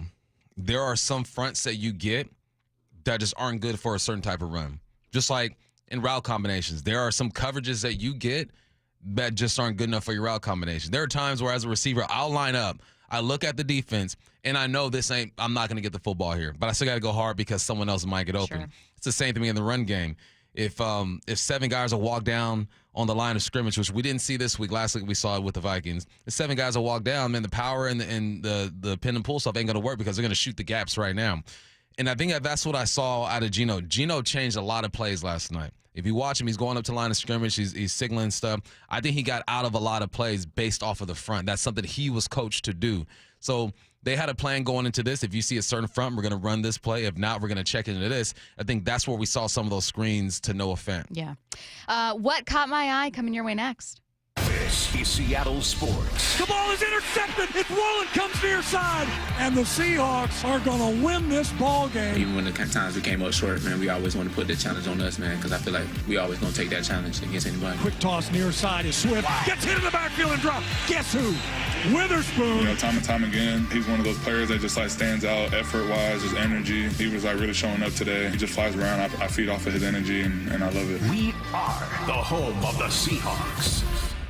Polestar 3 is the electric SUV for drivers unwilling to compromise. That means merging a spacious interior with the torque and handling of a sports car. Visit Polestar Bellevue today for end-of-year lease offers and book a test drive at polestarbellevue.com. It's the most magical time of the year. At Shane Company, we're feeling grateful for you. Since 1929, throughout 4 generations as a family business, we always put our customers first. My team and I handpick only the most beautiful diamonds and gemstones, ensure our jewelry is crafted with care, and provide an unmatched free lifetime warranty because we're in it for life too. From our family to yours, happy holidays. Shane Company, your friend and jeweler. At Progressive, we know there's a lot of things you can track. Steps, calories, heart rate, your pet steps, screen time, the whereabouts of your favorite celebrity, how long you slept, how long you didn't sleep, how long you thought about sleeping, how long you thought about sleeping. But none of these things could save you money, unlike Snapshot from Progressive, which customizes your rate based on how and how much you drive. It's much better for your bottom line than tracking your Cocker Spaniel's resting heart rate. So download the Progressive app today. Progressive Casualty Insurance Company and Affiliates. Snapshot not available in California or from all agents. Surcharge possible for unsafe driving. Lowe's knows how to help you save time and money, no matter the job. That's why we can deliver supplies to your job site as soon as same day, so you have more time to get the job done. Because when you need it fast, we've got you covered. Lowe's knows pros. Valid on eligible in-stock orders and select zip codes placed by 2 p.m. for same-day delivery by 8 p.m. Subject to driver availability. Fees vary based on purchase. More terms apply. See Lowe's.com/same-day delivery for details. What's your holiday tradition? Now, if you're like me, it involves gathering around a big meal to celebrate. Well, what if there's no food on the table? Hey, it's G. Scott. This year, help someone less fortunate celebrate the holidays by supporting Nourishing Neighbors. The Nourishing Neighbors program provides grocery cards to the people who are the most impacted by food insecurity. So make a donation next time that you're at Safeway and help make sure everyone is welcome at the table for the holidays. Go to nourishingneighbors.com to learn more. It's Fight Night, live boxing at Emerald Queen Casino Event Center. A full evening of boxing action, Friday, January 10th. Make it a destination event. Tickets at emeraldqueen.com. Don't miss this evening of pure excitement. The best in professional boxing. It's Fight Night, January 10th at Emerald Queen Casino, the entertainment capital of the Northwest. 21 and older. Need gambling help? Call 800-547-6133 or visit emeraldqueen.com. Please game responsibly. Tingling and numbness or burning pain in the feet or hands are warning signs of peripheral neuropathy. For years, Sound Pain Solutions has helped thousands using our innovative narcotic-free approach. Now we're excited to introduce our most powerful treatment yet. I'm Dr. Mark Shelley, a chiropractic physician and functional neurologist at Sound Pain Solutions. We've discovered a new bioelectrical treatment that produces remarkable results. Studies show 85% of neuropathy sufferers report a 50% reduction in pain. Our new therapy can reduce pain and regenerate damaged nerves. It's performed by medical providers and naturopathic physicians. It's a breakthrough treatment that has changed the lives of thousands who suffer from nerve pain. At Sound Pain Solutions, all our therapies are non-surgical, FDA cleared, and narcotic free. Learn if you qualify for our new neuropathy treatment. Schedule a free consultation by visiting soundpainsolutions.com. SoundPainSolutions.com.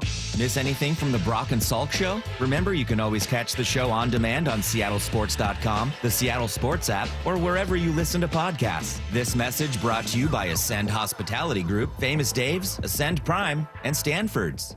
I'm Bradley Johnson with 1-800-DUI-AWAY, and I want to talk to you about the new year. A fresh start, the celebration of a new beginning, and lots of drinking. Cops know it, and they're working overtime on DUI patrols, looking for any reason to pull you over. Even the odor of alcohol can get you arrested. And if you're in trouble, don't let old acquaintance be forgot. Call 1-800-DUI-AWAY.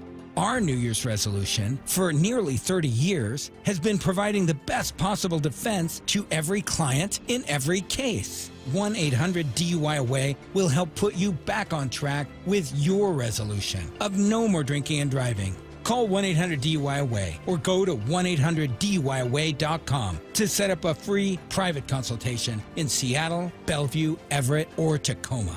Don't let your midnight kiss be with your cellmate. Don't drink and drive this new year, but if you're accused of it, always remember 1-800-DUI-AWAY. This is Seattle Sports. See, there's the snap. Kick is away. Going to be plenty long enough, and it is right through. 710 KIRO AM Seattle and KIRO FM HD2 Tacoma, the home of the Seahawks. Seattle Sports Snapshot. The numbers are in for Netflix, and the streaming giant set records with two of the most streamed NFL games in history on Christmas Day. The NFL in Nielsen said 65 million U.S. viewers tuned in for at least 1 minute of one of the two NFL games. Both games averaging about 24 million viewers. The NBA also had its best ratings day in 5 years, an average of 5.2 million viewers tuned in for the league's 5-game slate. 1 minute?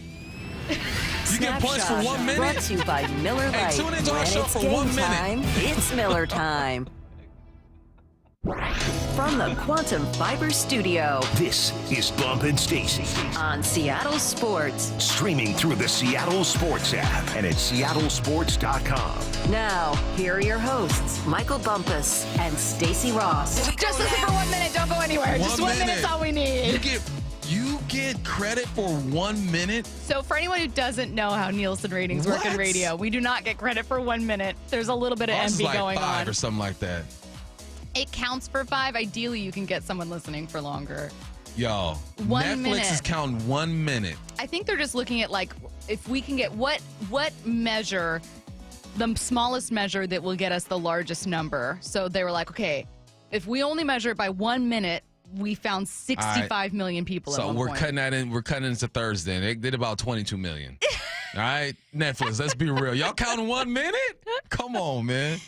24 million viewers That's still on a average lot. for each of those games. Still That's a ton. 1 minute, All man. right. Y'all shady. We're talking about what caught my eye in the Seahawks' ugly 6-3 win over the Bears. You guys can join this conversation anytime on the Mac and Jack's text line, 866-979-3776. Bump, what you got for us to get us started?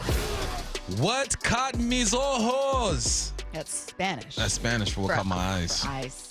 Quick story. My little niece, she had me rolling one time. She got hit in the eye, and she yells, "My eyeball!" And I was just like, "Why eyeball? You just got me rolling. I love you." But what caught me so ojos, it was that first drive. It was beautiful until the end. 7 plays out of 11 were rushing plays. You're running your pin and pull stuff. The Chicago Bears defense was not as aggressive during that drive. I think that's where they're throwing their jabs, trying to figure out what they're going to do. And Grubb in the game committed to that stuff, and they look good. Everybody was fresh. Yeah. The offensive linemen are getting their blocks, using their leverage, getting to that second level. It looked really good. But great teams get better and stronger as the game progresses. It felt like and looked like the offensive line just got slower and tired as the game progresses. Naturally, that happens. You're playing in a football game, but you got to find a way to get that second win. And I think because they couldn't get that second win, you become a bit one-dimensional. Even though when you look at the numbers, the runs compared to the pass are pretty even, but it's situational type stuff. I went and looked at their first down run versus pass numbers.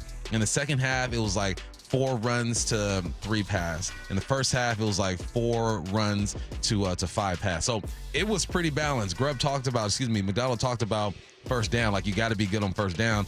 I honestly think they did a good job trying to mix it up. You still have to execute though. Someone texted in, well, Geno got us in the wrong play. What was he doing?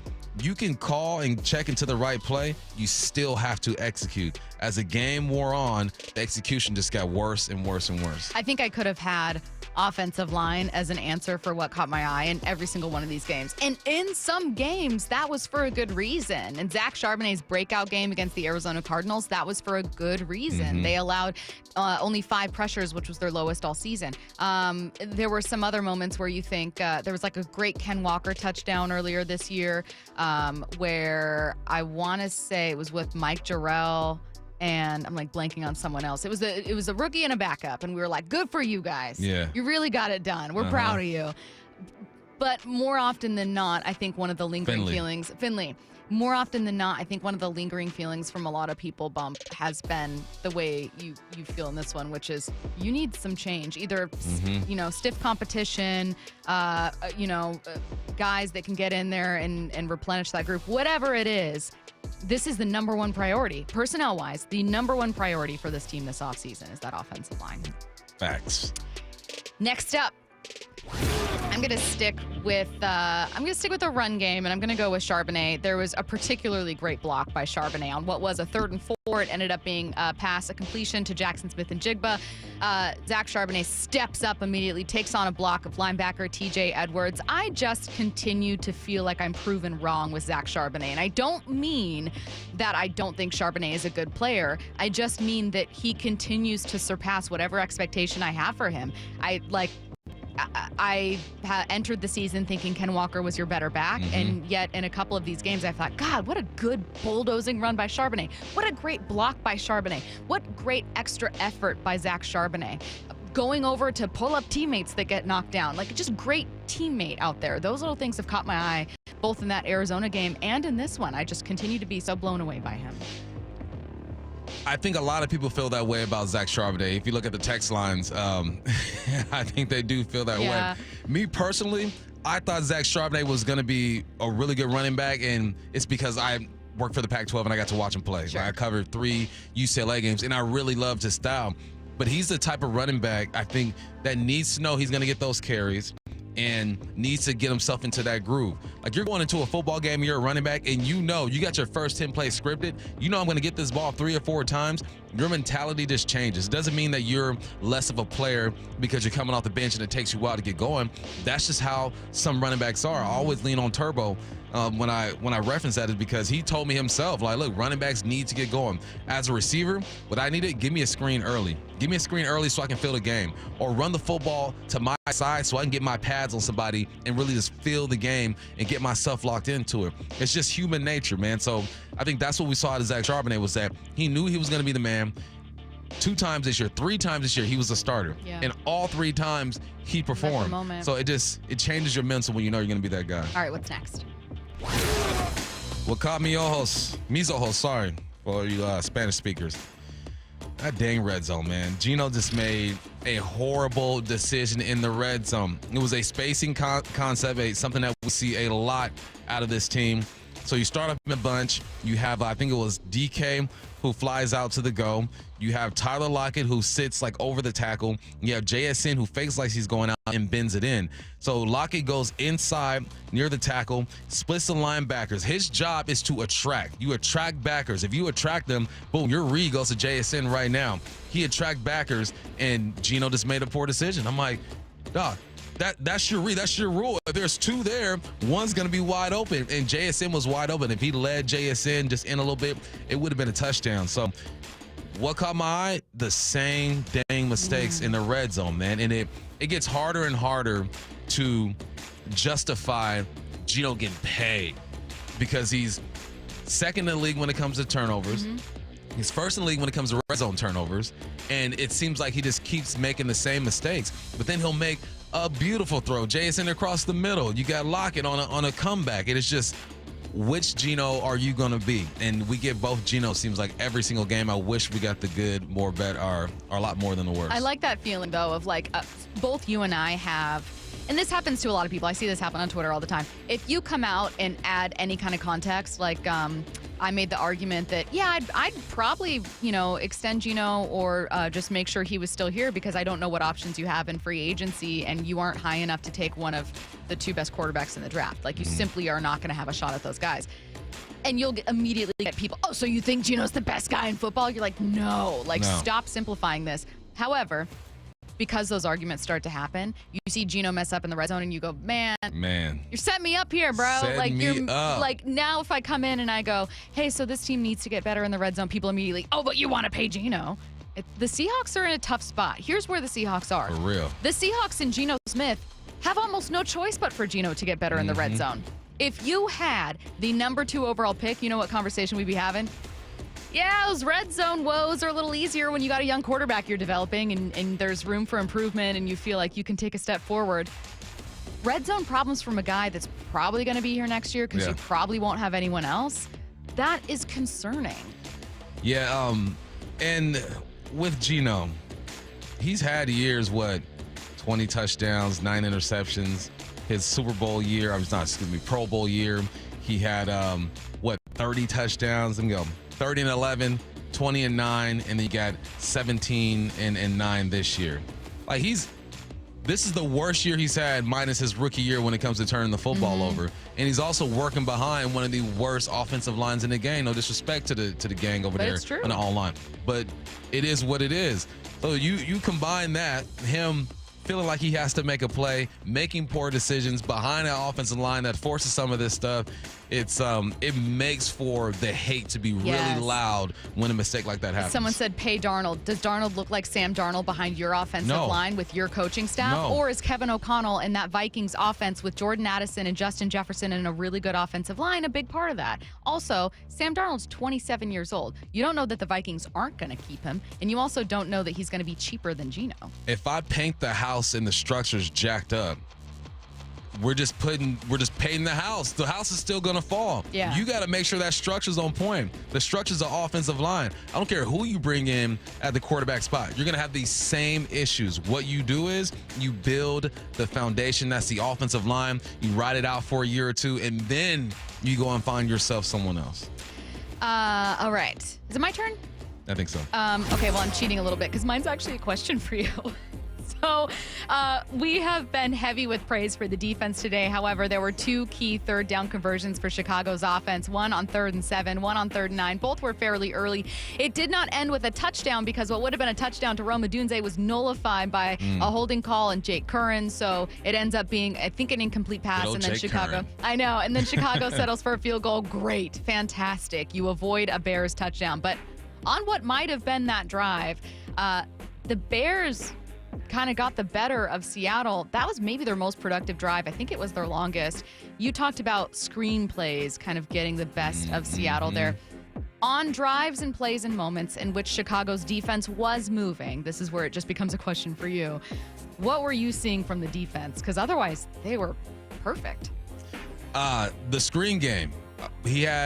Caleb had 9 passes behind the line of scrimmage the game before. I think I mentioned that in my 4-down territory.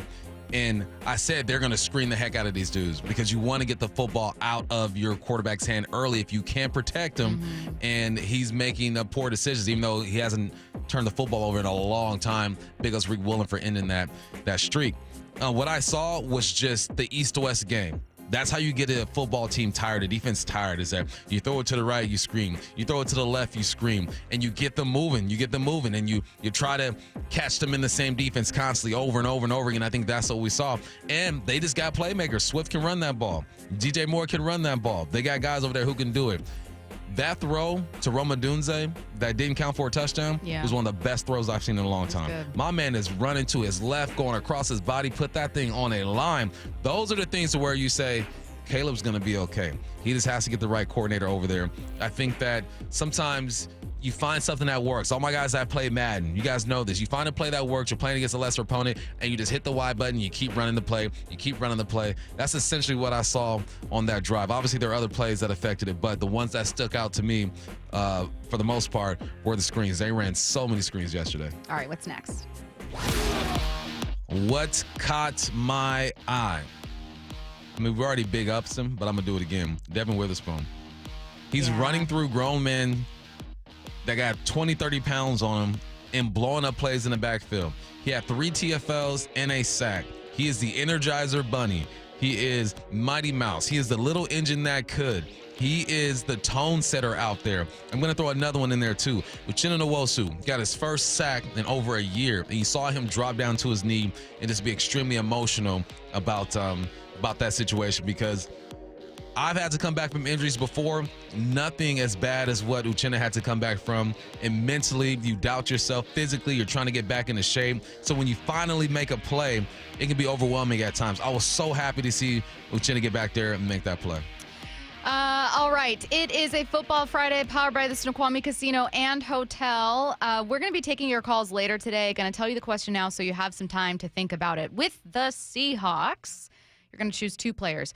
Who do you have the most and least confidence in? So I guess you could go coaches as well. So coaching staff, players, coordinators, everyone within the organization. Who do you have the least and most confidence in? That's coming up at 1 p.m. We're going to take a look around the NFL, take a listen to the latest from Mike McDonald, who not only spoke in an exclusive interview with Brock and Salk this morning, but also later spoke with reporters. So we'll play that Friday press conference for you coming up in less than an hour. Right now, let's get to 4 Down territory. This is 4 Down territory, going inside the game with former Seahawks and Coug wide receiver Michael Bumpus. First down, how can the Seahawks pass game be more effective? More linear routes. I need that. And a linear just means like lines, like straight lines, okay? I like what Grubb does when he has the mesh and the spacing and all that stuff, and the receivers are pretty much floating around trying to find gaps in the zone. But sometimes you need violent movements. Sometimes you need to attack a player straight up. Because what happens when you're playing in a zone, you're not attacking players. You're not grabbing someone's attention. They can sit back there and feel you and look at the quarterback. If you are running a zone and I'm in a slot, and say you are the nickelback, whether you're inside or outside of me, if you're outside, I'm going to run towards your inside shoulder and make you feel me. Then I'll snap it off and sit in that space. If I don't run at you and make you feel me sometimes and just kind of float into that space, it's easier for you to cover me. So what I'm seeing is, I'm not mad at the concepts, but I just don't like how the receivers aren't affecting the defense. You got to make them feel your energy. There are times to loop it. There are times to sit. There are times to do that. But more often than not, they're not affecting the defense. And I think that just comes down to holding them accountable and just reminding them. Because I think these guys know. They're in the pros. JSN, they're one of the best receivers in the game right now. Yeah. Tyler Lockett, done it for years. DK Metcalf, physically one of the best in the game. So you have to just give these guys these reminders like, look, man, we can't be floating around all the time. You have to affect defenders, grab their attention. I used to tell my guys, you need to tell me the color of that man's eyes by the second series. I want, when you stare at a receiver, big ups Michael Levenseller, Brandon Gibson, if you're listening, you know what I'm talking about. He used to tell us, look him dead in his soul and get his attention. If he doesn't feel you, he's not worried about you. He's comfortable. So make them uncomfortable, man. Look them in their eyes. Get their attention. More linear. You can still get to that spot if you snap it off at the top. Come to Michael Bumpus, wide receiver University. I got you. Stop me if you have a version of an answer for this coming up in 4 Down territory. Do you expect, it may not be more linear routes, but do you expect a different kind of approach for, God, I almost said Waldron, for Ryan Grubb in Week 18? No, I think he has to be true to who he is. Okay. I think that there's some things that he might have forgotten about or gotten away from that he'll pull out of the playbook and say, all right, let's get back to it. Second down. What do you like about the run game with Zach Charbonnet and Kenny Mack? Kenny McIntosh. Kenny Mack, big ups. I told y'all, coach, man, play my guy Kenny Mack. Let's get it. Longest run of the day, 25 yards, but I love just how downhill it is. Yeah. K9 is the more gifted back out of those two. He's shown that. He has one of the more explosive plays every single year, minus this year. But with these two, they are just getting downhill. They're following the rear end of big 72 and 68 and everyone who's on that offensive line. They know that if I stay behind this mammoth of a man, the chances of me hitting it for a big one are great. So that's what I love about it. There is no cutback with these two. It's like, I'm going to fall forward. Big Ray said before the game, he goes, man, just give me 3.9 per carry and we're good, because a couple of those are going to break it. I think we saw that. So I think it's just the discipline of giving the run a chance before you're looking to break the big one. We saw that in the first drive, and even after that, when the runs weren't as effective and you didn't go to it as much, they're still picking up 3 yards a clip, 4 yards a clip. As an offensive coordinator, I love 2nd and 6. That's cool. The playbook is wide open. It's manageable. Let's do it. I can run it again and get us hopefully into 3rd and manageable. I can throw a quick pass or something. It's just setting the tone on first down or with any type of run, getting down the hill with these two.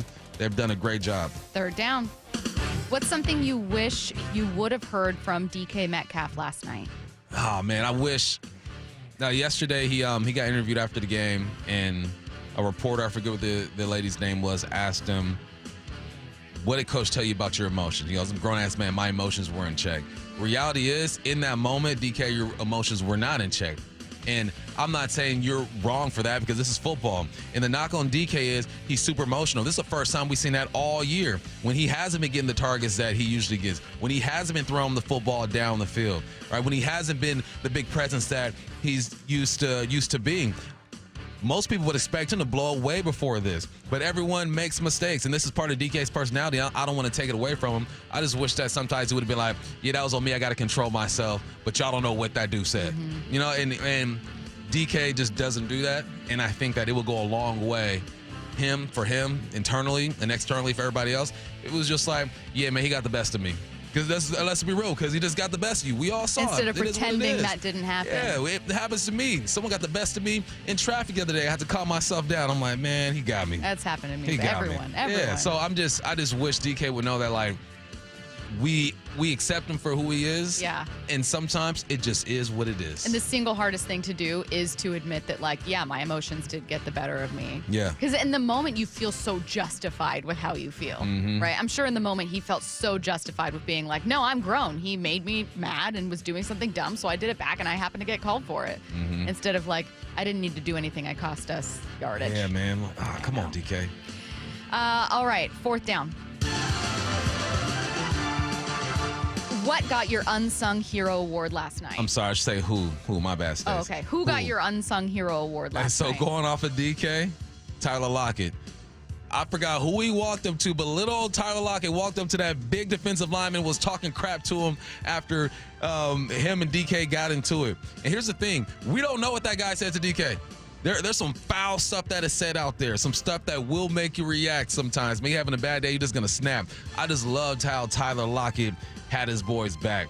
And he did it in a way to where I can tell Lockett's like, man, come on, man. You know you're wrong in that situation. What are you doing? Then the dude didn't even want to acknowledge Tyler Lockett because me just reading body language, he knew what he said was wrong. So that's why I look at DK in that moment and I give him some grace. I'm like, I don't know what that man said to him. It could be some disrespectful stuff. Yeah. Stacey, the things that have been said to me on a football field will have the average man crying like a little girl. Could I hear one of them during the break? Sure you can. It's disrespectful because they're trying to get under your skin. And I applaud DK for holding it together so long this year, because I would have said something if I'm the number one receiver and I'm not getting the football the way I think I should be getting the football. He's held it together, man. I'm good with DK. We got one. And you know what happened? It didn't affect that drive. He still went down and kicked the field goal. Yeah. So it all worked out.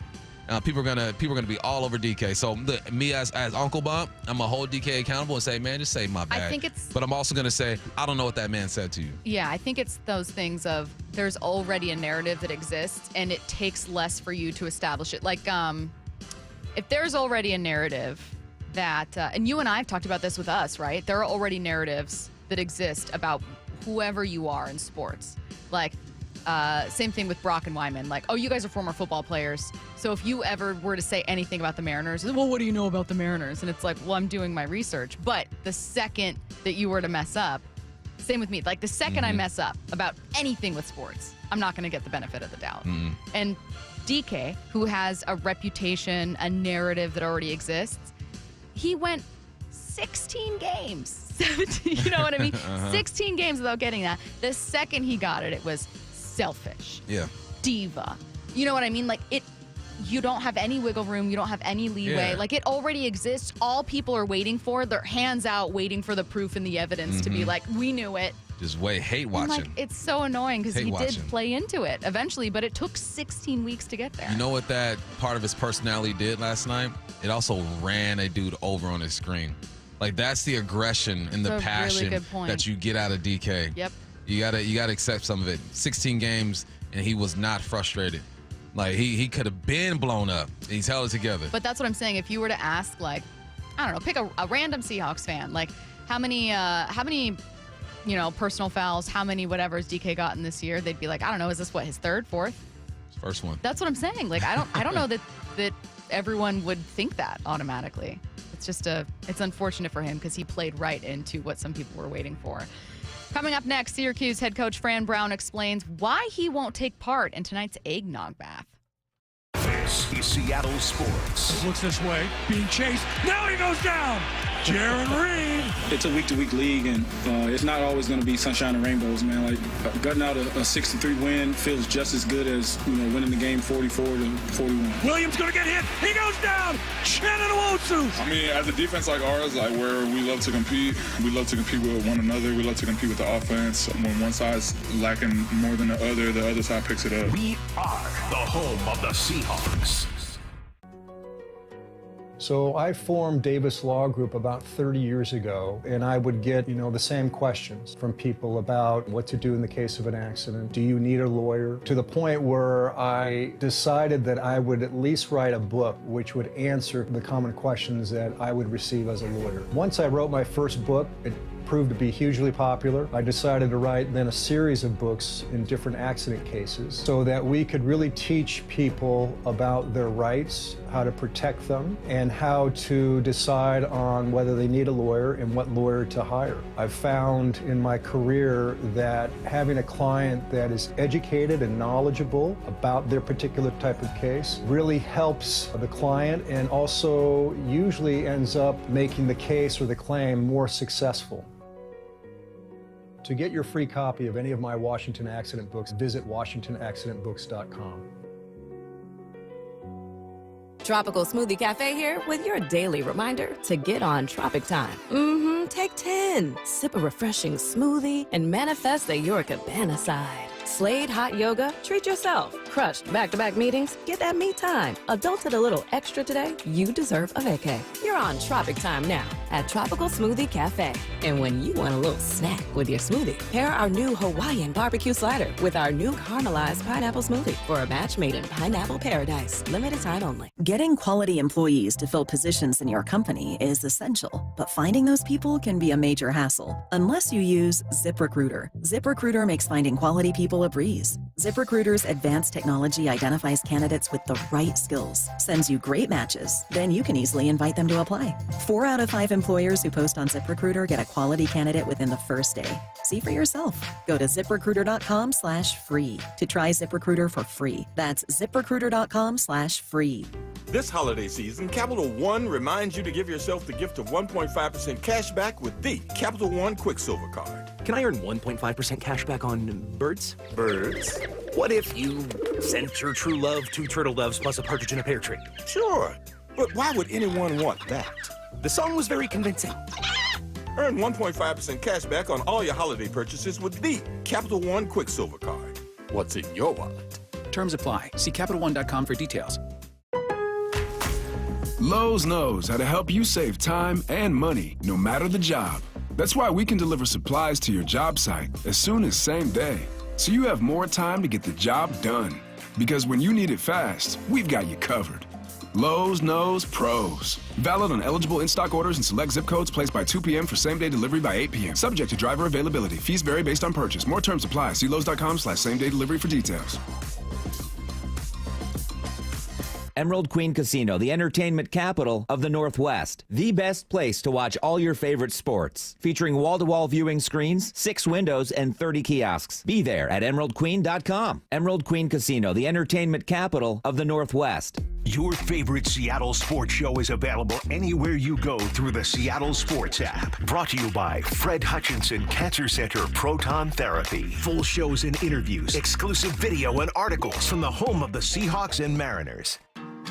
Headed outdoors or on the water this weekend? Check in with Joey and Nellie on the Outdoor Line from 6 to 8 a.m. every Saturday on SeattleSports.com. Seahawks Inside. Holy catfish! The Seahawks Insider is brought to you by Pacific Lamp and Supply. For the latest on the Seahawks anytime, go to seattlesports.com. Want a simple New Year's resolution that's guaranteed to succeed? I'm talking about doing what I did and reversing that clock on hair loss. The same quick, simple one-day hair loss treatment I received from Advanced Hair begins regrowing your own natural hair the very next day, and it's even guaranteed to grow for life. You decide how much and where, and Advanced Hair does the rest. I'm speaking from personal experience. The results have been truly life-changing, and Advanced Hair has helped tens of thousands of folks just like you and me. It's why world-class Dr. Perungo and Advanced Hair are the winners of the 425 Business of the Year. So celebrate this new year with a fuller head of hair and get 250 free hair grafts and $250 off. Schedule your free consultation at 425-449-8185. See what meeting your New Year's resolution could look like with the before and afters at advancedhair.com. 425-449-8185 or advancedhair.com. Kinematics Marine Equipment reminds listeners many uniformed personnel and healthcare providers will spend this holiday season working hard to keep us safe. These heroic men and women spend long hours away from home, protecting our freedom and providing critical medical care. Please thank them for their many sacrifices and putting their lives on the line for us every day. Happy holidays to you and yours from the entire team at Kinematics Marine Equipment, your nationwide source for marine deck gear for over 40 years. Online at kinematicsmarine.com. Television sales on Black Friday set new records as millions of Americans snapped up the hot deals. But a lot of people were out of town or too busy to take advantage of the special pricing. So, how about a redo? Right now, you've got a second chance to save big on many of the top-rated Samsung, LG, and Sony TVs. Where? At Video Only, where the smart shoppers go. So, don't miss out. Check out Video Only now, or you'll be sorry. This is The Timeline with Bump and Stacy. Brought to you by 1-800-DUI-AWAY. It is The Timeline on Bump and Stacy, reading you the top stories you're going to see and hear about on your own timeline. We're going to start in Chicago following that, what was a Thursday night loss for the Bears. 670 the score. Chicago Sports Radio sounding pretty defeated this morning after that one. Last night was a disaster. It was so much of the same stuff we have seen all season long. Different method of self-destruction, but the same result and outcome. The 10th loss in a row. They have become the kind of team you boo off the field, and now you have a fan base putting paper bags over their head. They're getting that treatment. And I understand because it's a national embarrassment. It's when they're throwing up the kind of graphics they are a national embarrassment. They're a local disgrace and a national punchline. And Amazon had fun at the Bears' expense. That should tick people off. And I don't think you need much encouragement to be ticked off at this Bears team in this season. And everything about last night was annoying. Everything about last night was just another reminder of how long of a year it has been. Can you imagine if someone said, Bump, you're a local disgrace and a national embarrassment? I could never show my face again. I think I might see the Bears more optimistically than do hosts who cover the team, but they know the team so much better than I do. I don't know. What about you? They do. And it's been a decade. They've suffered. Just not getting it done. Would you say 2007 the last time they went to a Super Bowl? Rex Grossman? They've seen a lot of bad football. I don't understand the point or the part where they said Netflix had fun at your expense. Like, Netflix just put the game on. They weren't like making fun of the Bears. No, they just put the game on. But I'm looking at the Bears, and I'm thinking to myself, if Caleb Williams gets the right offensive coordinator and head coach, if he gets an offensive line that can protect him, they could be fine. The worst part about the Bears is that they're in the North, and I don't see that division getting any easier to win. No. That's the worst part about it. But the potential is there, I think. And it's easier for me to say. I'm on the outside. I don't cover this team every single day. But I've watched the film. I said to you yesterday, they're going to do some things that are going to challenge the Seahawks. And they did some things that challenged the Seahawks. They made some plays out there. But when it's all said and done, they couldn't score points. So I get their frustration as much as I can, not all the way, because I've never covered a team that's lost 10 games in a row like this. But I also look at that situation and think it ain't as bad as you think. Maybe it's because they have no faith in management into putting the right pieces in place. Okay, the two things I was going to say. Number one, the ownership situation and culture situation in Chicago is very different from Seattle. My bad. Amazon Prime. I said Netflix. Oh, we know what you meant, though. Yeah. That whatever. I think that there is a lot of doubt that Chicago ownership will find all the answers. So there's a lot more of like a resentment and anger with Bears fans than there is certainly with fans of other organizations. Like anytime you have an ownership issue, really important context to add in. Secondly, this is like the most boring take, and I can't believe I'm saying it, but offensive line woes and struggles are such an underrated, overlooked part to so many bad franchises. That, like, you gave up 7 sacks. He's got 66? 67 on the season he's been sacked. Like, it's so boring for people to hear over and over, oh, a bad offensive line means you've got usually a bad football team.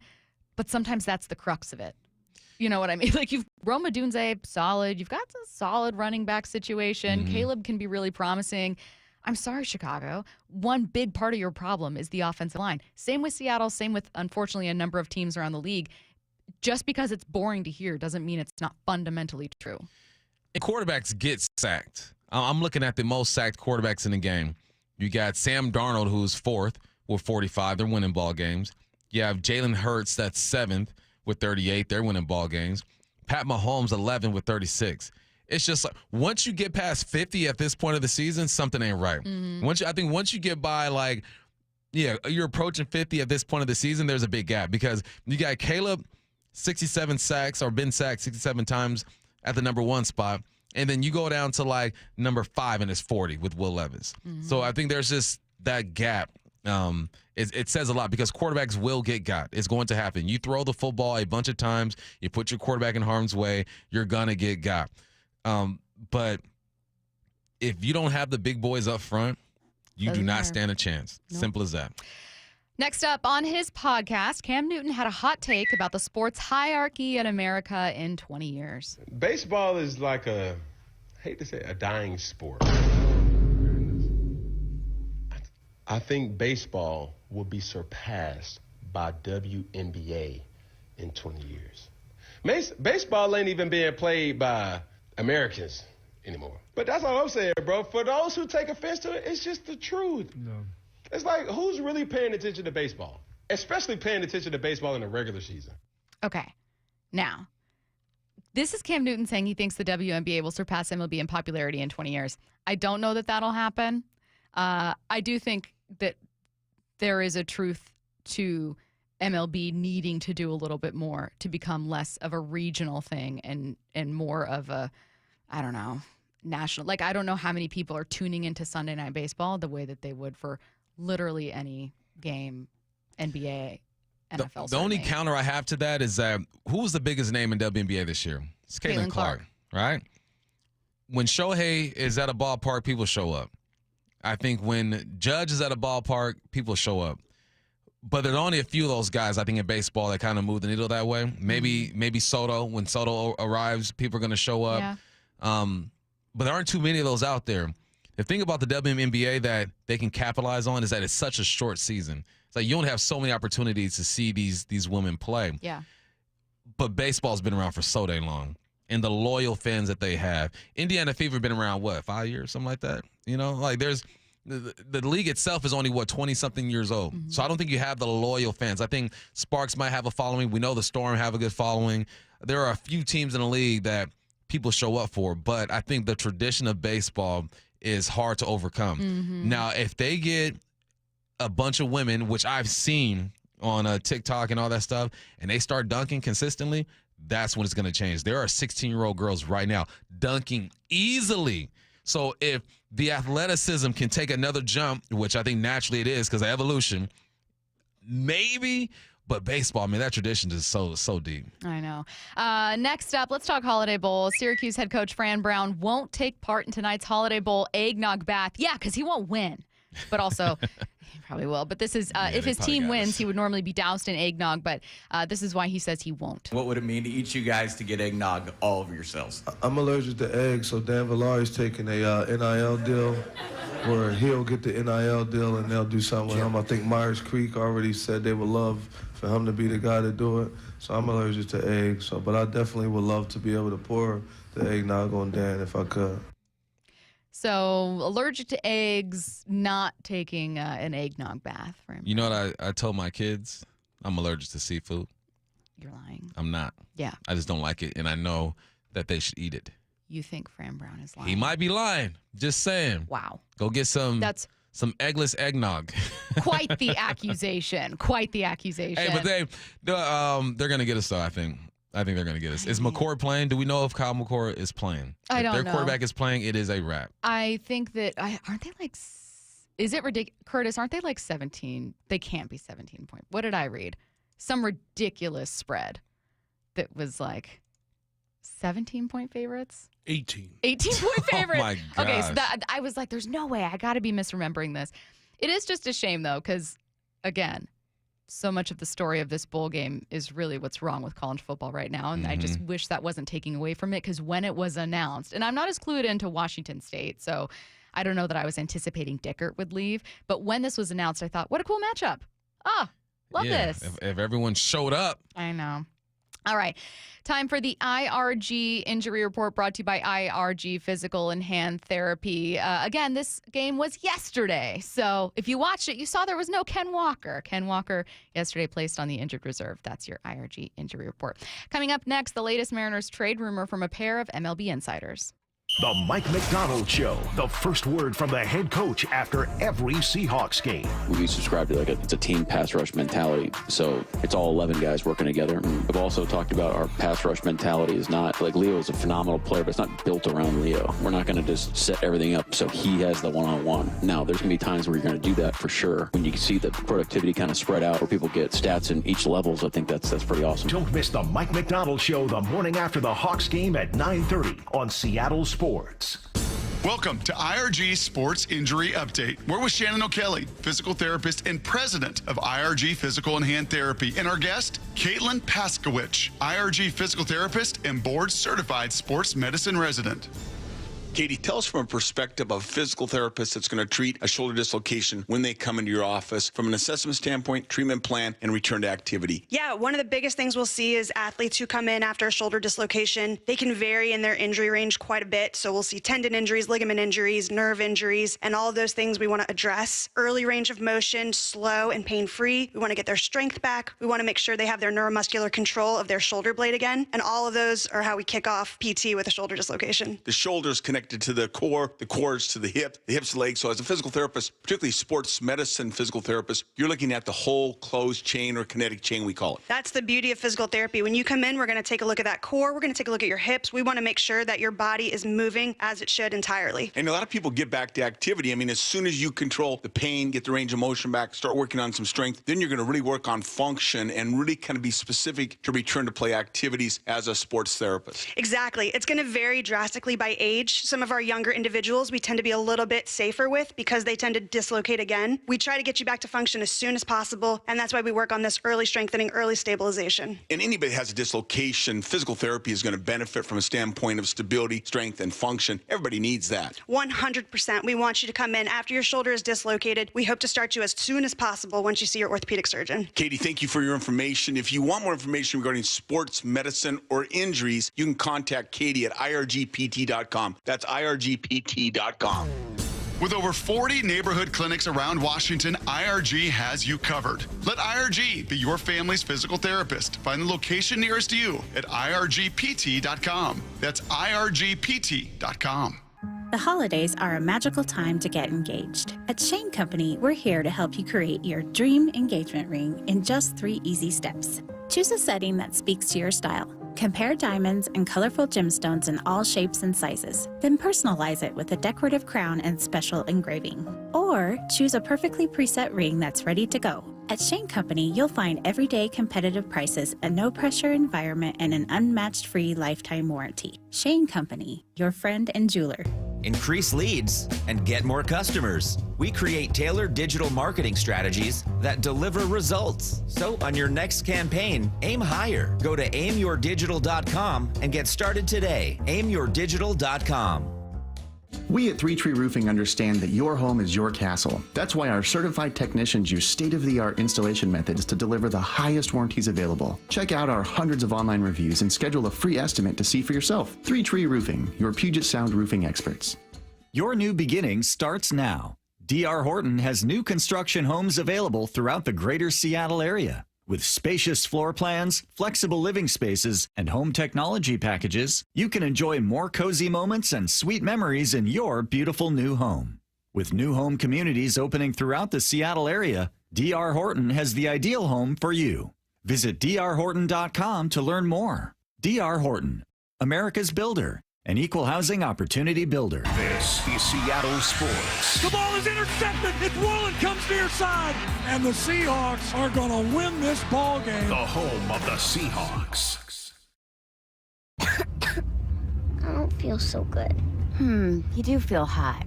Dayquil Kids will take care of that fever. What about my cough? Dayquil Kids has that covered. Will it make my throat feel better? Yes, that too. But will it taste good? Yep, Dayquil Kids comes in your favorite flavor.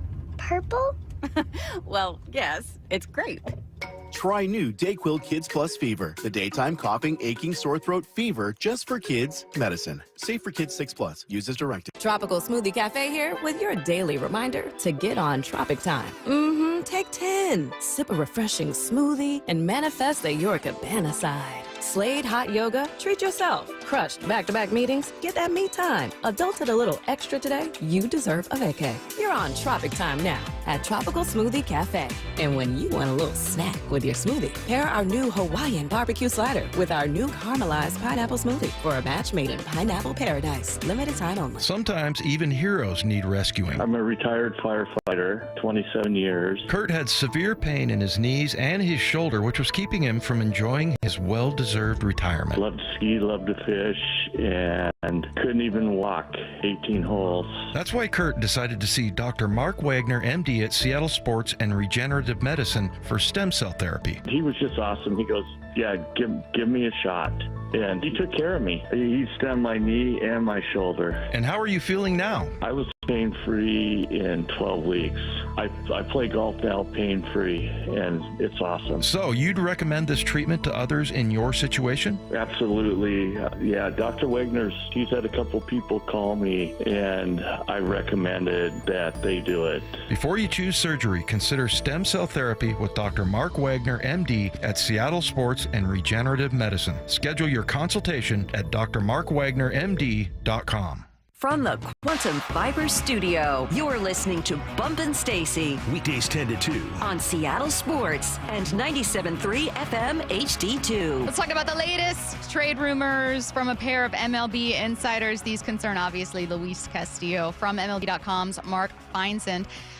He said that Boston remained in the market for another starter, with Luis Castillo among its targets. But according to sources, the Mariners wanted Tristan Casas back in the trade, something the Red Sox were unwilling to do unless Seattle took back Masataka Yoshida, who has 3 years and $55.8 million remaining on his contract. Once it became clear that a Castillo deal wasn't going to happen, the Red Sox turned back to the free agent market, where, as we know, they inked Walker Buehler to a one-year $21.05 million deal. So we'll start with this. The Mariners may have had the outline of a deal in place to send Luis Castillo to the Red Sox for Casas, but part of that would have been assuming essentially the contract of Yoshida. Now, I wouldn't necessarily be mad at taking on that contract. It's not like the best thing on the planet, but it does bring you more talent for a team lacking in it. It's become very clear from this report, at least, Bump, that the Mariners didn't just want to deal Castillo. They also wanted to financially benefit from taking that salary off. And that's a bummer. Like, you didn't want to absorb any more salary in that trade. They wanted to be the winner in the trade completely. And that's the tough part about trades, is that you got to give some stuff up. it's rare that you walk away from a trade feeling like I absolutely won that trade. I understand, say the Mets getting Juan Soto, you feel like, oh, I absolutely won that trade, but you gave up so much money for him, right? That's how trades works. That's how negotiation works. If you really want something done, you got to give something up. You said outline. They have the outline for it. So when you're talking about the outline, I automatically went back to school and thought about when you used to write your outlines before you wrote your paper. Your teacher would look at your outline and make sure things were good. They turned in their outline. They had a bunch of red marks on it and said, actually, go back and try again because we're not necessarily feeling this right now. I'm going to give them credit. They had an outline. They tried. They were in the mix. They were talking. That's something that we're not used to hearing or seeing when it comes to the Mariners. So good job on the outline. It just wasn't good enough. Come back and try again. From the 509, why would we not do that? Yoshida and Casas for Castillo. Curtis, when you were reading about this trade earlier, did you see it as them just assuming that Yoshida would be overpaid in the first place? Because I kind of had the same reaction as this texter. Why would you not? I think they just want to save more money in a deal where they trade Luis Castillo. Gross. And not have to take so much back Yeah, in it's return. really disappointing. And it's not like Yoshida is a bad player. I mean, he's not amazing or anything, but that's kind of the going rate for good players is what his remainder of his contract is. Well, and again, not to interrupt, and feel free to answer after this question. To me, then, the follow-up is, so are you trading Castillo to offload some salary, or are you trading Castillo as a weapon to make your offense better? What's more important to you? I wish the importance of improving the offense was priority number one here, but I think it's to allow yourself more flexibility in spending this offseason, which should not be the goal of a team that is on the cusp of annual contention. Say with your chest. Should not be the goal of the team. Let's get to the next cut here. It's still about Luis Castillo. John Heyman on Bleacher Report Live said the Mariners aren't liking the trade offers they've been getting for Castillo. I've heard that Seattle was frustrated or at least disappointed recently in the deals that they're getting for Castillo. So maybe he stays in Seattle. I don't know. It feels like Seattle does have to make a trade to get that offense that they do need. He's right. It seems like Seattle's going to have to make a trade to get the offense they do need, and it feels like the Mariners want a little bit of, like, having your cake and eating it, too. Exactly. Which, like, there's nothing fundamentally wrong with that. Of course I want a cake that I would like to, and I want to eat the cake. I don't just want to have the cake, but take the analogy with a grain of salt. You can't win, fundamentally, every single trade. And like it or not, Mariners, you are in a position where you desperately need to improve your offense. You know what the worst part about this is? The longer this goes on, the more desperate they get, and the more everyone else in MLB knows that these guys are desperate. So then they're going to start asking for more than what you're willing to give up. Sometimes you just have to go for it. Sometimes you got to say, you know what? This doesn't feel good, but this is going to help my team in the long run. Like, compiling salary makes no sense to me because you're probably not going to do the right thing with it anyway, at least if I'm going off of recent history, right? Go get yourself a player. The longer you wait, the tougher it's going to be. Fewer options. People know you're desperate. Yeah. They know you're desperate. It's just so That's why you disappointing. can sell water for $10 at an amusement park because they're like, where are you going to get your water? Yeah, and I've been that person to buy it going, God, you're right. Or like I've been that person, everything's closed. Uber Eats is like, yeah, so it's double the price of this to deliver it. And I just go, dang it, it's Christmas. Yeah, I'm hungry. Yeah, and I got to eat. I got to do this. You're right. You're absolutely right. It's just so disappointing. And I can understand the feeling of, well, God, this is one of our most prized starters, and we gave up a lot to acquire him, and then we gave him this extension that we were really proud of at the time, and we want to get the most in return, and we don't have a lot of wiggle room in our payroll, so we want to free up payroll with this trade. Like, I understand the principles behind it. To your point, there's just a certain time when you go, well, what's your primary goal? Is your primary goal we want to get more money, we want to create more money, or is your primary goal we want to be better? Would this trade with Boston have made you better? Yeah. You ever heard of playing not to lose? That's what's happening right now. All right, playing to win, you got to take some risk out there. You got to put yourself out there, which I think is something that the Mariners just don't typically do. They have in the last few years. We always go to the Robbie Ray and Castillo trade or whatnot. Yeah, Rosarena, you made a good deal last year, but those deals have to come more consistently. You got to put yourself out there a bit more, and that's something that the Mariners don't do. They're playing not to lose right now. All right, still to come. It's a Football Friday, powered by Snoqualmie Casino and Hotel. We're going to take a look around the rest of the NFL at 12:30. We're taking your calls at 1. Your caller question, you're going to need to think of 2 people with the Seahawks, coaches, coordinators, players. It can be whoever, but you got to have 2 names for this answer. With the Seahawks, who do you have the most confidence in moving forward? And who do you have the least confidence in? That is going to be our caller question. Some good ones. Coming up at 1. I can't wait for that one. It's a fun answer. It's creative. I'm like Bridesmaids. You can move in it. It has pockets. That's coming up at 1. Before we get to any of that, we're going to take a listen to Mike McDonald's Friday press conference next.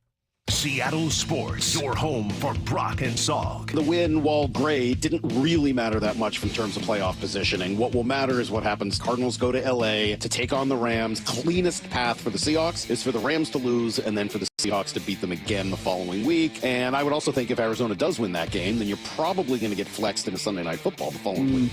You also kind of need to look around the league, and Denver's got to beat Cincinnati, right? The strength records. On Seattle Sports and 97.3 FM HD2. If you're looking to build a beautiful new custom deck, now is the time to take advantage of off-season savings from MasterDecks. Save big. Save up to $7,500 off your new deck from MasterDecks. From design to completion, MasterDecks does it all, building dream decks of all shapes and sizes across the Puget Sound. Don't miss out on off-season savings. Save up to $7,500 off your new deck. Get started today. Go to masterdecks.com. Masterdecks.com. Big Trees is Washington's premier tree sales and transplant company. With over 30 years of experience, Big Trees provides trees of all sizes for residential and commercial projects. Our 30-acre nursery features thousands of trees and hundreds of varieties that thrive in our Pacific Northwest climate. For hours, directions, and to see our wide selection of trees, visit BigTreeSupply.com.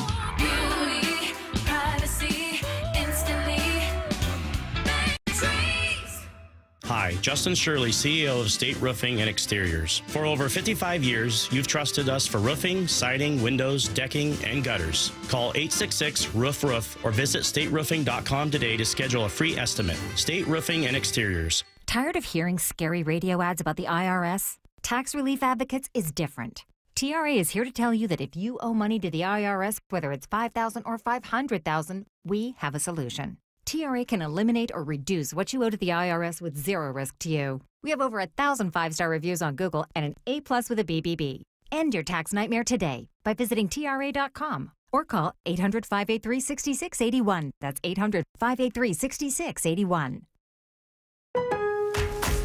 Lowe's knows how to help you save time and money, no matter the job. That's why we can deliver supplies to your job site as soon as same day, so you have more time to get the job done. Because when you need it fast, we've got you covered. Lowe's knows pros. Valid on eligible in-stock orders and select zip codes placed by 2 p.m. for same-day delivery by 8 p.m. Subject to driver availability. Fees vary based on purchase. More terms apply. See Lowe's.com/same-day delivery for details.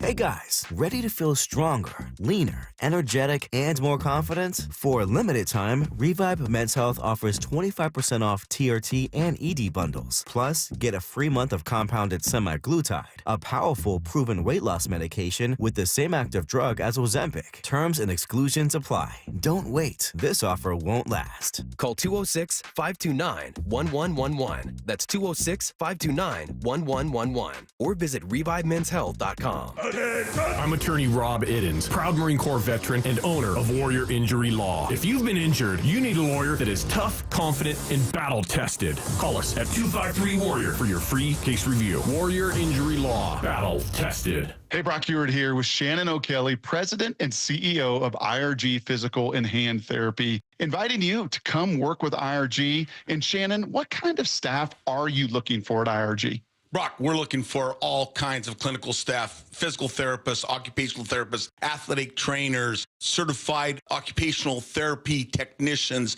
physical therapy assistants, you name it on the clinical side.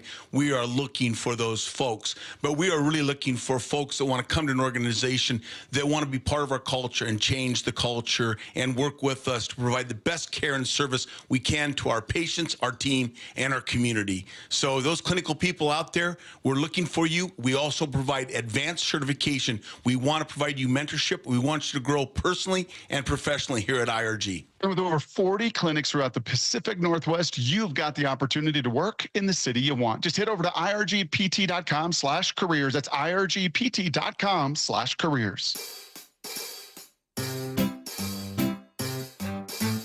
1877 Cars for Kids. KARS Cars for Kids. 1877 Cars for Kids. Donate your car today. 1877 Cars for Kids. KARS Cars for Kids. 1877 Cars for Kids. Donate your car today. Donate your car today at carsforkids.org. That's cars with a K. Your car, running or not, can be picked up as soon as the next day. You'll get a maximum tax deduction and a vacation voucher. Hurry! It's our last chance to donate for 2024. 1877 Cars for Kids. KARS Cars for Kids. 1877 Cars for Kids. Donate your car today.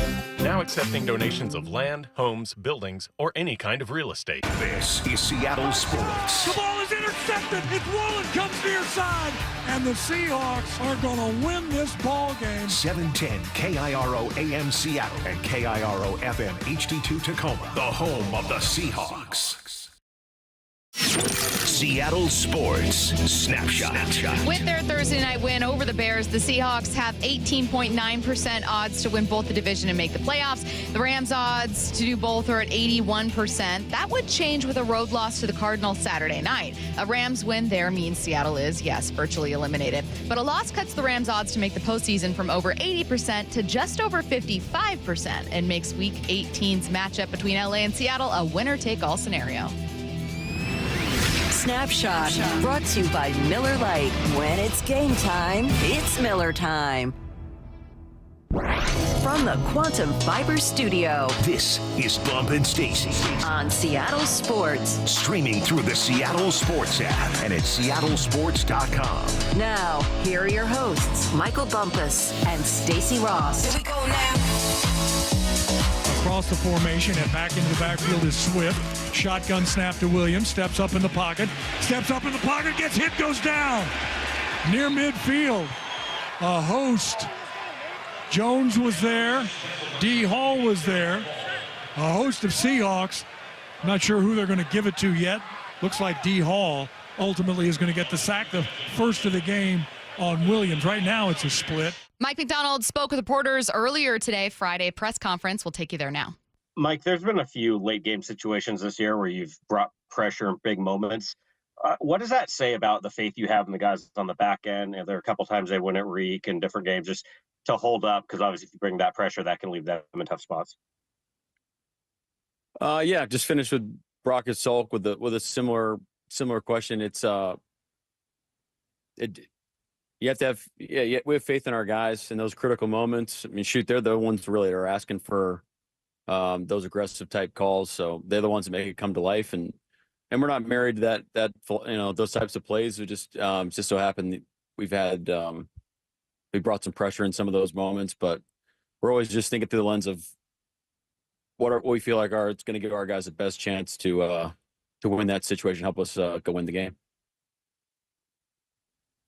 Masvidal. Hey, Mike, elegant simplicity. Could you elaborate a little bit on that? Yeah, in short, it's we want it to look complex to our opponents and keep it simple for us. And then there's a way that you can structure your systems and how you teach it and wording that. There's an art to it where we believe that if you can do it better than others. So it's about doing simple stuff better than your competition, and then you can dress it up, and that's how you create great systems and great teams and great schemes and make it come to life on Sunday. And then one more. What did you see? You have a lot of leaders, and you've told us that. What did you see from your leaders this week, just to prepare, and this quick turnaround? Yeah, they've been like this. They're steadfast in our mission, and they're driving our team right now. So really pleased with our leadership on our football team, and we'll be counting them again this week and moving forward. Greg? Good morning, Mike. How alarming was last night's on offense?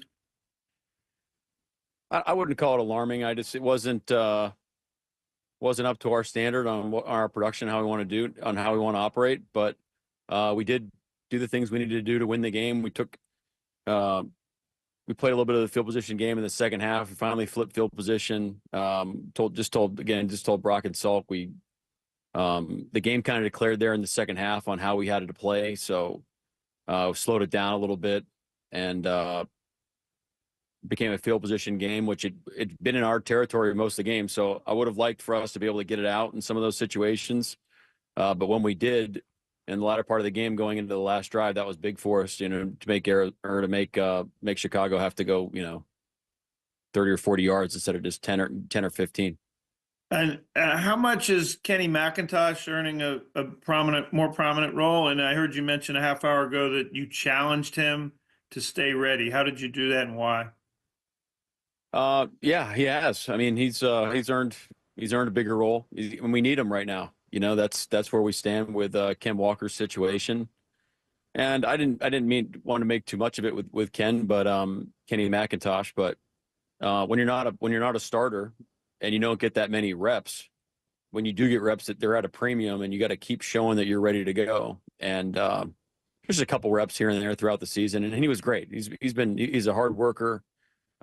He's tough, but sometimes guys, they just need a little reminder, what they're battling for, that the competition is still there, even though, we're not talking about actual snaps on Sunday.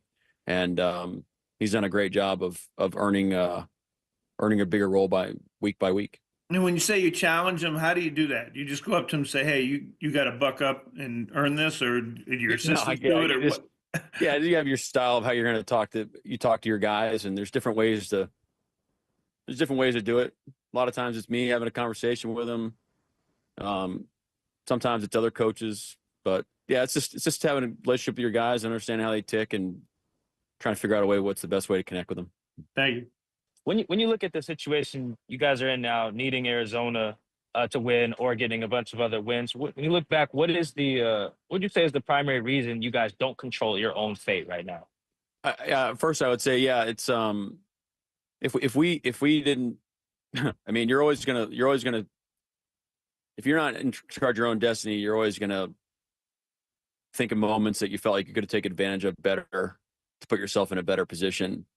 But that's always going to be the case. Otherwise, we'd be sitting here at at 16-0, just thinking that we're the best thing since sliced bread. So, that's kind of where we're at, and it's not an ideal situation, but I do feel that, we probably wouldn't have won some games as well and putting ourselves in a situation if we didn't learn and evolve and grow and stick together and kind of stick to the process about how we want to be as a team, and being able to get through those ebbs and flows of the season. So, yeah, but absolutely. I mean, there's times that you think throughout the year we felt like we could have taken advantage of to put ourselves in a better position going into the last week.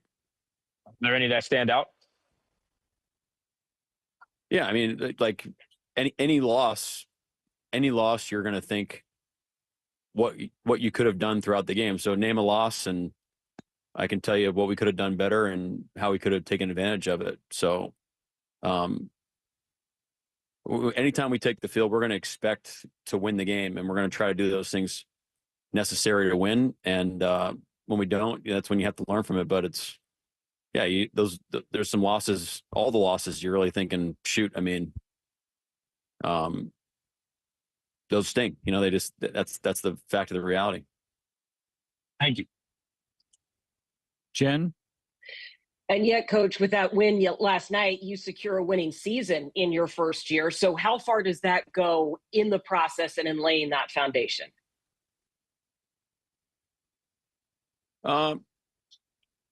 It's right now, it's told me we've won enough to have the chance to win one more for the chance to go win in the playoffs. That's really, I mean, that's as simple as it is. And to Michael's question, we wish we would won more. We want to win every time we step on the field.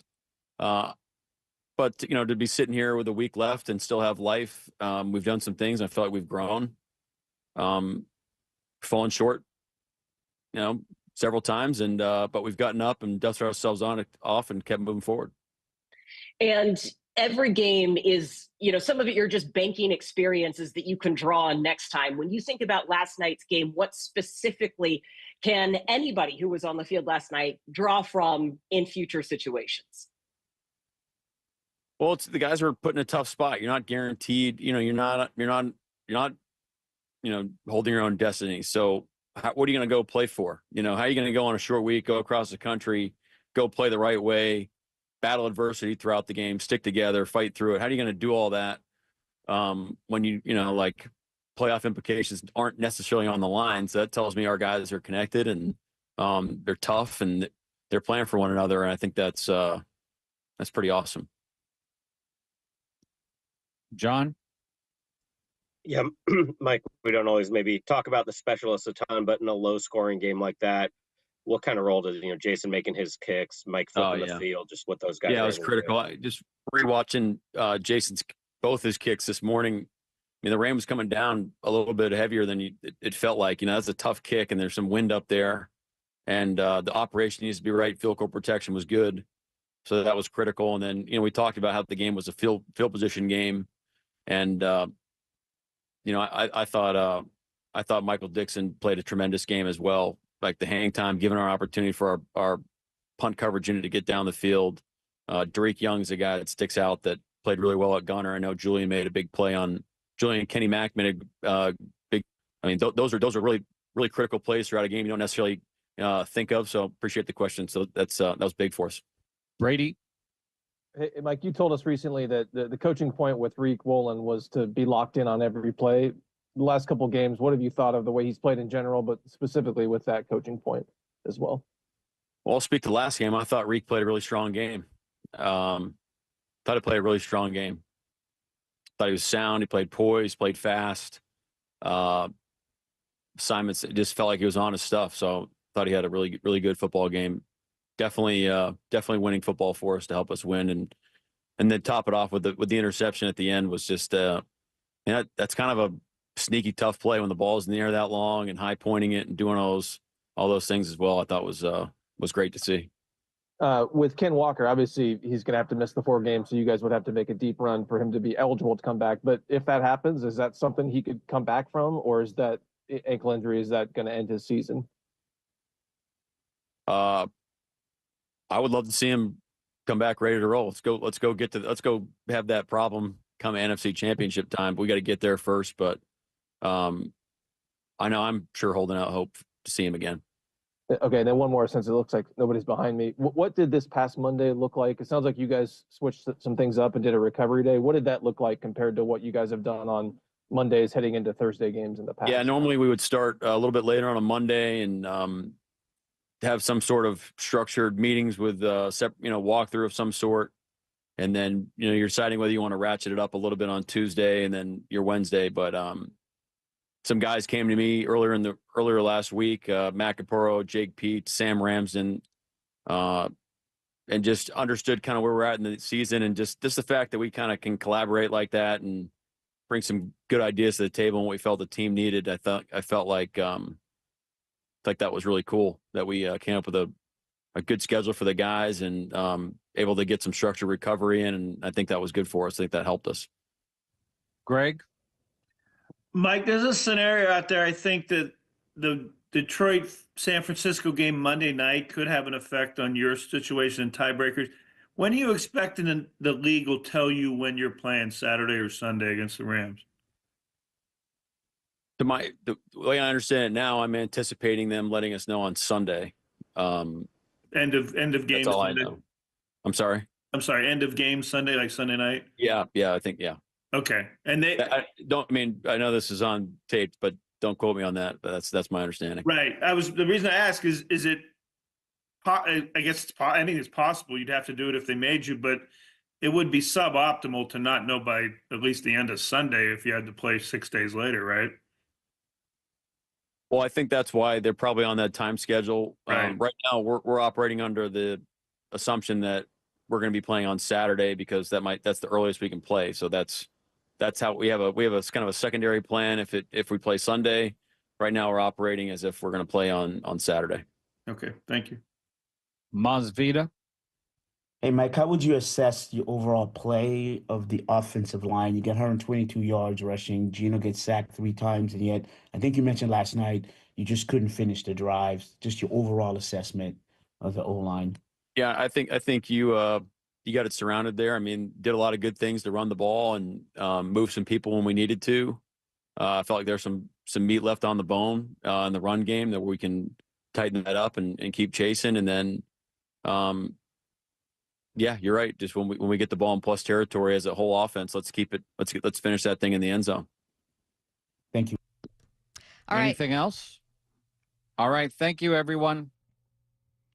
It's a Football Friday powered by the Snoqualmie Casino and Hotel. Before we get to headline rewrites, I put out a post saying, hey, is there a moment or loss? And again, this team's still alive for the playoffs. So apologies for glass half full, but I just like these conversations.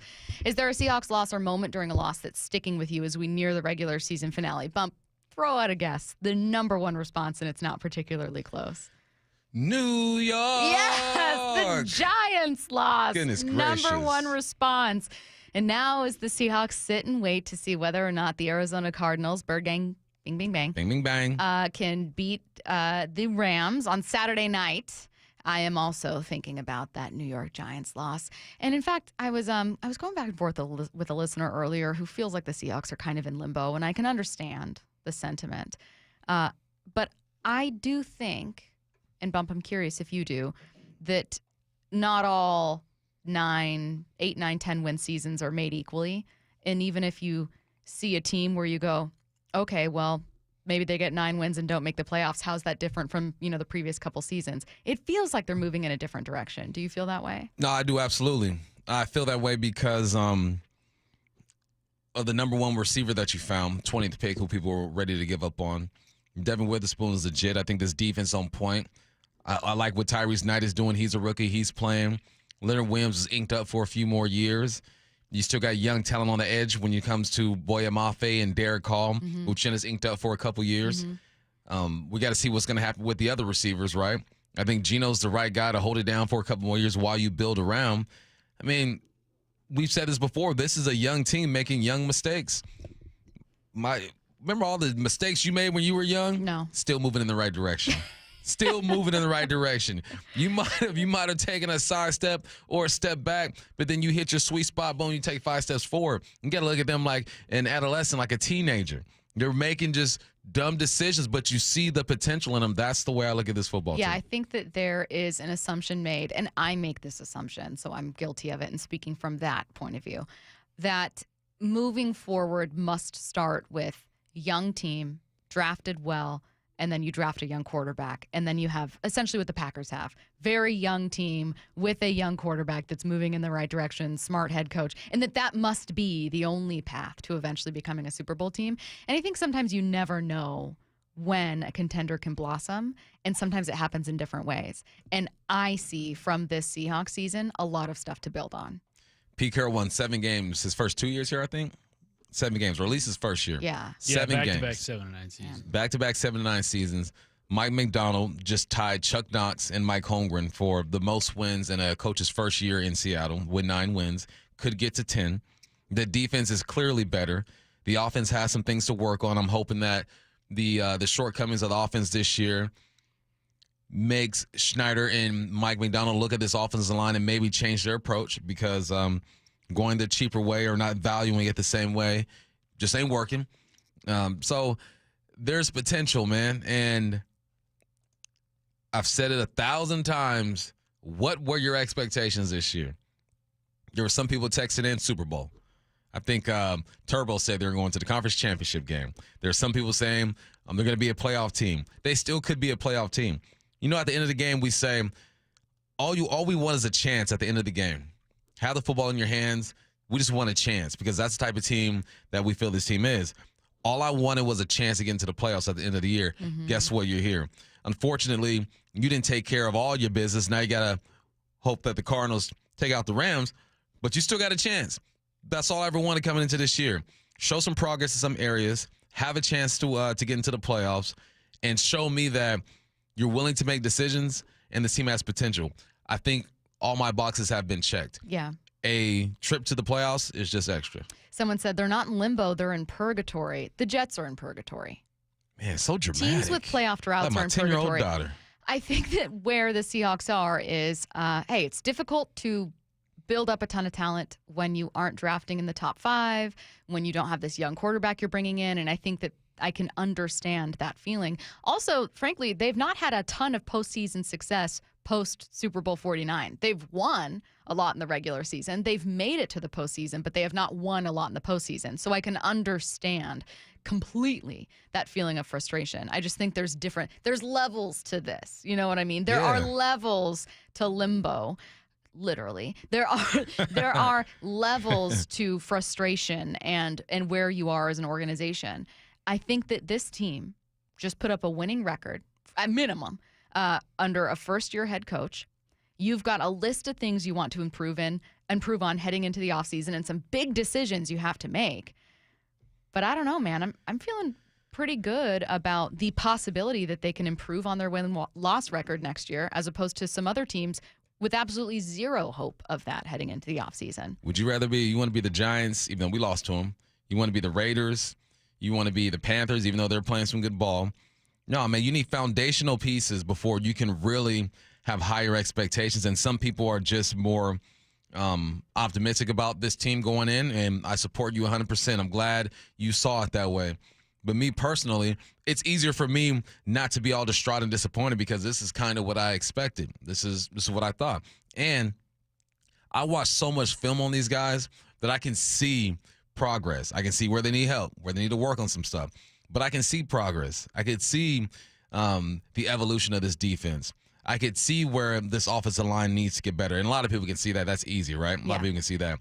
I could see that the offense needs a bit tweaking, and that is not far off. Now, there are just some things that keep me going with this team. And if they were a team that were 9-8 last year and came in this year and were 5 and whatever, then there'd be some worry. But nah, man, I think adjustments will be made to the staff, to the roster, to philosophy, to the scheme. That is what football and what life is about. How are you going to adjust? What do you do now after a full year of going through something or whatever you're going through, after a month of going through something in your life? All right, what are we going to do? I was just texting a friend right now. He would say, man, toughest year of my life, but you know what? I learned so much, and I'm going to do this and do that. I go, that's what's up, man. All right, let's move forward. Let's get him. It's football. Same thing. Someone said, my expectations were the Seahawks would look like a next-year contender by the end of this year. Now, they did not look like a next-year contender in this win over the Chicago Bears. This offense looked pretty abysmal. They didn't score a single touchdown. We didn't love it. But if they beat the Rams in their second meeting with LA and perform better, are we feeling good? Yeah, you have to feel good. I think so. It always comes down to the Rams. It feels like the last 3 years it's come down to the Rams. The Rams are your nemesis right now, and you need some help. But no matter what happens on Saturday, if you come out and you beat the Rams, you finish the season, 10-7? What you finish? How many games? If you beat the Rams? Yeah. Finish the season 10-7, double-digit wins. I think you're a little bit ahead of schedule. It's just been such a bumpy ride, man. It's been that old roller coaster. Anybody been to Six Flags in California? One of the best roller coasters at Six Flags is Colossus. It's the oldest roller coaster there. It is so fun, but it is bumpy as heck. It's all wood. Nope. Bumpy as heck. No, thank you. But it's fun. It's ups and downs and turns and all that stuff. And you're stressed going through it, but when it's all said and done, you're like, all right, that was cool. Let's not do it again. Let's go to the newer roller coaster next year. Exactly. And I think that you can, freshen up the roller coaster in Seattle, maybe take out a few bumps by improving the offensive line. I think that's where you fundamentally need to focus.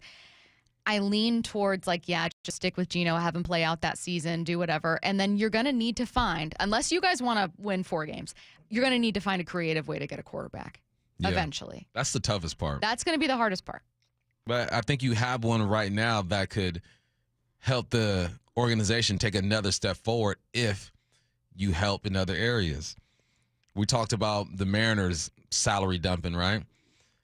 Hawks could do the same thing with a couple of pieces. But if you salary dump, you got to go ahead and get sufficient pieces And we all know what we're talking about, that interior offensive line and maybe a wideout on the outside. And that is the commonality of some of the best teams in the NFC. Best teams in the NFC right now: Packers, Vikings, Lions, Eagles. Yeah. They built in different ways and found quarterbacks in unexpected ways. I mean, Jordan Love, late first rounder. Jalen, I think a second rounder, or am I blanking? Obviously, both built up great offensive lines, made key additions at the right time, particularly the Eagles. You look at the Lions as having, yes, had a ton of early first-round picks, but also built up a great culture with a head coach they really believed in, and then made a trade with another team for Jared Goff. So you never know where your contending team is going to finally fall into form and where it's going to come from, particularly where your answer at quarterback is going to come from. I don't know. Maybe that happens earlier than we think. Maybe this team's in the playoffs. They still might be in the playoffs. Here I am having like a weird eulogy for the season in the middle of nowhere. Go get your Cardinals gear. I know. Coming up next, a star quarterback is missing week 17 and a former NFL quarterback takes over as head coach of a college team. The timeline is minutes away. This is Seattle Sports. The ball is intercepted. It's Wallen comes near side, and the Seahawks are going to win this ball game. Even when the times we came up short, man, we always want to put the challenge on us, man, because I feel like we always going to take that challenge against anybody. Quick toss near side is Swift. Gets in the backfield and drop. Guess who?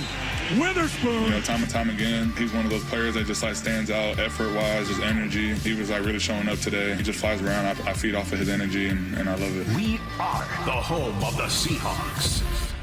I'm Bradley Johnson with 1-800-DUI-AWAY, and I want to talk to you about the new year, a fresh start, the celebration of a new beginning, and lots of drinking. Cops know it, and they're working overtime on DUI patrols, looking for any reason to pull you over. Even the odor of alcohol can get you arrested. And if you're in trouble, don't let old acquaintance be forgot. Call 1-800-DUI-AWAY.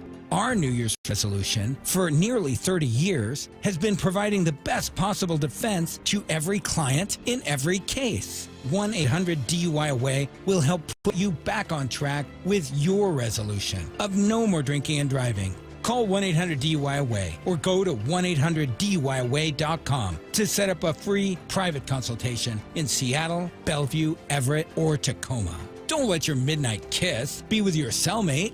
Don't drink and drive this new year, but if you're accused of it, always remember 1-800-DUI-AWAY. Emerald Queen Casino, the entertainment capital of the Northwest. The best place to watch all your favorite sports. Featuring wall-to-wall viewing screens, 6 windows, and 30 kiosks. Be there at emeraldqueen.com. Emerald Queen Casino, the entertainment capital of the Northwest. Old windows can be a drain on your energy bills and on your peace of mind. Isn't it time for an upgrade? Justin Shirley, CEO of State Roofing and Exteriors.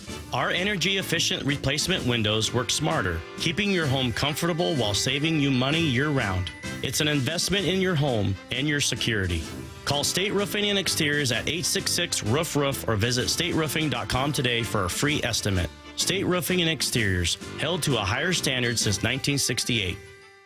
Cars for Kids reminds you that time is running out to donate your car for 2024. Hurry and call 877-CARS4KIDS today. Or go to carsforkids.org to schedule a free pickup of your car. Remember, that's cars with a K. Well, Black Friday and Cyber Monday might be over, but it's the season of savings at all 6 Harnish Auto Family dealerships. Take the driver's seat to savings while supplies last on all 2024 models. The Harnish Auto Family has 22 acres of inventory filled with the most popular trucks, SUVs, EVs, and cars from the brands you know and love. Visit HarnishAutoFamily.com or head to Chevrolet and Kia of Everett or Volkswagen, Subaru, and Chevrolet Buick GMC at Puyallup and tell them I sent you. We are the Harnish Auto Family, where people matter. At Sound Pain Solutions, some of the most difficult cases we see are patients suffering from failed back surgery syndrome. Bill is an avid golfer, but his pain got so bad he couldn't play and was considering surgery. My back was killing me. I could not play any more golf. I could not walk more than half a block. I did not want surgery on my back, and I researched many different ways of getting this fixed. Behind that was horror stories from my friends who had back surgery, but it wasn't worth it. And I just made conclusion to that. There's got to be another way. I'm Dr. Mark Shelley, a chiropractic neurologist at Sound Pain Solutions. We were able to get Bill back on the course without the risk of surgery. We did this using non-invasive, FDA-cleared procedures like non-surgical decompression, laser, pressure wave, and bioelectrical treatments. Now, Bill is back to playing golf and enjoying life. Schedule a free consultation to learn if you qualify for our non-surgical and drug-free treatment by calling Sound Pain Solutions or visiting soundpainsolutions.com. This is Seattle Sports. Going to throw in the middle. It's intercepted. Jones. He's across the 20, tripped up and dropped. The home of the Seahawks. Seahawks Insider. Holy catfish! The Seahawks Insider is brought to you by Pacific Lamp and Supply. For the latest on the Seahawks anytime, go to seattlesports.com. 'Tis the season to create memories. Play fake to Walker. Geno looks to throw. Scrambles out. Now dumps it off underneath. Walker makes a catch. Across midfield. Capture moments. Still on the move. Down to the 40. He could go. 25. And celebrate. 15, 10, 5. Touchdown! Seahawks! From game day to every day, this is the Pro Shop. Shop official Seahawks gear online at Seahawks.com/Pro Shop or visit us in-store at the Landing in Renton or Lumen Field. You're free now. Free to fill your feed with impossibly chunky chunkers who chunk harder than you ever thought possible. Cats, corgis, babies, baby penguins, baby pandas, chunky baby pandas. Free to make your smart devices do silly things. Free to open a world of remote work and a portal into Gametopia. Who's the boss now? Free to be everything you imagine and then some. That's how it feels to have Quantum Fiber Internet. Quantum Fiber, your world unleashed. Learn more at quantumfiber.com. Limited availability, service in select locations only. This might be the most surprising statistic I've shared in decades of doing local news. More than 75% of commuters will be involved in a car accident at some point.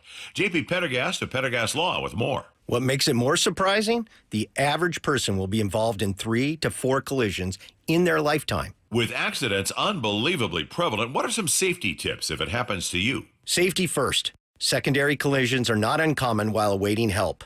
Turn on those hazards and remain in a safe place. If a bystander witnessed the accident, capture their information and encourage them to remain at the scene. Seek medical attention immediately if needed, as delaying can be a costly mistake. Lastly, remember that statements made to police and insurance adjusters can affect your case. Collisions are more common than we'd like to think. If you find yourself in one, follow these helpful tips and then call my friends at Pendergast Law. If you or a loved one's injured in a car accident, call Pendergast Law. We can help. PendergastLaw.com. From the Quantum Fiber Studio. This is Bumpin' Stacy. Weekdays 10 to 2. On Seattle Sports and 97.3 FM HD2. The 253 texts into the Mac and Jack's text line and says, hey, Bump and Stacy, can you break down the tiebreakers on who needs to win in order for the Seahawks to have a chance regardless of the Arizona game? Yes. Coming your way in 15 minutes. We'll tell you everything you need to know, your viewing guide for Saturday, Sunday, and Monday night. Moving on to NFL headlines. On the Thursday Night Football postgame show, Albert Breer spoke about the Seahawks' future with Geno Smith. The Seahawks love Geno Smith as a player, as a person, and while he has had some inconsistencies, the coaches do feel like they could have done more to help him from a scheme standpoint, both in the run game and in play action. That said, the exploding quarterback market does complicate his future. He's due $25 million in cash next year. There are now 9 quarterbacks making more than $50 million per year. And I'm told that Geno will be looking for a commitment from the organization this offseason. Meanwhile, I'd also expect the Seahawks to continue to look at their future. That's what they've always done at the position. Even when Russell Wilson was entrenched as the starter and still in his 20s, they did a deep dive into Patrick Mahomes in 17, deep dive into Josh Allen in 18. And I'd expect with Geno at 34 years old, again, regardless of what happens with the contract, they'll do it again in 2025. What are all the things that are making what to do with Geno Smith an especially difficult decision? Because he's had good years. He got paid. You got 9 guys making $50 million. He probably thinks he's worth $35, $40 million, even though he's had some turnover issues. He knows that this team is kind of desperate at the quarterback position. Like, who you got? You can't draft high. You're not going to go get a quarterback. I'm your dude. Do you want to risk letting me go out there and find somebody else, and then you're stuck with whoever? Mm-hmm. That's the tough part about it. I think that Geno knows that he might be in a position to leverage, but the more turnovers he produces, the more leverage that the Seahawks get in this situation, too. Yeah. Like, come on, Geno, you're second or first in the league when it comes to turnovers. We all know, well, if you really know, half of those aren't on him. You also have a offensive line that isn't the greatest in front of him, so that changes some things. There's just so many back and forth. For everything Geno has to say, the Hawks have something. Everything the Hawks have to say, Geno has something. This is going to test the relationship when it's time to negotiate. Absolutely. And when he says, and Geno is going to want a commitment from the Seahawks, I immediately think, is he going to hold out? Now, there is a financial incentive short term for the Seahawks to give an extension, and that he's due I don't know, almost $40 million, or he mentioned the 20-something in cash, but do a ton of money next season, and you can lower that. You can lower that 2025 cap hit by giving him a short-term extension. Obviously, you still end up spending more money overall on Geno Smith, so are you willing to make that decision? So there's some incentive when people are like, well, why would the Seahawks give him that deal? There is short-term financial incentive, but are they willing to commit? I also think the leverage working in Geno's situation is the market. If I'm Geno and I'm Geno's agent, I'm looking around going, who else are you going to add, Seattle? Who you got? Who you got? If you had pick number 5 overall, I'd wonder if you'd make some moves, make a deal, trade up, maybe even take a quarterback there. Who knows? But you won't. So it's a sticky situation. One we will keep following all offseason. Moving on, let's talk about Arizona. Some good news for the Cardinals. James Conner. ESPN's Jeremy Fowler says Conner is trending in the right direction for tomorrow's game against the Rams. Again, tomorrow's game. This is a Saturday night game. Please, James. Please play. James, listen. We need you. Listen Jameson. to us. All right? We need you, and we need you healthy. We need you motivated. You know what? The message should be, let's spoil everything for everyone if you're the Cardinals. We ain't getting in. You ain't getting in. Taking you down with us. We're going to plan our vacations together. Let's go. Cardinals, get it done. You mentioned that you had a record with Culver City that stood for years and years and years and years and then was broken, or was that with Washington State? That was Wazoo. Washington State. Oh, the ones that Culver City still there. Oh, how did you feel when your record at Washington State was broken? I was good. Okay. It stood for 11 years. So not complicated. It was good for you. Yeah, I was kind of jealous because I'm like, dang, if I played that offense, I'd have 5,000 catches. Right. So there could be a record broken this weekend, that being Saquon Barkley breaking the single-season rushing record. He has 2 games, obviously, to do this. I think he's under 300 yards away, 208 yards away. Eric Dickerson, not among those rooting for Saquon to break his single-season record. This is what he told the LA Times this week. I don't think he'll break it, but if he breaks it, he breaks it. Do I want him to break it? Absolutely not. I don't pull no punches on that, but I'm not whining about it. He had 17 games to do it. Hey, football's football. Slipping in one final shot. That's the way I look at it. If he's fortunate to get over 2,000 and get the record, that's a great record to have. Yeah, that's real. There was a time there's this receiver, Marquise Wilson, was on the verge of breaking my record at WSU, and then he walked away from the team with a game or 2 left. And I was like, oh, thank you. I wouldn't have been mad if he beat it, but I'm also if I can keep it, I'm going to keep it. I think that's exactly what ED is doing. If you guys were watching postgame, you heard Bears fans not just booing, but chanting "sell the team." Quarterback Caleb Williams was asked about Bears fans booing their own team following Thursday's loss to the Seahawks. Yeah, I've only been here for, it's my first year. So, their frustrations, go way longer back than I've been here. My job is to, go out there and win games. And, we don't focus on outside noise. The fans are, they're going to cheer and maybe boo sometimes. And, you can't react to that. It's not something that, we react to. We have a job to do. Sometimes, you don't do so well on the job some days, and some days you're pretty consistent. Some days you play a great game. Caleb's using a lot of words, but Bump, what's he really saying here? Did he?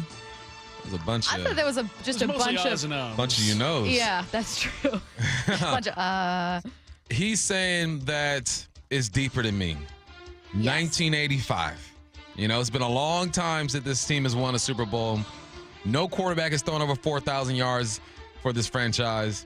It's deeper than me, and he realizes that. We spoke to Jason McKee, their sideline reporter, before the game yesterday, and he had nothing but good things to say about the young man, Caleb Williams. I asked him how's he handled just being in the spotlight, not playing for a good team. He says he's been perfect. He's been awesome. So good for Caleb.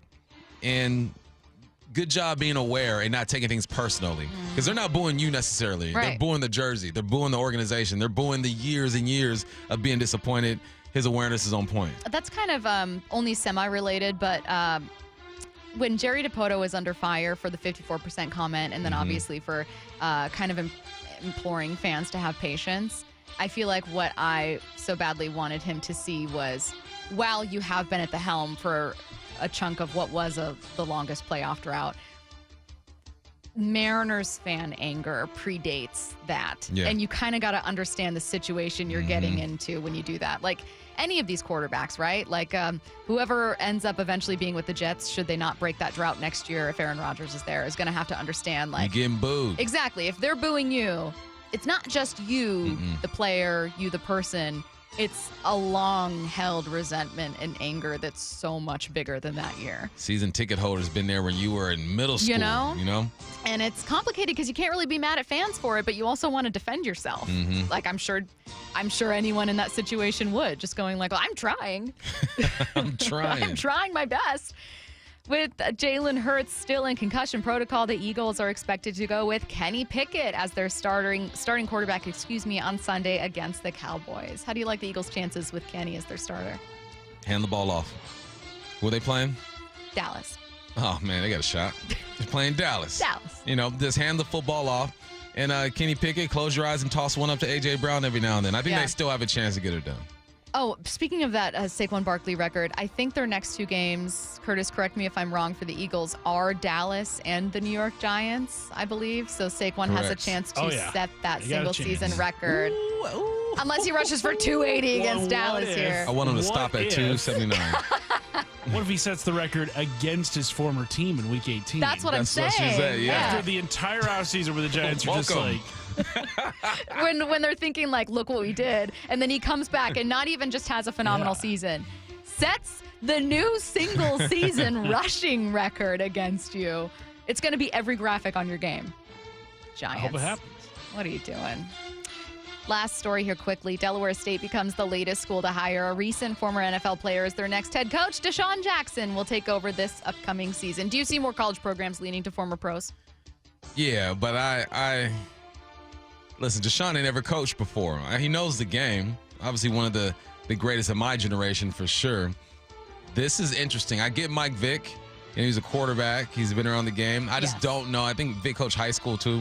That sounds great. I think what they're trying to do is just appeal to the young ones and say, look, we have this well-known NFL wide receiver and connect with the community. I just don't know his experience, so good luck to him over there though. During that Mike McDonald press conference you guys heard earlier this hour, you heard reporters asking about a potential tiebreaker going through the weekend, particularly Monday night's matchup with Detroit. So there is a world where a very complicated tiebreaker scenario does bend Seattle's way, and it doesn't need a Cardinals win. Since I don't know how confident you guys feel about the Arizona Cardinals, but I'm extremely confident. Even though we're Bird Gang, bing, bing, bang, we're not feeling like 100% confident. So I want some insurance, right? I just want to know that there's still hope alive. There is. It's just really complicated, and we're going to break it down next. Seattle Sports, your home for Brock and Salk. Not the prettiest game most of us have ever seen, but it was a win. What I made of it is that first half especially. I mean, that was 2011 to 2015, 16 Seattle Seahawks football. Well, I hate to say it. I kind of agree with Sherm. There was a lot of really good defense played last night. They're two pretty good defensive teams playing pretty good defense. Yeah. Offensively, it was pretty problematic. It was pretty rough. On Seattle Sports and 97.3 FM HD2. My wife and I always loved doing everything together. Jiu-jitsu, kayaking, and intimacy was always on point. It was around my early 30s when I noticed a downward trend. Watching a lot of TV, putting on weight, and just full of self-doubt. I had tried another men's clinic with disappointing results. It's the personalized treatment I receive at Revive Men's Health that has been the complete game changer for me. I've got my energy and motivation back. I'm feeling stronger than I did in my 20s, and it made me a much better husband to my wife. This is Dr. Andrew Allshouse of Revive Men's Health. If you're always feeling tired or moody, or your sleep is poor, you have low libido, You may be suffering from low testosterone. Book your free T-check and exam. Call Revive Men's Health Seattle at 206-529-1111. That's 206-529-1111. Or visit revivemenshealth.com. Television sales on Black Friday set new records as millions of Americans snapped up the hot deals. But a lot of people were out of town or too busy to take advantage of the special pricing. So, how about a redo? Right now, you've got a second chance to save big on many of the top-rated Samsung, LG, and Sony TVs. Where? At Video Only, where the smart shoppers go. So, don't miss out. Check out Video Only now, or you'll be sorry. Carl was a very safe cyclist. He was just a man who was trying to stay healthy. I was riding along and I could see very well, but I didn't see something in front of me, and I flipped over the top and I landed on the back of my neck and ended up breaking my neck. After his accident, we moved to Spokane because we physically could not get him into our house. Our daughter-in-law arranged for us to meet with 3 different law firms, and the Davis Law Group was the clear choice. When I found out the Supreme Court had ruled in our favor, I just remember that I was exhilarated. It was very elating. Chris did a great job. Settling the case when we did, it means that we don't have to worry about stretching every single dollar. We always felt that they were going above and beyond. Learn more about Carl's story at dlgstories.com/Carl. Stream every Seattle sports show with the Seattle Sports app. Brought to you by Fred Hutchinson Cancer Center Proton Therapy. Get new videos, podcasts, and articles on the Seahawks and Mariners from your favorite Seattle sports personalities daily. Miss anything from the Brock and Salk Show? Remember, you can always catch the show on demand on seattlesports.com, the Seattle Sports app, or wherever you listen to podcasts. This message brought to you by Ascend Hospitality Group, Famous Dave's, Ascend Prime, and Stanford's. Do you leave your car running unoccupied to warm up or stay warm during the winter? Don't do it. Car thieves call those steamers. They're watching for you and they'll steal your car before you know it. Every winter, Washington sees an uptick in auto theft, and a major reason is steamers. Share this information with friends and family. Prevent the theft and keep you and your vehicle safe. Don't get caught with your car running. These tips are brought to you by the Washington Auto Theft Prevention Authority. This is Seattle Sports. Quick toss near side is Swift. Wow. Gets hit in the backfield and dropped. Guess who? Witherspoon. The home of the Seahawks. If you love to travel, Capital One has a rewards credit card that's perfect for you. With Venture X, earn unlimited double miles on everything you buy and turn everyday purchases into extraordinary trips. Plus, receive premium travel benefits like access to over 1,300 airport lounges where you just check in and chill out. Open up a world of possibilities with Capital One. What's in your wallet? Terms apply. Lounge access is subject to change. See CapitalOne.com for details. Hey everyone, it's Ted from Consumer Cellular, the guy in the orange sweater, and this is your wake-up call. If you're paying too much for wireless service, you don't have to keep having that nightmare. Consumer Cellular has the same fast, reliable coverage as the leading carriers for less. And for a limited time, new customers receive their second month free when they sign up and use promo code SECONDFREE by January 26th. So why keep spending more than you have to? Seriously, wake up and call 1-888-FREEDOM or visit consumercellular.com. Taxes, fees, and other third-party charges will apply. See website for additional details. At aimyourdigital.com, we'll help you target the right audience, build your leads, and crush your quota. Take your business to the next level. Our digital marketing strategies help grow awareness of your product or service, all while building trust in your business. Our approach involves leveraging multiple tools and strategies to deliver exceptional results that are customized to your unique business needs. Don't wait to run out of sales leads. Keep your business growing. Get started with aimyourdigital.com today. Well, Black Friday and Cyber Monday might be over, but it's the season of savings at all 6 Harnish Auto Family dealerships. Take the driver's seat to savings while supplies last on all 2024 models. The Harnish Auto Family has 22 acres of inventory filled with the most popular trucks, SUVs, EVs, and cars from the brands you know and love. Visit HarnishAutoFamily.com or head to Chevrolet and Kia of Everett or Volkswagen, Subaru, and Chevrolet Buick GMC at Puyallup and tell them I sent you. We are the Harnish Auto family, where people matter. From the Quantum Fiber Studio. This is Bumpin' Stacy. Weekdays 10 to 2. On Seattle Sports and 97.3 FM HD2. We got some tiebreakers to go over. So the most obvious thing we want to happen is, of course, Bump. Saturday night, Rams take on the Cardinals. Who are we rooting for? We should have a watch party on live. Fun! Right? Seattle Sports, give us a login. Let us do it. I'll be on for like 10 minutes. Yeah. Can you imagine the game's really, really boring and we're like, God, can I just get notifications to my phone? Bird Gang, bing, bing, bang. That is what we're going for. Bird Gang, you already know what it is. Arizona Cardinals to beat the Rams. You got 3 matchups on Saturday night, by the way. Chargers, Patriots, Broncos, Bengals, and then the night game is going to be the one we're all watching with the Cardinals at SoFi taking on the Rams. Now, there is a world where so again, I'm going to backtrack, actually. Rams lose to the Cardinals, then this is a win and in for the NFC West with whoever wins. Mm-hmm. Rams win Week 18, beat the Seahawks. They're the NFC West winner. Seahawks win Week 18. They're the NFC West winner. And then the loser isn't going to the playoffs because of how weak the division has been. So that's that on that. Shout out NASA for putting all this together. So if the Rams win, I know there's a lot of people going, well, that's it for the Seahawks. But 'tis not. It's complicated, but... It's complicated, but there is a world where the Seahawks can still make it happen. They would still need to beat the Rams in Week 18. Mm-hmm. So you can't be literally a game behind. I don't know if you guys are aware of that math. You can't have more losses and get in. However, simple math. If you beat the Rams and the Rams beat the Cardinals, this is what you need. It's going to come down to that 5th tiebreaker, strength of victory, which the Rams have right now, which is why it feels like the Seahawks are virtually eliminated with a Rams win. But the Seahawks could get that strength of victory lead with 4 wins from a group of 6 games. So you need at least 4 of these 6 teams to win their games.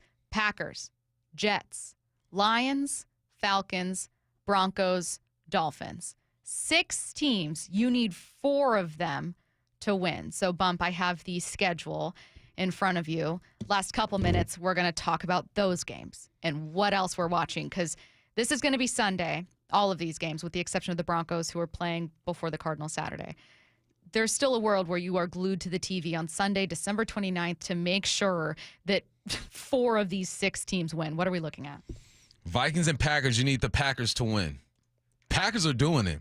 I think the Packers are the better team than the Vikings. You look at the teams that the Vikings have beat, including the Seahawks, their combined record is like 40-something and 60-something. They're winning their ball games, but they're not beating the elite of the elite. Packers, send it in. It's going down. Dolphins and Browns. Dolphins are still fighting for their playoff lives. Dolphins have way more talent over there.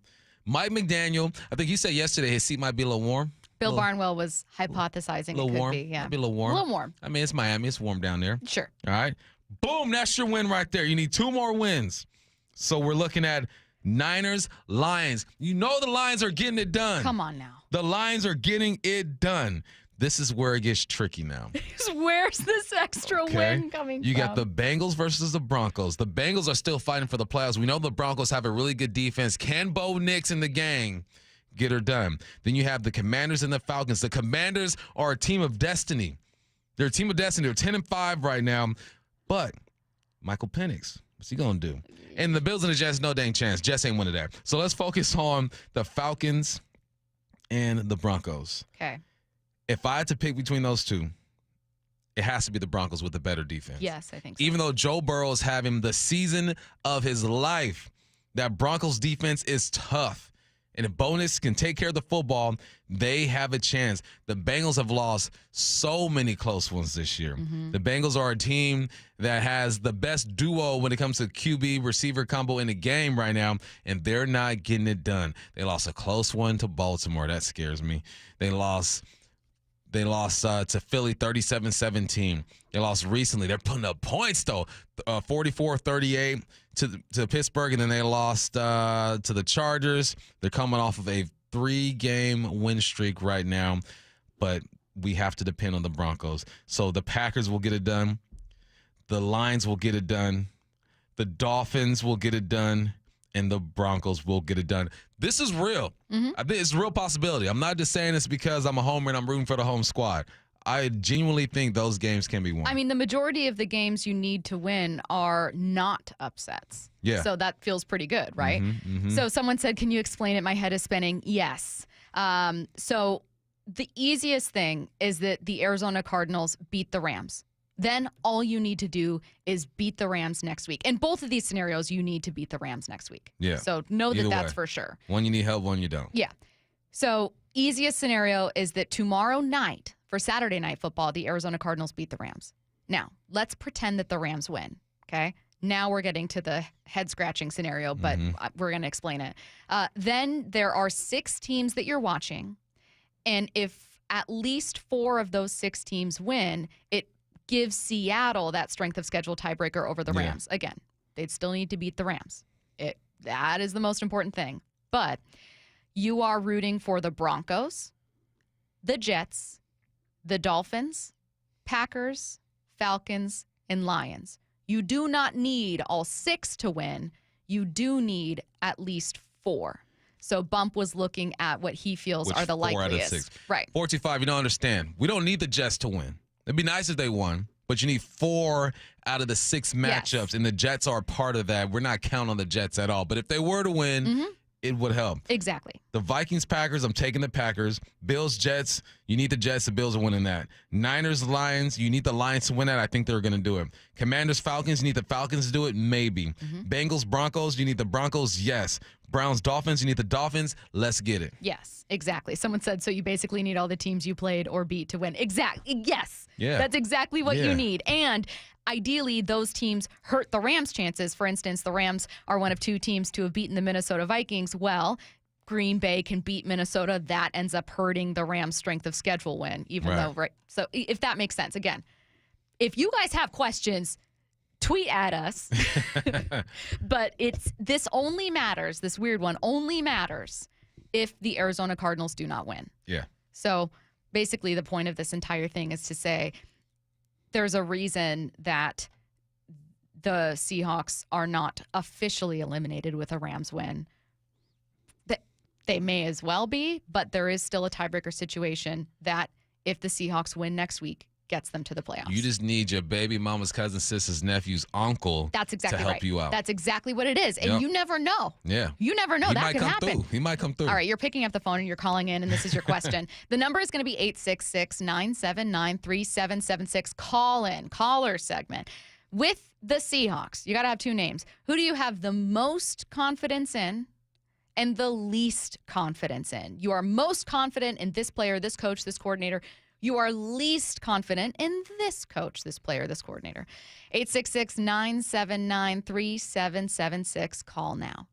The Mike McDonald Show, the first word from the head coach after every Seahawks game. We subscribe to it's a team pass rush mentality. So it's all 11 guys working together. We've also talked about our pass rush mentality is not, Leo is a phenomenal player, but it's not built around Leo. We're not going to just set everything up so he has the one-on-one. Now, there's going to be times where you're going to do that for sure. When you can see the productivity kind of spread out where people get stats in each levels, I think that's pretty awesome. Don't miss the Mike McDonald Show the morning after the Hawks game at 9:30 on Seattle Sports. Emerald Queen Casino, the entertainment capital of the Northwest. The best place to watch all your favorite sports. Featuring wall-to-wall viewing screens, 6 windows, and 30 kiosks. Be there at emeraldqueen.com. Emerald Queen Casino, the entertainment capital of the Northwest. You gotta love football season, but when it comes to your windows and doors, you don't want any fumbles. Steve Rabel here, reminding you to trust locally owned Pella Windows and Doors of Western Washington to tackle your project. Their selection of windows and doors can't be beat, and they'll give you top-notch customer service with no trick plays. Schedule a free consultation with Pella Windows and Doors of Western Washington. Go to PellaPNW.com. That's PellaPNW.com. Planning to propose this holiday? Shane Company is ready to help you find your dream engagement ring. We handpick the most beautiful diamonds and colorful gemstones in all shapes and sizes. So when you walk in the door, you can trust your rock is in stock. At Shane Company, we've always sourced directly, cut out the middleman, and pass the savings on to you. We work with your budget, not against it. We'll also protect your ring for life with our free unmatched lifetime warranty. Come see us at shaneco.com and in-store. Shane Company, your friend and jeweler. We at 3 Tree Roofing understand that your home is your castle. That's why our certified technicians use state-of-the-art installation methods to deliver the highest warranties available. Check out our hundreds of online reviews and schedule a free estimate to see for yourself. 3 Tree Roofing, your Puget Sound roofing experts. I'm Bradley Johnson with 1-800-DUI-AWAY, and I want to talk to you about the new year. A fresh start, the celebration of a new beginning, and lots of drinking. Cops know it, and they're working overtime on DUI patrols, looking for any reason to pull you over. Even the odor of alcohol can get you arrested. And if you're in trouble, don't let old acquaintance be forgot. Call 1-800-DUI-AWAY. Our New Year's resolution, for nearly 30 years, has been providing the best possible defense to every client in every case. 1-800-DUI-AWAY will help put you back on track with your resolution of no more drinking and driving. Call 1-800-DUI-AWAY or go to 1-800-DUIAWAY.com to set up a free private consultation in Seattle, Bellevue, Everett, or Tacoma. Don't let your midnight kiss be with your cellmate. Don't drink and drive this new year, but if you're accused of it, always remember 1-800-DUI-AWAY! Some said a life-threatening brain tumor would dim Aisley's spark. But this future pop star is back to full sparkle, and she's ready for her big encore. Through research, compassionate care, and support from people like you, Seattle Children's is fighting for lasting cures. So for every kid that didn't have a chance, this relentless fight is for you. Because this isn't about beating the odds, it's about changing them for all kidkind. Hope, care, cure. Seattle Children's. Rain. It is like our regional calling card here in the Northwest. And when we get a lot of rain, eventually the earth that our homes are built on, that becomes saturated. And that leads to groundwater intrusion in your crawl space. That's no good. Mike Salk here. And if rain or groundwater is making its way into your crawl space, it can create big problems, including structural damage or toxic mold that ventilates into your home. You don't want any part of it. That's why Crawl Pros can keep your crawl space dry by installing a crawl space drainage system that reroutes all that water back out and away from your home. They'll also inspect the crawl for mold and properly address if there are any signs of danger. Don't take a risk. Do what I did. Have Crawl Pros come out and do a free corner-to-corner inspection and learn if you have any water issues at all. They will go where you don't want to. Certainly where I don't want to. If you're worried about water damage, mold, insulation, critters, issues, or anything else related to your crawl space or attic, call Crawl Pros or visit crawlpros.com to schedule a free inspection. That's crawlpros.com. What's your holiday tradition? Now, if you're like me, it involves gathering around a big meal to celebrate. Well, what if there's no food on the table? Hey, it's G. Scott. This year, help someone less fortunate celebrate the holidays by supporting Nourishing Neighbors. The Nourishing Neighbors program provides grocery cards to the people who are the most impacted by food insecurity. So make a donation next time that you're at Safeway and help make sure everyone is welcome at the table for the holidays. Go to nourishingneighbors.com to learn more. Television sales on Black Friday set new records as millions of Americans snapped up the hot deals. But a lot of people were out of town or too busy to take advantage of the special pricing. So how about a redo? Right now, you've got a second chance to save big on many of the top-rated Samsung, LG, and Sony TVs. Where? At Video Only, where the smart shoppers go. So, don't miss out. Check out Video Only now, or you'll be sorry. This is Seattle Sports. There's the snap. Kick is away. Going to be plenty long enough, and it is right through. 710 KIRO AM Seattle and KIRO FM HD2 Tacoma, the home of the Seahawks. Seattle Sports Snapshot. The numbers are in. Netflix set records with 2 of the most streamed NFL games in history on Christmas Day. The NFL and Nielsen said 65 million U.S. viewers tuned in for at least 1 minute of one of 2 NFL games, with both games averaging about 24 million viewers. The NBA also had its best ratings day in 5 years, an average of 5.2 million viewers tuned in for the league's 5-game slate. Snapshot, brought to you by Miller Lite. When it's game time, it's Miller time. This hour is brought to you by Mazda of Everett. from the Quantum Fiber Studio This is Bump and Stacy on Seattle Sports. Streaming through the Seattle Sports app and at seattlesports.com. Now, here are your hosts, Michael Bumpus and Stacy Ross. Here we go now. It's a Football Friday powered by the Snoqualmie Casino and Hotel. I know we're coming off Thursday night football, but a big weekend ahead for the Seattle Seahawks. You are rooting for the Arizona Cardinals to upset the Rams on Saturday night football. God, you got 3 days here. Saturday night football. And then if the Rams win, as Bump and I went over, you've still got a bunch of tiebreaker scenarios that could break Seattle's way. So all of these games this weekend matter. Right now, though, your question is about the Seattle Seahawks. We're taking a pause, a moment to look at this team. Which Seahawk do you have the most confidence in right now? And in which Seahawk do you have the least confidence? You can go coaches, coordinators, players, front office. It doesn't matter. Anyone within this organization. We're trying to figure out what people feel really good about when it comes to this team and what kind of questions might linger into the offseason. So let's go to Robert in Issaquah. Robert, who do you have the most and least confidence in?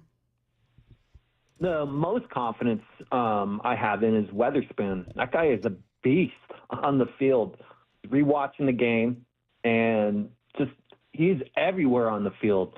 I think you said it, Bumpus, where he is like a mini torpedo going after dudes bigger than himself. The least confidence and I think you guys already know this, is Ryan Grubb. I have no confidence in this guy's playability. I was almost going to say the Ryan Grubb-McDonald combo is that I do not have confidence in because I just don't see glimpses of the offense producing. Yeah, we can march down the field, but red zone seems to be the 12th player on the field to stop us from scoring a touchdown. Consistently, we have not scored a touchdown on our first drive. This is getting old. So changes have to be made at OC for the Hawks to be I believe we're not playoff contenders, definitely, but to be something next year, change the offensive coordinator. Thank you. Thanks for the call, Robert. Open lines 866-979-3776. Call now. You just got to have two names ready to give us who you have the most confidence in and who you have the least confidence in. And the point is to just kind of take a temperature check of Seahawks fans and figure out what we're feeling good and maybe not so good about. I'm not surprised at all that particularly after the last couple weeks, we had our first caller, Robert, feeling least confident in Grubb. Yeah, I think that's going to be a common one, I feel like, because people place a lot of the responsibility on him. And when you are the offensive coordinator, naturally you're going to get that. I would just love to see him work with personnel that he helped kind of pick and develop. You know, I think 1 year is kind of tough just to say, all right, turn this whole thing around in 1 year. Good luck to you. But I understand where people are coming from. Me personally, though, I want him to have another year and see what he does. I'm curious about it. And I understand the frustration, but I'm like, well, what does it look like if you improve the offensive line? I don't know. Yeah. I wouldn't be surprised if that's It was kind of not like this whole process was kind of rushed, right? It's like, all right, I got to get somebody in right now. Yeah. Okay, this is who we have. Like they didn't sit down, have exit interviews, self-evaluate, and say, okay, this is what we need. It's kind of like, this is what you got. To Robert's point, and the point that I've seen from many people, though, there are moments where even I don't consider myself an analyst, and there are moments when I watch the game and go, this didn't feel right. This feels frustrating. Like, this feels like there aren't options that should be there. Why'd you get away from that? And like, but that worked. Why didn't you do, so there is a concern that's real and I think fair. Yeah. But, all right, 866-979-3776. Call now. Let's go to Nelson in Kent. Nelson, who do you have the most and least confidence in?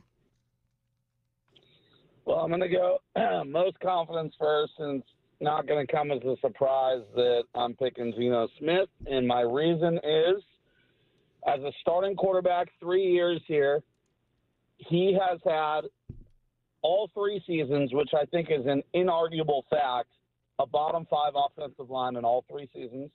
He's had two different play callers. He's had, in 2 of the 3 seasons, a bottom 10 defense, and this year it's now number 9 in points and number 13 in yards.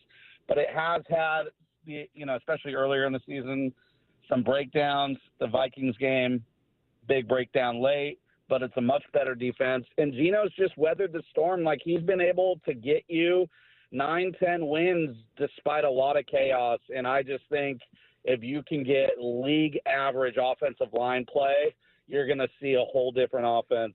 And as far as the most concern I have, I'm not going to go a player. I was going to go with Grubb, but ultimately I think it comes down to John Schneider. Is he going to be able to fix the offensive line? The history would say it's a massive concern that he might not be able to. His own comments are a concern. And then I also worry, is John Schneider going to cave into the fan pressure of half the fan base not really being on Geno Smith's side? Is he going to cave on that for business reasons and let him walk? I think that would be – I don't think there's any situation in which Geno leaves and you're better next year with somebody else. I just don't. So that would be my biggest concern is John Schneider. And, the comments with Albert Breer have me hopeful that they realize Geno's the guy. And they're actually maybe more worried that Geno's going to try to break the bank. And, Geno does have some leverage, but at the same time, even being the biggest Geno fan / homer there is, I'm not sure there's a ton of teams that would want to pay him. He's a quarterback for a win-now team. Like, are the Raiders or the Titans going to offer more money? Right. I mean, if they did, I think they're silly because their teams aren't even close to ready. So, Geno may have leverage, but Seahawks have some leverage that way. Right. If you can extend them for like $280, so $40 a year on top of next year, I think you're good to go. Thanks for the There's call. a lot of hope here. Oh, thanks for the call, Nelson. I'm going to start with Nelson's final point, which is not his final point, but his least confident, which was John Schneider. I think that there are some people that feel the same about, like, can he build the offensive line? The one thing I'll push back against is John Schneider does not strike me as someone who's going to cave to pressure with whatever anyone thinks about his team. People have been yelling at him to do a million things over 10 years, and he does things his way. He's in a new relationship. You leave one relationship, and there are some bad habits that, if you're honest with yourself at least, that contributed to the demise of that relationship. In this situation, it was him and Pete Carroll. Mm-hmm. I would assume that things that he learned over 14 years, there's some things he's going to leave behind. And with this new relationship with Mike McDonald, he might change his ways. This whole thing is new. I know Schneider's been here for a while, so people treat him as if it isn't new. Like, in reality, it isn't, but this relationship is new. Yeah. And I think that John is open to new ideas and trying to work through some things. So just like I feel with Grubb and people, wanting to or having strong feelings towards him, I feel the same way about John. I think, all right, give him a year. Let's see what he does after a full year of possibly exceeding expectations and then going to the drawing board and seeing and getting the guys that he needs, because there's different influences in that building now. All right, let's go to Dorn calling from Lacey. Dorn, who do you have the most and least confidence in? Dorn. Am I here now? You're here now. Oh, okay. So most confidence I have is in Geno Smith. He is stuck with it no matter what is thrown at him. He just keeps playing. Even when he knows he's maybe a little bit injured, he just keeps playing the game because he knows the game. He's amazing. That's my go-to for the guy I'm most confident in. What about the least?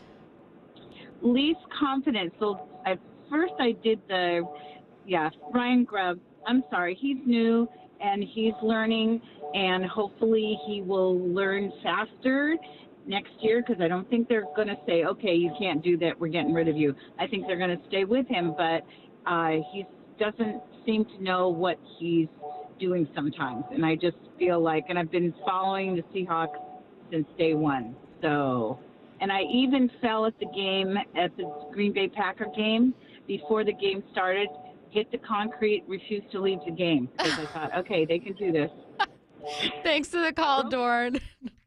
Dorn said, I've been through pain for this team. Second caller who has the least confidence in Grubb. Dorn said, look, he's going to get another year, and I totally understand it. But if I have to answer, I don't have a ton of confidence. What do you think of Grubb? If I ask you to paint me a colorful picture, I would do great. I aced art in high school. Colorful picture, and gave you nothing but regular number 2 pencils to work with. Oh, I see where this is going. You're not going to be able to paint that colorful picture. You'll paint me a picture. Yeah. It could resemble the one that I want you to paint. Yeah.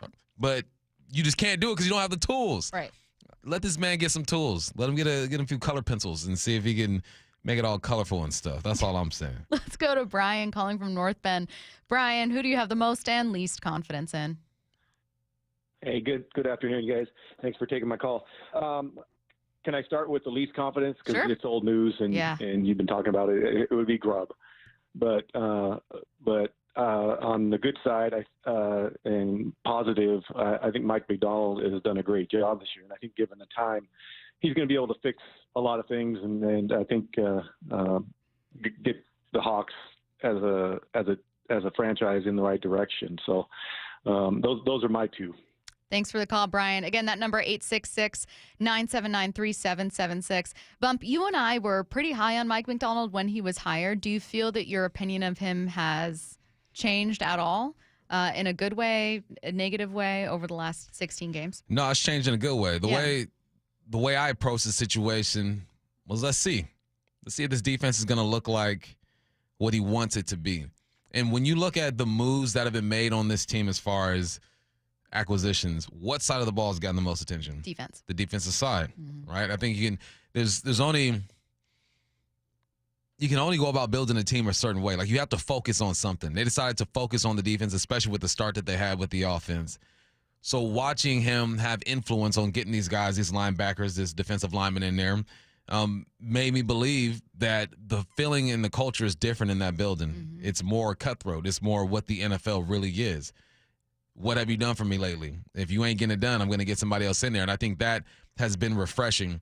When Pete left, people felt like he was a bit too loyal to people, and therefore the performance of the defense just got worse and worse. Yeah. I don't feel that with McDonald. I think if you're not getting it done, you're not going to play, you're not going to start. Like Reek didn't start 1 week because he wasn't doing what he was supposed to do. And when you are able to do that to a guy who feels like he was semi-established, you gain my respect. When you get rid of 2 linebackers, one who started every single down for you in the middle of the season, and go with a rookie and go get yourself a vet, you gain my respect. And then you look at the performance of the defense. So that's all I'm saying with Grubb is they ain't made no moves over there. You got rookies and everybody else. Fourth stringers. That's your squad. Yeah. We'll get you next season, Grubb. Right now we're focusing on the defense, and I'm not mad at that approach because I love having a solid defense.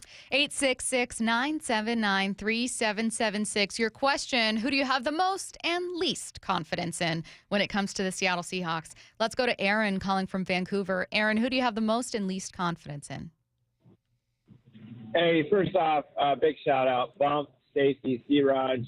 Merry late Christmas. Merry late Christmas. Yeah, Stacy, I got to say real quick, that story you shared yesterday of your dad giving the ring to your mom, that was priceless. Every bit of that story was priceless. Like, I mean, I can put myself in that situation. My dad is all of us, right? A lot older as well, and he'd be focusing on like, hey, what did you get? Yeah. And blah blah blah, and like miss the moment, dude. Come on. They try their best. Yeah. Most confident, JSN, for sure. I'm going to stick on the offensive side here. JSN's just been outperforming everybody on this squad as far as receiving numbers. I think he's been shining because, obviously a lot of defenses are picking up on how good DK is, and I mean, he's been in the league for a while and so forth. So, I'm not going to crown him like king, like G. Scott says he's the best receiver in all the land. I don't know. That's going way too far. And then the least confident, Tyler Lockett. I love the guy. I think you can tell from, last night, I don't know, it was a little unfair. They throw it to him on a 3rd and 3. He's on double coverage. But besides that, it's just time for him to hang his hat. And then bonus here, I'm most confident in the weather in L.A. because I think that it's going to be a way better game without the freaking rain and everything else. And that's all. Thanks for the call, Aaron. Aaron saying most confident in the weather in L.A., helping Seattle here with the Cardinals, but also JSN, a lot of confidence in how he's emerged as a player. And then the flip side of that is he's losing confidence in Tyler Lockett. Jason, I think that makes complete sense. He's the number one guy on this team right now. His catch radius is on point. He's been targeted 132 times, 96 receptions. The least confident, I think Tyler Lockett is just your typical number 3 receiver. 572 yards, 2 touchdowns, 47 receptions. I wouldn't be the least confident in him. I think it's the regression in the numbers and then the perception of the way he plays the game is what's getting people right now. In terms of like stopping. Yeah, just getting down and not taking hits. But my man's 37 years old. Deshaun Jackson didn't take hits at all when he reached a certain age because he's like a buck 65, 70 or something like that. This has happened before, but I think when it goes, when the extremes are just crazy, right? He never used to go down like that until a couple of years ago. So I think that is what's hurting the perception, but the value that he brings to this team is still there. He just is at a lesser role now. He's a number 3 receiver. Ryan calling from San Diego. Ryan, who do you have the most and least confidence in? So the most confidence is kind of a throwaway because it's Michael Dixon because he hasn't really screwed anything up this year. So with that out of the way, I'll have to say John Schneider. Because if I remember correctly, and correct me if I'm wrong, Pete Carroll hired John Schneider, and they had 3 good drafts when Pete came out of college and knew all of the kids coming in. Nailed it. Then for the middle of this whole tenure, can you name me the 3 people that they've given second contracts to? For this, like since Pete has left? Yeah, no, just in general. Oh, God. Would be Tyler Lockett, Michael Dixon, and DK Metcalf. There is nobody left on this roster that was good enough for them to give a second contract to. And these last 3 drafts, we have starters, but who do you really want to extend? So there's just been an utter failure under John Schneider. And like I said at the beginning, I believe Pete hired him, so he got Pete fired in my eyes because he hasn't been able to put together a good roster. Okay. Ryan in San Diego, thanks for the call. Second caller to say least amount of faith in Schneider. Bump, you've pointed to like, well, let's see what Schneider looks like without Pete.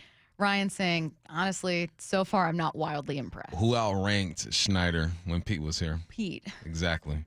I think Pete needs a bit more credit for the roster that was put together. Pete hired Schneider, and Pete outranked Schneider. I'm sure Schneider had influence. His hands are clean of not being able to find guys to give second contracts, but to just put the spotlight on Schneider would be irresponsible. I will say, and I know that you know this, and we don't have to say the names, that everyone who covers this team or is in any way connected to this team knows at least one player that Schneider reportedly wasn't exceptionally high on, that was pushed for by coaching staff. Yep. And that player didn't work out. Yep. And I'm sure that happens with There have also been players that Schneider wanted to go get that he was denied and blocked from getting. So I think that when you have people that maybe are connected with the team or covered, and there's things where you're like, I feel like I'm limited in what I can say. Yeah, we can't say everything we know, but I think that concerns about the offensive line are totally fair. Yeah. I think those are very fair. Mm-hmm. But yeah, I'm curious to see, like, what does this offseason look like? What does Schneider do with full control? Yeah. Let's go to Tyler calling from Snohomish. Tyler, who do you have the most and least confidence in? Yo, first off, I want to say thank you for you guys. You guys have a great show. I want to say hello to my wife. She's beautiful. Oh, get it. Attaboy. Attaboy. Yes, sir. Most confidence in, I'd say McDonald, just because obviously leadership skills. I know everyone tries to blame the O-line. I get it. But here's my thought. If we changed our mentality to the theory of, have you guys heard of Leroy Jenkins? Yeah. Tyler, where are you going with this? If we changed our mentality to the theory of Leroy Jenkins, for y'all don't know, it was like a video back in like, what, 06, 07? Yeah, something like that. We're that old. Yeah, some guy like took the bull on by the horns, you know what I mean? So if we change our mentality to that, we're limitless. So you're saying you like a lot of the pieces. You have confidence in a lot of pieces. You want more aggression and more fire for this team. Is that what I'm hearing? Exactly. Yeah, exactly. And to the caller who said about these confidence in Tyler Lockett, man, he's wrong. Tyler Lockett, it's all the intangibles. He does all the things that you don't see. You know what I mean? At the leadership role. All right. I have full confidence in Tyler Lockett. Thanks for the call, Tyler. Tyler saying, look, no surprise. I'm not that confident in the offensive line. I'm really confident in Mike McDonald. But more importantly, I'm actually pretty confident in a lot of things. I just think this team really needs to go for it. Listen, mentality can only take you so far. In this league, you got to have the physical. You know what? You can have more of the physical and less of the mental, and you'll get further than a guy with more of the mental and less than the physical. Like, at some point, your job description needs to be fulfilled from the physical. The mental kind of takes you to another place. But when it's all said and done, if you can't whoop a man's you-know-what across from you, you can be all you want to. You're not going to be able to do it. Tom calling from Wenatchee. Tom, who do you have the most and least confidence in? Well, I'm going to flip the script a little bit here. I'm going to go with the most confidence in Grubb, and here's why. A little bit with Bump, I agree with. But early in the season, we were putting up some pretty good points against some good defenses. And we looked like, Grubb of the UW era, and then we just kind of fell apart when our interior O-line went south in a hurry. Least amount would be John Schneider, and it's because of our interior O-line. And he made it perfectly clear what he feels like as far as that goes when he said that they're overdrafted and overvalued. So until we move on from that, I think we're kind of stuck where we're at. All right. Thanks for the call, Tom. I'd be so curious. I really hope John Schneider does the John Schneider show again with Wyman and Bob. Where that quote is from, the one Tom's referencing is, I think they were talking about Jordan Mailata, but I can't quite remember. But John Schneider said he feels guards are typically overdrafted and then overpaid. And that's backed up by how the Seahawks have drafted offensive linemen, prioritizing tackles. And frankly, most of the time tackles are drafted more highly than guards. I'd be really curious to see if he has changed that philosophy or is just what he thinks about the offensive line. I really hope they pick that back up. That reminds me of the opportunity. Was it this past draft? The Steelers got him, I think, Fautanu from UW, who was a tackleable, projected to be a guard, and apparently had himself a nice season with the Steelers. But I ain't mad with Byron Murphy at all, though. All right, you guys, heading to the station for Hype Train next. This is Seattle Sports. Looks this way, being chased. Now he goes down. Jaron Reed. It's a week-to-week league, and it's not always going to be sunshine and rainbows, man. Like, gutting out a 6-3 win feels just as good as winning the game 44-41. Williams going to get hit. He goes down. Shannon Nwosu. I mean, as a defense like ours, where we love to compete, we love to compete with one another. We love to compete with the offense. When one side's lacking more than the other side picks it up. We are the home of the Seahawks. Mike Rowe here with a quick question. Have you noticed the musty smell in your home? I hope not, because damp smells mean that you could have a crawl space problem. That's where Groundworks comes in. They can honestly assess your situation and create a plan to waterproof your crawl space and get to the root cause of the problem. Schedule your free inspection at groundworks.com/row. And while you're there, check out my latest dirty job. It's a good one. Licensed in all states where work is performed. See website for details. Television sales on Black Friday set new records as millions of Americans snapped up the hot deals.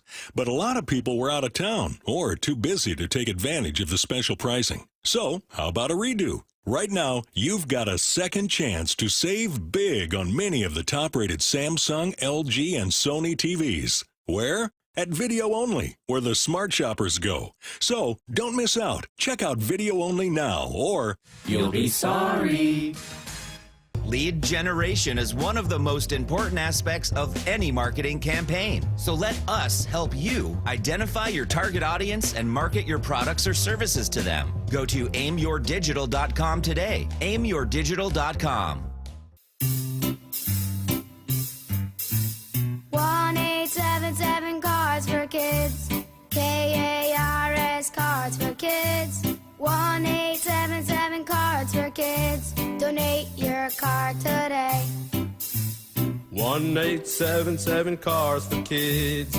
KARS Cars for Kids. 1877 Cars for Kids. Donate your car today. Donate your car today at carsforkids.org. That's cars with a K. Your car, running or not, can be picked up as soon as the next day. You'll get a maximum tax deduction and a vacation voucher. 1877 Cars for Kids. KARS Cars for Kids. 1877 Cars for Kids. Donate your car today. Now accepting donations of land, homes, buildings, or any kind of real estate. Tune in Sunday, January 5th as the Seahawks take on L.A. Muckleshoot Casino Resort, proud sponsor of the Seattle Seahawks and the Northwest's biggest and best casino. I was having trouble getting up and down my stairs at home. I thought, well, this isn't going to work because how am I going to go to Utah and do some hiking? When Judy came to Sound Pain Solutions, her knee pain was preventing her from enjoying an active lifestyle. She was diagnosed with osteoarthritis. She tried numerous treatments and was told she should have surgery. I'm Dr. Mark Shelley, a chiropractic neurologist at Sound Pain Solutions. We were able to get Judy back to hiking with our comprehensive, non-surgical, and drug-free treatment. I think that the Trigenics that they do along with the adjustment, the pressure wave, and the PRP are the best options for joint pain. And I would really recommend it to anybody who is suffering from joint pain and would like to avoid surgery. Schedule a free consultation to learn if you qualify for our safe, drug-free, non-surgical treatment by calling Sound Pain Solutions or visiting soundpainsolutions.com. This is Seattle Sports. The ball is intercepted. It's Woolen comes near side, and the Seahawks are going to win this ball game. The home of the Seahawks. Seahawks Insider. Holy catfish! The Seahawks Insider is brought to you by Pacific Lamp and Supply. For the latest on the Seahawks anytime, go to seattlesports.com. Do you leave your car running unoccupied to warm up or stay warm during the winter? Don't do it. Car thieves call those steamers. They're watching for you and they'll steal your car before you know it. Every winter, Washington sees an uptick in auto theft, and a major reason is steamers. Share this information with friends and family. Prevent the theft and keep you and your vehicle safe. Don't get caught with your car running. These tips are brought to you by the Washington Auto Theft Prevention Authority. If you're injured in the state of Washington, here's what matters. Who represents you matters. The experience of their staff matters. Their investigation team and track record of success matters. Davis Law Group was founded in Seattle and has been winning cases for more than 30 years. We know Washington State, we know our courts, and we know how to deliver the highest level of client satisfaction. And that's what matters. Hey, Brock Hewitt here with my buddy Shannon O'Kelly, President and CEO of IRG Physical and Hand Therapy. Over 40 clinics throughout the Pacific Northwest, Shannon. What type of staff and what are you looking for when you hire? Brock, we are looking for that person out there that wants to create opportunities to teach, instruct, and coach their patients and develop relationships with our team, our community, and then again, like I said, your patients. It's so important that we have people that are excited and positive and want to come to work and create a culture that we are striving to produce here at IRG. And that culture is what I call going towards the light. The soft skills in healthcare, the communication, the aha moments that all of us as clinicians want to do every day in our jobs, and we have it here at IRG. And if you're a physical therapist or occupational therapist or exercise technician, athletic trainer, front office coordinators, there's opportunity for you. Head over to irgpt.com/careers and apply today. irgpt.com/careers. This hour is brought to you by Mazda of Everett. From the Quantum Fiber Studio. This is Bumpin' Stacy. Weekdays 10 to 2. On Seattle Sports and 97.3 FM HD2. In 15 minutes, we're going to answer your questions for our final show of the week. 866-979-3776. Any question you have for what I need to know, text it now to the Mac and Jack's text line. Again, that number, 866-979-3776. Right now, we're heading to the station for Hype Train. Let's talk about what we really need. The easiest possible situation for the Seahawks to get into the playoffs, that would be having your fate in your own hands again. You'll need the Cardinals to beat the Rams, and then you'll need to beat the Rams next week, where winner gets in for that one. The Cardinals beat the Rams. That is your first Hype Train, and they extend the Seahawks season by a week. First off, big up to Fautano. He actually was injured this year. I said, dang, I thought he was balling. 253 says, I mean, technically he's given up no sacks and no pressures all year. When you think about it that way. You know? Yeah. Okay, now back to the hype train. The Cardinals beat the Rams and extend the Seahawks season by a week. Oh, for sure. What you mean? You don't believe in the Cardinals? One of the oldest teams in NFL history? One of the most explosive quarterbacks ever played a game? One of the best route runners over there as well? Collins on the defensive side doing the same? Why wouldn't you believe in the Cardinals? My mistake. Bird gang. Bing, bing, bang. Bump is boarding this train. Cardinals beat the Rams and extend the Seahawks season. Curtis, are you boarding? I have no choice but to board because I don't want to think about a week of shows leading up to a game that probably won't mean anything if the Rams somehow beat the Cardinals. So I can't even think about the Rams winning. So go Cardinals, go, as I want to say. Roll card. Yeah, roll cards, baby. I love me some Jake Plummer. Love me. I know that's right. Kevin Cobb. Yeah. Larry. Yeah, Larry Fitzgerald. Larry Fitz. You know? Anquan Bolden. Come on. Breston. Let's Come go. on. We got some ballers. Let's go. No Patrick longer on the Peterson. team. Emmett Smith. But one time were. Really old snap. Emmett Matthew Smith. knows all these guys. Yeah. I'm boarding that train, Matt. Matthew, name Give me my a horn. Cardinal. Larry. You know, Larry. A current Cardinal. A current Cardinal. You got it, Matt. Went to your school. You got it. You got it. That's at his position. Jake Locker? No. Buddha. That's what Matt was going to say next. That's what Matt was going to say next. Of course I'm boarding this train. We all have to board this train. All aboard. Bird gang. Bing, bing, bang. The Cardinals are going to beat the Rams. Hopefully. Hopefully. Next up.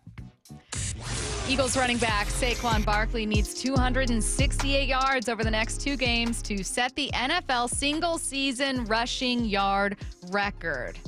Sorry, Eric Dickerson. Now, Eric still holds that record, of course. How many he need? 268. 268. So the way we've seen, back-to-back weeks? you know, it's possible. Okay.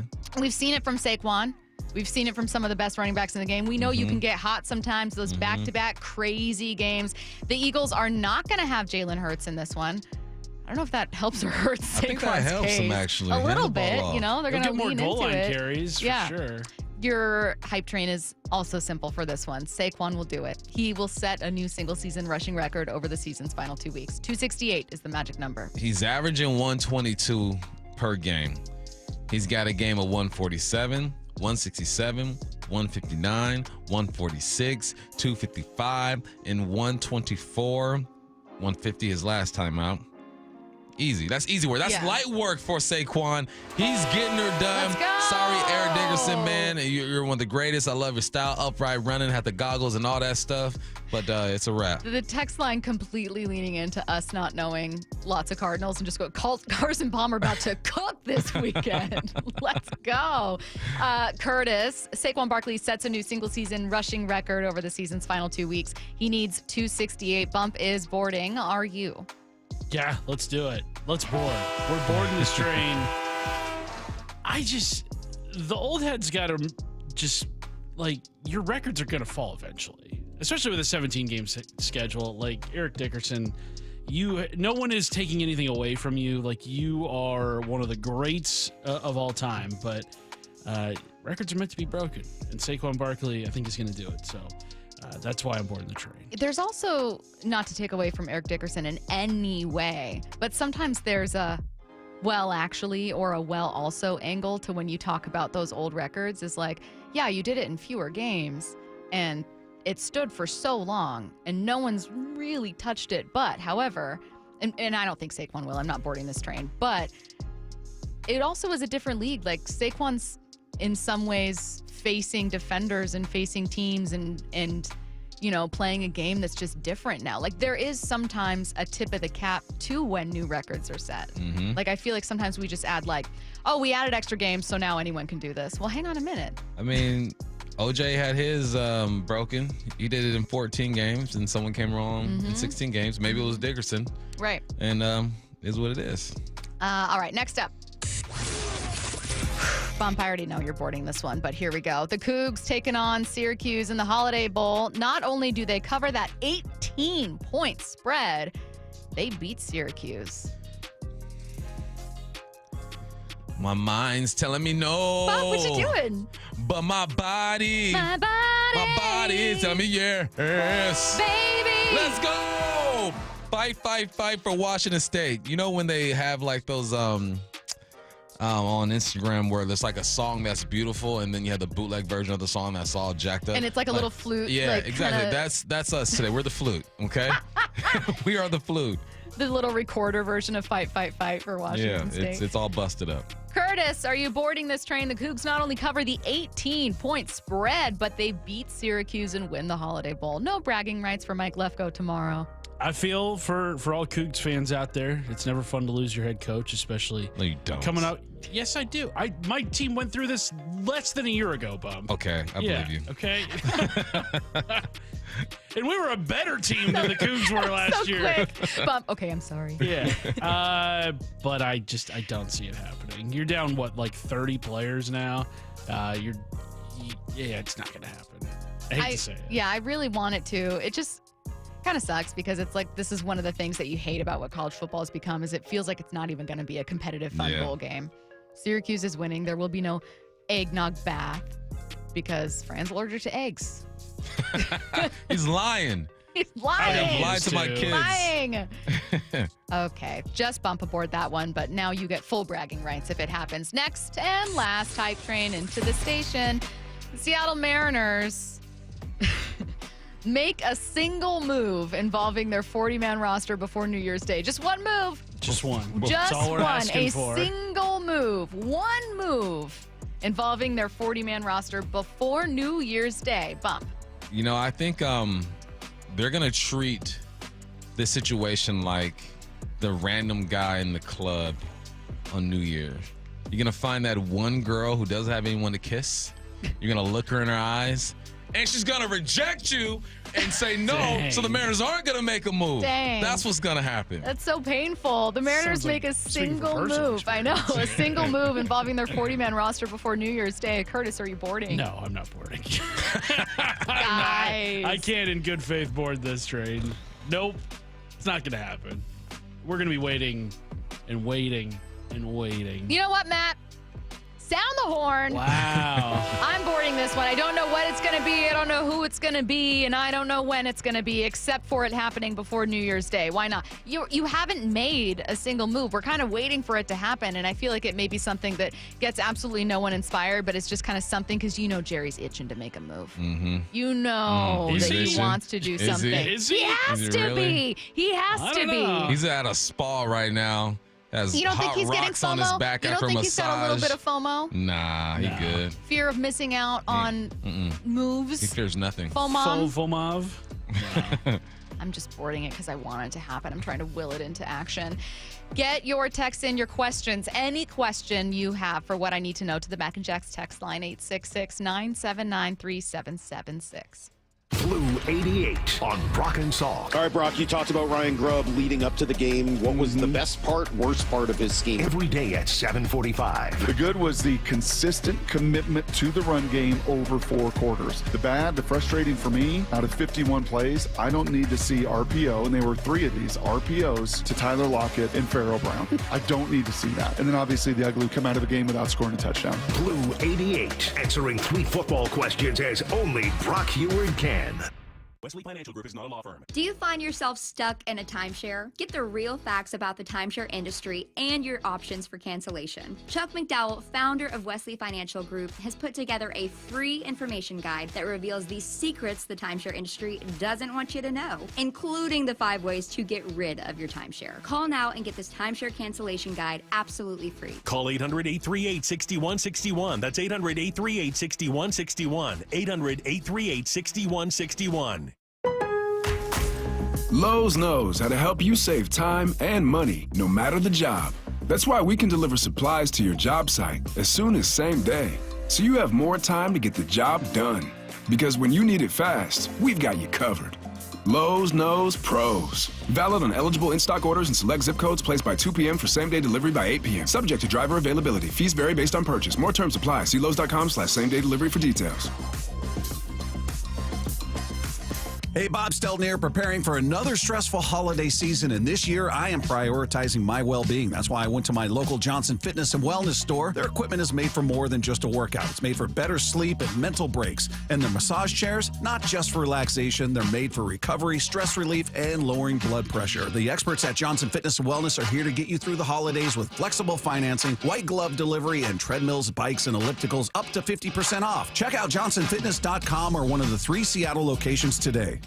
Stream every Seattle sports show with the Seattle Sports app. Brought to you by Fred Hutchinson Cancer Center. Get new videos, podcasts, and articles on the Seahawks and Mariners from your favorite Seattle sports personalities daily. Miss anything from the Brock and Salk Show? Remember, you can always catch the show on demand on seattlesports.com, the Seattle Sports app, or wherever you listen to podcasts. This message brought to you by Ascend Hospitality Group, Famous Dave's, Ascend Prime, and Stanford's.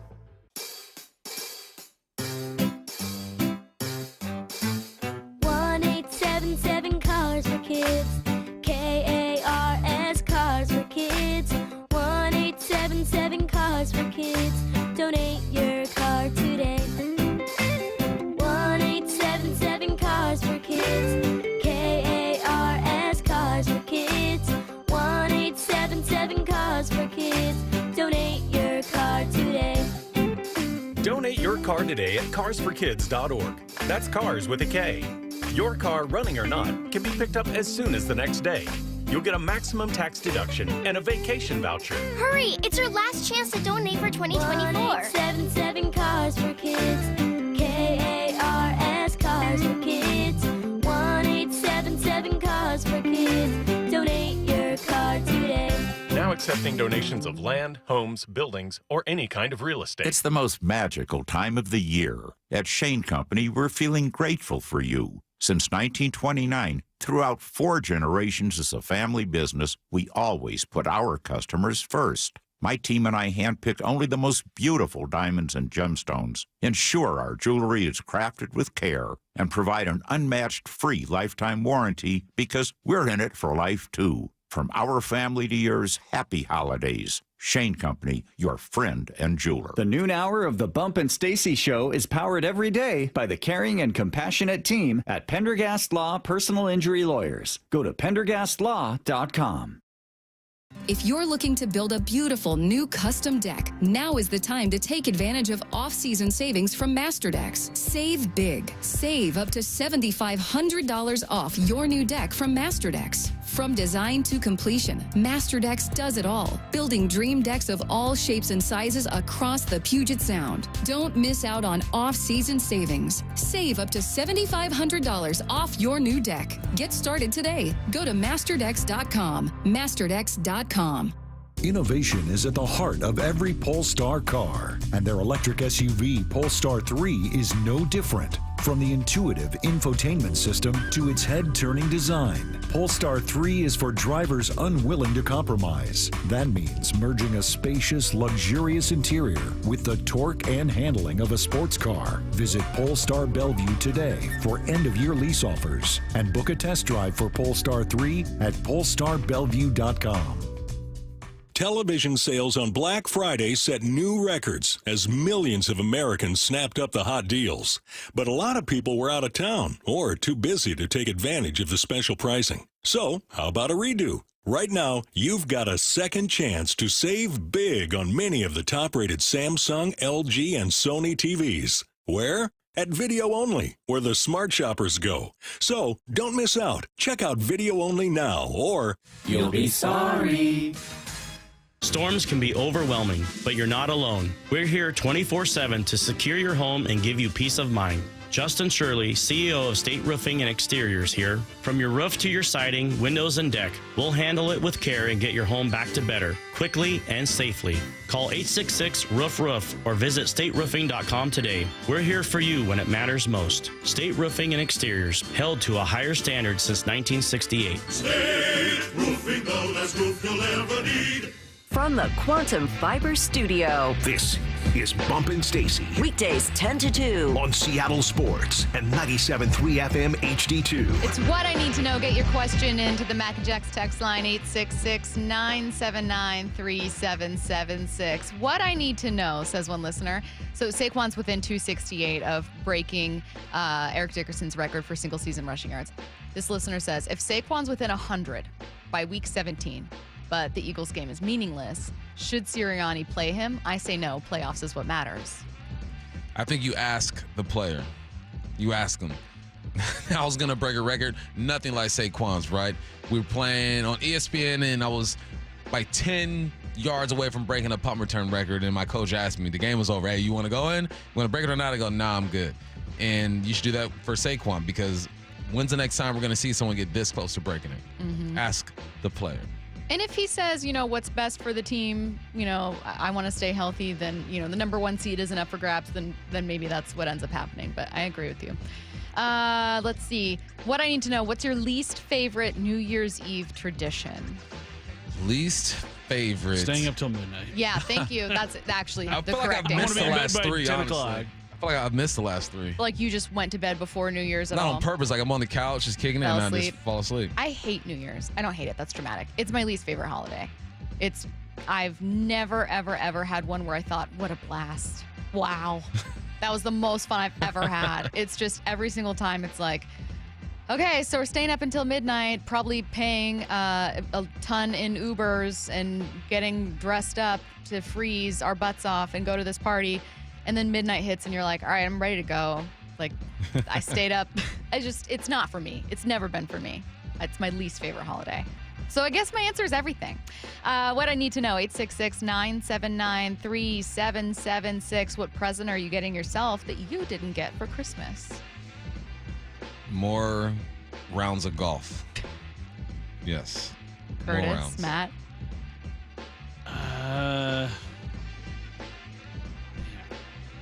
I'll just get more hats. More hats. What I need to know, says another listener. I don't want DK traded, but most vocal fans seem to. What's his realistic trade value? I think he can get 28 to 30 mil from somebody.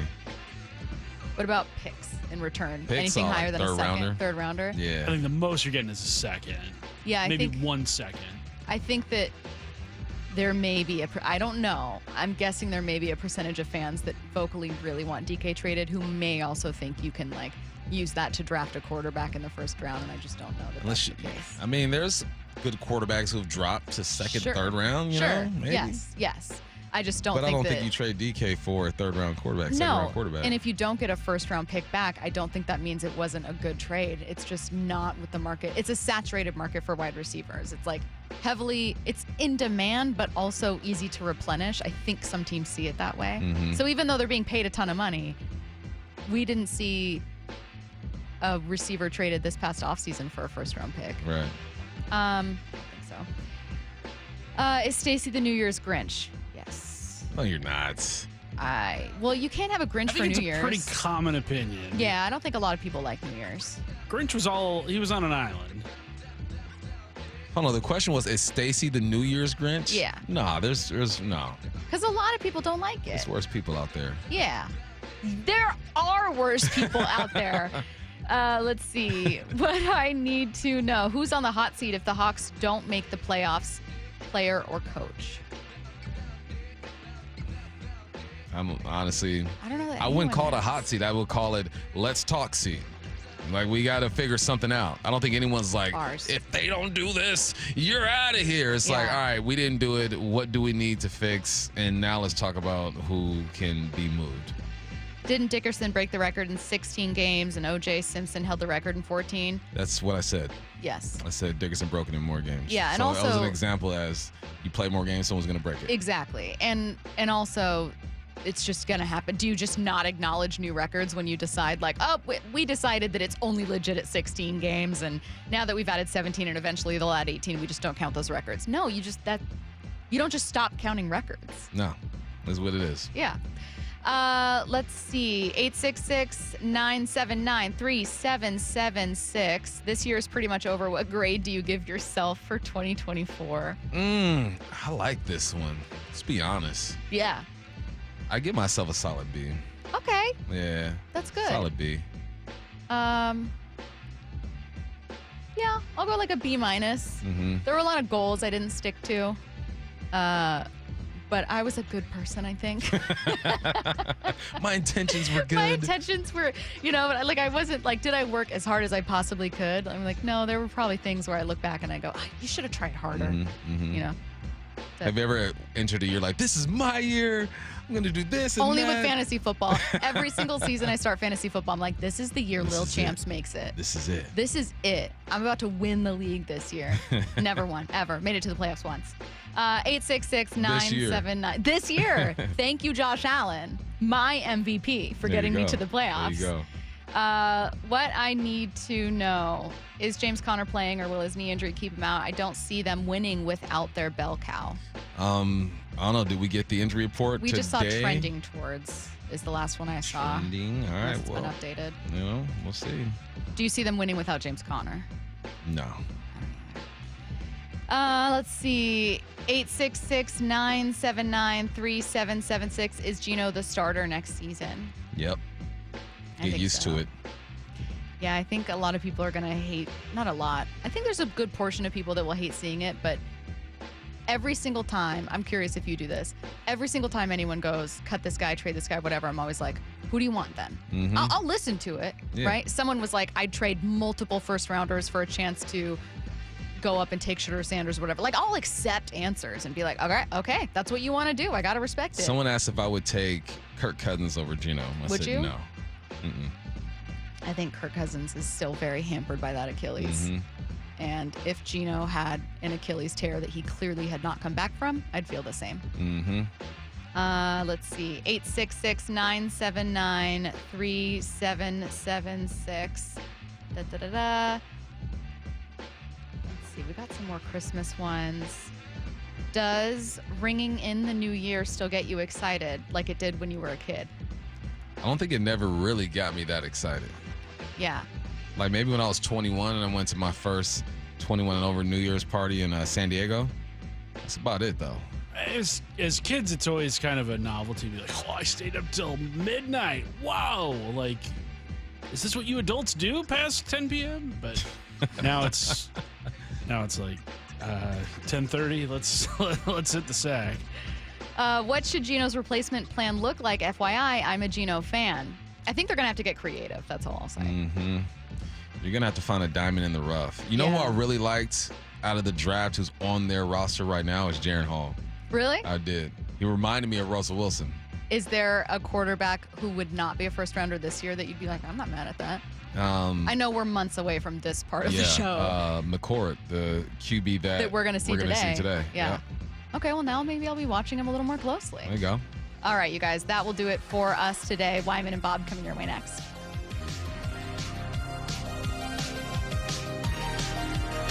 Seattle Sports, your home for Brock and Salk. The win, while great, didn't really matter that much in terms of playoff positioning. What will matter is what happens. Cardinals go to L.A. to take on the Rams. Cleanest path for the Seahawks is for the Rams to lose and then for the Seahawks to beat them again the following week. And I would also think if Arizona does win that game, then you're probably going to get flexed into Sunday Night Football the following week. You also kind of need to look around the league, and Denver's got to beat Cincinnati, right? They're strength of records. On Seattle Sports and 97.3 FM HD2. Some said a life-threatening brain tumor would dim Aisley's spark.